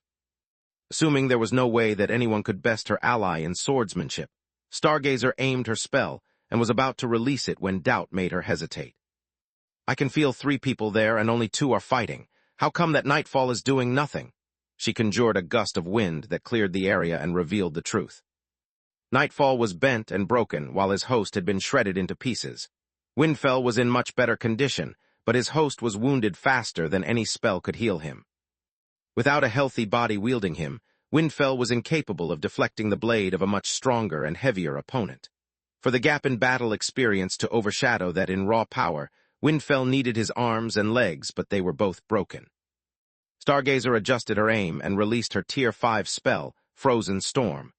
Dragons were weak to cold, and the fusion between Verhin and his living legacy still resembled a dragon. A wave of the creature's golden hand activated the blue and yellow eyes and the feathers on their 4th set of wings. Frozen Storm exploded right in front of the flabbergasted cursed glaive, encasing her into a cage of electrified ice. "This is impossible," she thought. "Even if that thing has domination, Tier 5 spells are always imbued with willpower, and the evil eyes on my body further boost my mastery over the elements. I've killed many hydras in the past, and they were masters in their craft. How can one good gods? That was my mistake. There's 2 of them, whereas my host can't help me because I turned him into a mindless drone." The shock of the realization was followed by a fury's flight that shattered the ice cage and those it imprisoned. "Stop using spells, you idiots. You are playing straight into Verhin's hands." Windfell's telepathic grunt reached his regenerating allies. "He split and blinded us to disrupt our teamwork. We must attack him in turns to buy the time to heal our hosts and overwhelm him with the Davros of our blades." Nightfall inwardly nodded and used spirit magic to move the battered body of the Emperor Beast, wielding him like a puppet. The Davros shield conjured a spirit barrier before putting himself between Windfell and a crushing blow. The cursed scimitar took a step back, focusing on mending his wounds and sucking as much world energy from the mana geyser as it could. The hybrid quickly disposed of Nightfall and moved past him, but Stargazer blocked his advance. Chapter 24, 69 Broken Shield, Part 1. Stargazer used the powers of the Yggdrasil wood to mix the rune of its enchantments with those conjured by her mind, to conjure another Frozen Storm in less than half the time that a regular awakened would need to weave such a powerful spell. The Davros blade was meant as an amplifier and as a last mean resort. The true power of the cursed glaive came from the mystical wood and the evil eyes of an unfallen Balor. Stargazer's maker had been a powerful mage who had used the unique abilities of the World Tree to shorten the cast time of any spell, and the evil eyes to achieve the next best thing to domination, along with an endless supply of power for the wielder of his masterpiece. Alas, the hybrid had already witnessed a Frozen Storm, and even though they couldn't afford to dominate it again due to the focus needed to keep Windfell under pressure, they still had arrows to their quiver. The moment the other 2 cursed objects had joined the fray, only 3 of the 9 eyes of the creature had remained fixated on the scimitar and his host. The others evenly split their attention among the newcomers. Thanks to the watchtower, Lith and Solus had no need to make eye contact to follow the enemies' movements except for using the eyes of Menadian on them. Solus recognized the familiar pattern of runes and weaved a Frozen Storm of her own even though she had never practiced the spell. By dominating the earlier frozen storm, Solus had learned its rune sequence, and now she was also learning from Stargazer how to tap into the abilities of Yggdrasil wood. The sage staff was hung to their neck, and she needed but a thought to conjure its unexpected powers. As Stargazer unleashed the spell, the left golden hand did the same, and two identical frozen storms met halfway. "The fuck?" Stargazer blurted out in surprise. The hybrid was supposed to be focused on Windfell, and even if they weren't, Stargazer was certain that they had no water spell at the ready when she had started weaving. To make matters worse, the standstill lasted less than 1 second before her frozen storm started losing ground. "This is impossible. My host possesses a bright violet mana core, and my power core is even stronger. I've mastered my craft for millennia, and I have the power of 6 evil eyes boosting my magical prowess. The cursed object of the runt is clearly specialized in physical combat, not magic. Aside from her monstrous strength, that Solus had a weak-ass core. Yet she was deadly wrong. Lith and Solus had the equivalent of 1 bright violet core, 1 bright blue core, and a surging power core which was getting closer to the white by the second. They indeed lacked Stargazer's expertise, but they more than made up for it thanks to the power of 3 evil eyes, their complementary elemental crystals, and the hands and eyes of Menadian. The hands drew in more world energy than the cursed glaive could, using it to fuel Solus' frozen storm. The eyes showed Solus the precise sequence of the runes needed for the spell and how to space them to perfection to bring out its full potential. Even though it was her first time casting Frozen Storm, the eyes of Menadian made her technique flawless. The conflicting spells sealed Stargazer's advance and forced her to conjure more to match quality with quantity. "If I get hit, I'll be turned into a block of ice. Under normal circumstances, it wouldn't be much of a problem, but both my host and I already have been destroyed many times," she thought. "Any more and I won't stand a chance against the hybrid on my own, even if my host was at his peak. If I lose more power and my host is torn to pieces, She dismissed the ridiculous thought, blaming for it the fear that poisoned her mind. At least until Nightfall blocked the fury, dodged a lunge from the sage staff, and was 1 step away from standing in front of Windfell. "I'll use my perfect defense to block whatever the Verhins dish out. You focus solely on cutting them to pieces. We just need one final push to avenge our fallen brethren and bring Maugr to heal once again," he said via the mind link, and the cursed scimitar nodded. By further splitting the hybrid's focus, they would make up for the grievous wounds that still crippled their hosts and turn the tide of the battle. Stargazer truly is a genius. I don't know how she managed to make Verhin conjure a water magic spell of his own, but the only important thing is that the clash of the spells is making the air so cold that Verhin's teeth are clattering. Soon he will be too to fight or even escape, Windfell thought. Then the first maw of the hybrid opened, hurling a burst of bright violet origin flames at Nightfall. "What an idiot! He's so desperate to stop me from joining forces with Windfell that he served me the perfect attack." The cursed shield smiled as his entire body turned into a living dimensional rift. Origin flames can hurt their user. From this distance and under Windfell's relentless attacks, he has no way to dodge.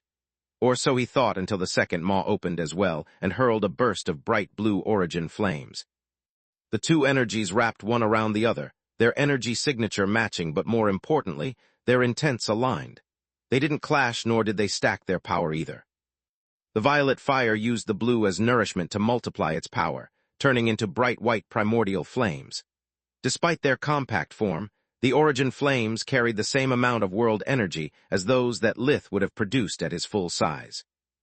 When they became primordial flames, such a compact form couldn't hold their newfound might, and it expanded abruptly. Nightfall increased the size of the dimensional rift and added a Tier 4 gravity spell to suck the flames inside and return them to their sender. Yet gravity magic was still magic, and the violence of the primordial flames burned the runes into oblivion. When they reached the dimensional rift, they burned it as well.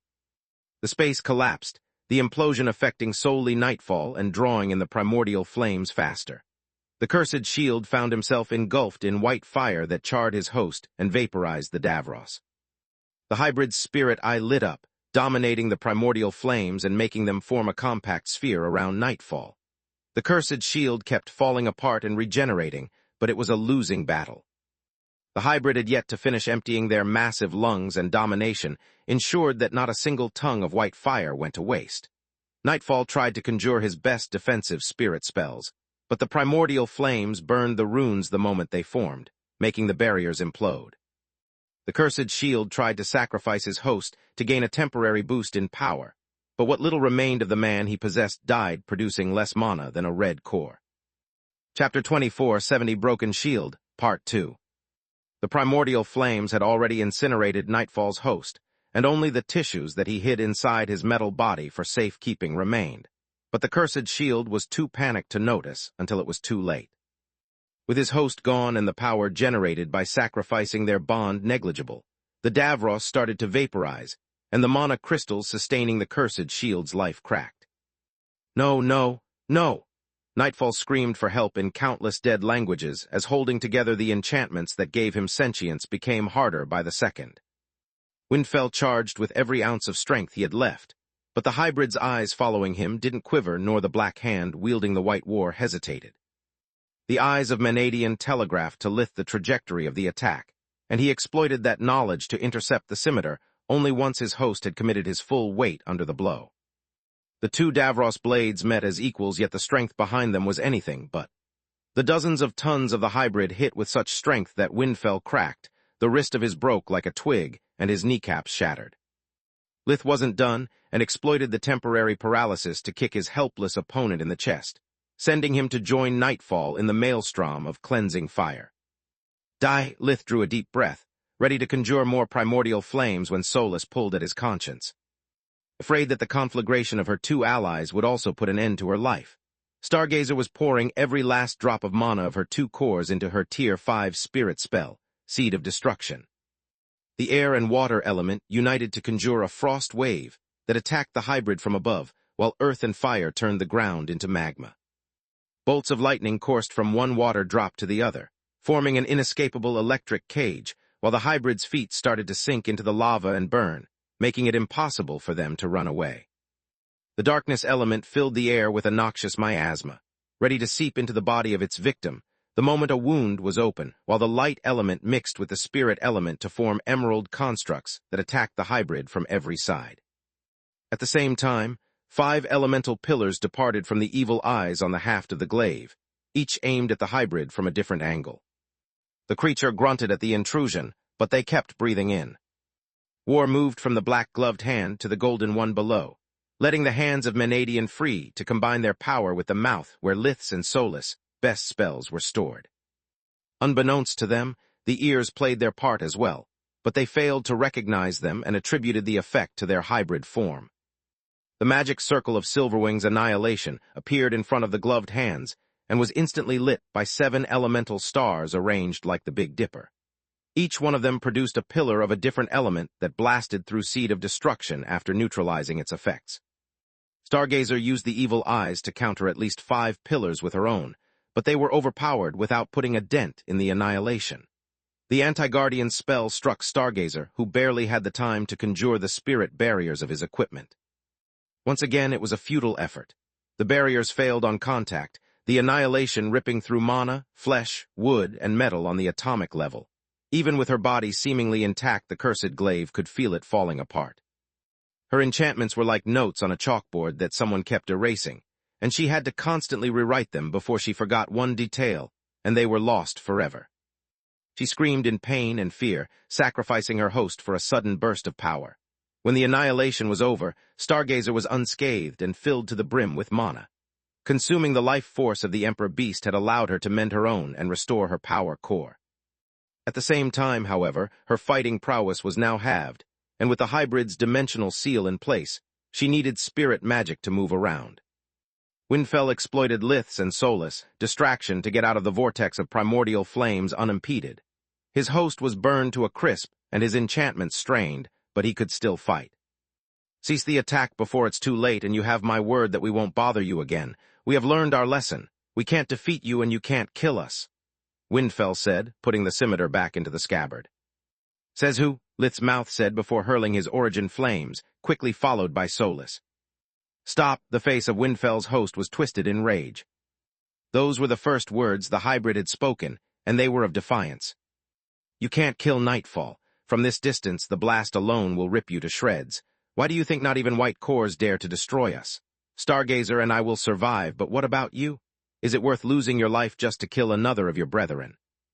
The only thing I hate more than enemies who tell me what I can or cannot do are those who dare call themselves my brethren. Lith and Solus roared, their voices overlapping as they spoke in unison. You are not my brethren, they are. Now that they had the time and the strength to reform their demons, they had the origin demons and the demons of the darkness surround the primordial flames. When Nightfall's elemental crystals broke, his power core was damaged beyond repair as well. All the energy stored in every line of runes he had been enchanted with drew upon the crystals before they faded and then channeled everything through the Davros. Even in his molten form, the amplification abilities of the metal were unaffected. The energy from the power core and the mana crystals built up in a perfect storm that was focused and amplified by the Davros to the point that it pushed the primordial flames back. It's over. Had Stargazer still a mouth, she would have sighed in relief.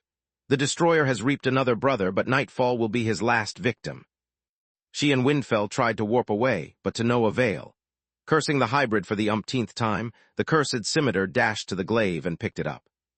A host can bond only with one living legacy at a time, but with our combined powers you should survive, Windfell said via their mind link. I won't let that monster kill another of us. Thanks. The energy mass from Nightfall's death kept building up, the dimensional energies collapsing and expanding non-stop like a beating heart. Then, it condensed into a minuscule dot, imploding on itself before exploding forward. Now, the hybrid unleashed a third blast of primordial flames from their maws, while the demons hurled origin flames in unison. The two different kinds of mystical fire stacked with one another, generating the Tiamat's bloodline ability, Thousand Flames. The white and the bright violet flames bore the same energy signature, so they synergized to perfection. Chapter 2471, By the Hand of Immortal, Part 1. The Thousand Flames pressed down the energy storm, burning at it from every side. The primordial flames flooded the still imploding dot, messing with the process and consuming the accumulated world energy before it could reach the critical point. The explosion was unavoidable, but when it finally happened, part of the energy mass had been consumed, and it had to fight through a thick layer of thousands and primordial flames to advance. The energy mass found no world energy to absorb and amplify to further increase its destructive power, because the hands of Menadian had focused it all to fuel the flames. Despite all that, the collapsing power core managed to burst through the sea of fire with enough strength left to kill the fusion between Lith and Solus. It was the reason they had the demons surround the site of the blast. The energy that comprised the demons of the darkness rearranged itself into a sealed space that cut off what remained of the cursed shield from the rest of Magur. The origin demons, instead, used their black and white eyes to turn into living masses of void flames before detonating themselves. At the same time, a wave of the hands of Menadian conjured a Silverwing's bastion that enveloped the sealed space.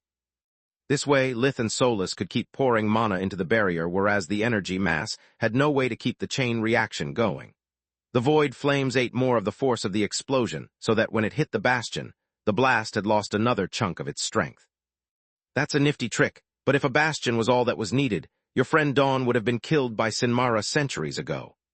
Windfell's words fell on deaf ears, since the hybrid kept 3 eyes on him and Stargazer, but otherwise ignored them.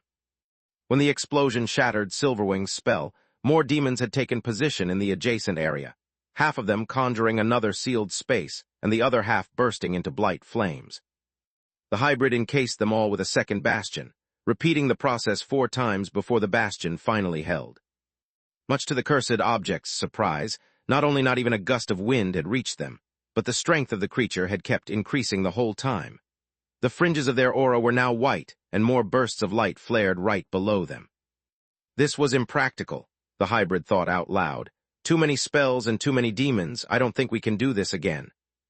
Their breath was ragged, the life force consumption for the continuous stream of primordial flames, coupled with igniting so many origin demons, had taken a toll on them.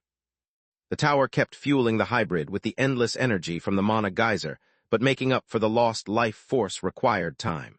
It was the reason Sinmara had avoided using a similar strategy against Dawn. P-Alpha-Dalpha Nanua 1.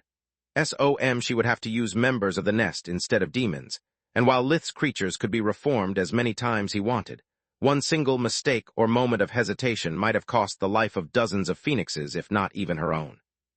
So we agree you are going to let us go. Windfell had a hard time saying those words with a straight face.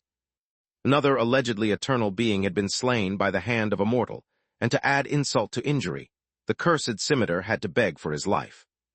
We never said that, the hybrids shook their head. We just mean that we are going to kill you in a more efficient way. By taking a deep breath to restore their dwindling strength, the hybrid also conjured several demons of the darkness. Oddly, only a few of them stayed while the majority took flight and soon disappeared on the horizon.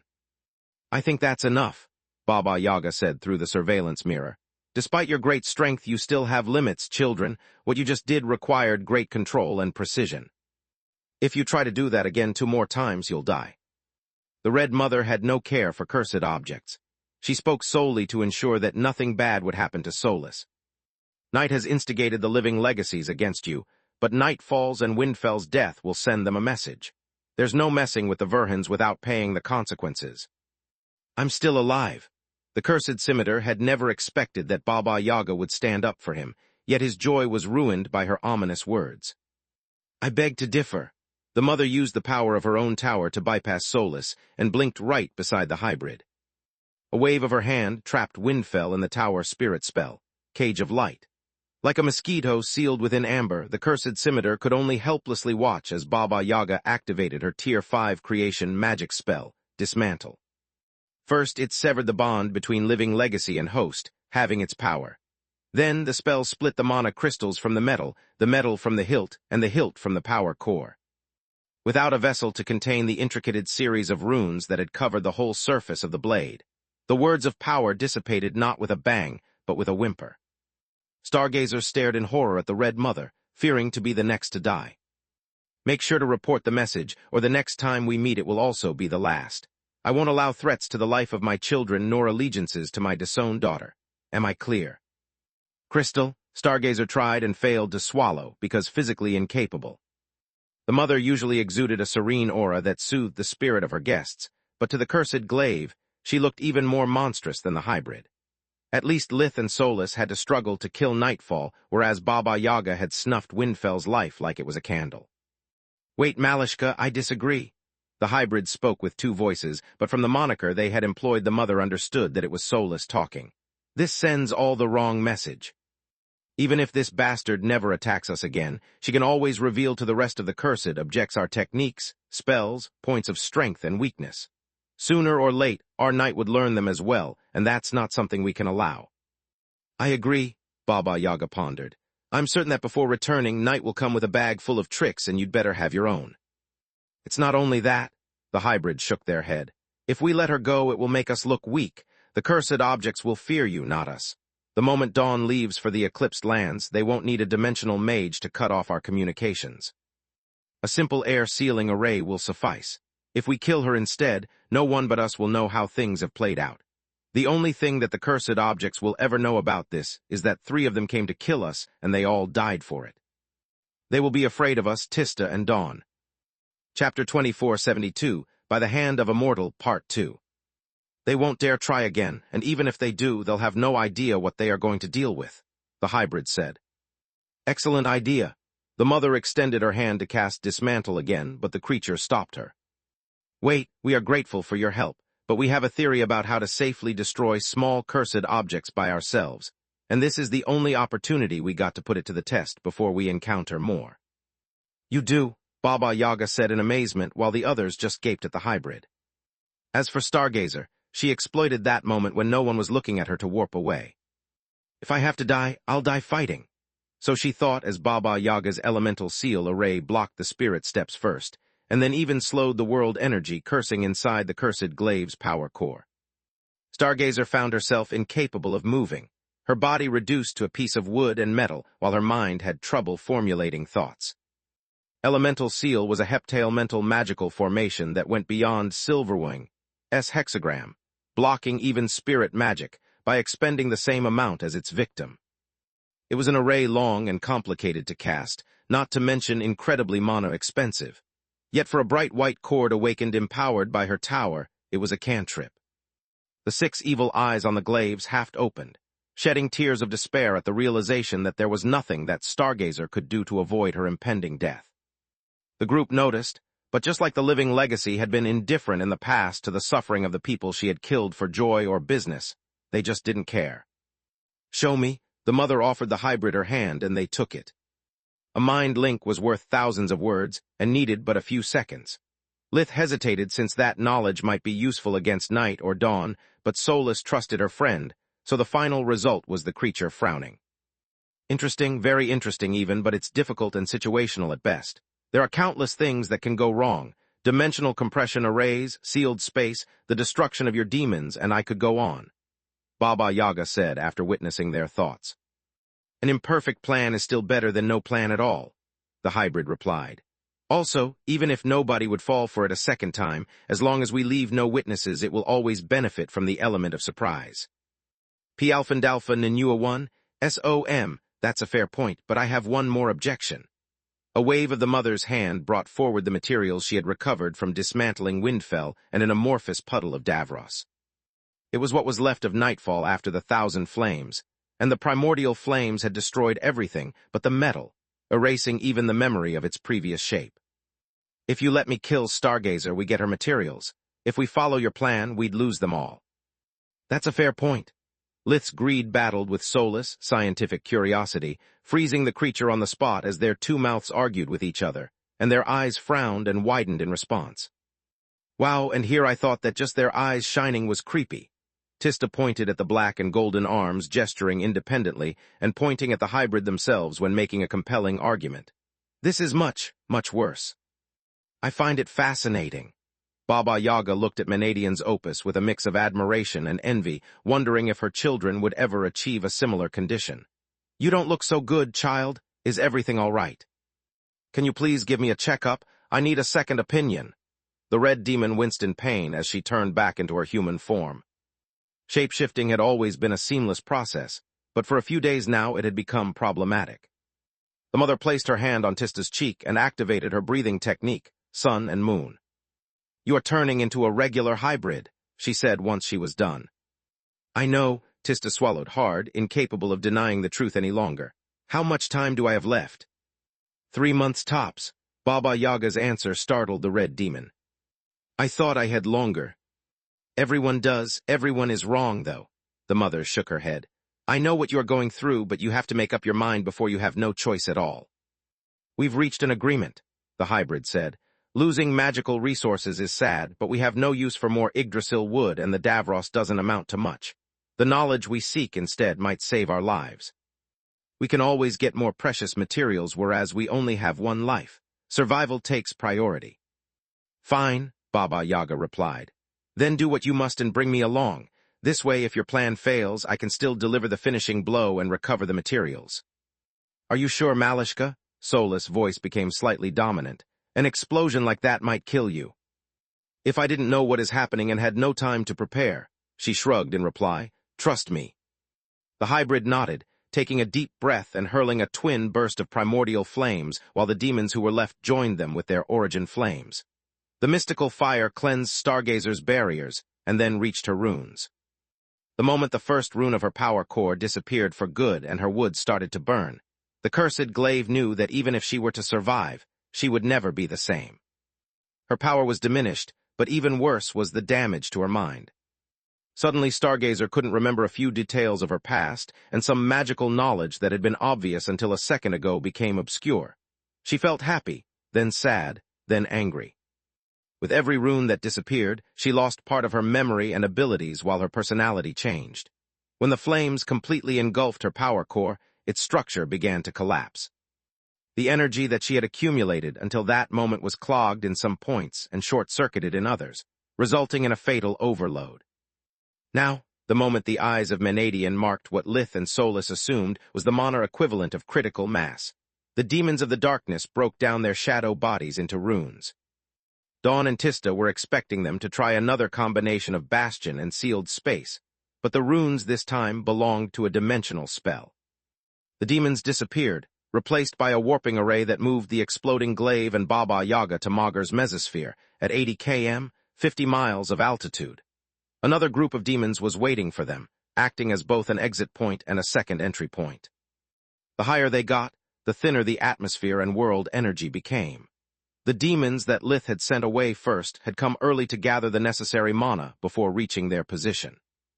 In the blink of an eye, by passing through a series of warping arrays, the cursed scythe left Magus' atmosphere while her power core was still overloading.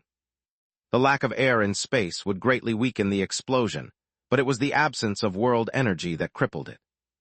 Chapter 2473 Open Wounds, Part 1. With nothing to fuel the chain reaction, the process moved to the implosion step. Gods, it's been a while. Baba Yaga gazed at the magnificence of the stars now that the blackness of space emphasized them, and the sun was behind her. I haven't come here since I discovered there's no world energy nor any way to use elemental magic here. One day, I want at least to visit the moon. The flare of the explosion snapped her out of it. She could still use spirit magic, and had used it to form an emerald sphere around her that contained enough pressurized oxygen to breathe. After confirming with creation magic that Stargazer would truly die, Baba Yaga stopped the explosion before it scattered the mystical materials in every direction and collected the Yggdrasil staff, the evil eyes, and the Davros. Dismantle also released several sparkles of light from the ingredients that the Forgemaster had used, but without a vessel to contain them, they were quickly dispersed. The mother then used a spirit warp to re-enter the atmosphere, using her bond with Dawn to find her way back and open a dimensional tunnel leading straight to her destination. It worked. Only a slight tan remained of the effects of cosmic radiation on her skin. Here's your spoils. Really? Are you sure? The hybrid's eyes shone with greed as Baba Yaga handed him the remains of all 3 living legacies except for the Yggdrasil staff. I have no need for anything else, and you would have defeated the cursed objects even without my intervention. I'm taking this because one of my children can use it, and because without my help you wouldn't have gotten it anyway, she replied. It's a fair trade.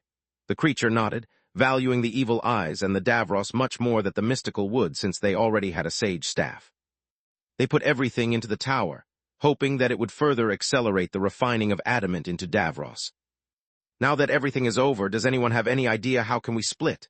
Lith and Solus had tried thinking about Camilla, then Elijah, then their family, but aside from a different emotional hue, their feeling aligned.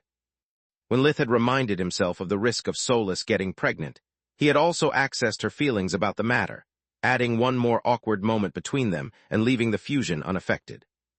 I could sever your bond, but it would be pointless, the mother shrugged. You now share one body and mind, the imprint would be instantaneous. I think I know the answer, Dawn said. Solus, this is the perfect opportunity to put my teachings into practice. Establish boundaries with Lith. Lith, you must do the same. Try to keep her out of your mind and remind yourself of who you are. Exclude everything you share with her, and focus on your personal achievements. A glimpse of Solus, memories, allowed them to share the lessons that Dawn had imparted to her during their travels. The hybrid closed their eyes with Lith focusing on Karl's death, how Derek had avenged his brother, and then moved to Magur. He thought about how once split from Solus he had fought Nalar's minions to reunite with her. Of the day Camilla had proposed to him. Solus, instead, focused on her memories as Elfin, back when Lith wasn't part of her life.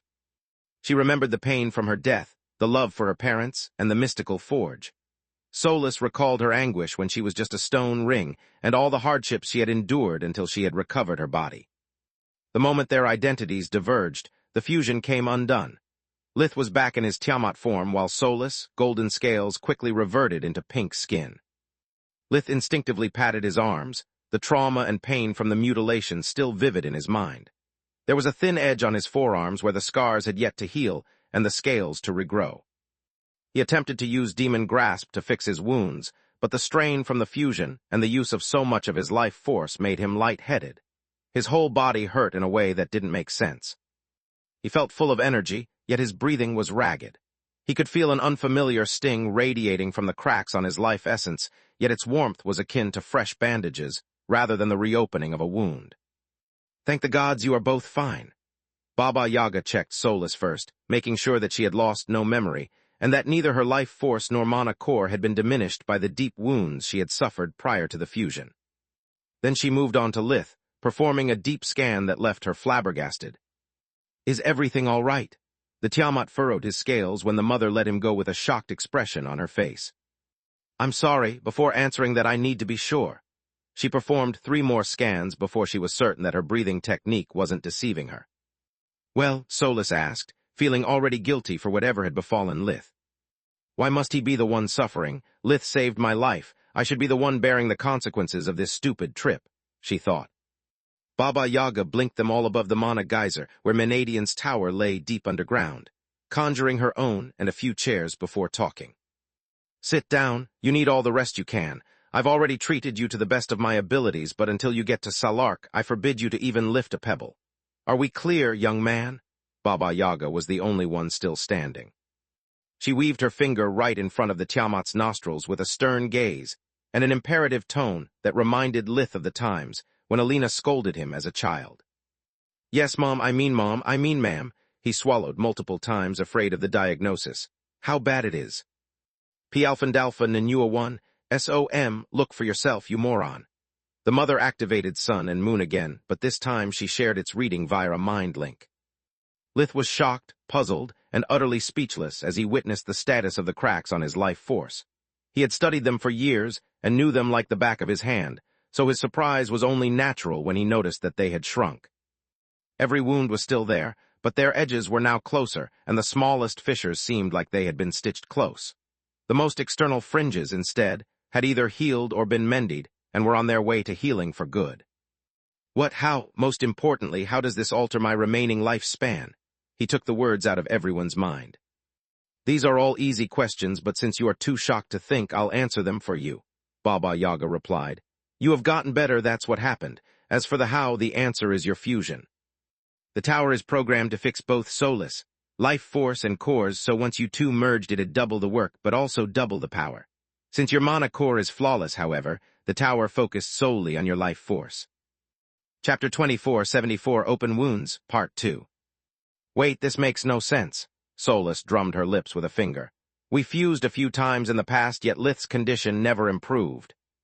Please, the mother scoffed. The first time it happened he was still healthy. The second you lacked the energy to conjure the tower. As for the time you fought against Dawn, it was cut short, and part of the Mana Geyser was already drained by her experiments.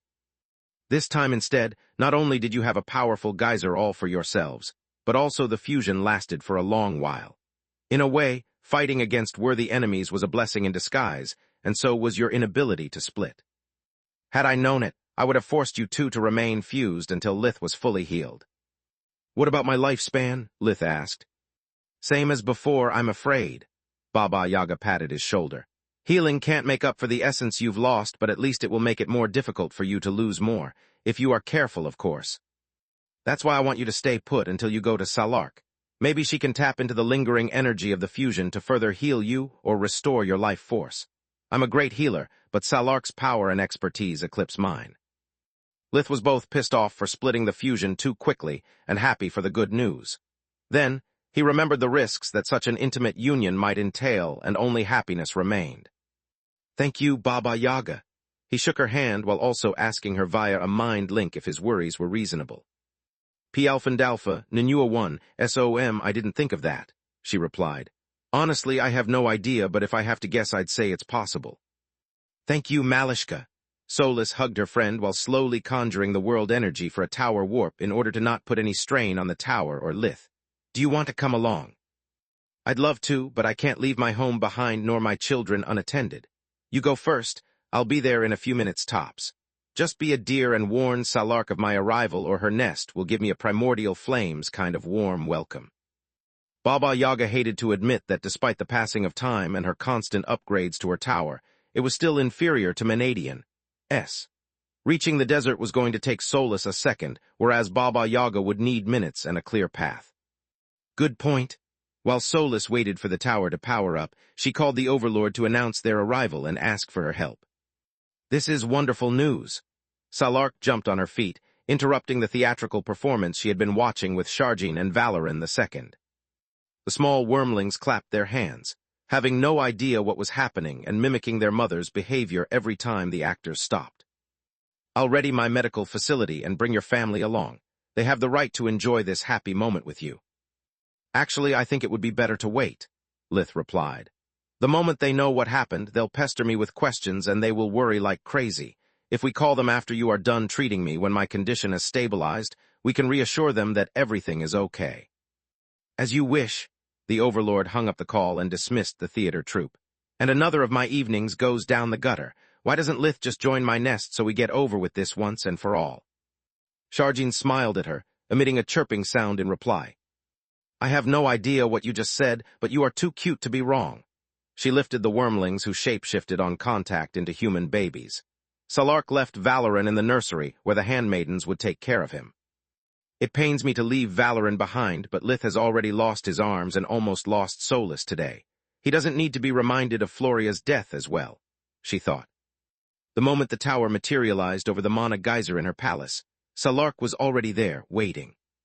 She gave Lith a throughout checkup, confirming Baba Yaga's diagnosis and giving instructions to her guards to not shoot the Red Mother down on sight. You did the right thing coming here. The Overlord used her breathing technique, Mother-Son, to detect and reactivate the latent energy of the tower that still permeated Lith's wounds. The fusion lasted long enough and broke recently enough that the tower is still having a hard time distinguishing between you and Solus. I can fool its readings for a while and garner more energy for my rebirth magic. Which means, Lith asked, that since you haven't exerted yourself after splitting from Solus, I can now permanently fix your life force a bit more. Had you used magic or put any strain on your body, the healing effect of the tower would have been wasted to temporarily plug your wounds, Salark replied. Seeing how focused she was, Lith remained silent for the remainder of the treatment. The mother of all phoenixes was exuding from her body an aura on par with the geyser, and employed spells that were cleansing the corrupt energy from his life force. Usually that kind of alteration would take weeks to spread to the rest of the body, but Salark's rebirth magic affected Lith as a whole, making the changes instantaneous.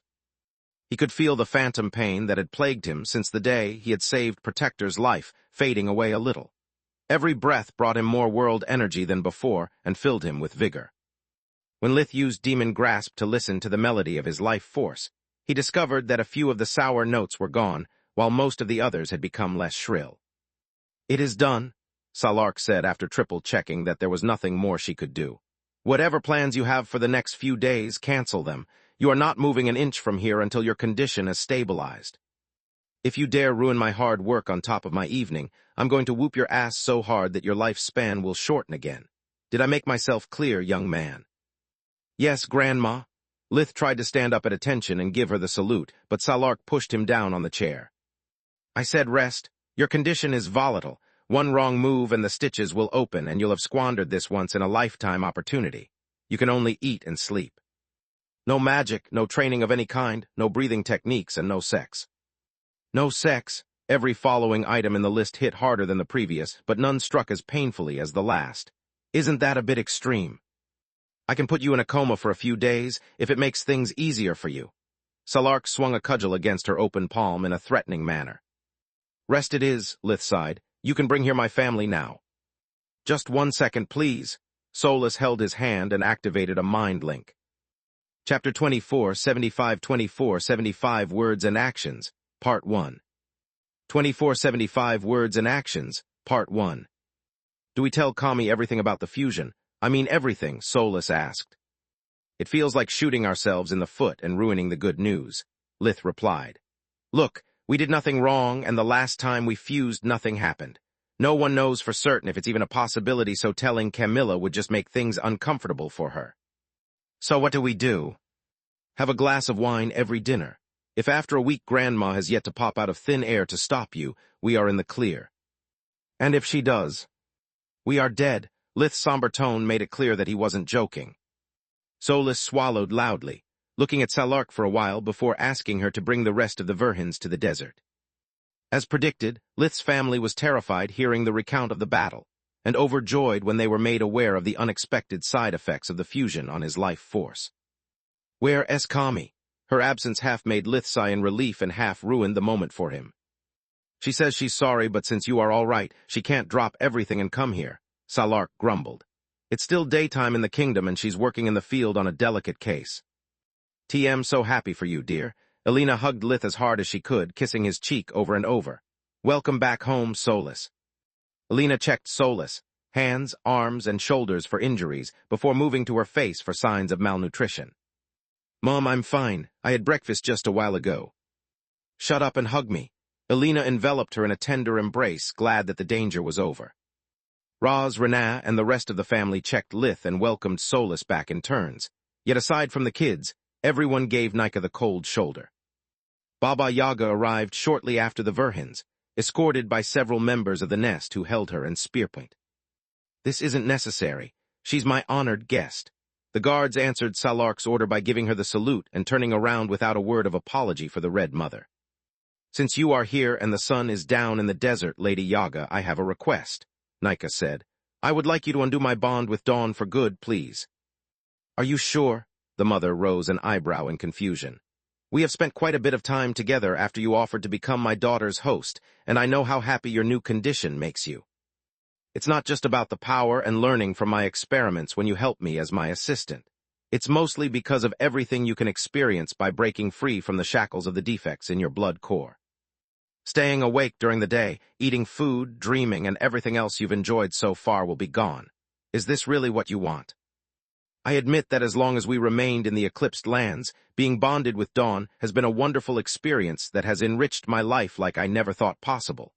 Nika stared at her toes, sighing. "P Alphandalpha, Nanua 1, SOM, her wisdom and knowledge are a gift, and so is every waking moment I was able to spend under the daylight. Yet my joy was possible only thanks to the forgiving nature of the undead who live there and upbringing my naive. Once we got out, I was constantly reminded of your daughter's past, of her crimes and how they have affected the people that are the closest to me. In the outside world, surrounded by strangers belonging to a different race, I had to argue with her over and over because Dawn doesn't see them as equals. During my travels on the surface, I understood that being Dawn's host comes with a heavy price. Even though her brilliant mind enriches my life, and your spell allows me a certain degree of privacy, her presence ruins my relationships. Dawn hurt a lot of people I know, and I have to constantly protect their secrets from her. Even worse, Lith, Solus, and everyone who has met your daughter in the past now keeps me at arm's length because they are afraid of how their confidences might be used against them in the future. Being a horseman makes me more than a vampire but less of a person. It's time to put things back as they used to be." "I agree." Dawn's voice came out of Nika's mouth, creeping everyone out and showing Baba Yaga what the vampire meant. The Verhins took instinctively a step back, and went from treating Nika like a member of the family to a snake in the grass.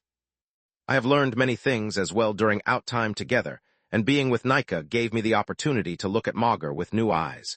Yet a suitable host for me needs to be more than good-natured.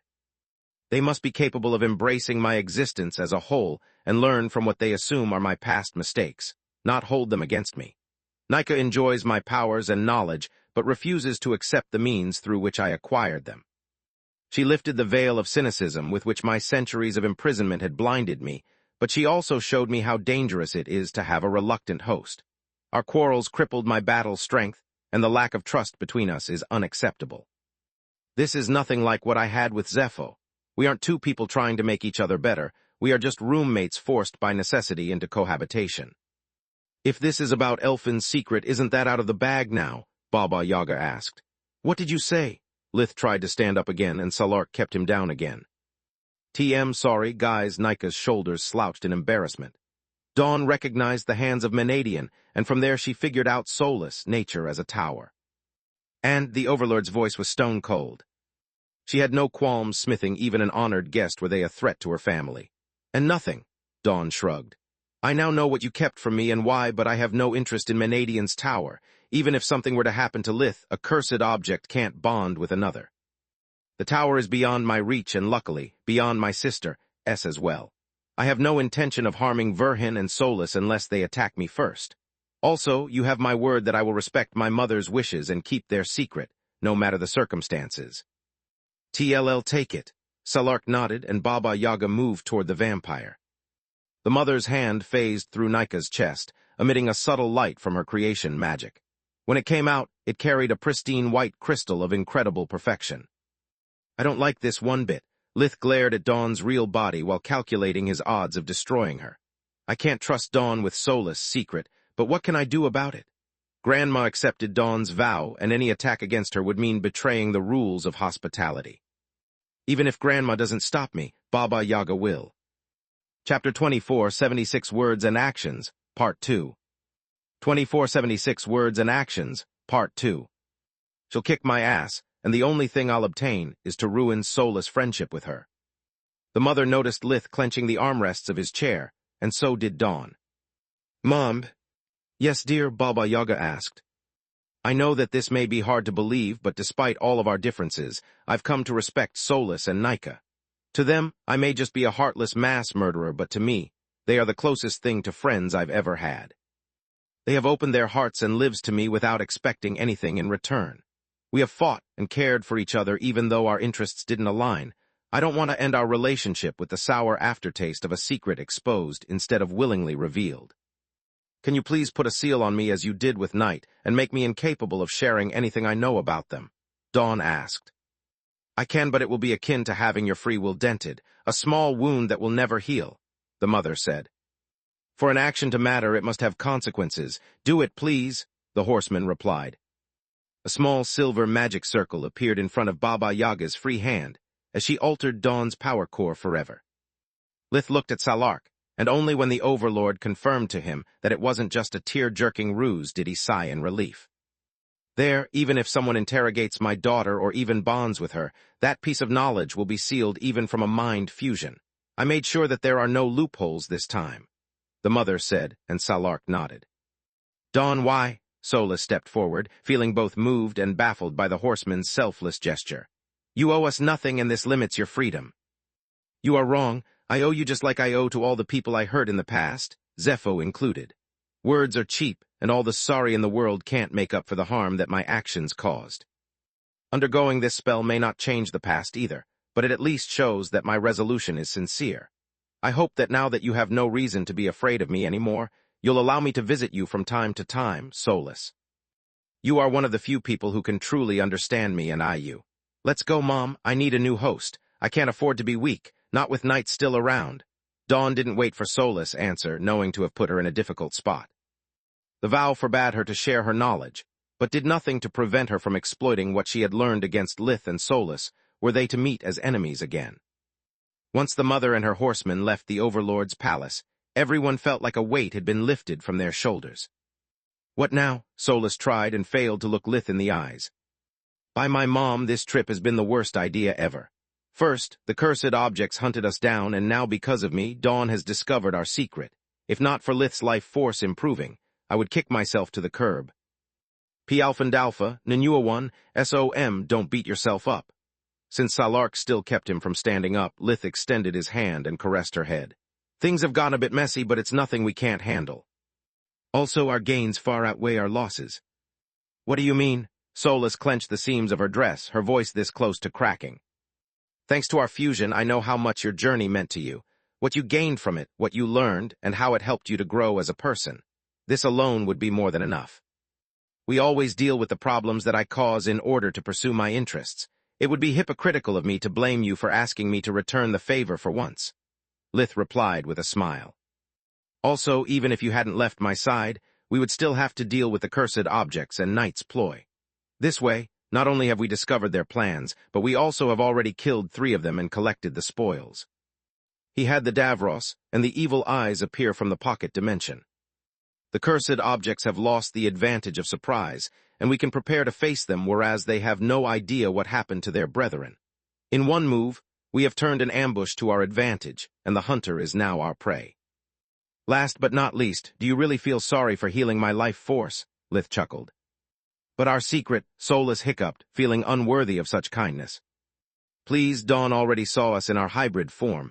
She knew from Histar that you are the 4th horseman and how much Malishka cares for you.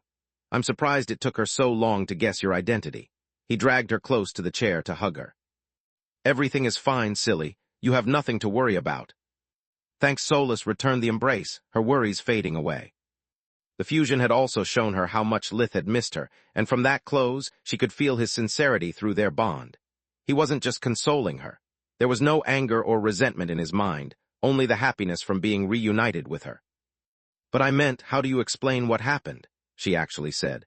You can't go back to the kingdom for a while, and your void magic class will be suspended. With the royals as your students, you can't just run away and ruin your reputation like a Manohar. Good point. Lith let her go and pondered his situation.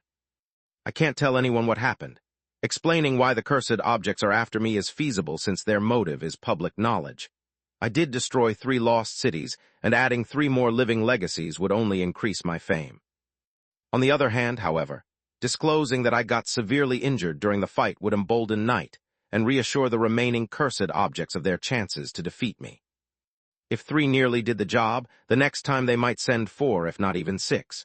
The blow from the destruction of their brethren would be softened by the certainty that they almost succeeded. I need to play this smart.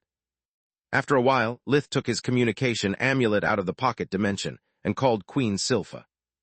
TM, glad to hear from you so soon, Supreme Magus Verhen. I trust that the issue has been resolved. Her face was a kind mask, hiding to perfection her annoyance with the lesson being interrupted. Thanks for your worry, Your Majesty, and yes, the emergency has been resolved. Lith gave her a deep bow as a spoonful of sugar before landing the blow. Yet there were unexpected gains that forced me away from the kingdom for a while. I'm afraid that the Void Magic class will be suspended until further notice. I see Silpha squinted her eyes and pursed her lips into a thin line in irritation, but she managed to keep her tone neutral. Chapter 24, 77 Words and Actions, Part 3. 2477 Words and Actions, Part 3. Care to elaborate? I have to explain this to the king, the headmasters of the 6 great academies, and the archmages of the kingdom. Lith could almost hear the "you better" have an excellent explanation in the background, but that didn't ruin his calm demeanor nor his best charming smile. Of course, as you know, during Bulker's anniversary, my life force suffered from permanent damage, just like it recently happened to King Meron. The mentions of his wounds and of her husband's condition softened the queen's expression. I've been searching for a cure for years, and when I left the White Griffin, I had just been notified of the discovery of a priceless ingredient that I had to secure at all costs. I thought it was a family emergency. Something about your mother's pregnancy. Silpha furrowed her brows in confusion. I'm sorry, but that was a lie. Lith lowered his gaze, pretending to be remorseful, and that now he was being honest. I couldn't risk someone learning about the ingredient's existence and taking it before me. I needed to get it first and check if my theory was correct, in which case I would have shared the cure with the king's personal healer. Of course, the queen nodded, not caring one bit about the lie or the lessons anymore. How did it go? Are you well now? The short answer is that sadly it was a bust, Lith sighed. The ingredient wasn't enough, and my spell backfired. That's why I'm stuck in the desert under the Overlord's care. Silpha groaned, her mind filled with worry for both her husband and the possibility that their Supreme Magus might die, before discovering how to apply void magic to Tier 4 and 5 spells. Yet the good news is that the underlying principle was correct. Lith's words rekindled her hope and the light in her eyes. Even though the spell didn't work as intended, my life force is partially mended and my condition has improved. The bad news is that I barely survived solely thanks to my nature as a divine beast, so the ingredient would be useless for the king. I see, the queen drummed her fingers on the armrests of the throne. Where does that leave us? All in all, I've gained a lot, Lith replied. I now know that my method works and I intend to share it with Great Mage Ernest. With a bit of luck, she will find a way to modify it for the king and improve his health. The only problem is that if I leave now, I risk ruining the Overlord's hard work and returning my life force to its previous condition. These are excellent news, Silpha nodded enthusiastically. Take all the time you need. I'll inform the rest of the class and send Great Mage Ernest to visit you as soon as she can. Queen Silpha out. What was that? Elena asked the moment the conversation was over, and the amulet disappeared back into the pocket dimension. Think about it, Mom. Had I told the Queen what really happened, both the news of my victory and of the wounds I sustained would have become public.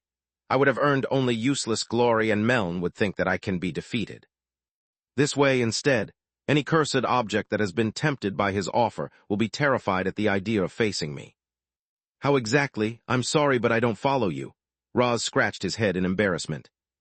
Put yourself in their shoes, Dad. A mysterious ingredient pops out at the same time of their attack, and my condition suddenly improves after a trip to the desert.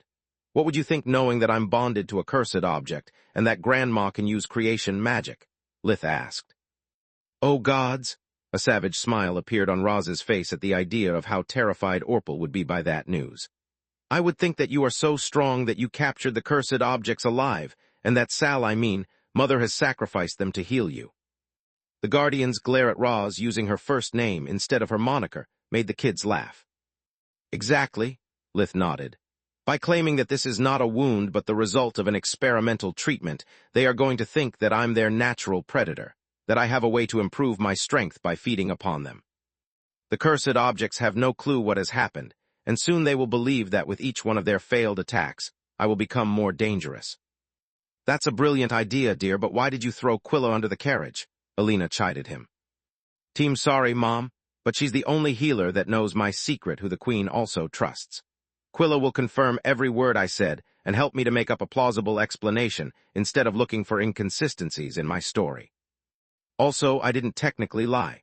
I did find a cure for my condition, and since I can allow Quilla to study the tower and the changes in our life forces, she might be able to understand how to replicate its effects. P. Alphandalpha, Nanua 1, SOM, after all, she's the best human healer I know, and she's also a Forger Master. With my and Solus' help, we can really succeed, Lith said. Isn't that what you have been trying to do ever since you discovered that the tower is slowly healing Solus' mortal wounds? Alina said, worried that lying to the Queen like that might put her son into trouble. No, Mom, Lith shook his head. Until this moment, I believed that the bond between the tower and Solus was the reason she is slowly recovering. That by regaining its strength, the tower was also rebuilding her body, like a phylactery with a lick. What I have been doing is trying and failing to find a way to accelerate the process. Now, instead, we know that the tower is actually capable of mending a life force for good. It means that in time, Solus might make a full recovery and be free from the tower. It also means that if we can replicate Menadian's spell, people like me and the king could heal. It's not that simple, Solus sighed. The tower isn't programmed to help anyone but me. You got better only because it temporarily recognized you as me. Whatever kind of spell Mom used is incredibly complex and is tailor-fitted for her bloodline. There is no telling if it can work on someone else. Also, even if you are right and in the future my mana core gets repaired, splitting me from the tower might kill me. I'm at hybrid and the tower is a part of me. Everything you said is true, Solus. It's a thin hope, but until today we had nothing, so it's a huge step forward, Lith replied. Enough chit-chat. You two have suffered grievous wounds and everyone here has gotten a big scare. You can use a hot meal.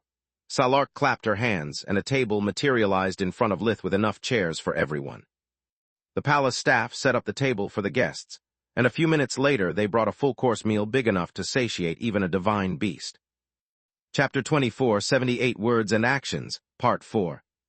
2478 Words and Actions, Part 4. I understand that your cooks are amazing, Grandma, but I'll never understand how they can prepare so much food on such short notice every time we come to visit you. One bite was all that it took Lith to realize how hungry he was reattaching his arms, healing his wounds, and the alterations in his life force had drained most of his strength.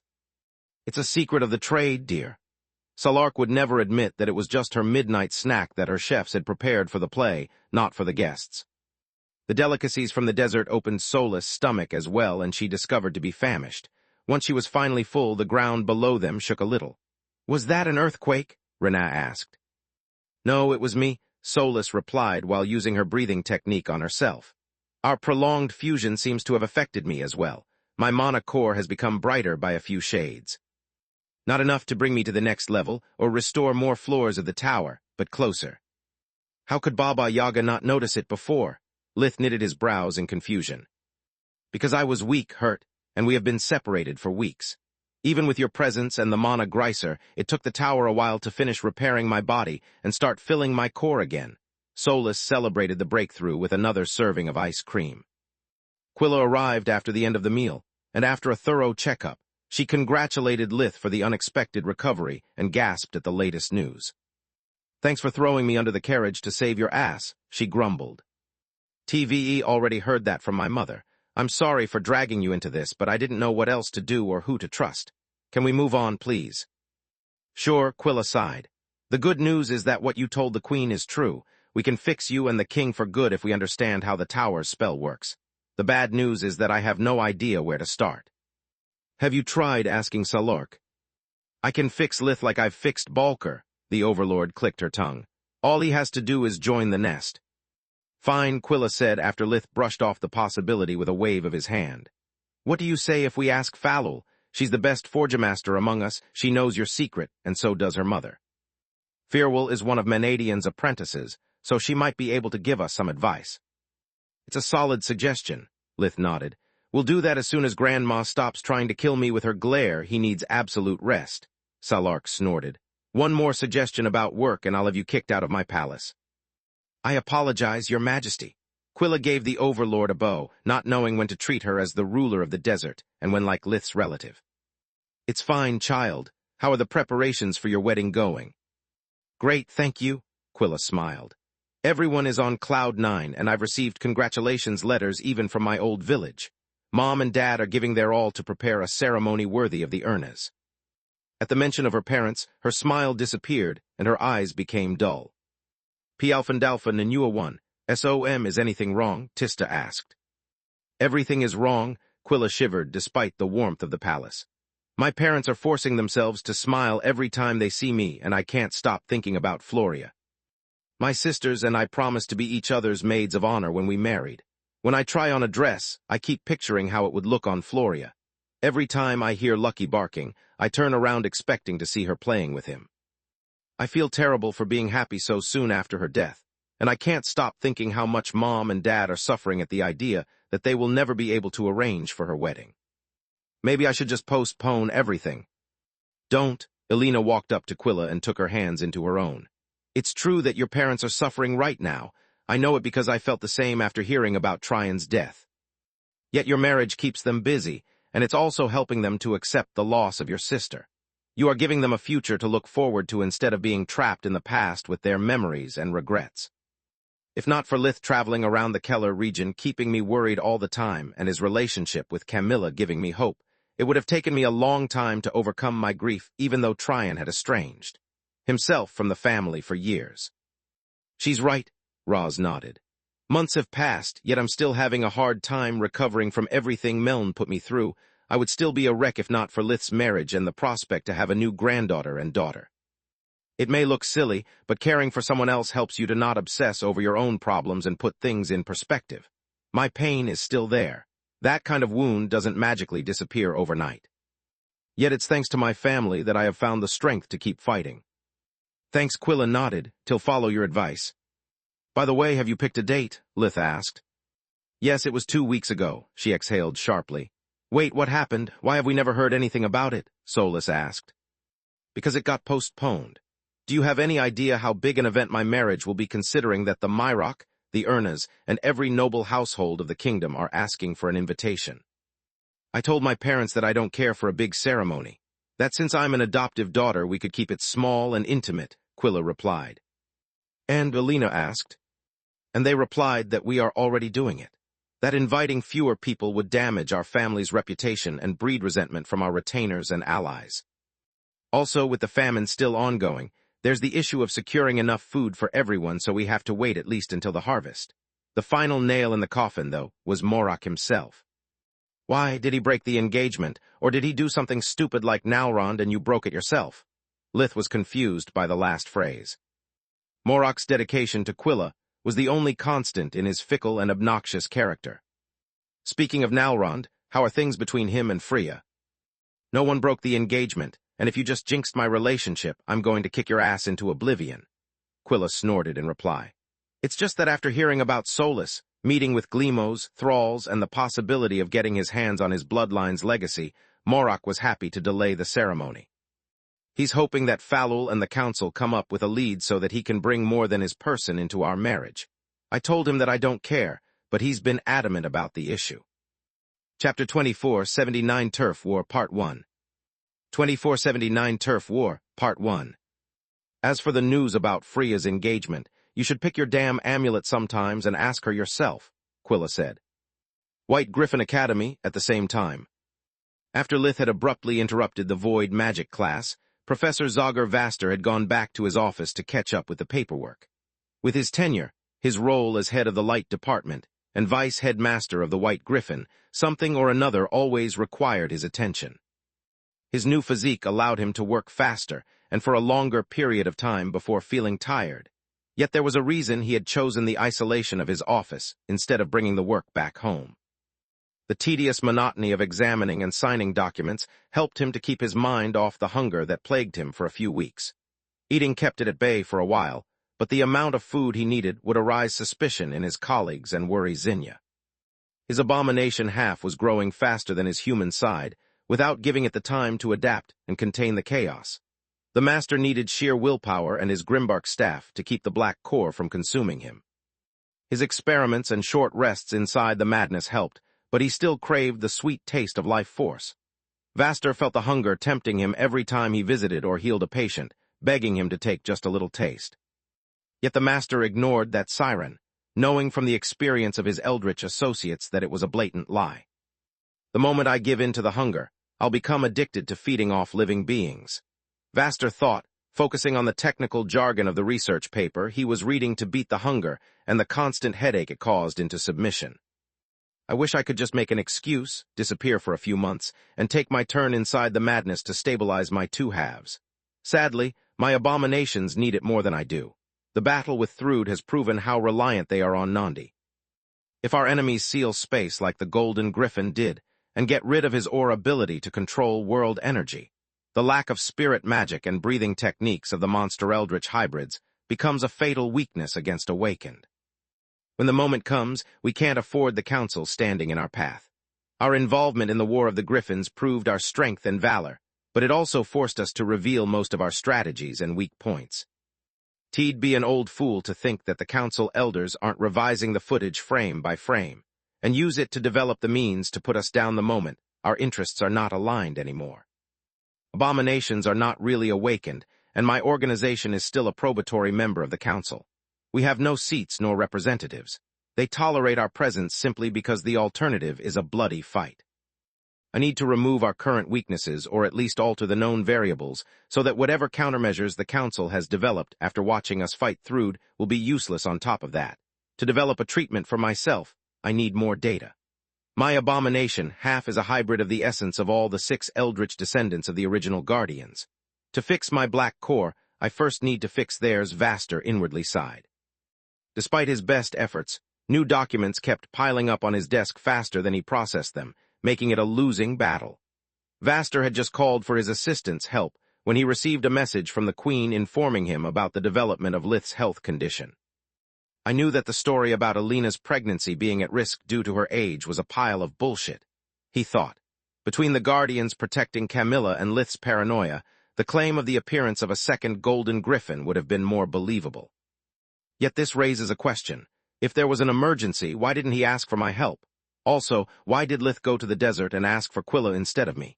Is it because he needed Salark's rebirth magic and knew I can't go there or just to keep me out of his hair? Vaster pondered the questions for a while before splitting the paperwork with the young mages and bringing his share back to the Essager Grand Duchy via the Academy's warp gate. There was even more paperwork waiting for him there, but at least he had several valiant helpers that he could trust with his life.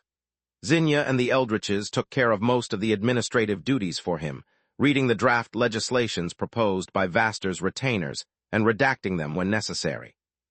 They summarized the content of every approved request in a single phrase and stamped the rejected ones in advance, leaving the master only to sign them in bulk with water magic.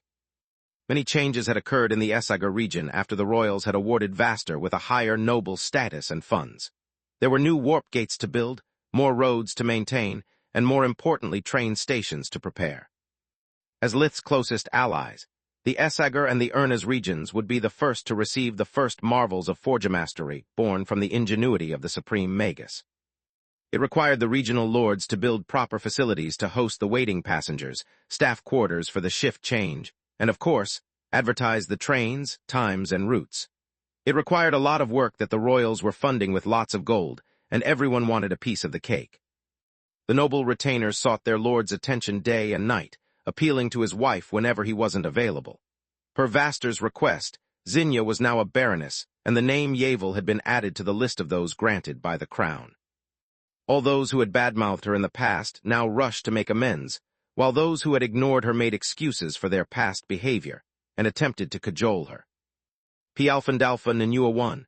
S.O.M. Zinnia was now a full-fledged noble and a peer. Vaster actively protecting her children had made it clear that she had a great influence over him even outside the bedchamber, and now her old enemies were scrambling to get in her good graces. She knew better, granting them an audience with a smile and dismissing them as soon as etiquette allowed her. Back so soon, Zinnia welcomed him back with a hug and a sweet kiss like always, It was another routine, but one Vaster would never get sick of. I hope that nothing bad happened. Yes and no, he replied. Lith had some kind of medical emergency, and he is now in the desert. I came to warn you because your sister might need your support in dealing with the situation. Is Lith all right? She gripped his shoulders, finding comfort in his smile. He's fine, kind of. It seems that his life force is better, but since he went to Salark and asked for Quilla's help, I bet that the story he told the royals contains just a sliver of truth, if none at all, Vaster replied.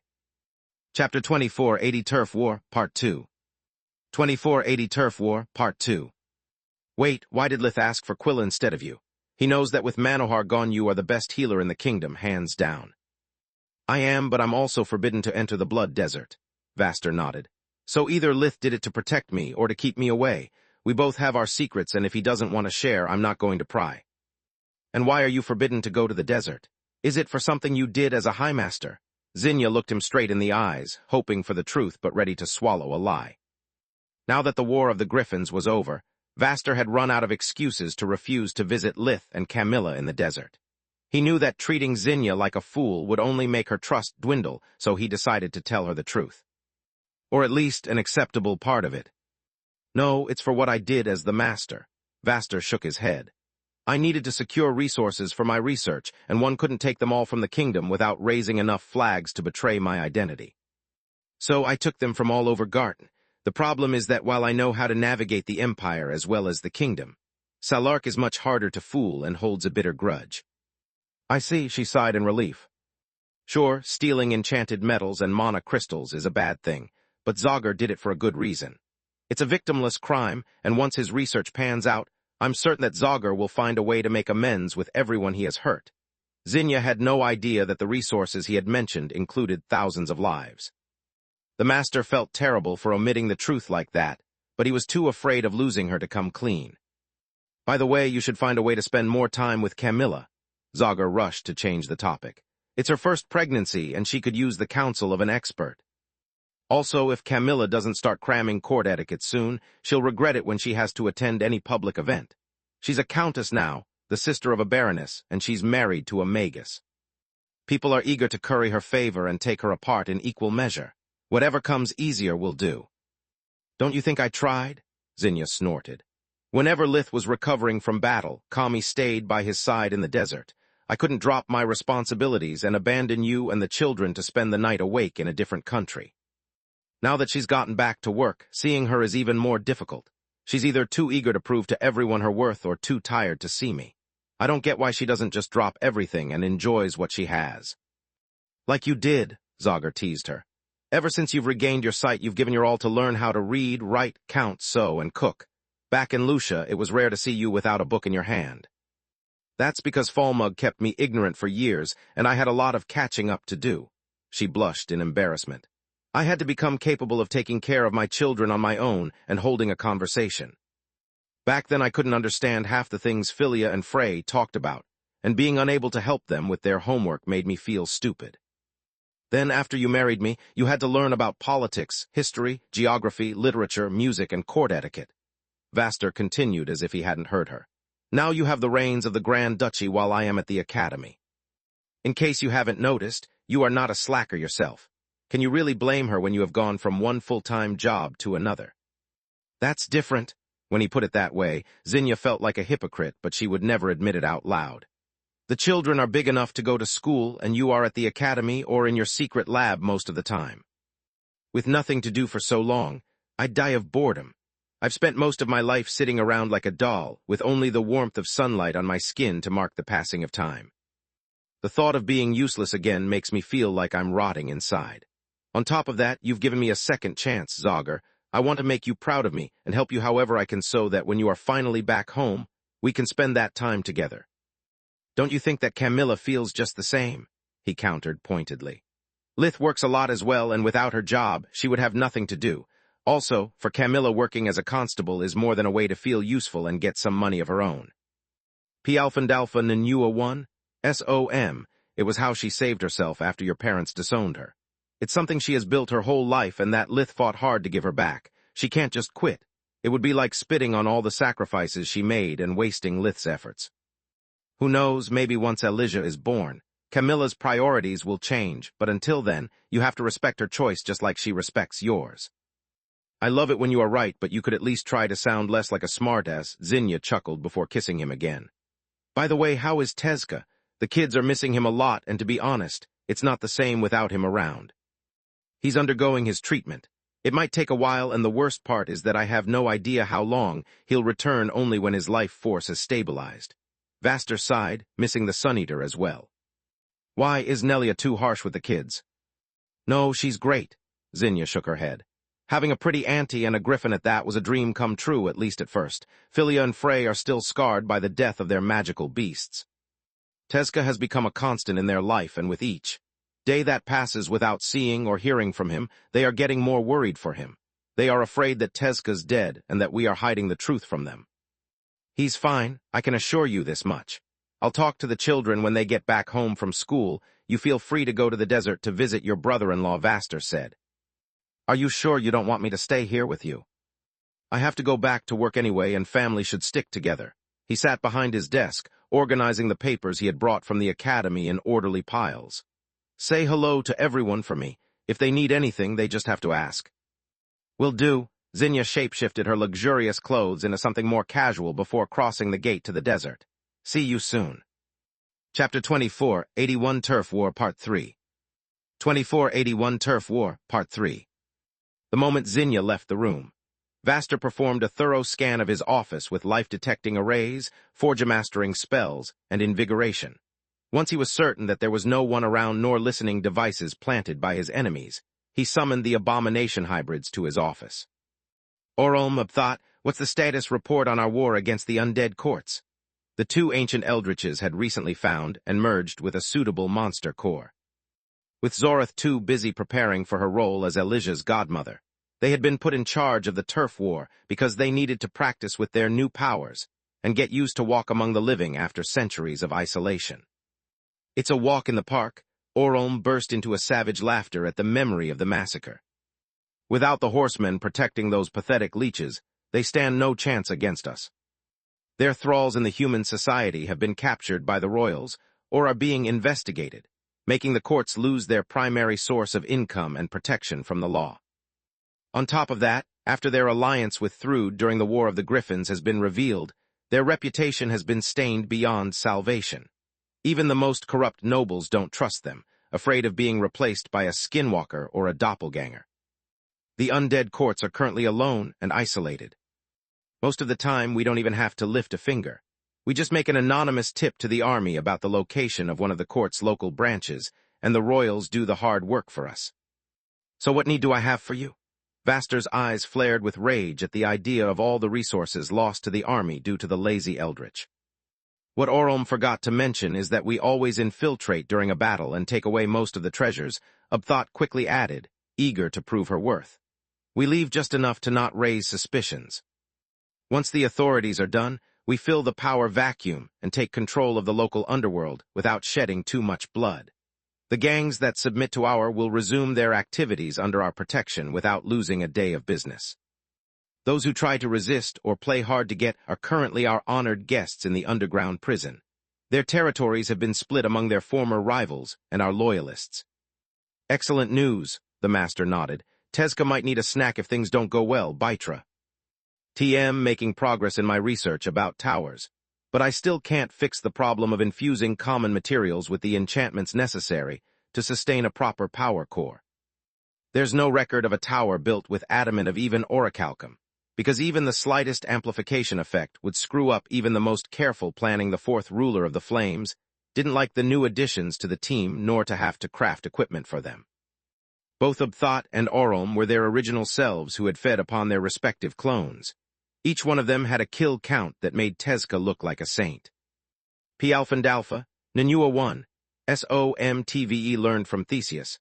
Menko sighed how to drain the surrounding world energy, and from Nandi how to imbue spells inside mana crystals. Yet unless we want to settle for something like the horsemen's steeds rather than Baba Yaga's hut, I'm nowhere close to success. Keep trying. Time is the only resource we don't lack, Vaster sighed. The steeds are great on paper, but if just drawing the world energy was enough, we'd have solved the issue when Nandi joined us. If we want to face the Guardians, We need towers capable of enhancing our spells, and that also provide us with powerful abilities that can cover up for our individual weaknesses.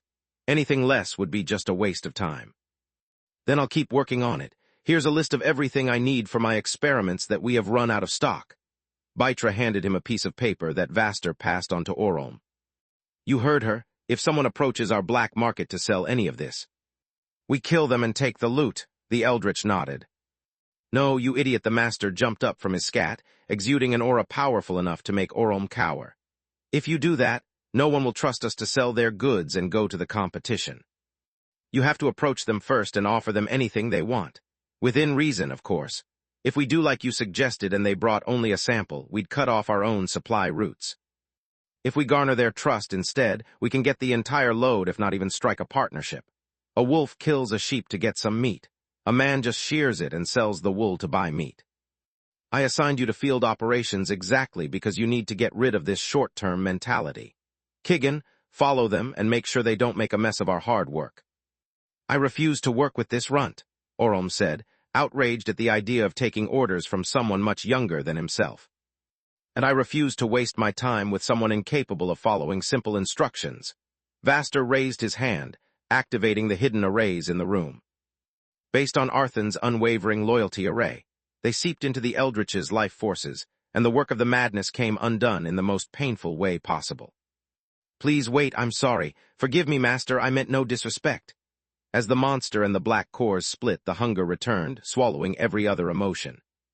Orolm could feel his body getting thinner, and his mind being flooded by the nightmares of the past that he had believed buried. The hunger of the abominations was a plague he had waited millennia to get rid of, and until a few weeks ago, he was used to it. Now, however, the Eldritch had once again a physical body that could experience all kinds of feelings and emotions. The absence of the hunger allowed him to enjoy even the simplest pleasures in life and filled him with bliss. Losing his body would mean that Orolm would either die or go back to being an Eldritch. Yet after experiencing life for long enough to forget about the constant void and pain that had tormented him, Orolm would sooner die than give up on the Master's blessing. Remember our deal, Orolm? Vaster slowed down the process, but the array kept separating the two life forces, making the Eldritch's body wither. Your loyalty and compliance in exchange for power and new life. TM upholding my word, and I expect everyone to do the same. I understand, please give me another chance. Orolm groveled before Vaster's desk. I am the strongest and one of the eldest Eldritches on Magur. I can still be useful to you. One could use the slave spell to force him to obey, but I have no use for mindless drones, the Master thought. It would also shatter the bond of trust between me and the rest of the abominations. Taking away the free will of a single moron would make the organization crumble, whereas killing him would be considered a fair punishment for rebelling. Chapter 24, 82 Turf War Part 4. 2482 Turf War, Part 4. Sadly, Orolm is right. His usefulness still outweighs his arrogance, Vaster inwardly sighed. Indeed, the only reason I don't kill you here and now is that I don't want to waste the countless hours of work I put into finding a proper monster core for you. The arrays faded, replaced by barely enough food to stabilize Orolm's body. The Eldritch gorged himself, even licking the floor to not miss a single crumb of the precious meal, and appreciating the hunger fading back in the corner of his mind. It was still there, a constant reminder of the consequences of defiance and a glimmer of hope to keep him loyal. On top of that, if you were to die, your powers and knowledge would be lost forever. You are still valuable to me, but I won't hesitate getting rid of you if you become a liability greater than your worth as an asset, Vaster said. Thank you, you won't regret your decision. The once proud Orolm the Obliterator slammed his forehead against the floor in contrition. Don't thank me yet. Punishment is in order. The Master raised his hand with the palm out. Absat, you are in charge of the mission. If Orolm steps out of line again or compromises the retrieval of even one of the items on Baitra's list, get rid of him. The eyes of all three Eldritches went wide in surprise. The Obliterator's life had been put in the hands of someone younger and weaker. Vaster had more than just demoted Orolm. The Master had also granted Kigan and Absat absolute authority over him. Yet while Kigan's role was well-deserved, being him one of the first 6 followers of the Master and one of his most trusted aides, for Absat it was a test. Vaster was giving her power and responsibility only to see how she handled them. Her current status in the organization was actually just one notch above Orom's. She had been spared the humiliation, but Kigan was the arbiter of her fate just like she was for the Obliterator. It shall be done. She fell onto her right knee, using sheer willpower to suppress the influence of her monster life force that oftentimes clouded her judgment. Abthat and Orom were in the same boat. After acquiring a living body and getting rid of the hunger, they had become intoxicated by their newfound powers. They had forgotten that it was cunning and self-restraint, not mindless savagery, that had allowed them to survive for millennia. She knew that Vaster had just put a different kind of noose on her neck, and she needed her once clever mind to keep it from squeezing the life out of her. One more thing, Master. A few branches of the undead courts have contacted us. They are willing to submit to us in exchange for mercy and a position in your organization. What is our reply? Stand tall, we are all equal, Vaster said, yet no one believed him. Tell the courts that we have no use for them unless they can help us track Meln Narchat. Grant mercy only to those who can provide solid intel. I entered the War of the Griffins only to honor the request of my friend Krishna Manohar and to avenge his death. Thanks to your help, my children, I saved the kingdom he loved, but his killer is still at large. I want Narchat found, and I want him dead, no matter the cost. He handed everyone a copy of Baba Yaga's destruction spell. If possible, I want you to capture him and bring him to me. His death shouldn't come easy or quick. Yet I can't afford to repeat Thrud's mistake. If once you find him you suspect there's even 1 chance in a million for him to run away, kill him on the spot. I don't care if he dies a painless death as long as he dies. Gorgon Empire, Pirika Mountain Range, at the same time. The disappearance of the 3 cursed objects, contact runes, was undeniable proof of their death. Night and the rest of her cursed brethren scattered throughout, Maugr discovered it the same way in the same moment, filling the living legacies with dread. This doesn't make sense, one of them said. Verhin was at the White Griffin during the attack and never left the kingdom. The logs of the Kingdom's Gate network prove. He would have needed to travel to the desert and get Salark's help to get there in time, but he just went home. Windfell gave us a full report before ambushing the traitor. Dawn's host was lacking and the Verhins had just blue cores. How can they have possibly defeated 3 of our brethren? Many hypotheses were raised, yet none of them made sense. The discussion went on for hours until the news of Lith's appearance in the Blood Desert and his miraculous recovery was released. This can't be a coincidence, many cursed objects said in outrage. Somehow, Verhin escaped the surveillance of our thralls and is now more powerful than before. The mysterious ingredient must be our fallen siblings. The only question is why isn't he taking credit for their death? Isn't it obvious? Starlight the Negator said. Verhin doesn't want people to know how he traveled to the Empire without a gate or asking him how he did it. We know he's bonded to a living legacy, whereas the rest of Maugr think him to be a genius mage. He can't risk exposing his secret. What if we reveal the truth? A cursed ring asked. With what proof, you moron? Would you believe the word of a nobody against that of the supreme Magus? Starlight sneered at the idea. The kingdom has already examined Verlian countless times and even quarantined him. If they didn't discover our traitorous sister, until now there's no reason for things to go any different. Don't forget that unlike us, this soulless and Verhin can split at will. Her travels are proof of that. Indeed, a cursed crown said, she's a horseman after all. At that word, everyone shifted the blame on Night, and most of them cut her off from the call, considering her responsible for the death of Windfell and the others. Either you withheld information from us on purpose, or what you know about Verhin's living legacy is wrong. At this point, your help is no longer requested and your presence is unwanted, Starlight said. Your offer is still considered standing, but we have to reconsider if dealing with Verhin is worth the risk of losing more of us. Don't contact us unless you are willing to fight. If you want to have a voice in the matter, you have to put your life on the line as well. P. Alphandalpha, Nanua 1, SOMRU, their conversation was cut off and Night short. Kidding me? I'm not like you. Verhin has my damn destruction spell at hand. He needs to read but a few lines to paralyze me and a few more to kill me. The horseman kept shouting at her communication amulet to vent her anger. Those bastards don't want my help. They just want to lure me out of my hiding spot so that they can take me prisoner and extort the secrets of the horsemen from. Chapter 24, 83 Power Rush, Part 1. 2483 Power Rush, Part 1. I bet that they wouldn't touch Verban until they had updated themselves, if ever. Night regained enough of her cool to know how dangerous keeping the amulet active was, and stored it inside her pocket dimension. This way, the signal would be lost, and even the best tracker among the cursed objects wouldn't be able to find her. Did you hear that, maggot? Leech has become even stronger. While you waste our time crying like a bitch, he's never been happier. The whole Garland reveres him as the supreme Magus. He has a beautiful wife, and his daughter is treasured by the Guardians. Everyone thinks Leech is a genius, and his family loves him. The same family that rejects and despises you. They kicked you out and stripped you of your name, yet they accepted Leech's other half into their fold, and happily shared with Solus their last name.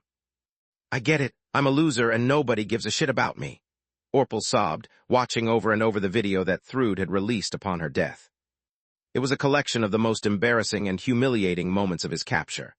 Every time he had begged, cried, or wetted himself was arranged without context in order to make him look like a pathetic fool.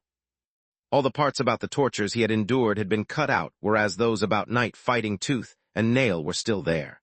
From the images, Orpal seemed to have folded right after being captured, whereas the horsemen had never surrendered. It made Night look good, but that was exactly what Thrude wanted. She knew that Orpal's ego would never recover from the humiliation of being considered nothing without the horsemen. P. Alphandalpha Nanua 1. SOM, thanks to the video, everything he had achieved, from unmasking Lith to killing Manowar, was being second-guessed. People thought that the person who had accomplished those feats was just one of Night's chosen after shapeshifting. Orpal's name had become a joke and a synonym for cowardice. No one believed him capable of harming a single hair on Manowar's head, let alone Lith's. Even if somehow Orpal rose from the ashes of his crushing defeat, even if he killed Lith, he would just go from living in the shadow of his brother to that of the horsemen. No, you fool, my point is that we can't waste any more time. Close that video, grow a pair, and start training again. Due to Baba Yaga's spell, Night was forbidden to harm Lith in any direct or indirect way. Hence, she couldn't suggest Orpal a plan, only to remind him of his brother's successes to stoke the fires of his rage. She couldn't even possess his body and use the breathing technique in his stead. What's the point? He replied amid sobs. Even if by a miracle I could become a bright violet by tomorrow, Leech's wife and daughter are beyond my reach. The Guardians would kill me the moment I touch either of them. Even though the massacre of Giera's council had happened during his imprisonment, Orpal knew all about it. The guards had told him what had happened to break his spirit, and they had succeeded. He had no reason to doubt their words, because even while trapped in a sealed space and surrounded by meters-thick adamant walls, on the day of the Black Sun, he had felt the fury of the Guardians and cowered for it. Even if I was strong enough to face Leech, and my divine beast form and bloodline abilities were superior to his own, he would kill me with the destruction spell. You said it yourself a moment ago. At this point, it's painfully clear who got the better horsemen. Every time we faced them, we got our ass kicked, and now Leech has become stronger. There's no hope for us. We are doomed. Damn it, I forgot how difficult it is for humans to overcome their silly traumas. Night thought. In the past, all I had to do when something like this happened was to dump the weak fool and get myself another host, but that's not an option anymore. Even if I kill Orpal, my destruction spell would be still public knowledge. No one would ever bond with me knowing that anyone with a shred of magical power can kill us. To make matters worse, without Orpal, my plans to make Verhin bend the knee will become impossible. I could go against my mother's slave spell only because it was Orpal's will to attack Verhin. Any other host would just enjoy the power and knowledge I bestow upon them and never think of facing the supreme Magus. Without Orpal, all my pain and sacrifices will be for naught. One need to find a way to overcome my limitations, and for him to get strong enough to achieve our goals. Until that moment, by reminding Orpal of Verhin's glory, I would just add oil to the fire of Orpal's self-pity, instead of driving him to improve. Night had followed Dawn's example, and used the time of her imprisonment to think. She had come up with many plans to fill the gap in power between Lith and Orpal, but she couldn't voice them due to Baba Yaga's spell. Her initial project was to regain control of the undead courts after her escape. There, she would have found people wise and smart enough to decipher the subtle hints she would embed in her battle strategies against the enemies of the courts. Her loyal subjects would then relay those ideas to Orpal and help him turn them into a path to victory. Alas, with the destruction spell now available, the undead courts had no reason to follow her lead. Baba Yaga had crippled Night no less than Thrude had done to Orpal. My best hope to get rid of Mother's workings is to bet on Orpal's bloodline. After all, Akala has changed Dawn and Solus has done the same for Verhin. I don't see why I should be any different. I think I know why Mother created Solus and kept her existence a secret from us. She's the failsafe in the case one or more of her horsemen went insane and Mother needed to get rid of us. She's never been the type to dirty her hands. She likes to delegate. The first 3 horsemen were born to fix the imperfections in the blood core, while the 4th is meant to keep the other 3 in check. There's no other explanation for Verhin beating Dawn and me. Solus must also have some kind of assimilation ability to consume 3 cursed objects and bestow their life forces upon Verhin. Luckily for me, that's a game 2 can play. Distar region, Falul's lab, a few hours later. TM glad we finally got to spend some time together, Mom. Falul was in her Hydra form and wore the hands of Menadian shapeshifted as 6 crowns of different elemental colors, leaving only her emerald head naked. I would say the same, if not for the fact that you made me come here only to aid you with your experiments, Firwal grumbled. She was in her real form as well, standing 5 meters taller than her daughter. Chapter 2484 Power Rush, Part 2. 2484 Power Rush, Part 2. The Elder Hydra was wearing the Royal Fortress armor, and kept the silver bolts of lightning of the life maelstrom it produced ready for use. It's not my fault if you've never bothered visiting me before. Falul chided her mother. TM a regional lord of the council, and I have several apprentices to care for. I don't have the time to travel to the Empire every time one want to have a cup of tea and a chat with you. You instead are retired and spend your days idly. It wouldn't kill you to keep in touch with your children more often and nag at them less. Wow, Firwal snorted. I don't remember all this sass when you asked my help to get your hands on a share of Thrud's spoils. I seem to recall that you were more like, please, Mommy, please. The council is paying me peanuts for my contributions because they are prioritizing the compensation of the families of the awakened fallen in battle. The royals took half the loot for themselves, and as one of the 4 founding pillars of the kingdom, you are entitled to a quota. Do this for me and I won't ask your help for a long while. The Elder Hydra made her best Falul's impression, giving her voice a childish, high-pitched tone. I don't sound like that, Falul's snake heads hissed in outrage. You do whenever you want a favor, Firwal replied, and she was right. Whatever. Now please get ready to do everything you can to keep the harmonizer from exploding. It's the last one I got, and if we lose it, I'll never learn Gleamos. Secrets interesting Firwal's heads bobbed in the air with a deep-thought expression on their reptilian snouts. What are you talking about? I have yet to take it out of my dimensional amulet. TVE just noticed how the harmonizer is yours, and you are the one who's going to learn how to mass-produce it in case we succeed, whereas if we fail it's our problem. Ungrateful much? The Elder Hydra asked. It was my apprentices who risked their lives to recover the harmonizer. If not for Adjeter and I baiting Gleamos into a trap, there would be nothing to study, so I've got every right to keep the discovery for myself. As for you, what favor would it be if I had to share the prize with you? It would be a partnership, Falul replied. Now less bickering and more focusing. We have only one shot at this. On my mark. Falul placed the dimensional item in the space between the 2 hydras, where they had drawn their respective best forgemastering circles. Falul fueled them with the world energy she conjured from the underground mana geyser via the hands of Menadian, so that both she and her mother didn't need to waste one of their heads to use their breathing technique. This way they kept their mana cores full and their senses sharp. Between the 2 of them, it was akin to having 2 7-man units of bright violet-cored forgemasters with perfect teamwork. Only when Firwal cleared her head from every trace of the dragon greed that an invaluable artifact like the harmonizer aroused, did she nod for her daughter to proceed.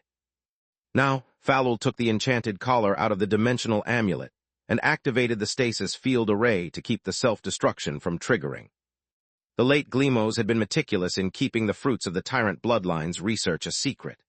The harmonizer had a double imprint mechanism, and after his death, it was programmed to implode the moment its wearer took it off or died. This way, no one could study or experiment on it.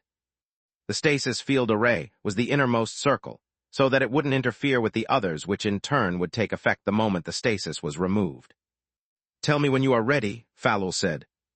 The runes of the self-destruction enchantment of the harmonizer were already so overloaded with world energy that Firwal could study them via life vision despite the stasis field. Regular runes, instead, were invisible to the naked eye and mystical senses couldn't perceive them over the magical aura of the array. Glimos was a madman but also a genius, the Elder Hydra said. Even though you triggered the stasis field immediately after your amulet, the harmonizer is already red-hot and cracked. How did you manage to study it in the past? Grandfather, Falul sighed in annoyance. I see, Firwal nodded. If you asked for my help, it means that he must have withheld part of the information he gained. Yet this doesn't explain why you didn't call me earlier. Based on what you told me, you got your hands on the harmonizer months ago. What made you change your mind? Lots of things, Falul replied.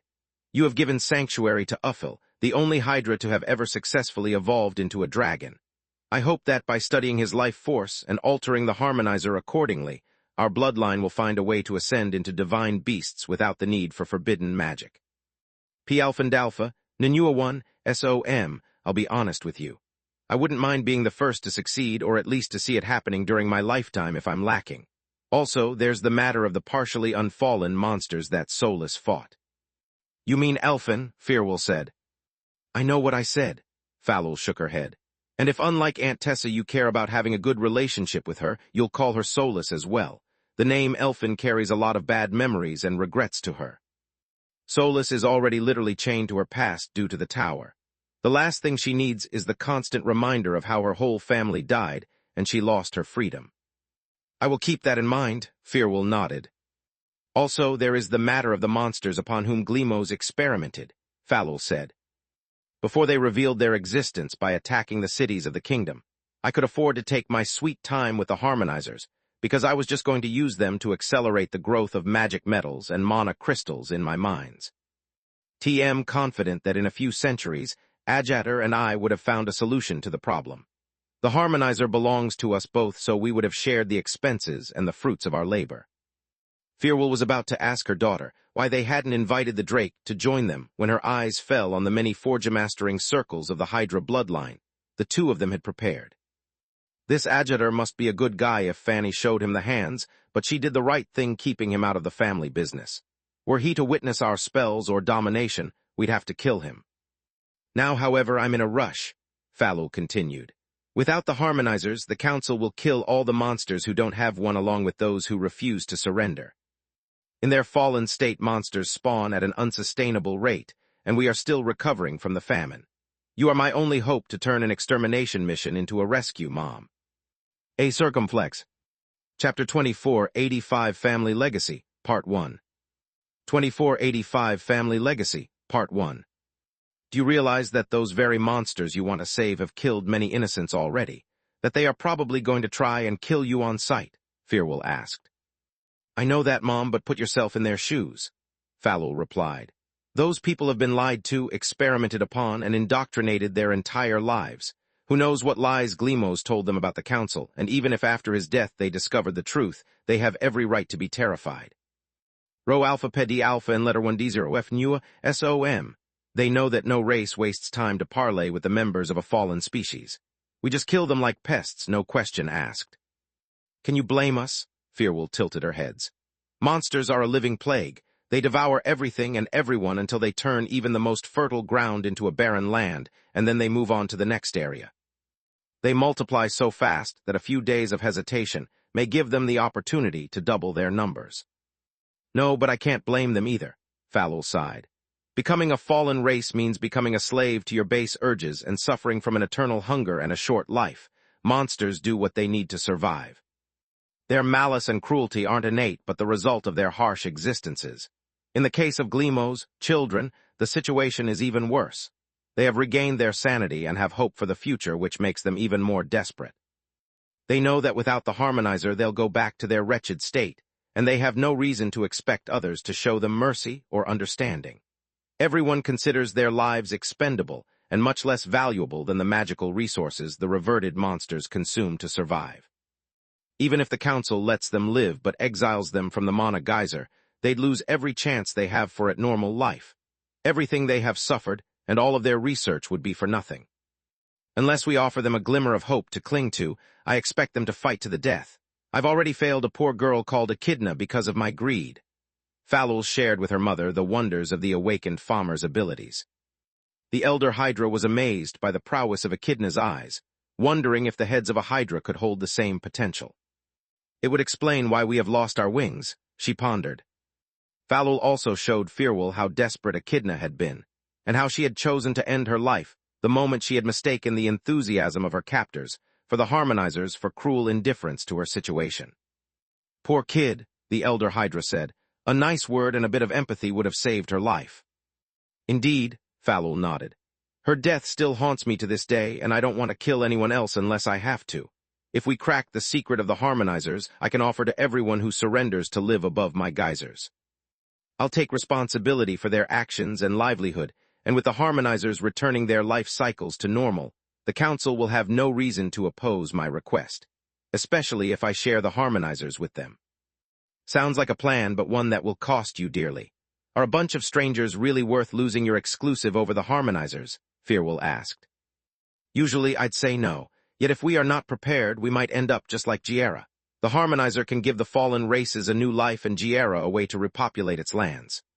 The news of the monster tides had reached Garland, and the local awakened council was working on countermeasures. They wanted to prevent their land from suffering the same fate, and also to take part in Giera's colonization. Yet unless they found a way to deal with the monster tides, they would simply join their fellow council in a desperate struggle. It makes sense. I'm proud of you, Fanny. The elder Hydra rubbed her heads along the necks of her daughter in the equivalent of a caress. Thanks, Mom. Ready? On my mark. Go! Falul activated the Forgemastering circles surrounding the stasis field array. This way, the mystical energies came as close as possible to the harmonizer before they were frozen on the spot, just like the artifact's enchantments. When she turned the stasis field array off, the two Hydras combined their domination to disrupt the self-destruction spell. Clean Slate was the first to strike, jamming all the enchantments. The overloaded runes stopped drawing in the world. Energy, but at the same time, the self-repair spell also ceased working, making the cracks on the harmonizer spread further.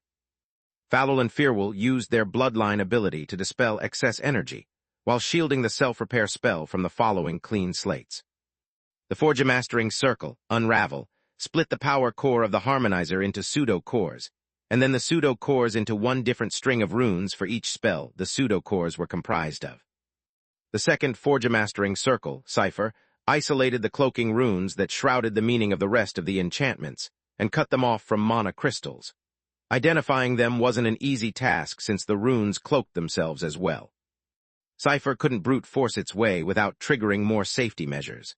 The spell worked by focusing on the blur rather than trying to dispel it, and then following the mana to its source. Without power, the cloaking runes became vulnerable to the third Forgemastering circle, Rewrite. Disabling even a single spell meant disrupting the balance of the power core and making it fall apart. If that happened, even with the self-destruct spell jammed, the harmonizer would crumble anyway, and not even Clean Slate could stop the unbalanced energy from going haywire. Rewrite scanned the power core as the cloaking spell faded, replacing it with the simplest and most suitable set of meaningless runes. This way, the energy flow inside the harmonizer wasn't affected by the loss of the cloaking runes, and now the Hydras could take their time studying the various layers of enchantments. On paper, it was a simple process, but it would have already failed if not for the exceptional conditions of the experiment. The domination of the two Hydras stacked, each one supported by 7 streams of willpower. The hands of Menadian filled the Forgemastering circles to the brim, while also leaving a near vacuum of world energy near the harmonizer to weaken its spells. Last, but not least, the life maelstrom from Firwal's Royal Fortress armor boosted the prowess of all of the Hydra's spells and abilities by 10-fold. Damn Clean Slate. It stops the explosion, but it also keeps blurring the runes. The Elder Hydra's eyes were teary from the sheer focus of using life vision on top of the rest. Indeed, but unless we find a way to disarm the self-destruct spell, what choice do we have? Falul was in no better condition. Deciphering the enchantments under the effects of Clean Slate was akin to a short-sighted person trying to read a book written with small characters during a bumpy ride. Spotting the self-destructing runes was easy since they were already overloaded. The hard part was to isolate them from the rest of the artifact and dissipate the excess energy. Chapter 2486 Family Legacy, Part 2. 2486 Family Legacy, Part 2. Until that moment, the harmonizer would keep falling apart and fixing itself in a cycle that would end the moment, The enchanted metal was too worn down to regenerate again. The Hydras focused on identifying with life vision how the self-destruction spell interacted with the others and with the mana crystals. Only once they discovered from where the energy flow built up and the runes from which it was exhausted could they weave the Forgemastering Circle, Disarm. It was a spell that combined the effects of Cipher and Rewrite. Disarm's runes sequence was flexible and needed to be tailored according to the volatile nature of the spells it had to neutralize and supersede. It took them time, effort, and several tries since at the slightest mistake the energy overload would get worse, and they would have to start from scratch. Once the excess energy was dissipated, and the self-destruction spell weak enough to be replaced by a similar yet useless sequence of runes, the two Hydras could sigh in relief. "Thanks, Mom." Falul restored the stasis field so that the energy inside the harmonizer would remain stable even after she powered down the rest of the Forgemastering circles and took a break. "You are welcome, dear. Are we done?" Firwal asked. Rho Alpha Ped D Alpha and letter 1D0F Nua SOM. Are you kidding me? No, we still have to make sure that there aren't more safety protocols and then find a way to recreate the harmonizer. Without your domination and life maelstrom, the Forgemastering circles might not be enough, Falul replied. You can't blame me for trying. The elder Hydra squinted her eyes and shook her necks in the attempt to find relief from the massive headaches that the prolonged mental effort had caused her. You are slaving me for free. I can blame you all right, Falul snorted. You are my mother and our work here can change countless lives for the better, or at least improve my minds, Falul chuckled. Space. The two Hydras had to wait until rest had resettled the effects of invigoration, and the Royal Fortress armor had replenished its reserves of life maelstrom before continuing their research.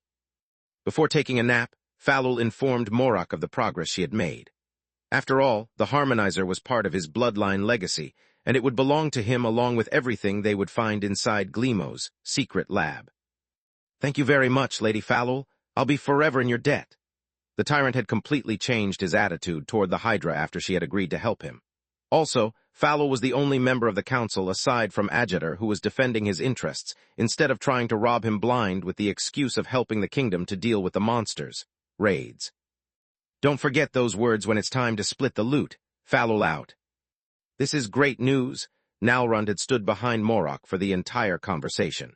Having a harmonizer of my own might help me to understand the next step toward fusing my two life forces.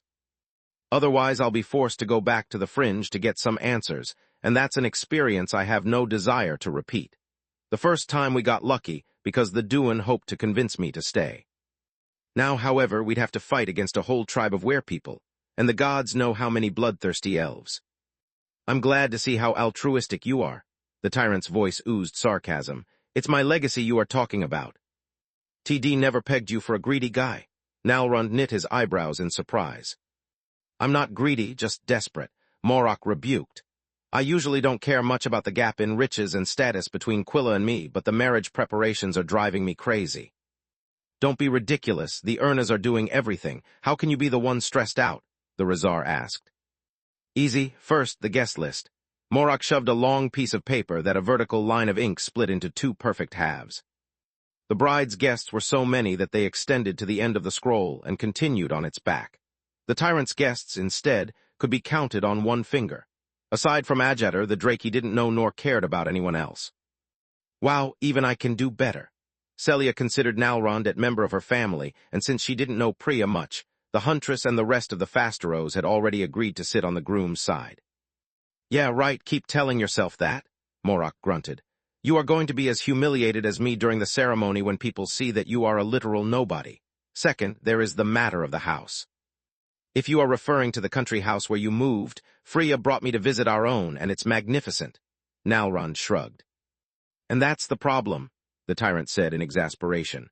Living in the Urna's mansion wasn't a big deal since it belongs to Quilla's parents. Our house, instead, will be Quilla's house, and aside from myself, I bring nothing to the place. Every time I sit on a chair or see a member of the house staff, I'm reminded of the fact that I'm living there rent-free. It makes me feel like a guest instead of the lord of the house. Nalrund still spent half of his time with the Fasteros and the other half with Freya at the Urna's mansion, so he had never pondered the problem. Imagining how his future life would be made him swallow loudly. And wait to see when Orion so politely and casually leaves around the bills for the marriage preparations. He's making me feel like a damn beggar. Morak held his head between his hands. Luckily for me, due to their founder's decision, the Urnas know nothing of true and spirit magic. I need my bloodline legacy so that I can make up for my lack of wealth with my magical knowledge. I really hope for you that those silver mines make you a fortune, or you're going to find yourself in an even worse situation than me. Nalrun swallowed again and harder. Once he finished paying Lith's loan back, what was currently left of his shares was more than enough to be at wealthy man in Lucia, but nothing compared to the wealth of an ancient noble family. Well, at least I carry my bloodline legacy with me, the Rizar replied.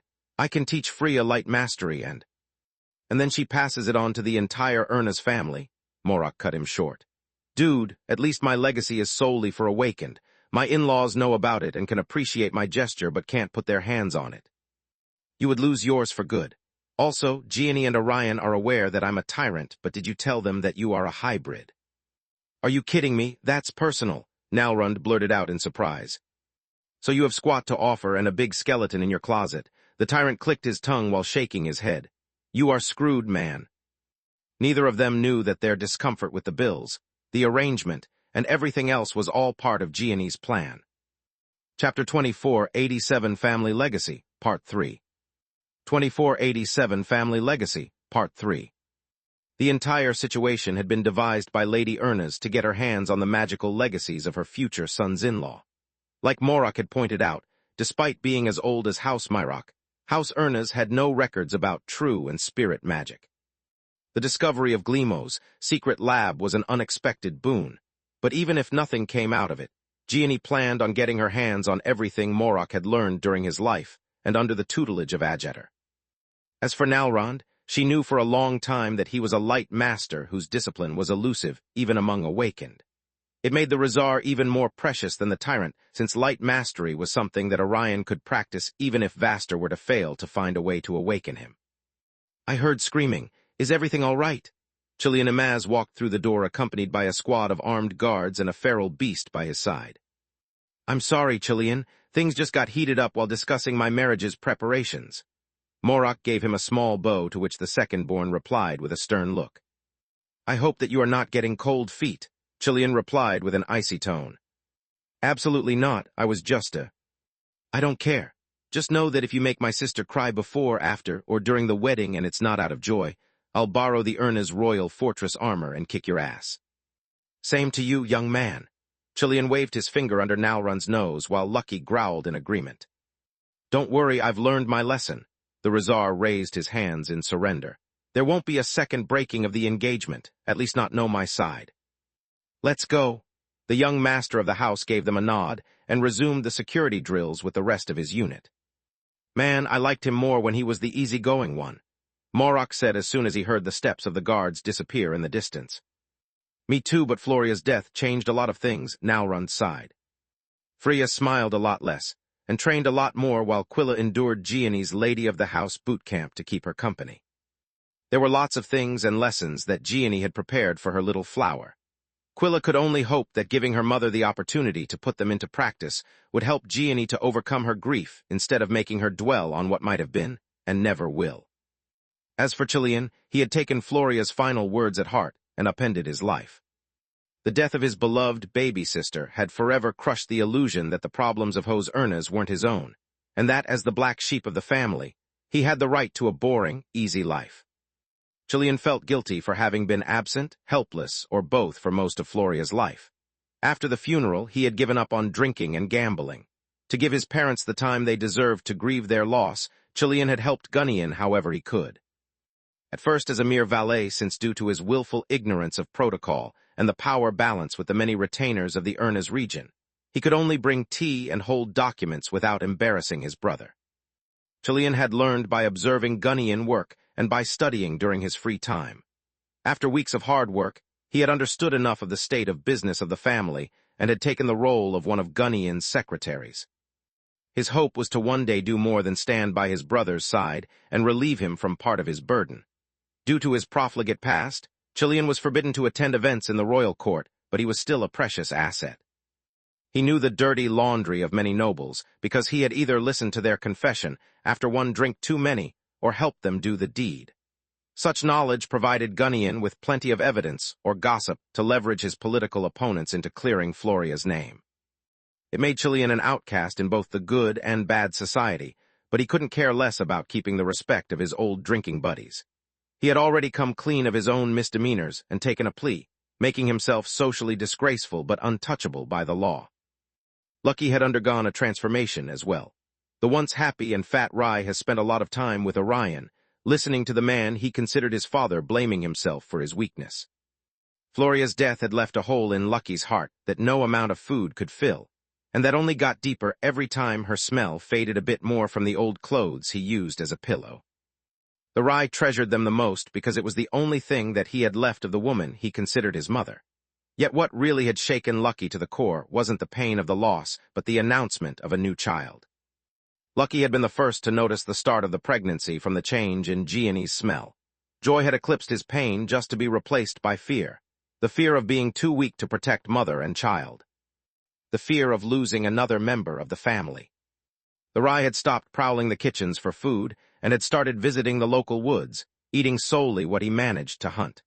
He would rarely catch something and often get in scraps with the local beasts that considered him an intruder.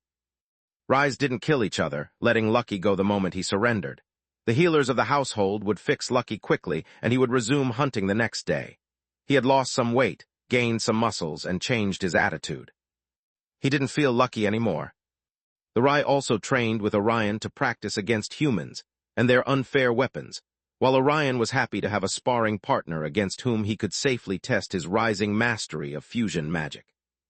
While the soon-to-be grooms were discussing their shared worries, the masters of the house were in their private quarters. Xenagrosh had come to check on Gianni, the baby, and Orion under the guise of one of Vaster's assistants.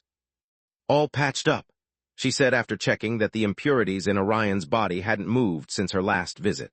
She had also strengthened the bonds between impurities and flesh after testing the progress of his body refinement. "I'm glad that you are not rushing your practice. Slow and steady is the best course of action for someone your age." "Not by choice," Orion grunted. "With a full-time job and a family, I have little free time. If not for Gianni using invigoration on me from time to time, I would have achieved nothing." He had studied Quilla's notes about fusion magic and awakening until he knew them backwards and forwards. Even during the medical checkup, he was circulating the elemental energy to not waste a single moment of time. Orion would start with one, then add a second, and keep increasing their number until his body started to ache. Chapter 24, 88 Family Legacy, Part 4. 2488 Family Legacy, Part 4. At that point, he would count up to 5 and give up on an element. As soon as his body experienced pain again, he would repeat the process until fusion magic was completely turned off. Orion practiced fusion magic every time that his full focus wasn't required and took pauses between sessions. He knew that his body was old, his core powerful, and that if the dam of his impurities cracked, the resulting mana flow would kill him. "Then slow down," Zorath said. "What about you, Gianni?" "I'm fine, thank you," Lady Ernez replied. "I meant at what point your training is, and don't try and lie to me. It's not just your life that's at stake." The shadow dragon caressed Gianni's womb with nothing but tenderness, but Lady Ernez tensed up, perceiving those words as a threat. "I'm practicing accumulation every time I'm not forced to speak, and I haven't slept in a week." "What, why?" Those were Xenagrosh's questions, but Orion had beaten her to the punch. "Because I've already mastered first magic and all the Tier 1 spells I can use," Gianni replied. "Already?" Xenagrosh was flabbergasted. "I knew you are a dangerous woman, but I never thought you would also be a genius magician." "I'm no genius." There was no humility in Gianni's voice, only self-loathing. "I've practiced first magic since I was a child, and I've always experimented with the few spells I could use in the hope that magical talent could be nurtured. Aside from spirit magic, there's nothing new. True magic is indeed more complicated than fake magic, but unless one is a slacker, it doesn't take long to master the few things a bright orange core can do." She conjured one elemental spell at a time, losing control the moment she tried to double cast. "Still, you're making quick progress. Too quick, I'd say. Why don't you slow down a bit?" Xenagrosh asked. "Because without my job, I have too much time on my hands. I'm getting bored and I'm not used to it. Training is the only thing that keeps my mind off my little flower." Gianni's eyes flared with mana, her muscles tensing with fury. When that happens, I get sad, then violent, and then I want to hurt someone no matter who. A flower vase cracked under the pressure of a wild pulse of spirit magic. Damn pregnancy hormones, Xenagrosh cursed. Train less and sleep more, you both need it. Damn it, woman, you heard her. Healer's orders. Orion lifted Jeannie in a princess carry and put her in the bed. I'm fully dressed, you oaf. And if I take my eyes off you, you'd run away, you bullhead. I won't fall for your tricks again. Orion snorted before turning to Xenagrosh. Is there any risk that my wife's shenanigans put our baby to risk? What if they awaken like Elijah? At those words, Jeannie went pale. Her body froze, torn between the desire to get stronger and the instinct to protect the life inside of her. Don't worry, there's no risk. It would take a powerful awaken being constantly close to her and a mana geyser. She lacks both. The shadow dragon shook her head. Well, Jeannie herself is an awakened. A neophyte, she's so weak that you barely notice her mana flow with life vision. Xenagrosh said, but Orion ignored her. And she's surrounded by countless powerful artifacts. Let's suppose that happens. What should we do? Move to a magicless place, avoid contact with awakened, and cease Jeannie's training entirely. Why is that? My core is weaker than Camilla's, and now that Solus has returned, she practices every day, Jeannie said. Even as a hybrid, Elijah's divine beast side makes her much more resilient than a human, while her abomination side can feed off any excess energy. Also, don't forget that unlike you, Camilla practices magic, not breathing techniques. Her body and core get passively tempered by Elijah's. Camilla acts as a drain instead of putting more stress on the baby as you do, Xenagrosh replied. If your baby awakens, the sudden surge of power might kill you and them with you. Even if you survive, your reckless training might blow them up in your womb. Is that what you want? Jeannie took off her shoes, undid her hair, and covered herself with a blanket in reply. I feel tired. Please leave me alone. What about our lesson? Xenagrosh asked. It can wait until tomorrow. I'm sorry for wasting your time, Jeannie said with a sigh, her breath becoming slow the moment she closed her eyes. At first, Zora thought it was just another trick, but her dragon eyes could see that wasn't the case. Jeannie's body was truly exhausted, and the moment her willpower had wavered, fatigue had caught up with her. You two need to slow down and relax, the shadow dragon whispered after closing the door. There's no threat at hand. The only thing you two can achieve with your reckless behavior is to kill yourself. I know, but magic is the only thing that keeps us busy, Orion sighed, looking at the family mausoleum through the window. This house is filled with memories of our little flower. It's hard not to think of her when everything reminds us of her. Zorith knew nothing about grief, so she just nodded. Everyone in her family was a dragon, so death was unlikely unless one was an egotistical idiot, like her. Yet she was an expert on regrets and guilt. I can't tell you how to live your life, but whenever you feel like doing something stupid, think about me. Death isn't the worst that can happen to either of you. Many in the organization were powerful mages overeager to awaken. All of them have one thing in common. Their first act was to kill everyone around them. In your case, the arrays of this place might manage to stop you, but you would force your children to live the rest of their life with the guilt of murdering their own father. You are no different than Jeannie. Your life isn't the only one at stake, she said while Orion accompanied her to the Urna's gate. Thanks, I'll keep that in mind. He went pale and stopped circulating the light element. Where are you going now? To the desert, she said with a warm smile, taking a book out of her dimensional pocket. I plan to read a few fables to Elijah in dragon tongue. But she's still in the womb, Orion blurted out in surprise. You'd be surprised about how good a dragon's hearing and memory are, she chuckled. The very day I was born, my mother tried to strangle my father in outrage. Why, what did Ligain do? Space. Blood Desert a few days later. Lith's life force had completely assimilated the healing energy of the tower and recovered from his injuries, but he was still forbidden to practice magic. It didn't really bother him since he could at least work on his future void magic lessons and the train's blueprints. The royal court was still arranging the final details about the tablets, so there was still time for some last-minute change in the pseudo-cores. Space. Chapter 2489 Heavy Shadow, Part 1. 2489 Heavy Shadow, Part 1. How do you feel today? Sinmara was Salark's second in command and Lith's assigned babysitter whenever his family was otherwise occupied. The relationship between the two was still strained after the War of the Griffins, but the prolonged cohabitation and her tender care were slowly smoothing things over. Lith could hold a grudge for a very long time, but being ungrateful was out of the question. Better, he flexed his arms and fingers before performing a few basic exercises with war.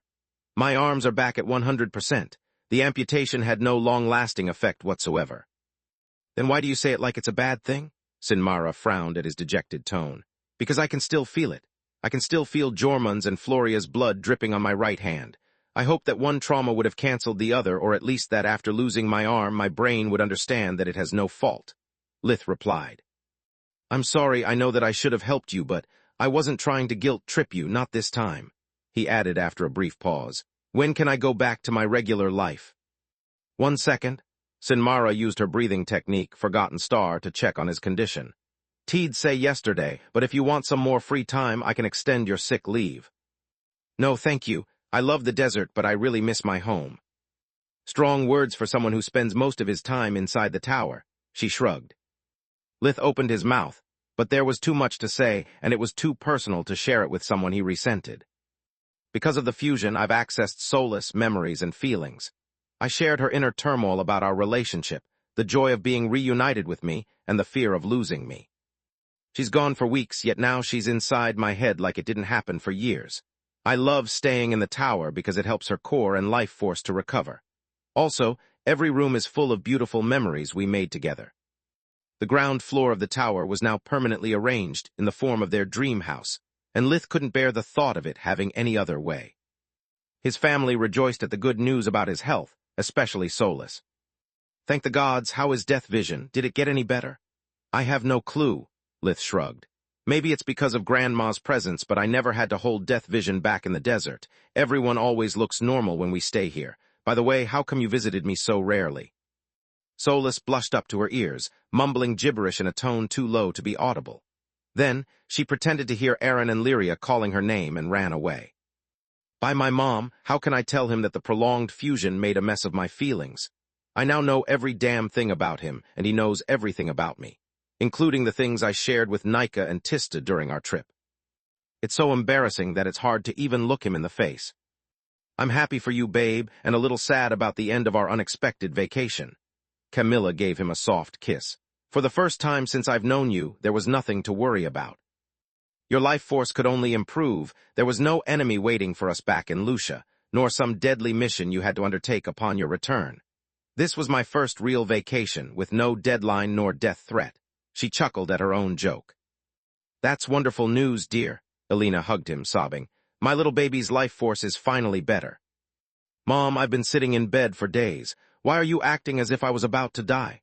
He tried to get free from her embrace, obtaining only a rain of kisses on his cheeks. I know, but I can't contain my happiness. Unlike Camilla, Elena was experiencing a normal pregnancy, and Lith still had a hard time dealing with her mood swings. Mid the happy family picture, Roz was the only sour note. He had kept an eye on Senton and Renaa for days, and things hadn't gotten better, not even after the latest scare. She was holding Senton's hand in joy, but there was no affection in his eyes. If Renaa were to turn around, she would discover that her husband considered that gesture like a chore. Roz waited for Camilla to get away from Lith and followed her to the kitchen. TM, sorry to bother you, especially after what you just said, but we need to talk. About what? Camilla was flabbergasted. Both her pregnancy and Elena's were progressing without a hitch. Solus was back to stay, and her relationship with her father-in-law had never been better. Yet from his tone, it sounded like there was something wrong. Bad phrasing, sorry. I need your help with a family matter. Roz told her everything he knew about the problems with Renaa's marriage and the arguments that Camilla had missed due to her work. Her eyes went wide in surprise more than once, but she couldn't find much fault in Senton's actions. He just needs time. I've walked more than 1 mile in his shoes, and I can understand his feelings. And so did I, but I've never been cold toward my wife or children. Did you ever resent Lith for his success and how it affected your life? Roz asked. No, Camilla shook her head. Sometimes it's really annoying, but when I feel like I'm getting overwhelmed, one just have to think about Zin and all the beautiful moments Lith and I have spent together to get over it. My point exactly. Senton had weeks since the gala, yet nothing changed. What he needs now is help from someone who can truly understand what he's going through. Roz helped Camilla to prepare a hefty snack for Lith and followed her back into the living room of the tower. Good gods, I have yet to get used to how much food Lith needs ever since he became a divine beast, Roz pondered. As stingy as he is, I thought he would have a stroke from the food expenses, or at least that he would move to the desert. Sunlight and heat reduce his appetite and save him a pretty coin. I mean, look at this serving. For once it's almost the size a regular human can eat. This is actually for me. Camilla blushed, handing the trail to Lith in embarrassment. He noticed that it was filled with her favorite foods, but said nothing after noticing her distress. Senton, can you follow me for a minute? Your father just called me and he needs to talk with you, Roz said. What is it now? More nutjobs demand their high priest to commune with their god. Is another noble scum threatening our livelihood to get even with Lith? Senton rolled his eyes. The annoyance he felt gave speed to his stride as they walked away. It wasn't enough having an archmage for a son-in-law. Oh no, my father had to build a cult around him. It's nothing like that. This isn't about Lith, son, this is about you. Roz closed the door behind them, making Senton look around in surprise. Chapter 24, 90 Heavy Shadow, Part 2. 2490 Heavy Shadow, Part 2. There was no communication amulet in the room, just 4 chairs, and Zekel was sitting on one of them. Dad, what are you doing here? It's the middle of the night in the kingdom and you should be resting. Who cares about sleep when my son needs me? The blacksmith walked in front of Senton, shaking his hand while patting his back.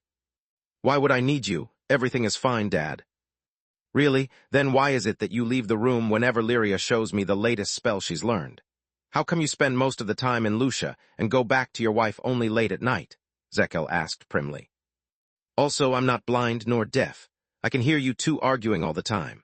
I can see the anger that drives your hammer while we work and how cold you are toward your wife and daughter. If not for the fact that you are still a loving father to your triplets, I'd say you have been replaced by a doppelganger, because a skinwalker would do a much better job at impersonating my son. That's none of your business, Senton pursed his lips. We are in a rough patch, happens to all couples. Indeed, but this one is lasting for weeks, Roz said. I consider you a good man and father, Senton, but I do like how you are treating my daughter. I think it's time we address the elephant in the room, or rather, the Tiamat. You never liked Lith very much, and that's fair since the feeling is mutual. Ever since the gala, however, you have extended your displeasure to Renaa and Lyria as well. That's unacceptable. Of course you say that, Senton snarled. It's yours, the family emblem hung over my house. It's your name that my wife and children use first to introduce themselves. I am nothing. I am worth nothing. The clothes we wear come from Lith, and so do all the magical appliances we use every day. Wherever I turn I see his shadow, and the worst part is that even my own father loves him more than me. As he glared at Zekel, fury left Senton's eyes and was replaced by hurt. How can you say that? Zekel jumped on his feet. You are my pride, my only and beloved son. Everything I've built is for you and your children to inherit. Pretty words for someone who always flaunted his son-in-law instead of his real son during every village meeting, Senton snarled. You call Lith son, and always go out of your way to please him. You threw away the last name you've bought after many sacrifices, and even built him a temple. I don't remember you doing anything like that for me. I flaunted Lith at the village meetings because mentioning him gave us priority for repairs and tax reductions, Zekel retorted. Because with the money we saved, we could keep running our smithy even when we didn't get much work. I went out of my way to please Lith, as you say, because he brought me business. He paid for my craftsmanship and taught me things that a village blacksmith could only dream about. If it wasn't for that, we would be still making horseshoes and plows. Instead, now I know how to purify orichalcum. F handled enough silver to open a goldsmith. Where do you think I got the materials to practice? Back then, a single ingot of silver was worth more than our house and shop put together. And don't get me started about the strollers, chessboards, and all that stuff that Lith invented. We've got a monopoly over many highly sought-after items because you married his sister, and I worked my ass to become his to-go guy. Even if he wasn't my son-in-law, I would have done the same if it meant making honest money. How many times have you seen me bow to a noble, kiss their fucking ass and lick their shoes when asked? Too many to count them. Senton clenched his fists in anger at the memory of the past humiliations. And when that's changed, when we hung that damn Verhin family crest on our door, when the woman answering the bell introduced herself as Renaa Verhin, then it was our turn to have our asses kissed and our shoes licked, yet I don't remember you complaining about that. That's different, Senton stared his father in the eyes, their noses almost touching. No, it's not. Zekel didn't budge. It's just that you were too happy being respected to care for the reason of our customers suddenly being all smiles. Son, I want you to lift the veil of your wounded ego and look at the life we've built for ourselves.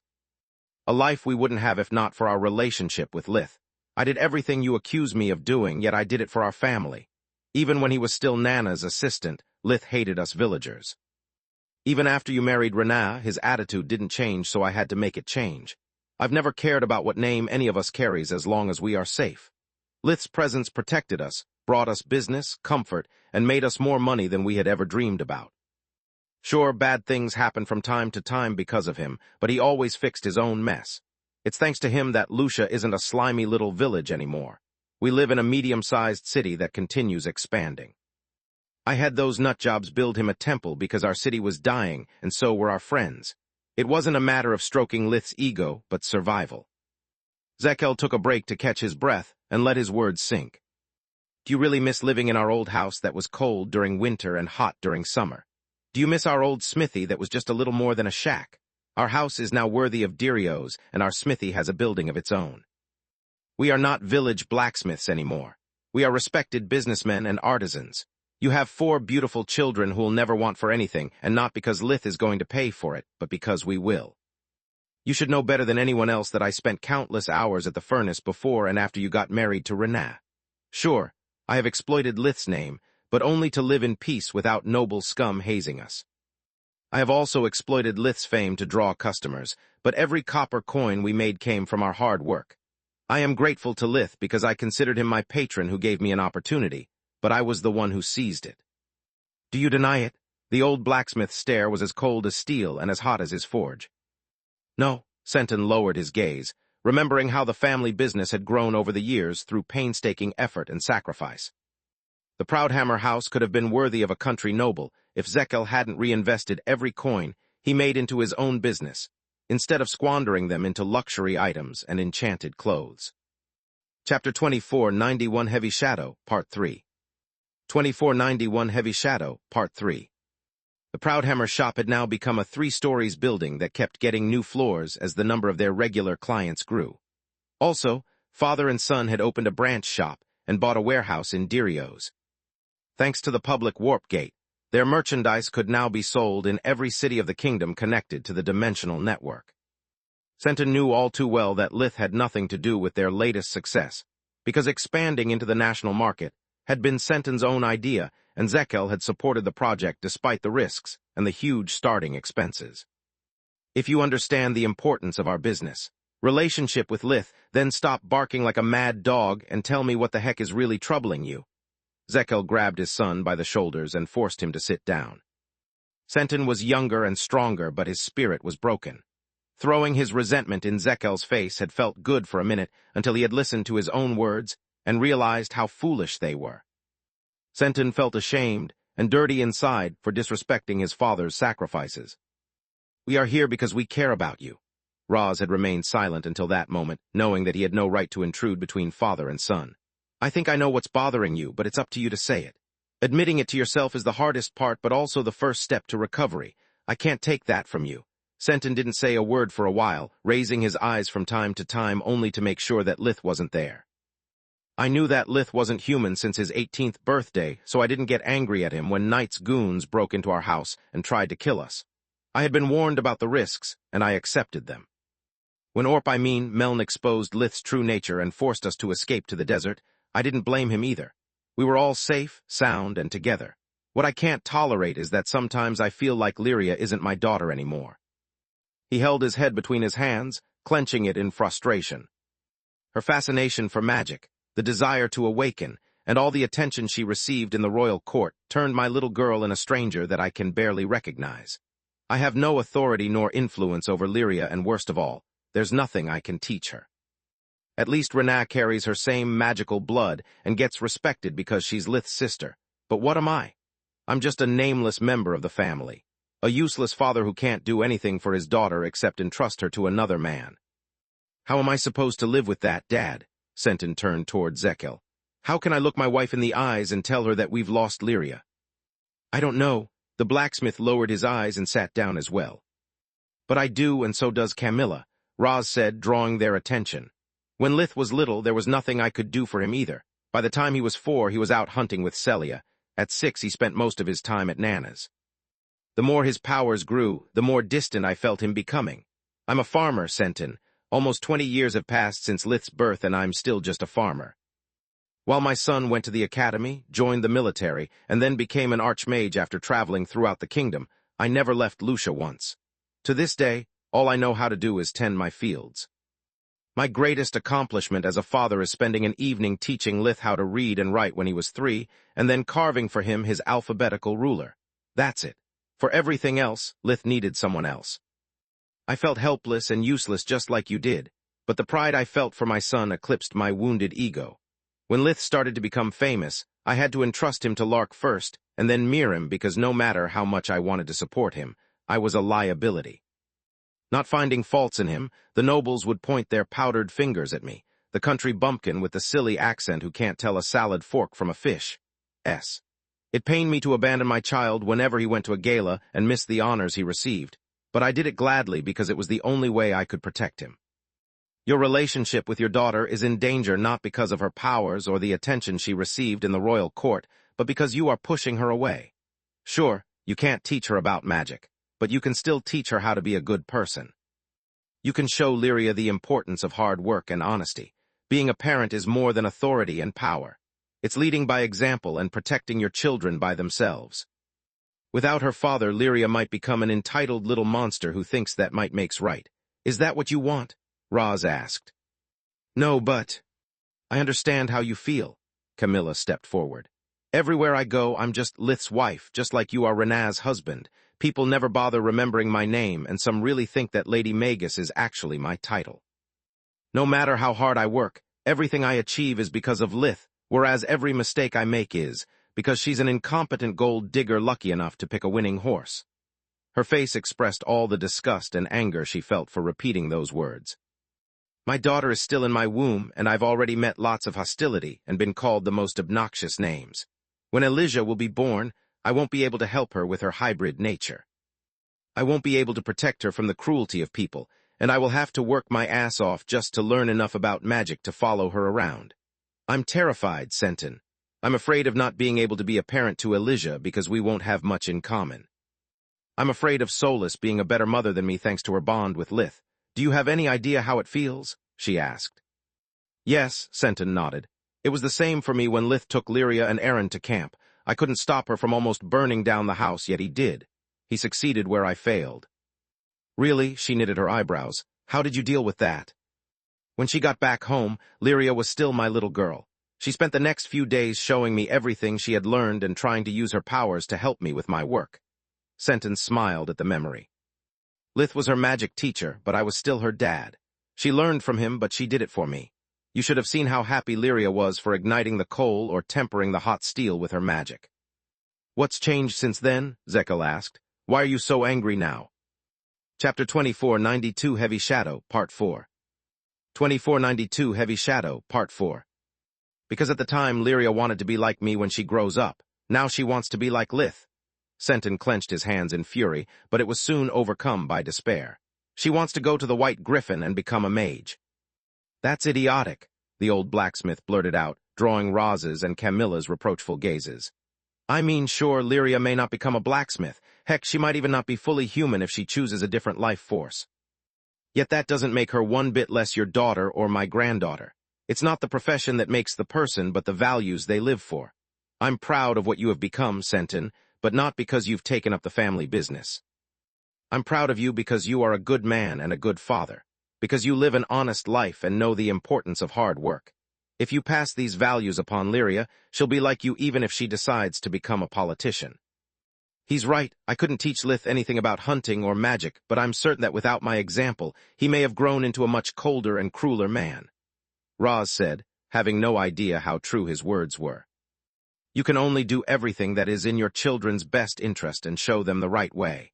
It's up to them to follow it. That's what a parent is. The only way Lyria will become like Lith is if he's her only role model since you've pushed her away. Camilla nodded, feeling that she needed to hear those words as much as Senton. Let's say you are right, Senton said. How can I live with my head held high if I'm constantly under the shadow of my brother-in-law and my daughter? Senton asked. That's easy, Camilla said without an ounce of hesitation. Think about the life you have and compare it with what you had before. I wouldn't give up on my family for the world. Sure, the insults hurt, and I'd love to be appreciated for myself rather than for being on Lith's bandwagon, but it's a small price to pay. I agree, Roz nodded. T'd love to have played a bigger role in my children's lives and not have relied so much on Lith. Yet thanks to him, Tista is still alive and my family has never been happier. That's the only thing that matters to me. Senton mulled over those words for a while, his wounded pride battling with his logic. Lith is a cumbersome figure, but without him, I wouldn't have married Renaa. Even if I did, Lyria would have still had her magical powers, and we'd have to wait to teach her how to control them. Without Lith, Falco would have been born dead. Senton shivered at the thought of how close he and Renaa had come to losing their son to the Strangler. Thanks for this little intervention, but now I need time to think. Senton stood up, shaking the hands of the members of his family. I know you are right, but it doesn't feel that way. I let this fester for too long. Don't worry. Zekel pushed the hand away and hugged his son, patting his back. If you need to talk or a solid kick in the ass, you know where to find me. Be smart and don't force me to show you why I choose the Proudhammer name. He'll literally knock some sense into you if needed. Zekel slammed his fist on his own hand to emphasize the concept. I know you will, Dad, Senton smiled.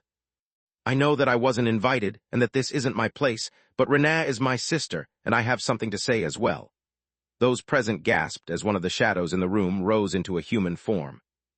Contrary to what Senton feared, it was Lith who had eavesdropped on the whole conversation but Tryon. The demon of the darkness walked right in front of Senton in a similar way to how Zekel had done earlier, bringing his face millimeters away from Senton's. Before making your mind, think about Meln and me. We both faced your same doubts, living our lives in the attempt to pander to our wounded pride. Before doing or saying anything that you can't take back, think about how we ended up. Tryon turned around without waiting for a reply.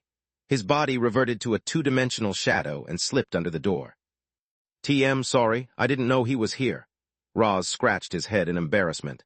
I didn't invite him because I wanted to keep this conversation private. Don't worry, Roz, no harm, no foul, Senton replied.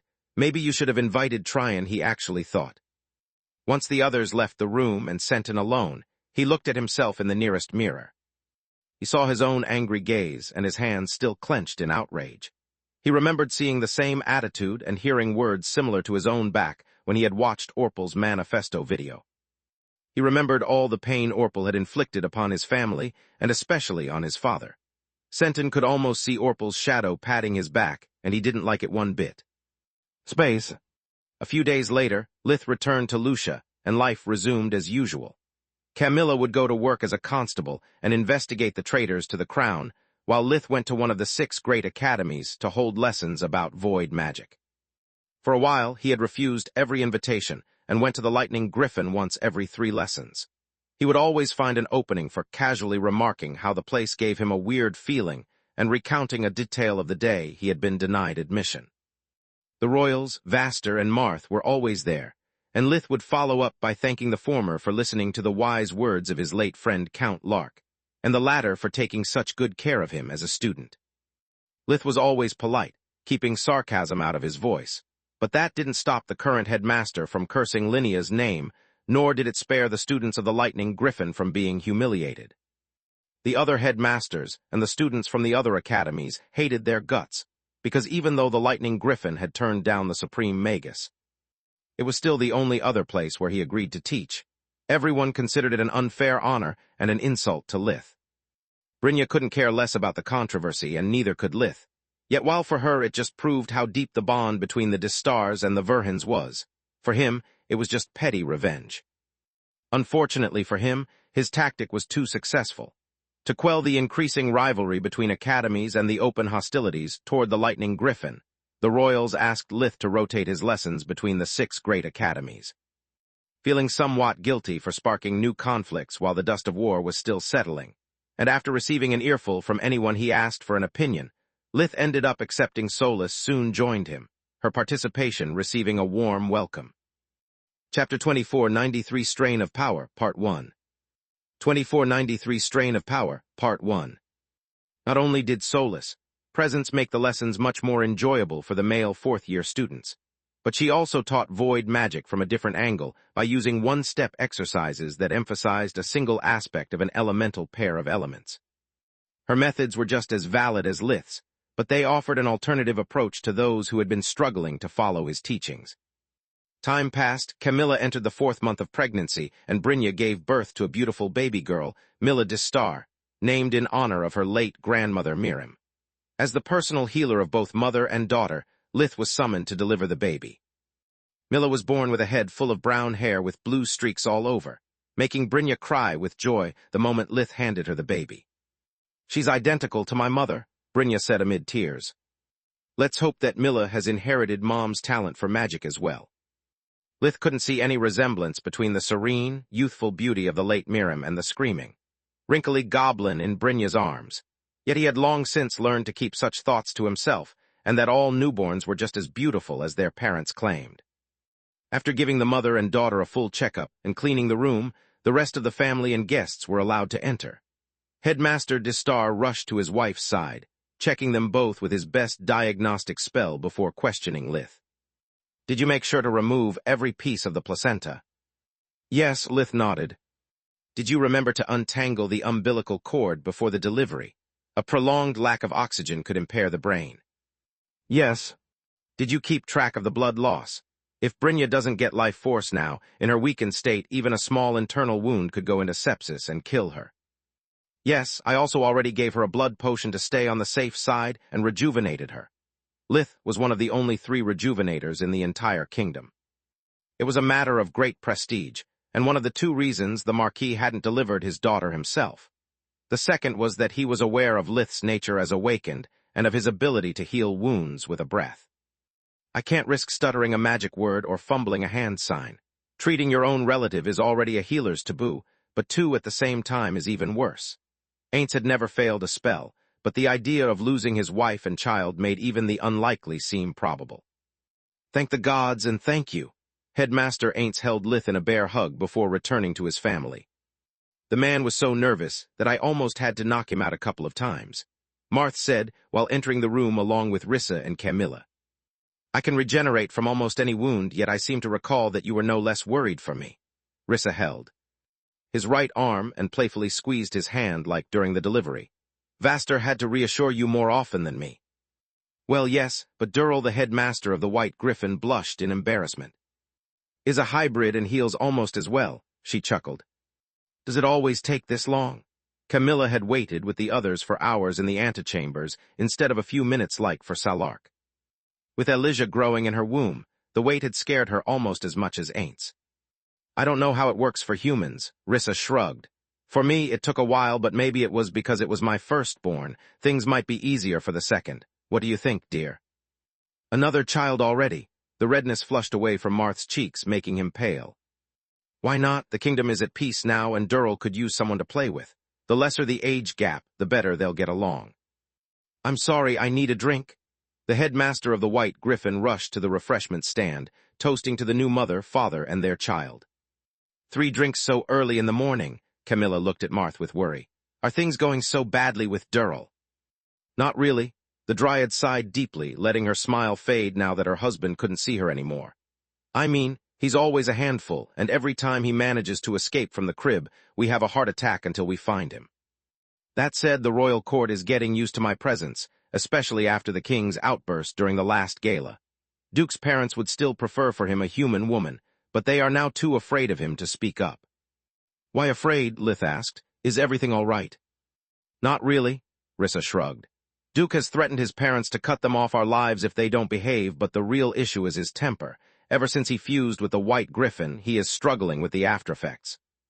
The only things that calm him down are Durrell and your void magic lessons, Lith. They keep his mind busy. While you were in the desert to heal, Duke became a nervous wreck until he managed to contact you and get your advice. No matter what he does, every lack of progress reminds Duke of the knowledge he has lost, and it's driving him insane." "That's weird. Aints doesn't seem to have any problem," Camilla said. "He didn't conjure the mana from the Black Griffin, he just activated the royal array." The dryad shook her head. "He has experienced but a fraction of what Duke went through. That's why I'd like to have another baby. It would give a new focus to his mind, and keep his body in the bedroom." "Sounds like a plan," Camilla nodded. "It sure would work on Lith." "Hey," he blushed, not liking the private details of his life to be shared. After a while, mother and daughter fell asleep. The Marquis wanted to spend some time alone with them, so he politely kicked his guests out. "Do you think that Brynja will be all right?" Camilla asked after crossing the warp gate to Lucia. "It was a normal childbirth. Nothing went wrong. Why? Because it's Celia's turn next and then?" Her gaze was meant to fall on her womb, but her breasts blocked her vision, no matter how much she pushed her stomach forward. "It will be yours." Lith's gaze fell onto her breasts as well, staring at them with a mix of focus and awe that she recognized as his perverted face. "Is it me, or are the twins still growing?"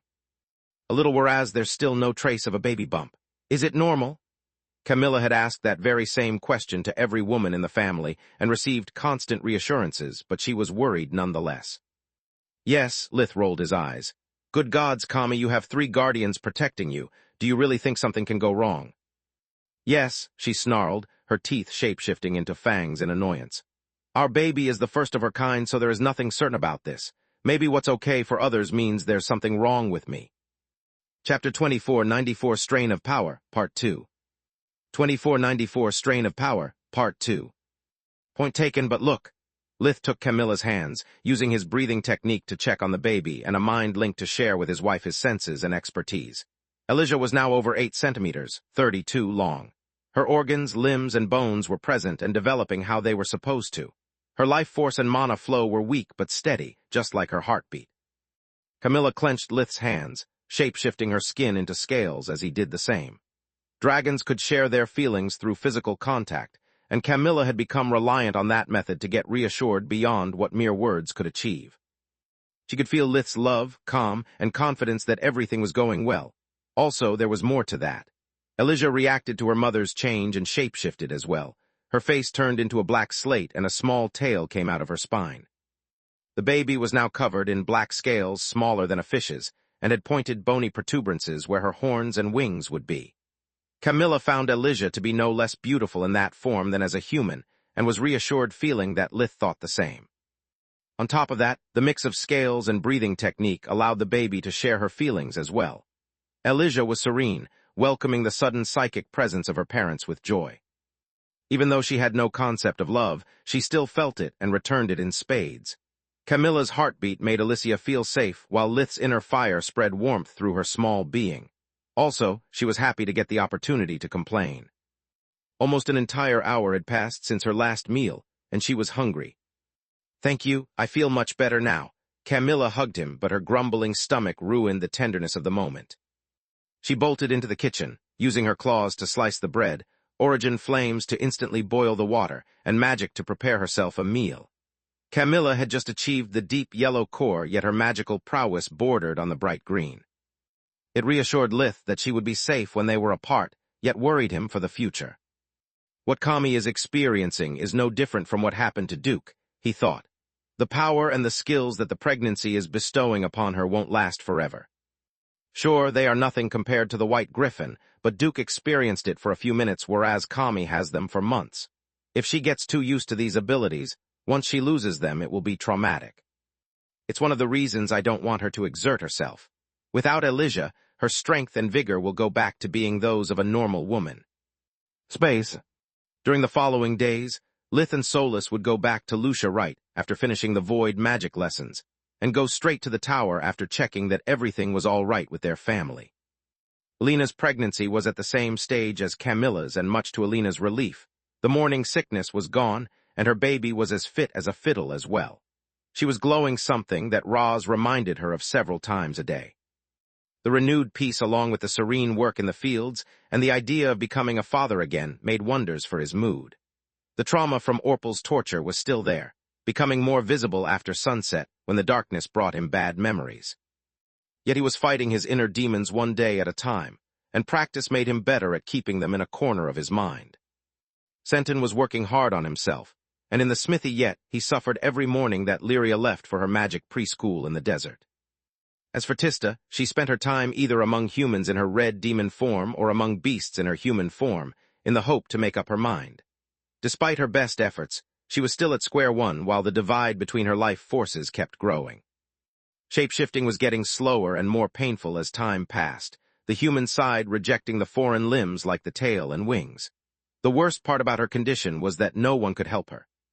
It wasn't an illness to be fixed, but a life-changing decision, whose consequences she would have to bear. Damn if this is hard. Lith grumbled when his Tier 1 creation magic spell, placeholder 25, proved to be a dud as well. After one failure too many, he didn't bother giving them a name anymore, using only a number to keep track of the theory he was currently putting into practice. During their prolonged fusion, the eyes of Menadian had recovered most of their powers, and the same had happened to the library. So, when Baba Yaga had used creation magic in front of them, the eyes' scan had brought much more data than usual, and the library had written it down for them to not overload their brains. After they had gone back to their respective bodies, and the eyes had reverted to their weakened state, the parchment was still there, allowing them to study its contents. Lith and Solus had combined that knowledge with what they had learned over time from Salark to grasp the basics of creation magic. The Davros dagger that Lith had created with a wave of his hand had lasted for but a few seconds before crumbling. The cracked mana crystals would have caused a big explosion if not for being just copies conjured by the workshop. Yeah, this sucks. Solus panted like a bellows as the product of her Fuck My Life Mark 6 spell faded as well. It's a frigging Tier 1 spell, yet it takes so much mana that I can perform it twice before needing to rest, and we are inside the tower. What did you expect? Lith shrugged. Creation magic works the same way as Silverwing spells. It requires combining elemental and spirit magic with arrays, but also for a single mage to cast the spell and spend the necessary mana. It's no wonder that only 2 people on Magur can use creation magic. 3, Solus wheezed. 3 people if you count Balker, 5 if you add us, yet even I find that a stretch. She conjured a chair to sit down, and a glass of water that she gulped avidly. Balker is ahead of us, but I don't consider him a creation magic user either. Lith shook his head. The purpose of creation magic is to endlessly recycle precious ingredients so that nothing goes to waste. What we do, instead, destroys everything and lasts for a time too short to be of any use in battle. It's a last-ditch move at best, and an expensive one at that. Agreed. Solus replied via the mind link. We can't even use anything less than Davros without the materials crumbling even before we are done weaving a Tier 1 spell. Why the mind link? Didn't we agree to talk more to put boundaries between our minds? Lith asked. I'm too tired to talk. Cut me some slack. Space. Chapter 2495 Creation Magic, Part 1. 2495 Creation Magic, Part 1. I am not complaining. Lith playfully ruffled her hair. I'm happy to have you back, Solus. I missed you a lot. You don't have to say that every day, but it's much appreciated. She blushed a bit. I missed you more. Lith returned to the center of the room, checking from the control panel that the tower's energy reserves were replenished. The workshop's ability to conjure the necessary amounts of Davros and powerful materials for the experiments of 2 mages at the same time took a huge toll on its power core. On top of that, in its incomplete state, the tower couldn't process the entire flow of world energy from the mana geyser, and part of the available energy was always drained to fuel the other floors and give Solus her human body. Lith had no idea of what would happen if the tower were to run out of power, and no desire to find out. From the pocket dimension collapsing on itself, and destroying everything stored inside to Solus going back to being a voice in his head, there were plenty of nightmare scenarios to choose from. There's only so long until Kami comes back from work. I'm going to take another shot. Since you are resting Solus, please take a good look with the eyes and tell me if you understand what I'm doing wrong. While Balker was forced to study creation magic from the theoretical standpoint, and practice it only when he believed to have made a breakthrough to not waste the priceless materials Salark awarded him for his services, Lith cheated as usual. Practicing creation magic on stone and even silver was just a very mana-expensive way to destroy them. The worst part about learning creation magic was that only someone who had already mastered it could use regular materials to fuel its spells.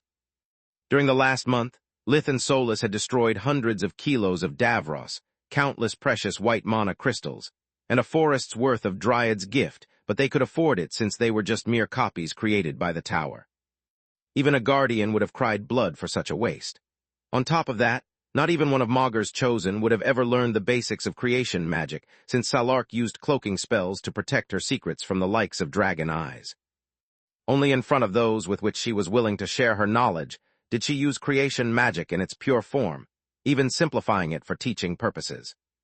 At the level Lith and Solus currently were, they could shape and forge-master an artifact, but they had yet to understand how to remove the imprint and enchantments.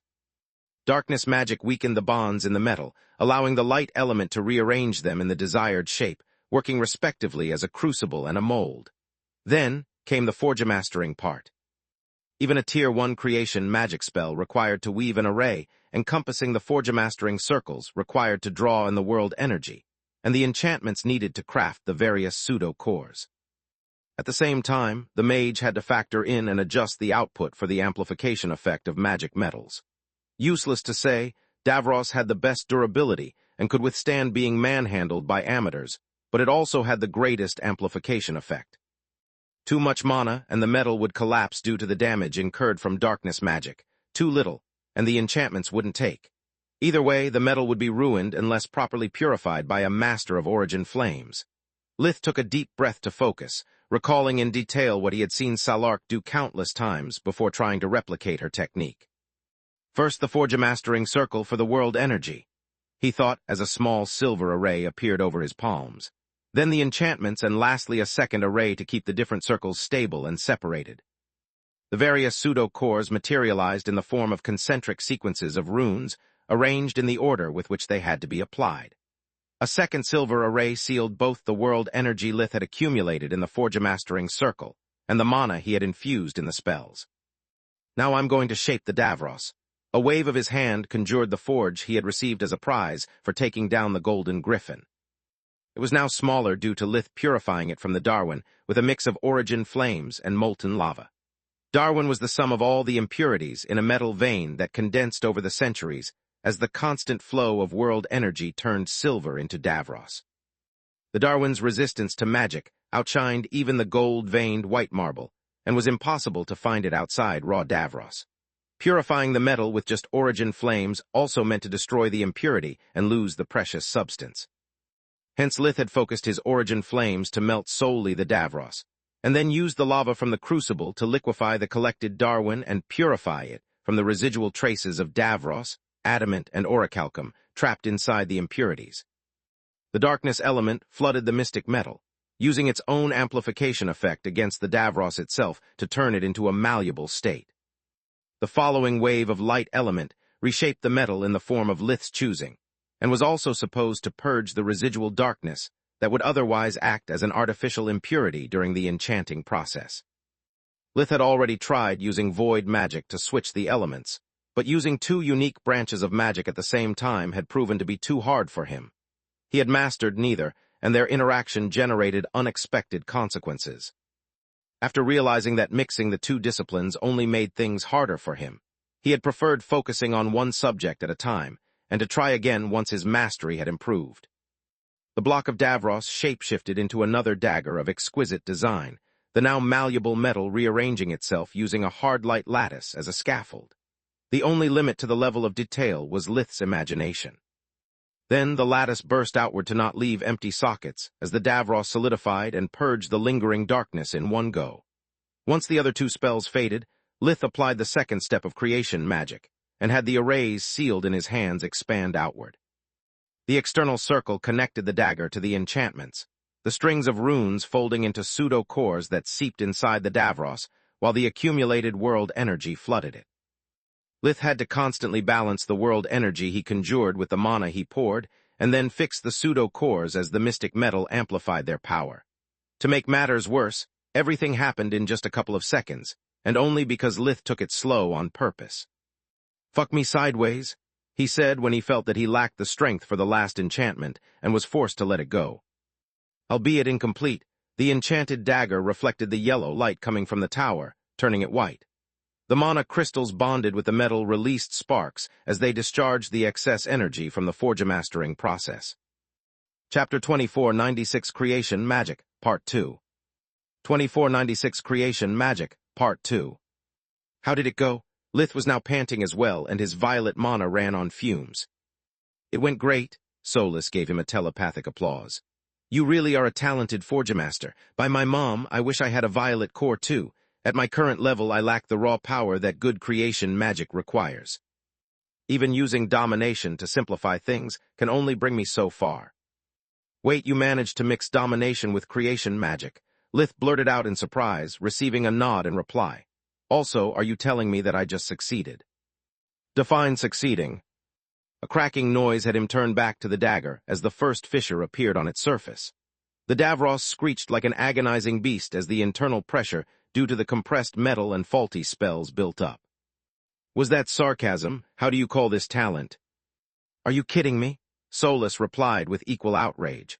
Not only did you make everything by yourself instead of splitting the tasks with me like we are used to, but you also managed to stabilize the dagger for much longer than before. Usually the Davros would crack right after the creation spell is completed and crumble in an instant. This time, instead, the cracks have yet to reach the mana crystals. She had just finished thinking those words that the damage teared the gemstones apart, making them explode. A snap of Lith's fingers returned the conjured materials in their energy form that couldn't hurt them due to bearing Lith's signature. Way to jinx it, he snorted. What were you saying about domination? First, I didn't jinx anything, Solus pouted. The Forger Mastery succeeded, but the creation magic failed, hence it wasn't a matter of if it would explode, only of when. Second, using domination during the process is not that hard if, like me, you don't have enough mana to conjure powerful enchantments. I use it to cleanse the materials from darkness magic before imbuing the pseudo-cores and aligning them with the mana circulatory system. I also use domination to nudge the Forger Mastering process in the right direction whenever I feel I'm losing control. She sighed both physically and telepathically. If you can do this much already, then why are you sighing? Lith asked. Because I'm still behind you, she replied. My core greatly limits the number of the enchantments I can conjure with creation magic, so I have enough focus left to use domination as a crutch. Yet despite that, my creations blow up the moment I'm done Forger Mastering. It doesn't make me feel better, it just makes my failures more aggravating. Solus was so angry with herself that she dispelled her human body and went back into the stone ring to hasten her recovery. Well, what did I do wrong this time? Knowing there was nothing he could say to make her feel better, Lith just changed the topic. You failed to completely remove the darkness element, and the pseudo-cores didn't overlap properly. She replied while showing him a replay of the creation magic process as she had seen it through the eyes of Menadian. Using Davros as a base material presents another unexpected complication. You did factor in for its amplifying ability, but you failed to take into account that Davros has its own flow of world energy. When you exploited its ability to channel the single elements, part of the darkness magic you used to destabilize and reshape its form got carried along with the world energy. It created a flow of impurities that escaped your detection. Even if you didn't fail to align the pseudo-cores, the dagger would have collapsed the moment the lingering darkness clogged the mana circulatory system and sent it into overload. How did I fail to align the pseudo-cores exactly? Lith tilted his head while replaying in his head the different steps of the creation magic spell. It's something I've done countless times in the past, and this never happened before. That's because you are used to doing things one step at a time, Solus replied. Bonding, runes, then pseudo-cores, and lastly mana pathways. With creation magic instead, it all takes place at the same moment. Each pseudo-core experiences a different level of resistance from the mana circulatory system, so even if you push them with the same force, they end up in different positions. A misalignment means that the pseudo-cores don't receive enough energy from the mana crystals to sustain their existence, or that when two enchantments are activated simultaneously, they short-circuit each other. In the former case, the pseudo-core fades after a while. Its disappearance disrupts the balance of the remaining enchantments and triggers a domino effect that leads to the destruction of their vessel. In the latter, instead, the artifact would appear stable but blow up in your face when activated. Since I didn't even have the time to imprint the dagger, I made the first kind of mistake, right? Lith asked. Actually, you did both. Solus highlighted the various parts out of alignment. But yeah, the first one caused your piece to crumble. Damn, this is hard. What did you expect? She chuckled. That we would breeze through something that baffles even millennia-old beings. Yes, I mean no. I mean heck, this is still Tier 1 creation magic and the so-called easy part. Dismantling is much harder than Forger Mastering because it requires undoing enchantments and imprints made by someone else without ruining the base materials. If you consider that after over a month we are still stuck at this level, and we still have no clue about rebirth magic, Slow down, Lith, Solus cut him off. In less than a month we have tackled creation magic and void magic. Do you think it's wise to also worry about rebirth magic? Don't you think we are already doing enough? We spend our mornings teaching and the afternoon experimenting. Do you want to abandon your family, stop sleeping, or what? Her question remained unanswered, so she continued. Also, we've learned from experience that it's pointless to bang our heads against an unsolved problem nonstop. You always get your best ideas while you are relaxing, because you finally give your brain the time to unwind and piece together everything we learn through our failures. We have amassed a crapload of data that needs unraveling. Adding more will do us no good. We need a break. You are right, Solus. I think she came out of the ring, conjuring another block of Davros that she tried and failed to enchant with creation magic. Wow, hypocritical much. No, smartass, she panted even in her mind. My blue core also limits the amount of practice I can do before getting tired. With this, I just performed half the number of your experiments. Now I'm ready to throw in the towel. Thanks to the tower and Lith's presence, Solus would quickly recharge her body, but the mental exhaustion had reached the point where any further exertion would make her fall asleep. Just half a day had passed, and her breathing technique had already lost most of its efficacy, needing a full night of rest to reset. Chapter 24, 97 3 years ago, Part 1. 2497 3 years ago, Part 1. By the way, where's Kami? Solus checked the pocket watch, noticing that the constable's shift was supposed to be over for a while now. I'm surprised she has yet to come here and drag your ass home. At the Erna's household, Lith replied. To help with Quilla's marriage preparations. No, to beat the crap out of Orion and blow off some steam, Lith replied. Wait, what? Solus blurted out in surprise. Erna's mansion at the same time. Gods, if I needed this, Camilla said with a relaxed smile on her face. Thank you for replacing Gianni as my sparring partner, Orion. The pleasure is all mine, he replied while dodging a kick to his shin followed by an elbow strike. Camilla kept her Voidfeather armor's settings on defense so that the adamant wouldn't affect the heaviness of her blows nor further boost her physical prowess. She was already using her full might combined with fusion magic. Any more, and even with the protection of his armor, Orion might have suffered a real wound. Are you sure this is safe? Zinnia watched the sparring session with bathed breath. Yes, don't worry, Gianni patted her hands.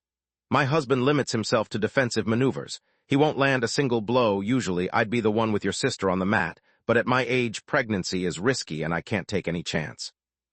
I see. Zinnia needed sheer willpower to not twist her face in envy. Gianni is 10 years older than me, yet she still can have another baby. Gods, why have you forsaken me? The truth, however, was that Gianni couldn't afford to spar with anyone without them noticing how stronger she had become due to her poor control over awakening. Orion, instead, could still mask his prowess behind the abyssal gap in combat experience with Camilla. He needed someone who could push him on the ropes, even when he used fusion magic to temper his body. He fought while pretending to use the body-enhancing features of his armor, while he was actually learning how to adjust his fighting style to the different effects of fusion magic. He was getting used to triggering earth fusion to soften the blows, darkness fusion to limit the pain, and air fusion to be faster. 2 elements were his limit, so he had to conjure earth fusion only when he was about to get hit. Camilla was the perfect sparring partner. Strong and fast enough to challenge him, but also too inexperienced and unfamiliar with his skill level to notice that he was learning from her more than she was learning from him. The match lasted until Orion ran out of energy. Elijah provided Camilla with the equivalent of a weak but constant breathing technique, making it hard for her to get tired. Orion, instead, was mentally exhausted from using magic for a prolonged time and physically sore from the elemental flow.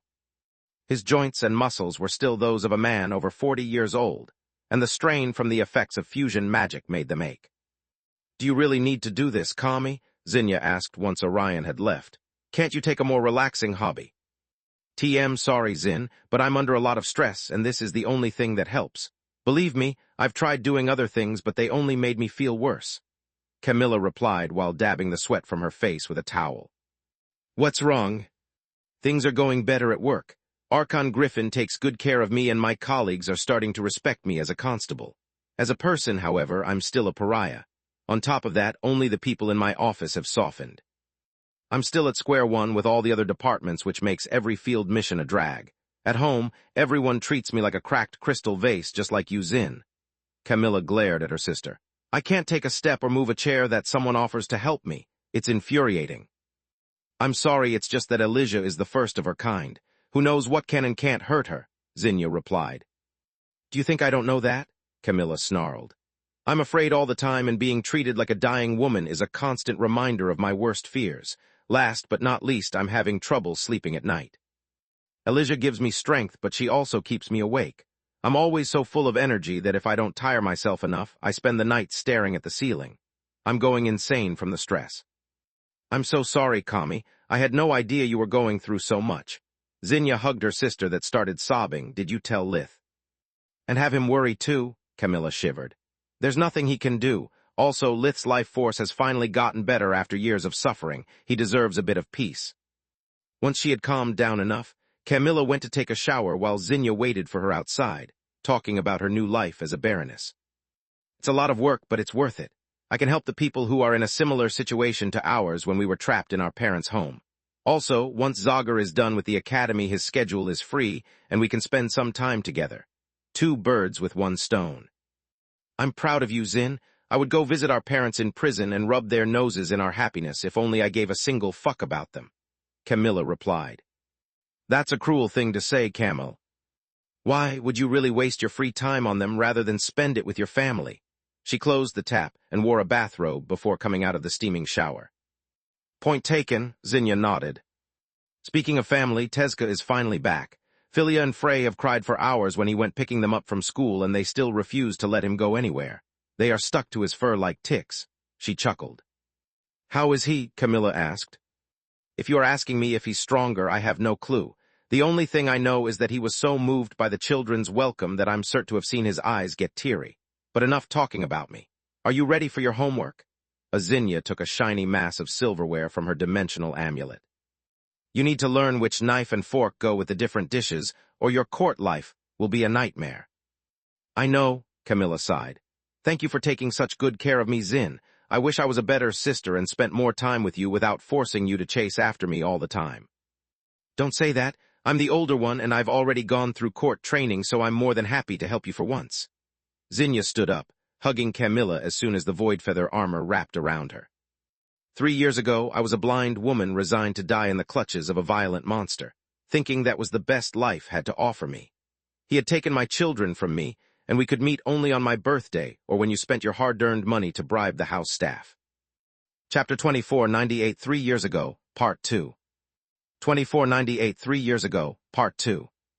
When you convinced me to undergo the eye surgery and paid for it, you did more than give me sight. You gave me life. Just 3 years ago, pain and misery were all I had. Look at me now. Zinnia took out a remember that projected a hologram of her family. So don't you dare belittle yourself. I couldn't ask for a better sister. Now let's go. You are about to face one of the most unpleasant dinners of your life. Zinnia made the silverware clink as they left the changing room. Falul's lair the following day. Thanks to everyone for coming. We have much to discuss. The Hydra was in her human form, and her mother Firwal was standing right next to her. Let's start with the matter of Lith's life force, since Morak still isn't aware of Solus' real nature, and the moment he gets through that door, we have to drop the subject. Right after coming back from the desert, Solus had added the 2 Hydras as guests in the tower control panel. It had allowed them to come and go freely even when Solus was at the Verhins, and the tower was alone in the Tron woods. It also gave the Hydras the benefit of enjoying the knowledge stored in the library, and the power boost from the Mana Geyser.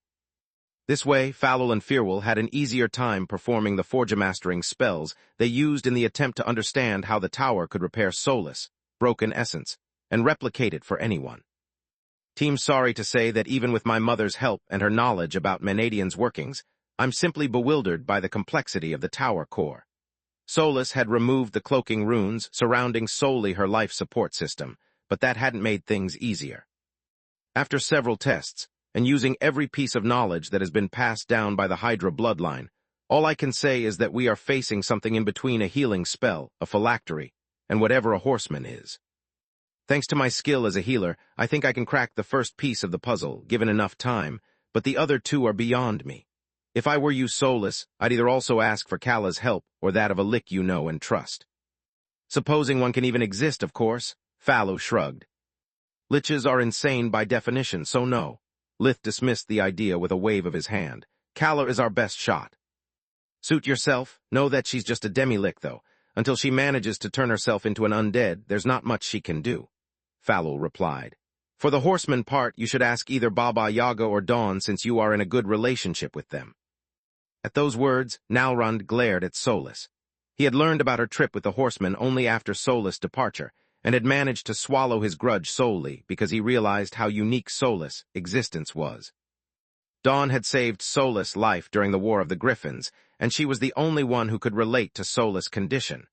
Most of all, he knew that he would never meet her. Now the idea of the horseman hanging with his friends in Lucia and having to bear her presence was making his blood boil. It's not what you think. I'm not friends with Dawn. Solus raised her hands with her palms out as if to contain his seething anger. Nika bonded with her only in order to stay awake during the day, and we talked mostly about how to deal with the relationship with our respective hosts. There's nothing you can say that can make asking for advice to a slave driver and a murderer sound any better, Nalrund replied. Just like it doesn't change the fact that you slept, worked, and toured Garland by her side. Call it a business relationship or whatever you want, you hung out with her. Period. I can't blame you for trying to fix your life, but don't ask me to like the way you chose to do it. I'm sorry, Solus didn't know what else to say. TM not happy about this either. Freya broke the awkward silence. Dawn is a monster, but she saved Tista from Linnea, and Baba Yaga saved me and my sisters from the undead in the Famer mines. If not for her, I would have lost Floria 2 years ago, and I would have died with her.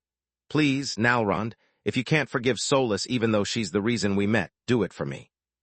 The Rizar balled his fists, torn between the love for the friend who 3 years ago had saved him from the pits of despair, and the hate for the monster who had thrown him inside of it by murdering his entire village.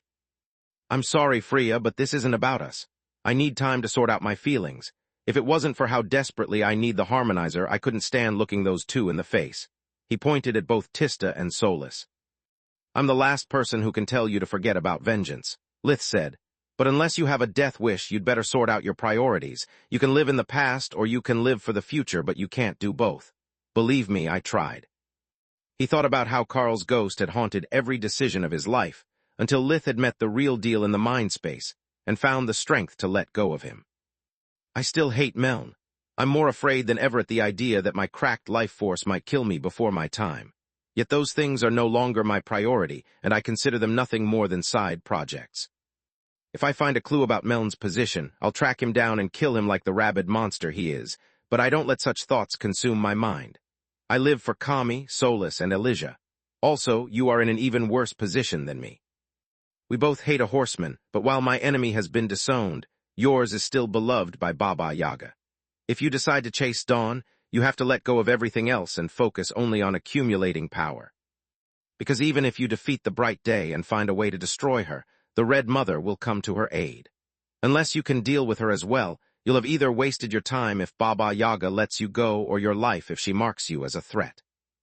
At that moment, Nalrund hated Lith even more than Solus for having said out loud the very same words that haunted him since the day he had moved into Protector's house.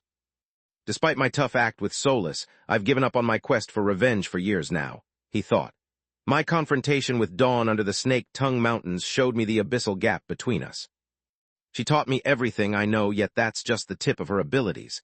I have no idea how to destroy her crystal rear, a clue about where to start looking. Chapter 2499 Second Wave, Part 1. 2499 Second Wave, Part 1.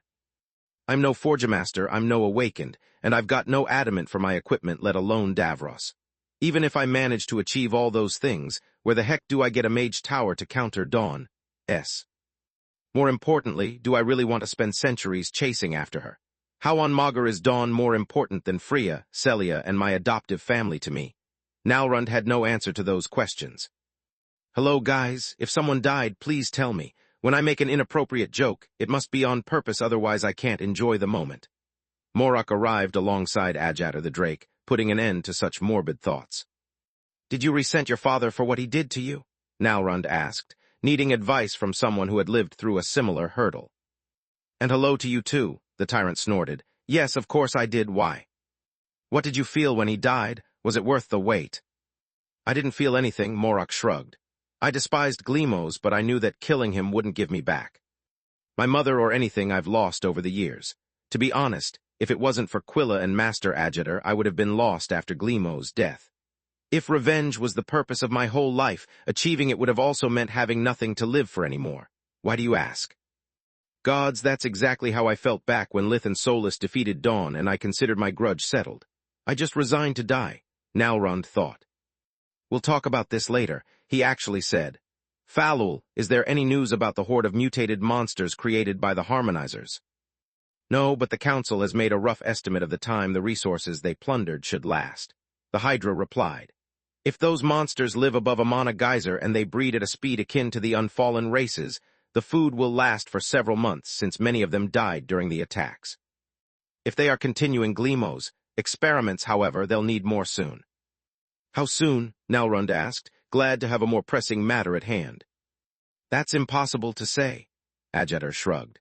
There are too many unknown variables like the number of monsters who didn't take part in the pillaging, whether the children of Gleamos are cultivating crops or not, and if they let their offspring develop at a regular or accelerated rate. Then you've made us come here just to state the obvious, that we have no idea when and where the next attack will take place, the Razar yelled in outrage. No one can know the future, child. Adjeter rose an eyebrow at Nalrund's outburst, having no idea that his nerves were still shaken from the previous conversation. Yet I crunched some numbers. If we assume that the invading force was just half the monsters, and that after seizing the resources they'll limit themselves to restore their original population, then their food reserves can last for another month tops. While the forces of the Royals are stretched thin due to the aftermath of the War of the Griffins, and the Council considers the monsters a minor annoyance, we know about the Harmonizers. If we keep ready and close to a gate at all times, the moment something happens we can be the first to respond.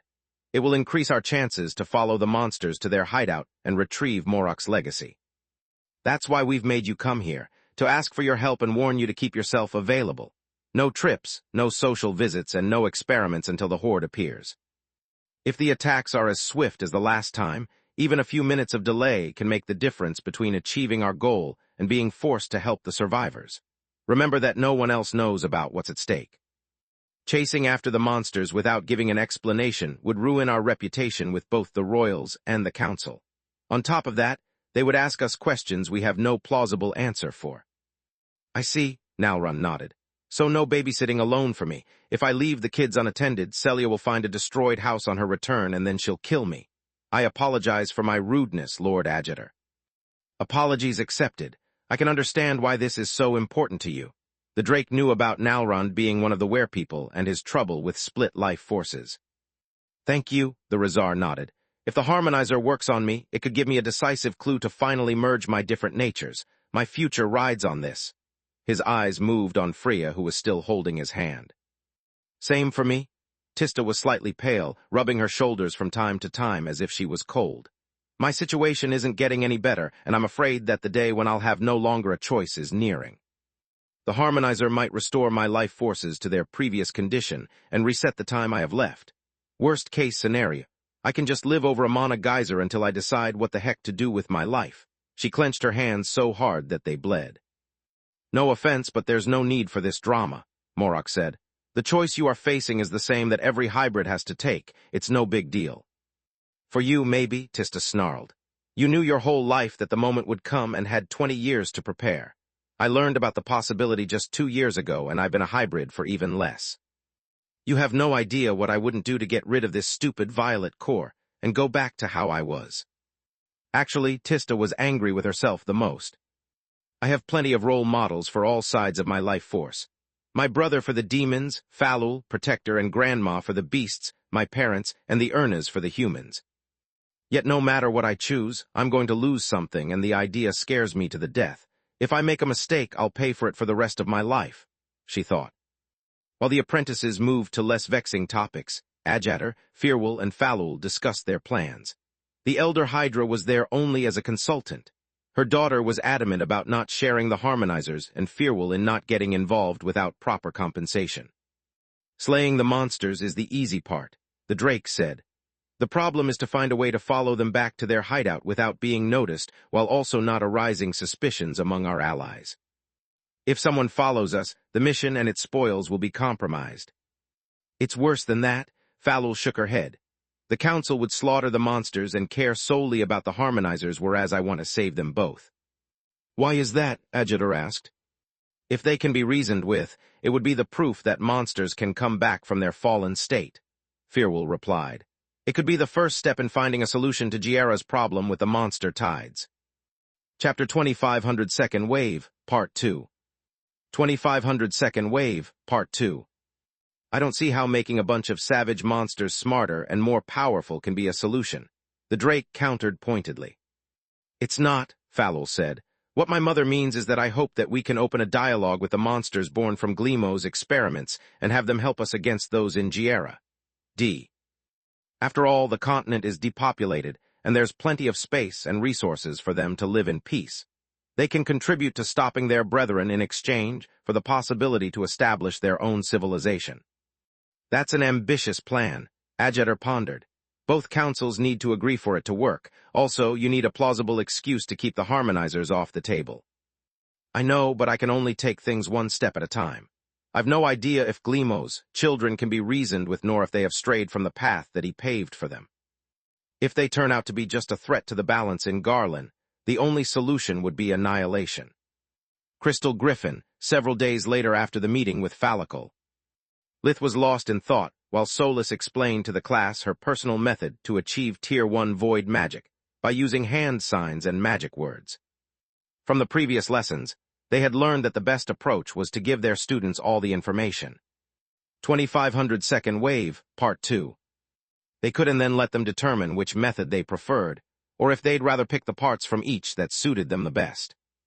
Luckily for me, Zinnia convinced Kami to tell me about her issues. I'm afraid that once the pregnancy comes to term, her condition might be even worse than Duke's. I need to speak with Grandma about. A sudden ping and a flash from the first row of desks drew his attention. Using communication amulets while a class was in session was forbidden in all 6 great academies, but there was always an exception when the royals were involved. It was Maron's amulet that had been activated, and no one dared reproach the king, especially when they heard the news.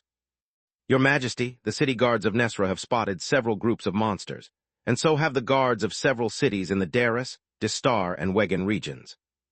Usually, the appearance of such creatures would raise no alarm, but after the previous raids, the attacked cities had been tasked with reporting any sighting to make sure it wasn't just the first step of another coordinated attack. Are the cities the same as the last time? The king asked.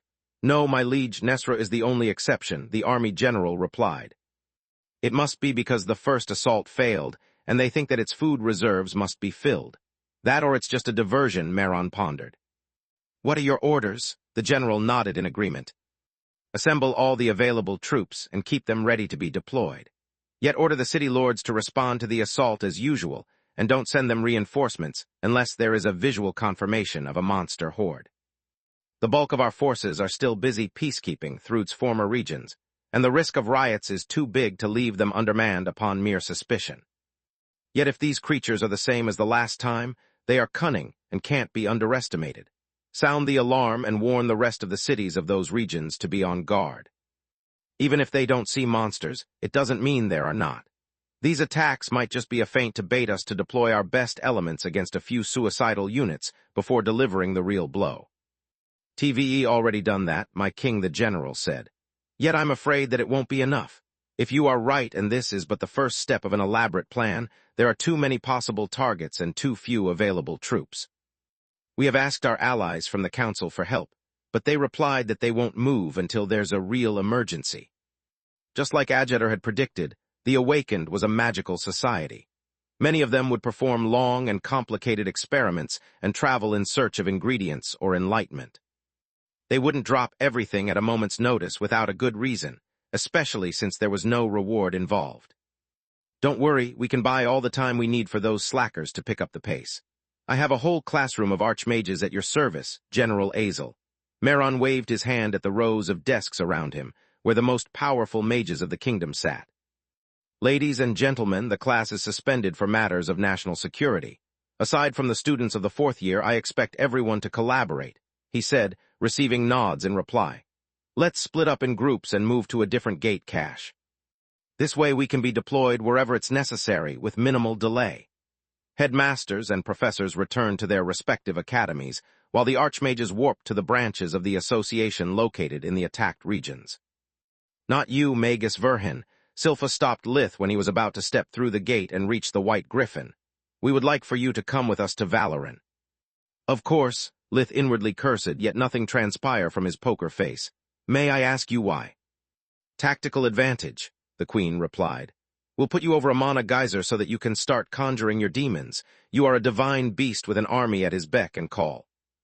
We'll send you to the most critical battlefield to take our opponents by surprise. Now that he was certain that the royals wouldn't keep him away from the fight, Lith sighed in relief and adjusted his plans accordingly. I would like to bring Solus along. She and I make a great team, he asked. Granted, Silpha would have preferred the Golden Knight and the Tiamat to fight on different battlefields, but she had no valid reason to refuse Lith's request. Lady Verhin only has a blue core, and without her Reju steed, there's not much she can do, she thought. Why did you require my presence? Solus grabbed his arm, conjuring a mind link invisible to the royal's life vision. We'd have better chances if we split. Disagree, Lith replied. If you fight alone, you'll waste your energy and you'll be too busy keeping your cover to chase our enemies.